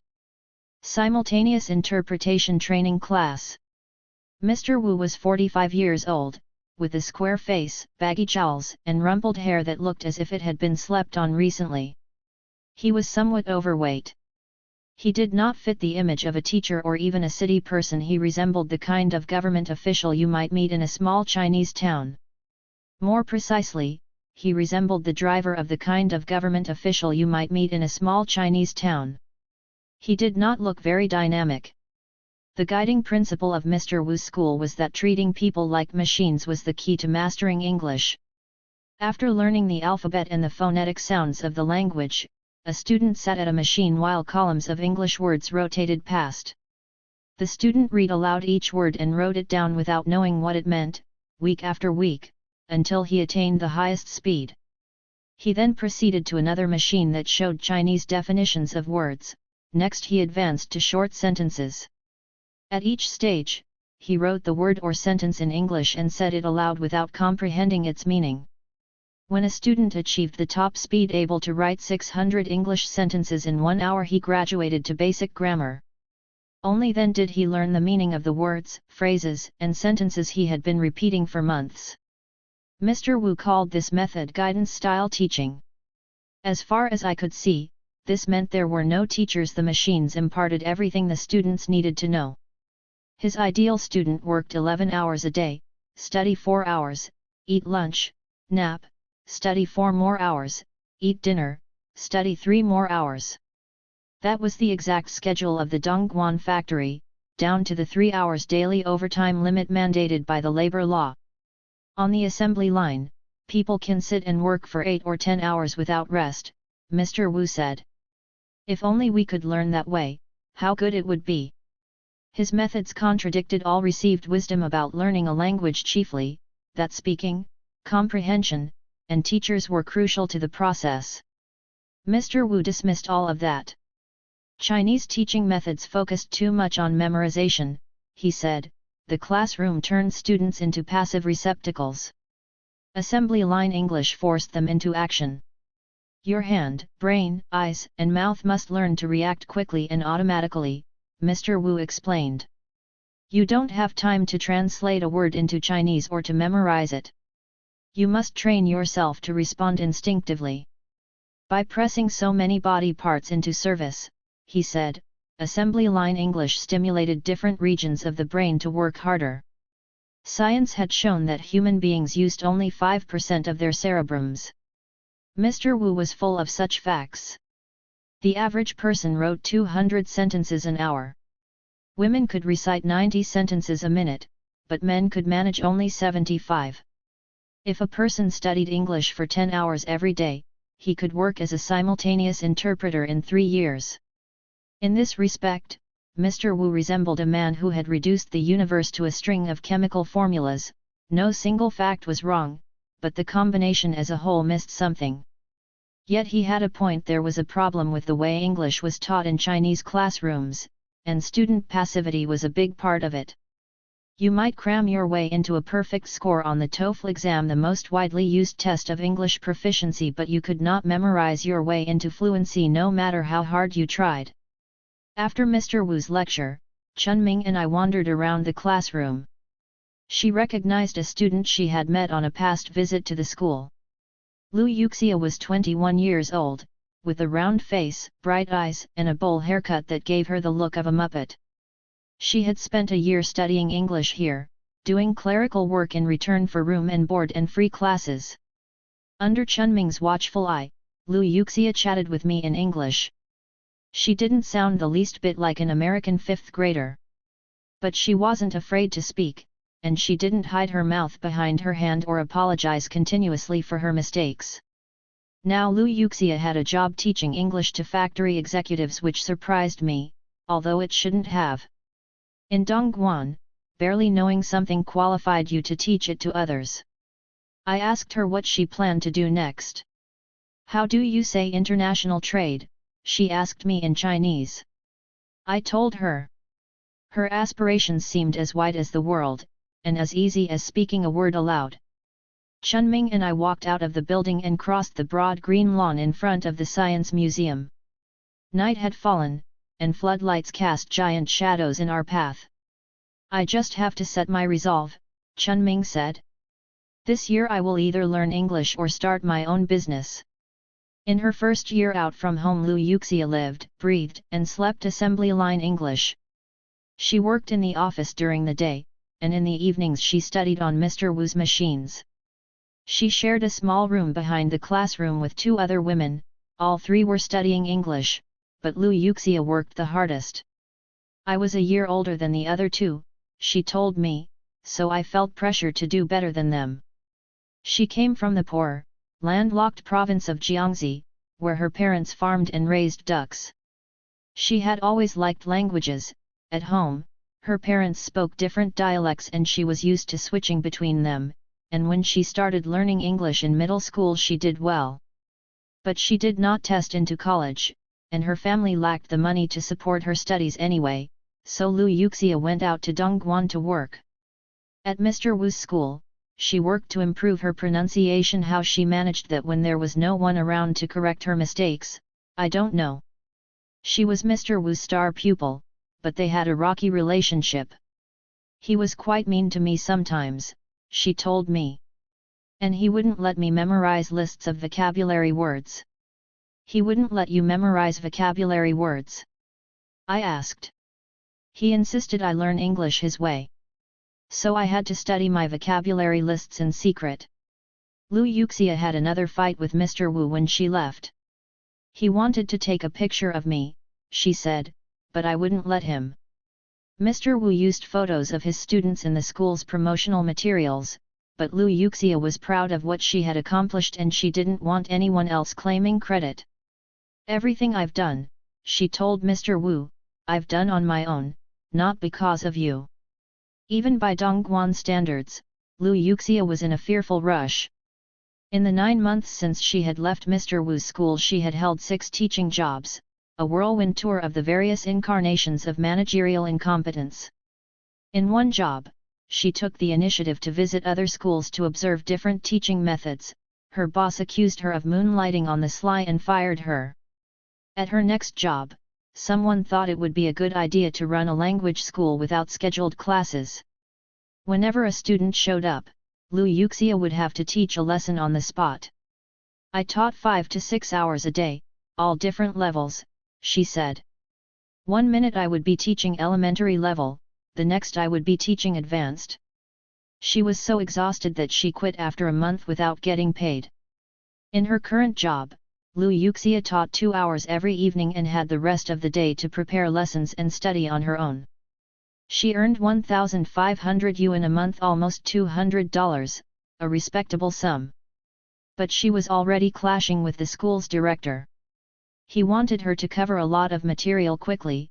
She thought the students should gain confidence in speaking first. He overruled her teaching style, which featured games and student participation, in favor of lectures. The school director did not speak any foreign languages. All of Liu Yuxia's employers thought she was a college graduate with a degree in English, because that was what she told people in job interviews. The most impressive thing about her that she had found a way to acquire a foreign language without formal study was something she hid from almost everyone she knew.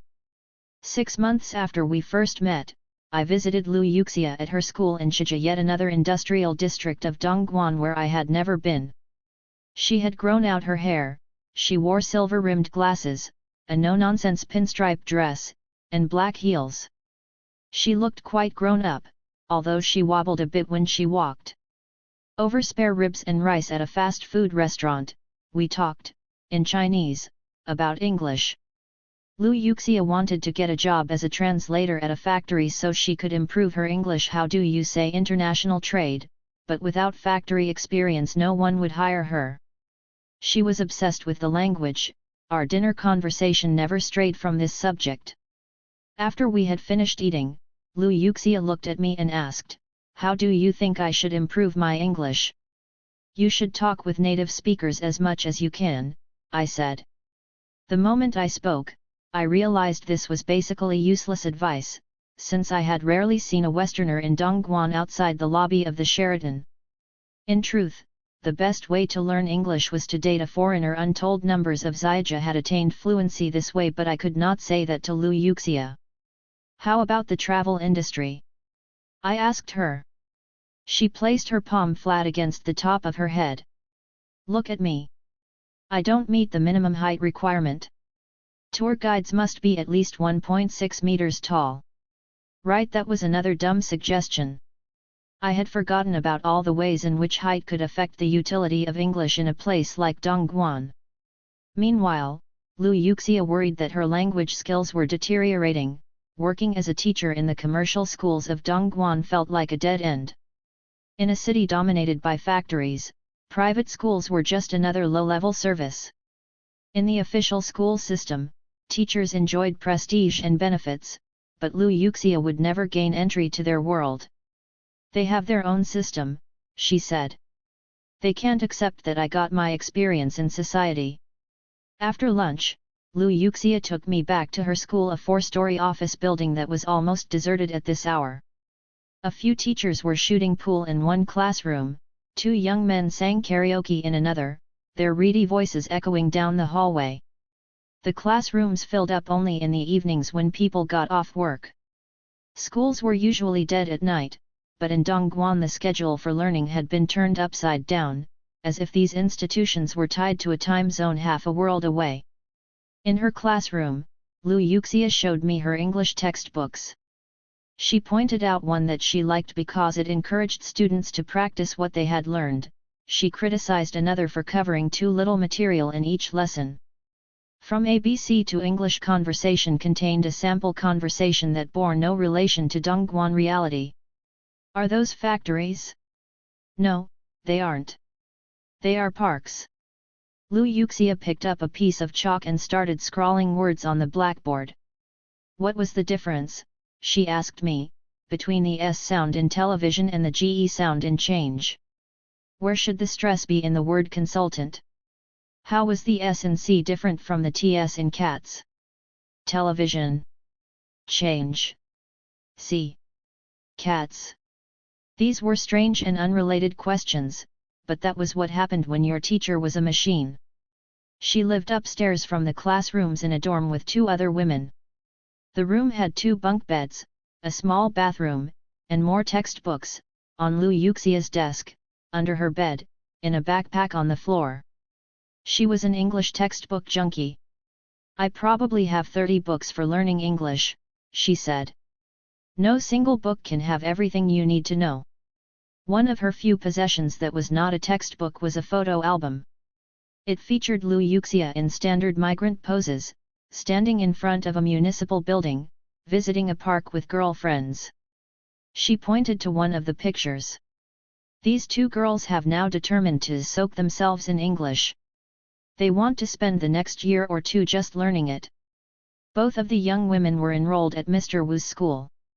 They had shaved their heads to express their commitment, as Buddhist monks did when joining a monastery. To learn English, it was necessary to renounce the world. Assembly line English was not the only dubious language enterprise in Dongguan. The English craze, pairing a feverish desire to learn the language with complete ignorance of how to go about it, was tailor-made for frauds. One company called Ladder English targeted ambitious parents. For a fee of 5,500 yuan, almost $700, a large sum for a Chinese family, the school supplied English teaching materials for children and regular home visits by educational consultants to track a child's progress. As a marketing tool, the school invited parents and children to free classes that had the energy of direct sales meetings. Child development experts lavished praise on the school's methods, while parents fought to sign up their children. A few teachers would take the children into another room and teach them a few English phrases. When the youngsters returned, babbling in a foreign language, their parents were usually moved to sign up on the spot. In truth, Ladder English was riddled with deceptions. Its child development experts and some of the most enthusiastic parents at the free classes were actually company employees, according to articles in the local press. Its educational consultants did not visit families more than once or twice, and they were not teachers but salespeople, who earned a commission of 1,000 yuan per customer. The salespeople had to put up considerable money when they joined the company to buy educational magazines, pay transport fees, and rent rooms for the free classes. Ladder English was essentially a pyramid scheme, fueled by the desperation to learn English. No one at the company, which operated on a franchise model, would agree to speak with me. As part of her tour of managerial incompetence, Liu Yuxia had worked briefly for Ladder English and described its tactics. Salespeople were instructed to wait outside elementary schools as they let out for the day, to approach the parents who drove their own cars and feign affection for their children. When the child came out, you would play with the child, Liu Yuxia told me. Then the parents and child together would be invited to attend the Ladder English lecture. Liu Yuxia left the company after 10 days. I thought in some way it was cheating people, she said. A different deception involved foreign teachers. Young black men who said they were from Canada or England showed up at schools around Dongguan, offering their services as English instructors. It could have been a watershed moment in China's march toward racial diversity, except that it wasn't. One parent told me her daughter's kindergarten class cried at the sight of their new teacher, because they had never seen a black person before. The school fired him. One day I was visiting Liu Yuxia when Joseph, her fellow teacher ostensibly from Canada, came into the room. He was black, about 30 years old, with a handsome face and an easygoing manner. He greeted me in heavily accented English. "Are you married?" was his first question. "What is your cell phone number?" was his second. After Joseph breezed out of the room, I asked Liu Yuxia, "Where is he from?" He said he's from Canada. "He's not originally from Canada," I said. "I can tell by the way he speaks." She thought for a moment. He also mentioned another country. "Ganda." "Uganda." "Yes. Uganda." I finally understood the mystery of the black teachers. They were Africans, coming to backwaters and passing themselves off as native English speakers to school administrators who didn't know the difference. Over the years, more than 30,000 African students had attended university in China, as part of Beijing's policy to support its allies in the developing world. It made sense for them to stay on as foreign teachers. At Liu Yuxia's school, Joseph earned more money than she did and taught fewer hours. Liu Yuxia admonished me for giving Joseph my phone number. "You should be careful," she said. He will be calling you all the time. She said that Joseph frequently hit on his female students. When he asked one for her number, she usually responded by never attending class again. Occasionally one of Joseph's students would ask Liu Yuxia how to say a sentence in English, "I can be your friend but not your girlfriend." On Thursday evenings Liu Yuxia taught English at a Japanese-owned electronics factory, and one evening I went with her. The 4 men and 2 women in the class worked in sales or management, and all were older than she was. She handed back their test papers. "Don't worry too much about your scores today," she said, immediately breaking with a 1,000-year tradition of grade worship. "The test of your English is not in that. It is in how much you can use." The students started to review a lesson from the week before. Liu Yuxia turned to a student in the front row and asked, "In English, what did you learn?" "You want me to speak in English?" he asked, in Chinese. Not a promising start. He struggled, then finally said in English, "I learned some stories. It is very interesting." "Can you tell some English stories to me?" she asked. A long silence. Then, in Chinese, "I have forgotten." The next student said, "I learned some new words and expressions." "What else?" A long silence. Then, in Chinese, "I don't know how to say it." "Okay, your turn," Liu Yuxia said to a woman in the second row. "In Chinese, it's hard to say." Liu Yuxia switched to Chinese. "Learning English is speaking English. If you are not speaking English, you are not learning English. You must not be afraid to make a mistake." "I make many mistakes. I have never been afraid of this." It was true. Liu Yuxia could not distinguish between the L and R sounds. She couldn't even say the word pronunciation. She called it pronuntion.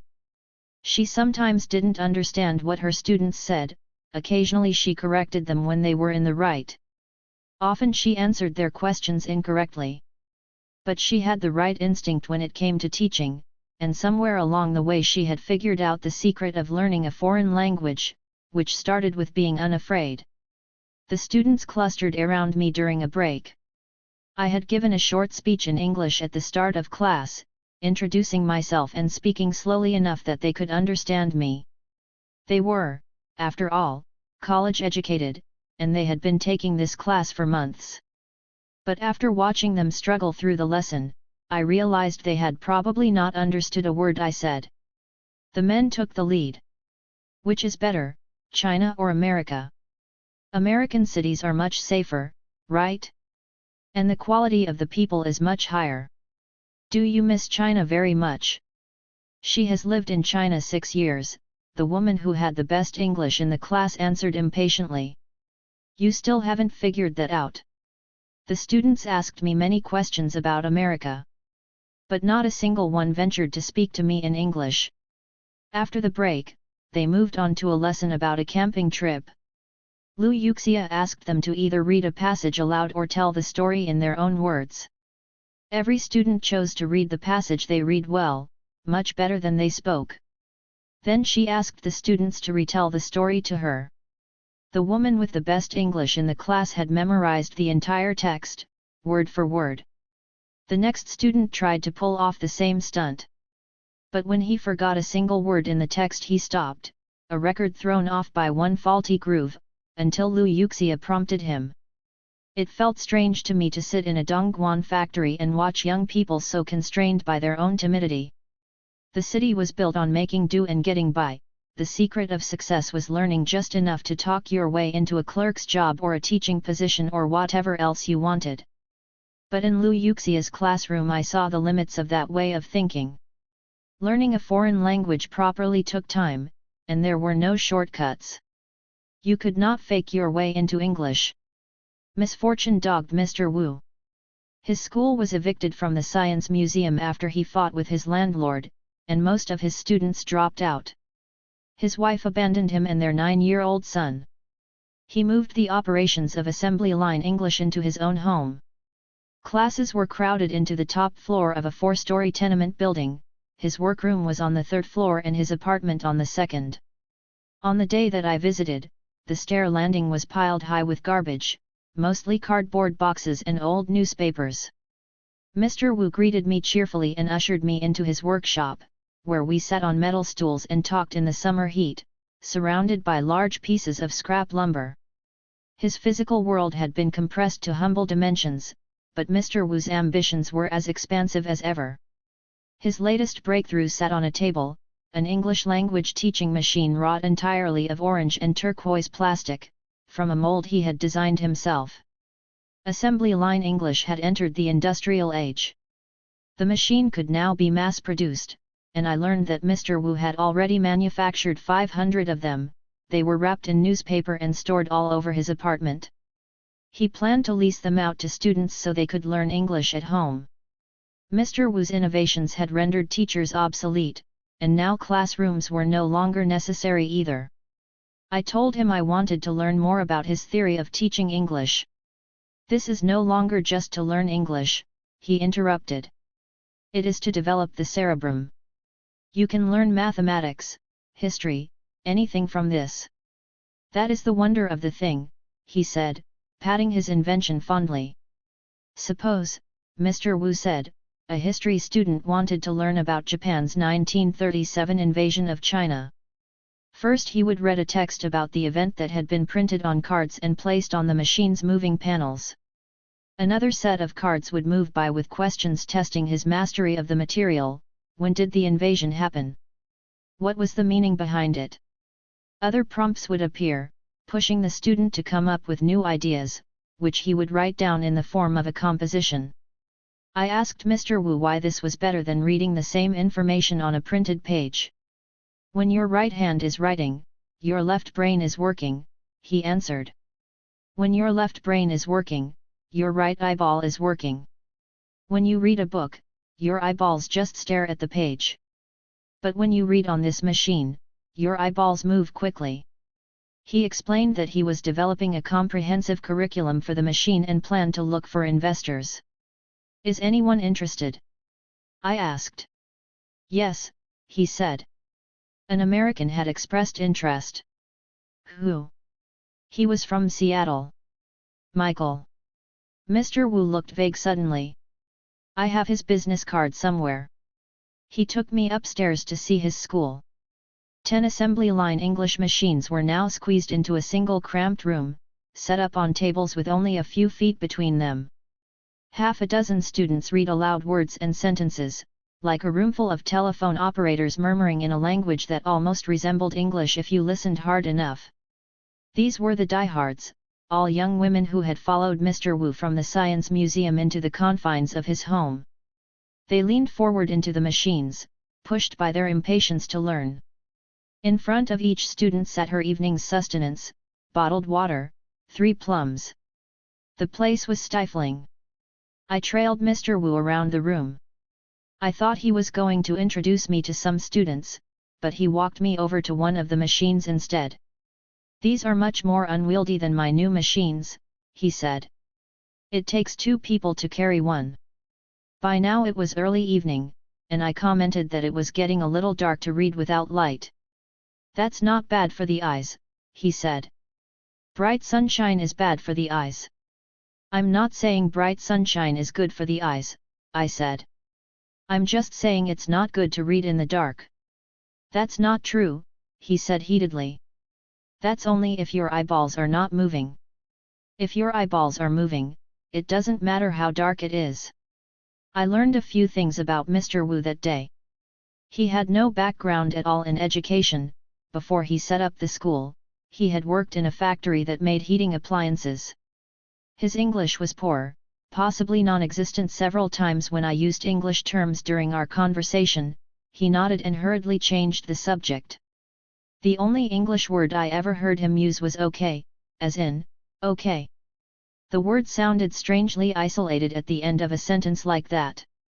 It meant, once you connect to your cerebrum, everything will be okay. Mr. Wu was not good at dealing with people. He had angered his landlords at the Science Museum, and he had angered Liu Yuxia, his star pupil. It was a good bet that he had driven away his wife, though it was hard to know if that was before or after he had mass-produced 500 assembly line English machines and stored them in their apartment. In the short time I had known him, he had angered me too. It was infuriating to interact with somebody so dogmatic. Mostly I could tell that human beings frustrated him. He preferred to talk about them in parts, their eyeballs, their hands, their brains. But people as a whole did not make sense to him. They were inefficient, they used only 5% of their cerebrums, they had a maddening aversion to sitting in front of a machine 11 hours a day to learn a language. People basically didn't work. It was as if their creator had used first-rate parts but then botched the assembly. Machines were another matter. Someday, with enough tinkering, Mr. Wu would construct a perfect assembly line learning machine that would allow people to acquire the whole of human knowledge without ever leaving home. His faith in technology was absolute. He knew that machines were the answer. It was especially poignant that this man had been expelled from the Science Museum. Self-improvement took Lu Yuxia in new directions. At the Dongguan Public Library, which I hadn't even known existed, she checked out books like Whole Brain Learning and the Bible of Jewish Homeschooling. She wanted to improve her memory and learn how to do business based on the teachings of the Talmud. She started taking pills to strengthen her cerebrum, because overwork caused dandruff and made your hair fall out. She was thinking of studying Japanese. I've heard it takes a Chinese person 1 year to learn English but only 3 months to learn Japanese, she told me. I've heard that Beijing college graduates can earn 1,000 yuan more a month for each language they speak. Is that true? I told her she should probably focus on improving her English first. I'm killing myself trying to increase my vocabulary, she said. I am memorizing 50 words a day. 50 words a day. I repeated, amazed. Is that a lot or a little? The last time I saw Lu Yuxia, she had engineered yet another makeover. She had dyed and permed her hair so it was long and crinkly, like caramel taffy. She had decided that an English teacher with ordinary black hair was too unsophisticated. I did this to look more Western, she said. She had memorized an entire book of grade 6 vocabulary, 5,000 words. The young women at Mr. Wu's school had shaved their heads again to express their dedication to learning English. And Mr. Wu had offered Lu Yuxia a partnership in his new venture and promised her a third of the profits, but she didn't trust him. His people skills had not improved. With your level of English, he had told her recently, you can muddle along for at most a year or so as a teacher. After that, there will be no more room for you here because I will have cornered the entire market. You can still go teach elsewhere, though. Why would he say something like that? I asked. I think he was trying to force me to go back to work for him. That's awful. Yes, she said, but I feel sympathy for him. He is all on his own. She rejected Mr. Wu's offer. Instead she jumped to an internet company to run its English language website aimed at foreign clients. A month after she arrived, the company collapsed and the owner disappeared, owing more than 100,000 yuan in staff salaries. Lu Yuxia had joined a lawsuit with the other employees to get their back pay, though they were not hopeful about it. Some months later, in the spring of 2007, Lu Yuxia landed a job in the International Trade Department of a factory that made microphone parts. She dealt with foreign customers, accompanied them on factory visits, and attended trade fairs. The job required grade 6 English and a college diploma. I don't have those things with me, she had said when she interviewed for the position. In the evenings now, Lu Yuxia taught English to her colleagues or to private students at home. Counting all 3 jobs, she made 5,000 yuan a month, $625, an excellent salary for Dongguan. She planned to save money and set up an English language kindergarten. That was her 5-year plan. After she got the job in international trade, Lu Yuxia sent me her new contact information by email. It was the 6th mobile phone number she had given me since we met. Sometime I feel very tried, but sometime I feel very enriched, she wrote. Her English was still full of mistakes, she was moving too fast to correct herself. But who was I to criticize her? In the 2 years I had known her, she had gotten exactly what she wanted. To the village. 10. The village. After Min's mobile phone was stolen in the summer of 2004, she built a new life from scratch. She called up her cousin, the only phone number she knew by heart, and he put her back in touch with her older sister, and also with me. Min returned to the talent market and got a job in the human resources department of a Hong Kong-owned handbag factory. The position paid 800 yuan a month, with no overtime and every Sunday off. She was 18 years old, and this was the 4th factory she had worked at in a year. I visited Min in her new dorm, which was neat and newly whitewashed, with photos of Chinese movie stars taped to the wall. Over noodles at a nearby stall, I asked her how her friend was. "Do you mean my boyfriend?" she asked, rejecting the common Chinese euphemism. "Since he went home, I haven't heard from him." "Don't you send messages by phone?" I asked. "I forgot his number." "So you can't find him, and he can't find you?" She nodded. "Maybe I'll see him at home during the new year." I asked Min about her 2 friends from the old factory, the ones we had visited together. "One of them got a job at a factory in Chongping, but I don't know which factory," she said. "The other one went home to get engaged, but I don't know where her home is." In the village, everyone knew everyone else and people were connected in multiple ways. But Min's friends in the city were linked only through her. At one stroke, she had lost ties to almost everyone she knew. "I have no more friends now," she said. So she started over. In her new factory, she met Aji. He was 3 years older than Min and as skinny as a hastily drawn cartoon character, with long limbs and a narrow handsome face and a bashful smile. When he spoke to strangers, he blushed to the rims of his ears. He worked as an assistant on the factory floor and he met most of Min's demands for a mate. He had a good heart, he didn't smoke, drink, or gamble, and he was over 1.7 meters tall. Almost right away, Aji began pressuring Min to marry him. She told him to put away some money first. In truth, she did not want to think about marriage yet. "I want to save some money and maybe start a small business. If I marry so early, I'd have to stay home," she told me. "To stay outside and work your entire life is better than staying home." She told her parents about her new boyfriend. "Where is he from?" they asked. "He's from the factory," Min said, stalling. "Where is he from?" they asked again. He was not from Hebei province, which was all Min's parents cared about. In traditional China, a young woman married into her husband's village, but usually it was close enough that she could go home to see her own family on occasion. Migration now made it possible for 2 people from towns 1,000 miles apart to meet and marry. To a young woman's parents, that was a catastrophe. Unaccustomed to long-distance travel, they worried that a daughter who married a man from far away would virtually disappear from their lives.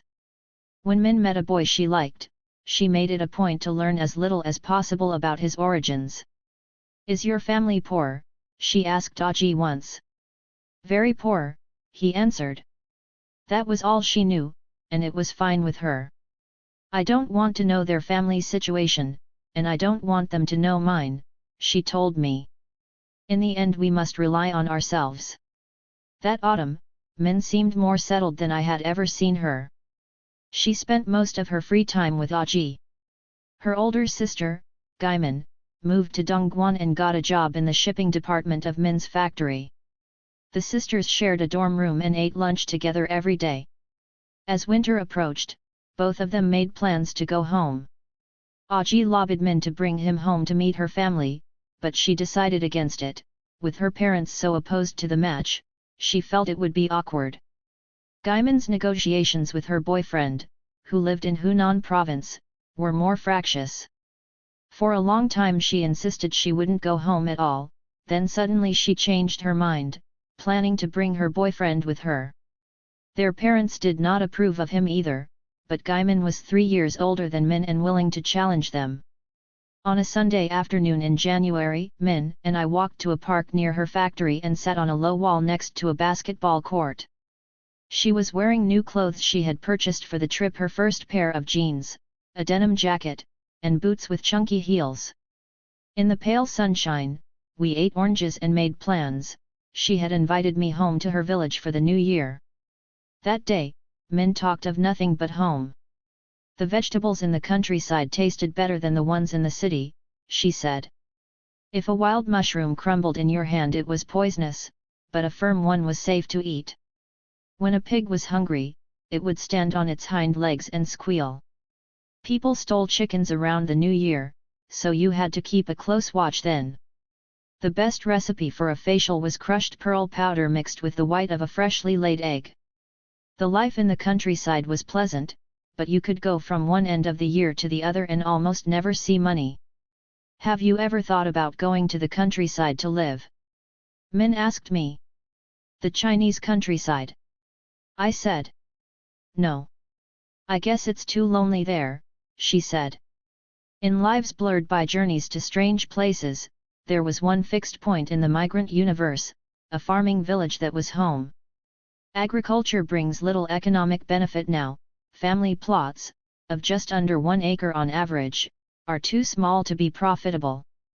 But across China, the family farm is still being tended, because that is what people have always done. The land is less an income source than an insurance policy, a guarantee that a person can live and will not starve. The continuing link to a family farm has stabilized China in an age of mass migration. Its cities have not spawned the shantytown slums of so much of the developing world, because the migrant who fails in the city can always return home and find someone there. A teenager may go out for work, leaving his parents on the farm. A husband who migrates may have a wife at home tilling the fields, or sometimes the other way around. A married couple might go out together, leaving young children in the care of their aged parents. In the city, a migrant may look desperate, but almost every migrant has a farm to fall back on. The return to the village to celebrate the Lunar New Year in late winter is the central event of the migrant calendar. In the 6 weeks around the holiday, almost 200 million people travel on China's trains. As the new year approaches, the impending journey becomes the main preoccupation of the factory world. Job hopping stops as workers focus on saving money to return in style. Couples enter delicate negotiations: whose family will they visit and what is the status of their relationship? This reckoning can be painful, and migrants unhappy with their lot may decide not to go home at all. The holiday is the hinge on which the whole year turns. It is the time to quit a job, take a rest, get engaged, start again. The passage home is often as traumatic as the initial journey out to the city. The Chinese railway is the last part of the transport network to operate much as it did in the days of central planning. Today in China, the better off travel by plane and car, and both forms of transportation have responded to the market. Airlines have improved service and cut prices, highways are constantly expanded and upgraded to serve industry and the growing ranks of car owners. But the railway remains the dominion of the poor setup, it sometimes seems, only to deliver misery more efficiently. During holidays, it is virtually impossible for an ordinary person to buy a ticket at a fair price. Railway offices reserve tickets for the well-connected or sell them to scalpers, who charge exorbitant rates. Because ticketing is not computerized, ticket sellers don't know which seats will free up in the course of the journey. Unless a passenger departs from the first station, getting an assigned seat is impossible.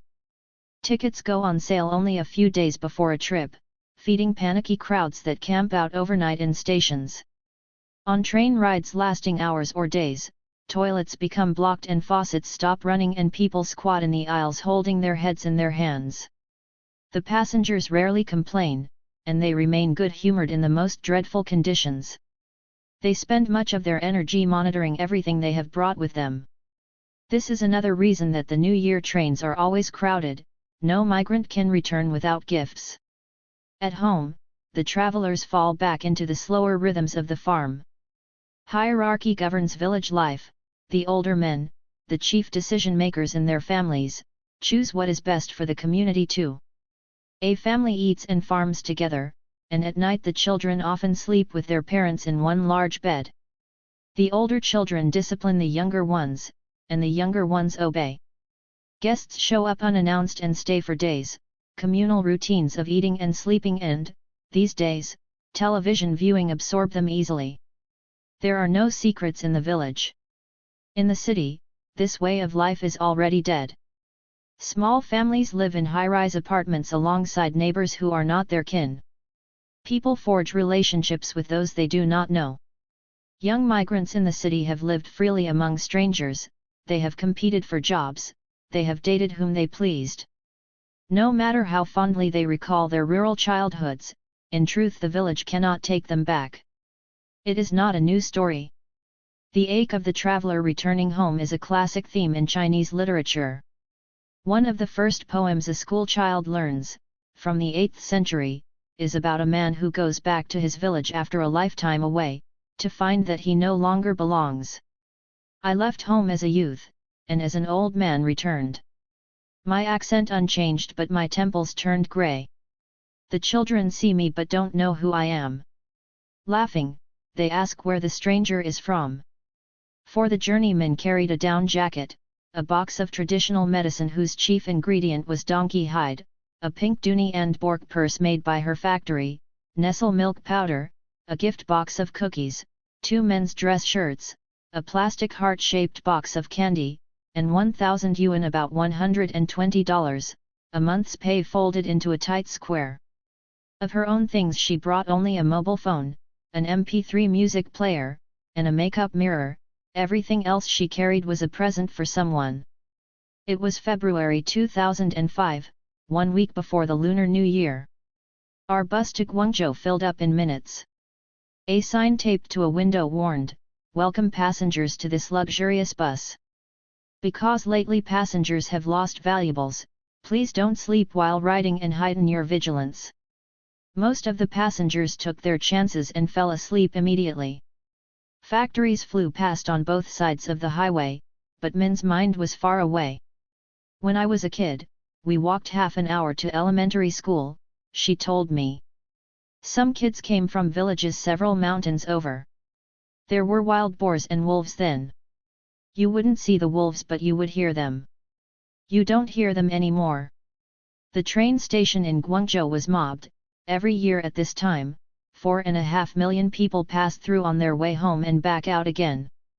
The vast concrete plaza in front of the station had been cordoned off into zones, and police were everywhere, shouting orders through bullhorns that turned their every word into deafening garble. As people entered the main concourse, they instinctively broke into a run. Being Chinese has conditioned them to know that there will never be enough of anything. Min and I had assigned seats, thanks to a cousin of hers who was traveling partway with us, but we started to run too. In the mad crush of people, we squeezed onto the 732 hard-seat overnight express to Wuchang. The life on the train was communal, and the moment we pulled out of the station the passengers behaved as if they were already home. They removed their shoes and stripped down to their undershirts, they peeled tangerines and cracked guazi, salted melon seeds. Mobile phones went off constantly, their ringtones merry and intrusive, "Happy birthday, Dixie." A man across the aisle spread a newspaper on the floor beneath a seat and folded himself into the tiny crawl space until only his lower legs were visible. Passengers crowded the aisles and perched on the metal sinks next to the bathrooms and crammed into the spaces between the cars, squatting in rows in their dark suits like crows strung along a telephone wire. Metal carts barreled through, forcing the human pile to rearrange itself every few minutes. The carts sold chicken legs and warm beer and hot dogs skewered on sticks. The vendors called out, hot milk, good for you." Only the well-off bought food on the train. Most people had carried their own hard-boiled eggs and wafer cookies and mason jars filled with green tea so cloudy that algae could grow in it. At 10:45, a sweeper came through. We had been on board only 3 hours, but she pushed before her a mountain of peanut shells, orange peels, and empty plastic bottles. Nobody on earth generates trash faster than the traveling Chinese. Time passed slowly for Min. This was only the second long journey of her life. She peered out the window, she checked her watch, she fiddled with her mobile phone. She gave me regular reports. We still have 9 hours to go until I told her to stop. She broke open her gift box of cookies and ate a few. It's okay, she assured me, there's a lot more. Then disappeared to visit her cousin. She returned with a salted chicken wing wrapped in cellophane, and some information. A favorite tactic of thieves was to distract a passenger with a found wallet while simultaneously picking his pocket. Just past midnight, a message on my mobile phone welcomed me to Hebei, Min's home province. We slept fitfully. At 3 in the morning, the family across the aisle came suddenly awake, like a coiled spring releasing, and their laughter and talk filled the car as if it were the middle of the afternoon.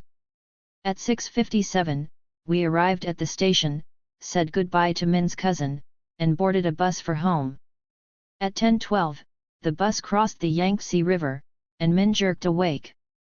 She said aloud the name of every town we passed on the highway: Huangshi, Michuan, Huangmei. We're almost there, she said, her voice tight with excitement. Min's mother, Chen Meyer, was waiting by the side of the road outside a town called Dajin. She was 42 years old, with deep-set brown eyes and high cheekbones, a big-boned beauty rare among country people. She had a wide smile with lots of teeth, and I don't think she stopped smiling the whole first day Min was home. The two of them did not hug when they met. That is not the Chinese custom, but Min touched her mother's arm and stroked the edge of her ear as they talked. She had not been home in 2 years. Dajin was a one-street farming town, where purveyors of animal feed and pesticides still outnumbered stores selling motorcycles and mobile phones. The roadside businesses reflected the rural ethos of never throwing anything away. In Dajin you could pay someone to repair a clock, a watch, a stove, a phone, or a television set. In the city, it was rare to see such businesses anymore. Urban people had greater faith in the quality of new products. At the outdoor stalls, the most prominently displayed items were hard-shell suitcases, a reminder that the best option in town might be to get out. Min was full of home improvement plans. She wanted to buy a DVD player for the house. Let's buy a hot water dispenser too, she said. It's much more convenient that way. Periodically Min's mother would look over her daughter's head at me. This place is terrible, she would say, with a big smile. And we are so poor.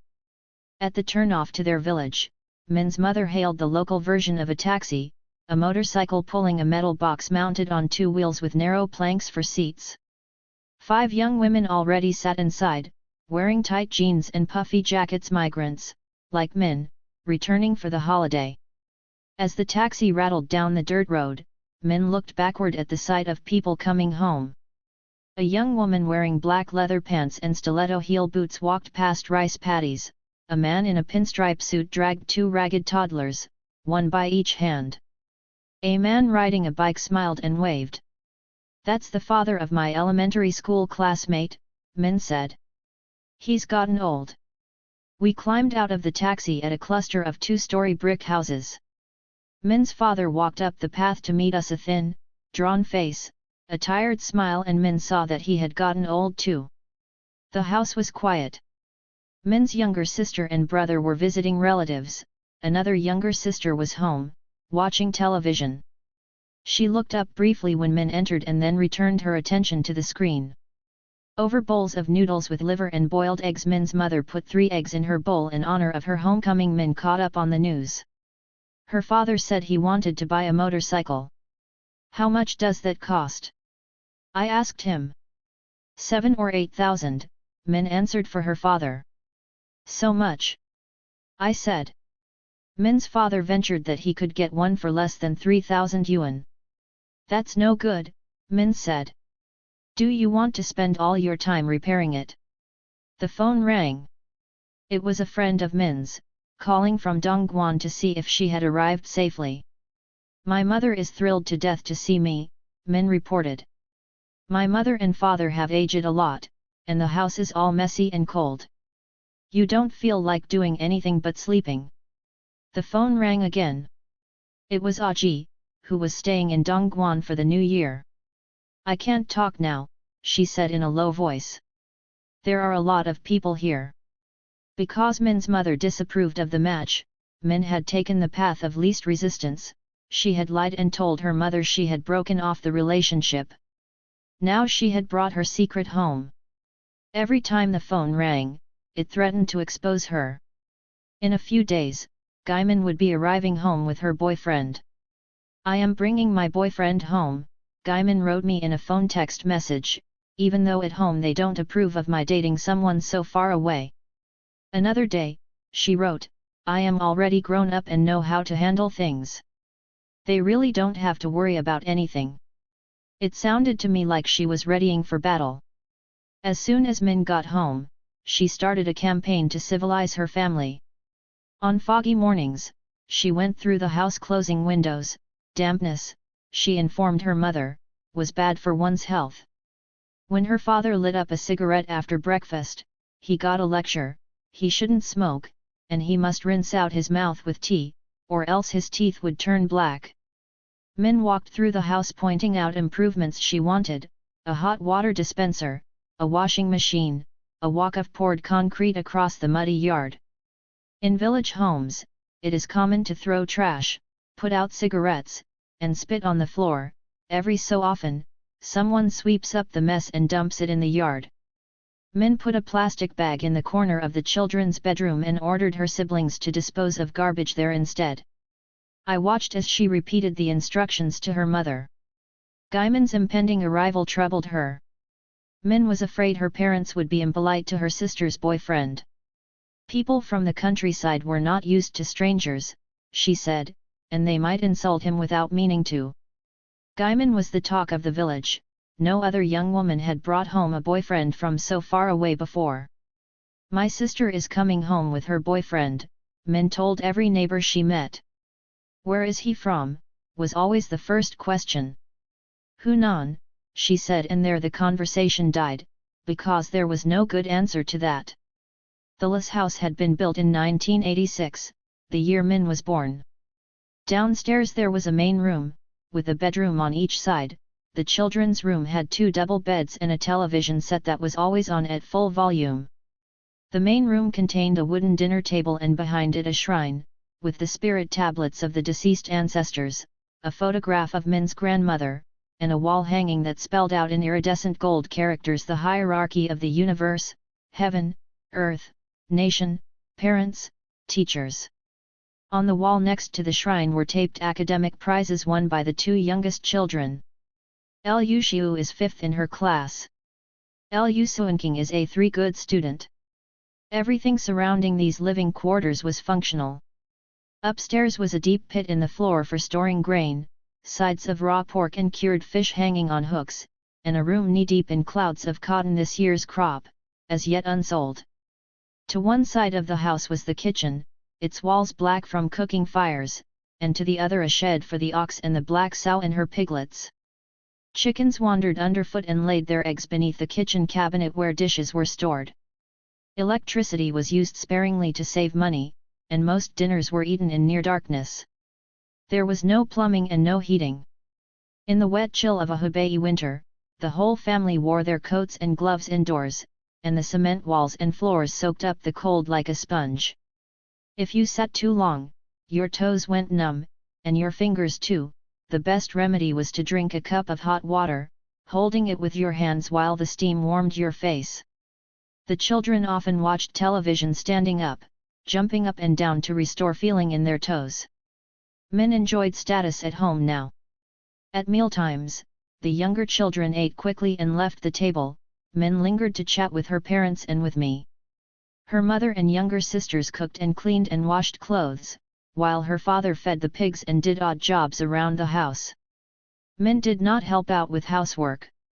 She spent a lot of time on the phone, planning visits with friends who had returned home. Aji continued to call with bits of news.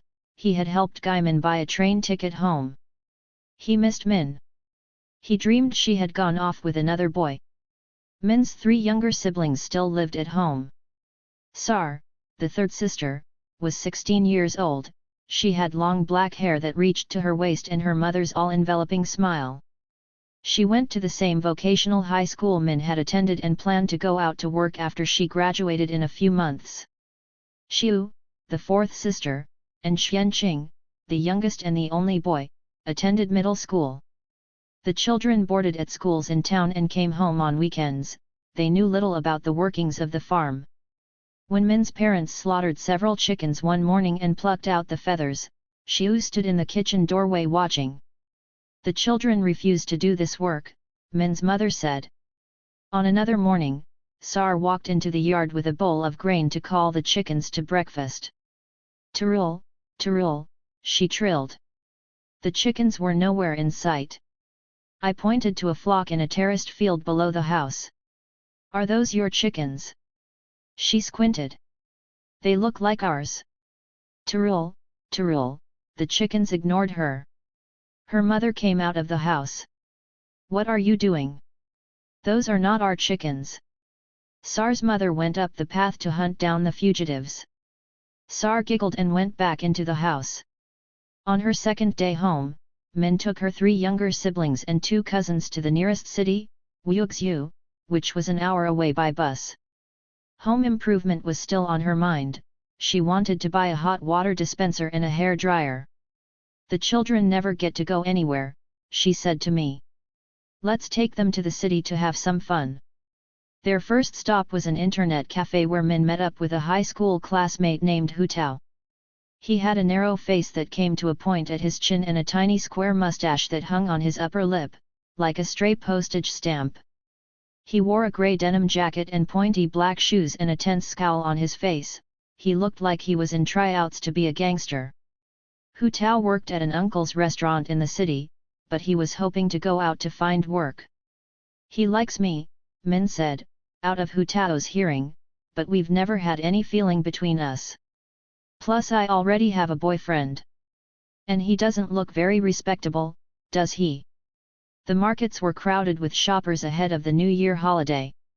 Stalls sold strips of red paper inscribed with auspicious couplets, along with posters featuring a heroic Chairman Mao and quasi-religious slogans, "He is the people's great liberator." Min led the children through the stores buying things for the house, socks for her father, face towels for guests, shampoo. She bargained hard and got a hot water dispenser for $11, and a hair dryer for $3.30. She bought disposable plastic cups, which were more sanitary than the porcelain cups the family shared and seldom washed. In the supermarket, the younger children filled her cart with sweet rice cakes and cookies. Wuxu had things you no longer saw in the modern cities of the coast, like a grain storage warehouse and a military grain supply station, both relics of a time when people relied on the government for their grain ration. A store advertised old fogey-browned men's suits. Min had last been to Wuxu 2 years ago. This return trip left her sorely disappointed. This city is no good, she said. It's not as developed as the places outside.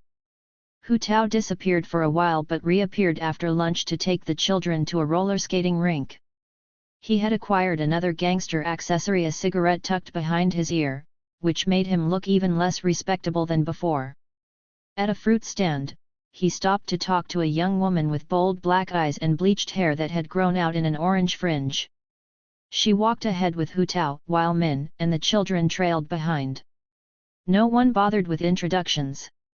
The rink was packed and dark inside, lit only by a flashing disco ball. It was 3 in the afternoon.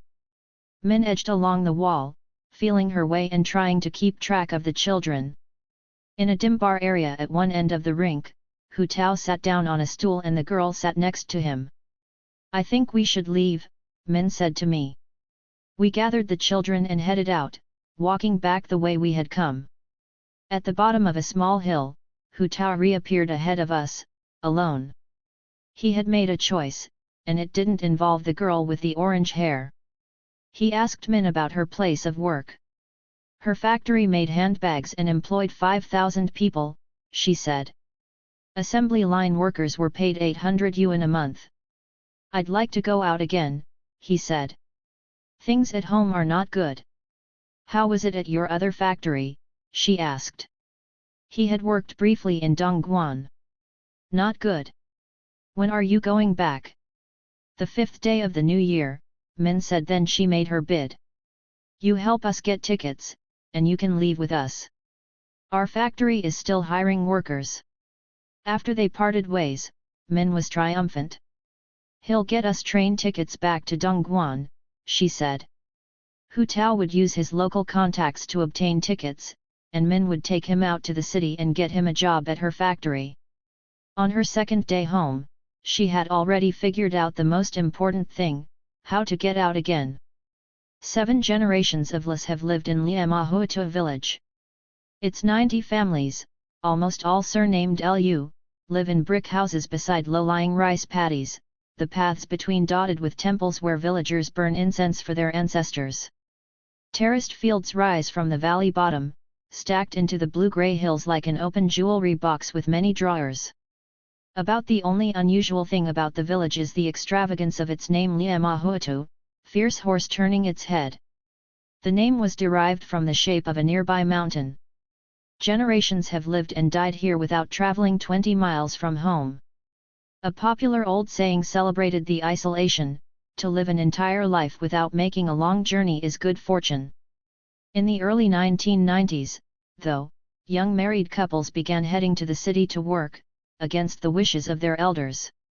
When Min's bachelor uncle moved to Wuxi to open a store, the family objected. We felt unmarried people should not go out to work because they would learn bad habits, Min's father told me. In the past decade, migration has become the norm. Village children leave during middle school or even elementary school.